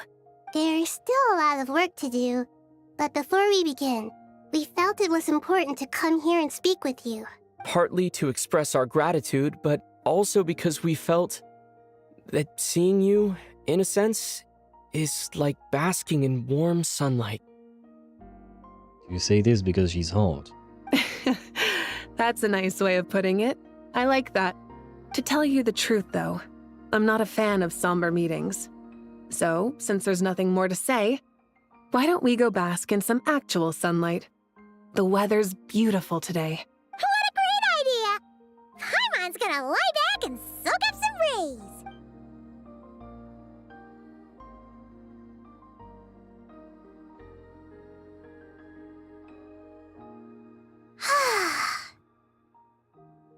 But it's a fragment of Sarah. It might have went to find its other bits, like the Gnosis itself ran away after being used. That is a possibility, I guess. That is a possibility. There is a non-zero chance that that could have happened. Marika is more action than words? True that, yes. In that case, I think I'll lie down for a bit too before we head to our next stop. And where might that be? Mondstadt.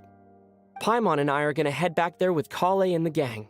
Long ago, I sensed that the god remains inside Kale had come from the goddess of flowers. Those remains weren't hurting Kale, not as she is now.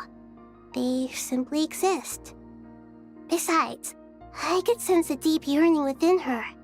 I apologize I cut her off. But I kept it a secret. There you go, that's what she was going to say. A yearning for an ordinary life. A yearning to hold on to the hard-won happiness she now enjoys. With someone like her, I have a responsibility to keep her secret. She should be ready to face the truth by now. Whenever people meet, there is always the potential to create warmth and kindness. Every child grows up, but even as adults, they are still children in the eyes of certain people. Oh, just like how Paimon sometimes sees Nahida as a little kid. Paimon of all people says that. Really? Ah. Is that so? Well, anyone who's friends with a kid is probably a kid themselves. And then Fontaine? Why are you talking about Fontaine, Deidara? Of course! And there's nothing wrong with that. When we get back, we'll actually be hanging out with another of our friends who happens to be a kid. Or more like looking after, in her case. Anyway, we'll always be there to watch out for our friends. Unless just an idea, if she has a majority of the Gnosis, would she be able to summon the rest of them as long as the Gnosis is away from the assigned Archon? Could be. Maybe. That is also another possibility. But that would require for the Pyrognosis to not have blown up, and that's how she summoned it then at that point, right? She must have had incredible timing though. Next version? What do you mean next version will be Fontaine? Oh right, it would make sense for Sanderone, right? To bring her back, they did bring her remains to Fontaine. Okay, yeah, good point. Dear Sucrose, when you receive this letter, I'll probably be as busy as always. But busy with wonderful things. That's because I'm no longer a trainee. I'm now an official forest ranger. Impressive, right? Sino said that official rangers sound much tougher than trainees. Though he did say it was already pretty tough to start out with. You probably heard that something big happened in Sumeru recently. Don't worry, it's all been taken care of. We're heading to Mondstadt soon, so if you're free, maybe we could meet up? Plus, it's not just me. A few of us are going. Hey, do you still remember that time we all got together? You know, when we all went to the Windbloom Festival? It'll be just like that.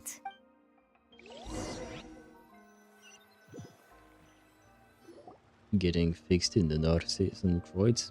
Maybe, yeah. Tighnari, is that... Don't you say it! Is that the great Vayu-Vyastra? Behold, the great Vayu-Vyastra, General Mahamatra. How times have changed. I wasn't expecting you to beat me to the punchline. You've changed. I think he hung out too much with you, man. You've really upped the aggression in your battle against Sino's jokes. Kale, how did you know what I was going to say?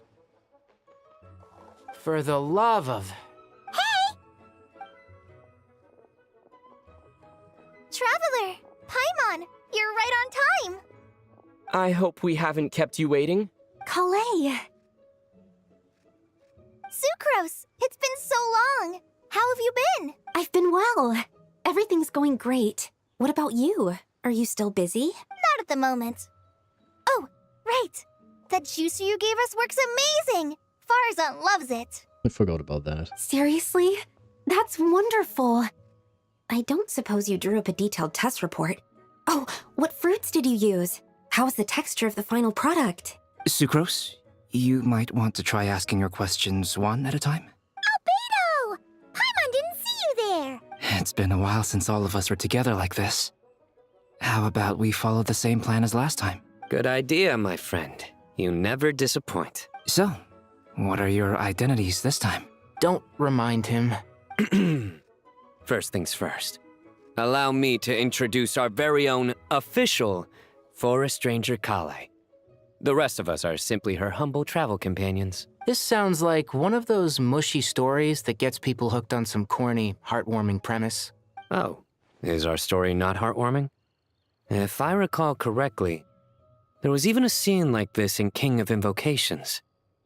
Oh my god. Besides being heartwarming, our story's also about tough, impressive-sounding job titles. At least that's what I think.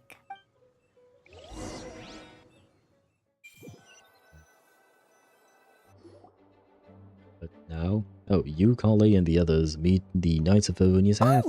You're here already? Why? I'm still giving Dodoco a little trim. I won't be a moment. I want both. I want Nicole and her Dodoco. A trim? Does Dodoco need haircuts too? Why not? Of course. It's important to know how to take loving care of the apples of your eye. All of these trivial matters get left to me. It's because I'm an angel, and angels are, in a way, the guardians of all Teyvat. Oh, right! Well, that's definitely an impressive-sounding job title.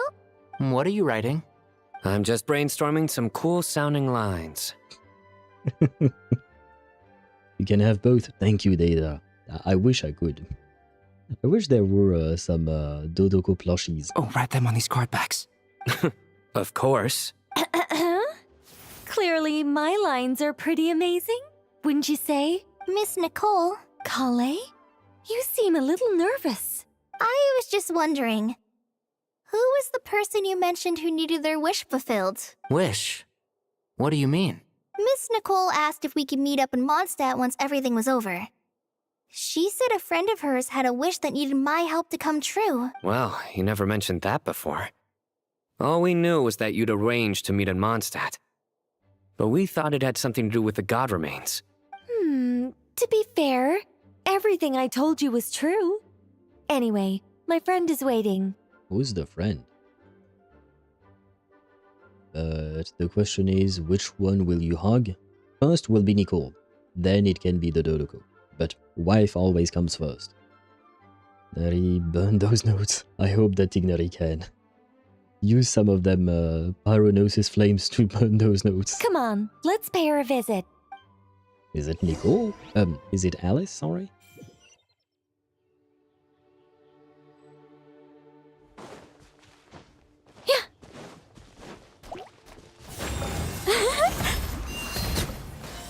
Would you mind? I'm a bit busy. Go away.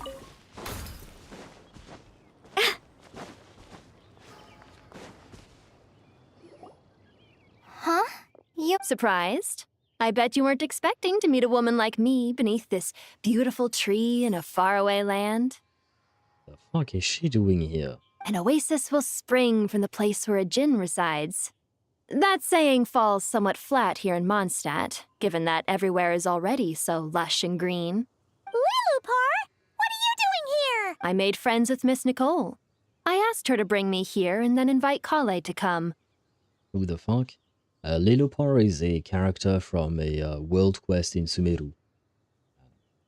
She's a Drain, she's a racist, she brought about the destruction of Gurabad. Yeah, she's great. The prologue to this story is that I have a wish. It has stirred within my heart for centuries, millennia even. Originally, it was merely Al-Ahmar's lie, but now it has become reality. Could this be... Related to the goddess of flowers? My dear young lady, my mistress left her final trace in this world upon you. I can't tell you how glad I am to see you here. And now I have seen you, and peered into your heart. You have experienced hardships and suffered setbacks. The torment an ordinary person might expect to face has befallen you threefold. This is the source of your resilience. But, beneath all this, I've witnessed the seeds of desire. You yearn to return to the simple life you once knew, do you not? I do. I want to throw away everything that isn't mine. But how do you decide what is yours? The scars that others carve into your flesh? The kindness and love they inscribe? Are these things not yours as well? They are. This is something I've talked about with Miss Nicole. Miss Nicole said I should learn how to adjust my standards. I just want to live as an ordinary human. Anything beyond that isn't mine. Don't you want anything from the remains of the goddess of flowers? She gave me a revelation once. I think that's already more than enough. In the past, you would not have possessed such a rich heart. Your brief life has taught you to hold on to everything good, to home in on kindness. How fascinating. You're nothing like Nabu Malikata, and you're certainly not her. Of course not. I'm not some great and powerful being, Miss Lilupar. Yet I am a djinn. We exist because of the Lord of Flowers. We revere and love her. My wish is to see her one last time, to give everything for her. Is Lilupar going to die? Kale, can you do this for me? But her remains won't be easy to remove. Are you sure this is what you want? That's beside the point. First, I need to know.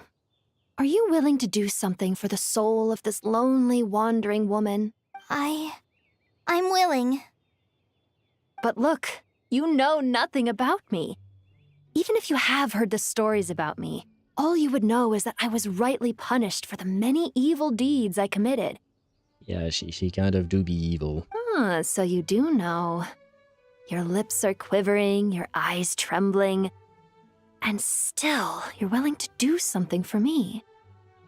Life has been cruel to you, and yet you've learned to be kind, my dear young lady. To repay your kindness, I too must play my part. Are you sure about this, Lilupar? I yearn to see my mistress. For this moment, the world can burn to ashes, the universe be engulfed in flame. I care about nothing else. She do be selfish too. And you, Kale, I can give you a gift. You'll become just another ordinary human. But Miss Lilupar, what will happen to you? My wish will be fulfilled, and I can die happy. Why would you wish for that? A long, unending life might seem desirable for one who has never possessed it, yet it brings torment to one who has. My remains are scattered across the yellow sands, but my soul can find no peace. since you've promised to grant my wish, give me that release. Allow the dying to die, and let the dead rest in peace. You have— Kale, there's My no bad. pressure on you. What she said, it's all true. A wish is a genuine desire, after all.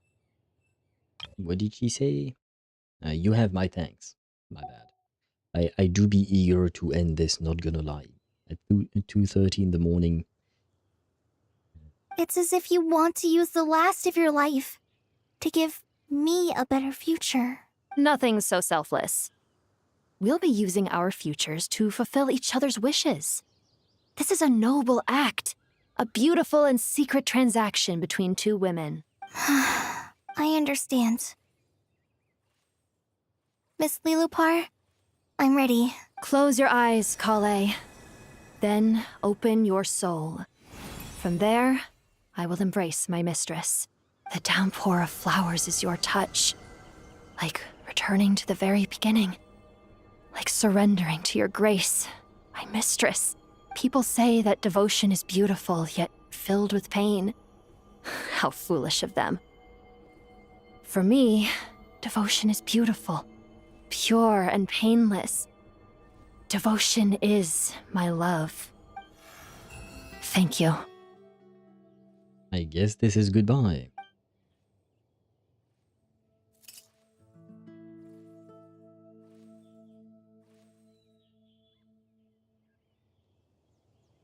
No more racist genie, huh? Lilupar!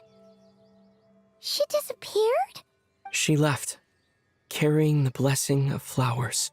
Kale, are you alright? I'm fine.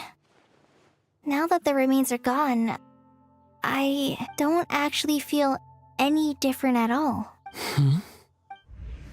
Those remains weren't hurting Kale. Not as she is now. They simply exist. Besides, I could sense a deep yearning within her. Kale must have already received what she was yearning for. I'm doing fine. I feel relaxed. There's really no need to worry. Well, there goes 5-star Kale. Yep, no 5-star for us. At least now she's a true forest ranger, right? At least there is that. Then my wish has come true, too. You're not allowed to vanish, Nicole. To become ordinary? That's just one of my wishes. Actually, I have a few more. For instance, I want to protect the people I meet and help them find happiness. That sort of thing. So between Miss Lilupar and me, you fulfilled 2 wishes already, and protected 2 people. Wonderful, isn't it? I feel so fantastically happy. Nice. I guess that settles things here. So what's next? What do you want to do when we get back to town? I Want to eat and sleep. Kale, look who I've brought to see you. Hello, Amber. Hey, Kale! I heard you guys were holding some kind of secret event. How come you started without me? Huh? Oh no, it's nothing like that. We were just saying goodbye to an old friend. Really? Who? Me. The old me. So that's what this is all about. Did you come all the way to Mondstadt for that? Because we knew the old you so we could witness the change? Exactly. The old me is gone. I puffed her into the air, and she became a fluffy pink cloud, floating into the sky, before disappearing forever. Do you think, maybe up in the sky, she has friends waiting for her with test tubes, flasks, and bows? Or why not? Oh, when you put it like that, it doesn't sound so bad after all. What do you think, Miss Nicole?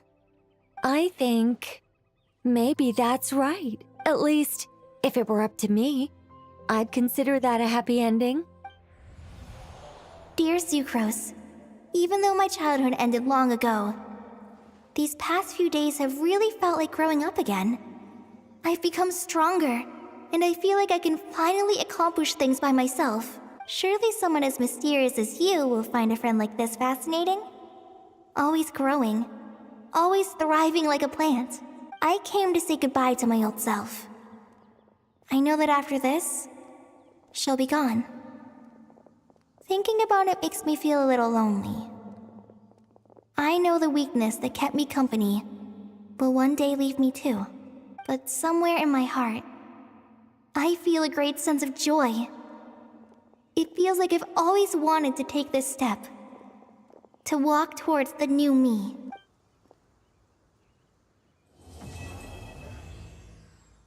Finally, I can breathe a sigh of relief. Are we done? I believe we are done. Wait. My rewards. Wait. The book. There. Before we end. Owl is dying and don't care about cute Collie. It was a really sweet ending, but I am very tired. Before we end stream, we can talk about everything else tomorrow. But before we end stream, we have to do something. I think not. No. Wrong button. My bad. Go. You go to the house, right? Right in front of a house, we have a few pulls. History. Where are we at? 25. Right, we are at 25. Can we get a C1? Out of curiosity, you know? We believe, right? Okay, maybe we didn't believe hard enough. I can't... if we do win, I can't really jump out of my seat or anything. Manifesting luck, thank you. Okay, 26, we are at 27. No. He's okay, we can still believe. 28. No. Okay. 29. Come on. No. Last pull. 30. Can we get it? No. I guess it was too much to hope for. Well, we tried. You will be seeing more of Nicole next week.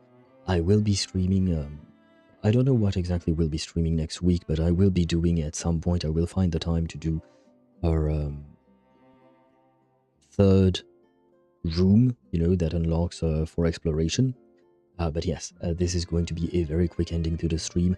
I thank you all for watching and sticking with me for almost 9 hours now. I wish you all a great rest of your night. I will see you back tomorrow at 6 PM Central European Summer Time for some Wuthering Waves with some Chisa pulls and the Denia Segway. A good night to you all, Gamer, Daedra, Swevi, Sparta, all of you. Good night, and see you guys tomorrow. Bye-bye.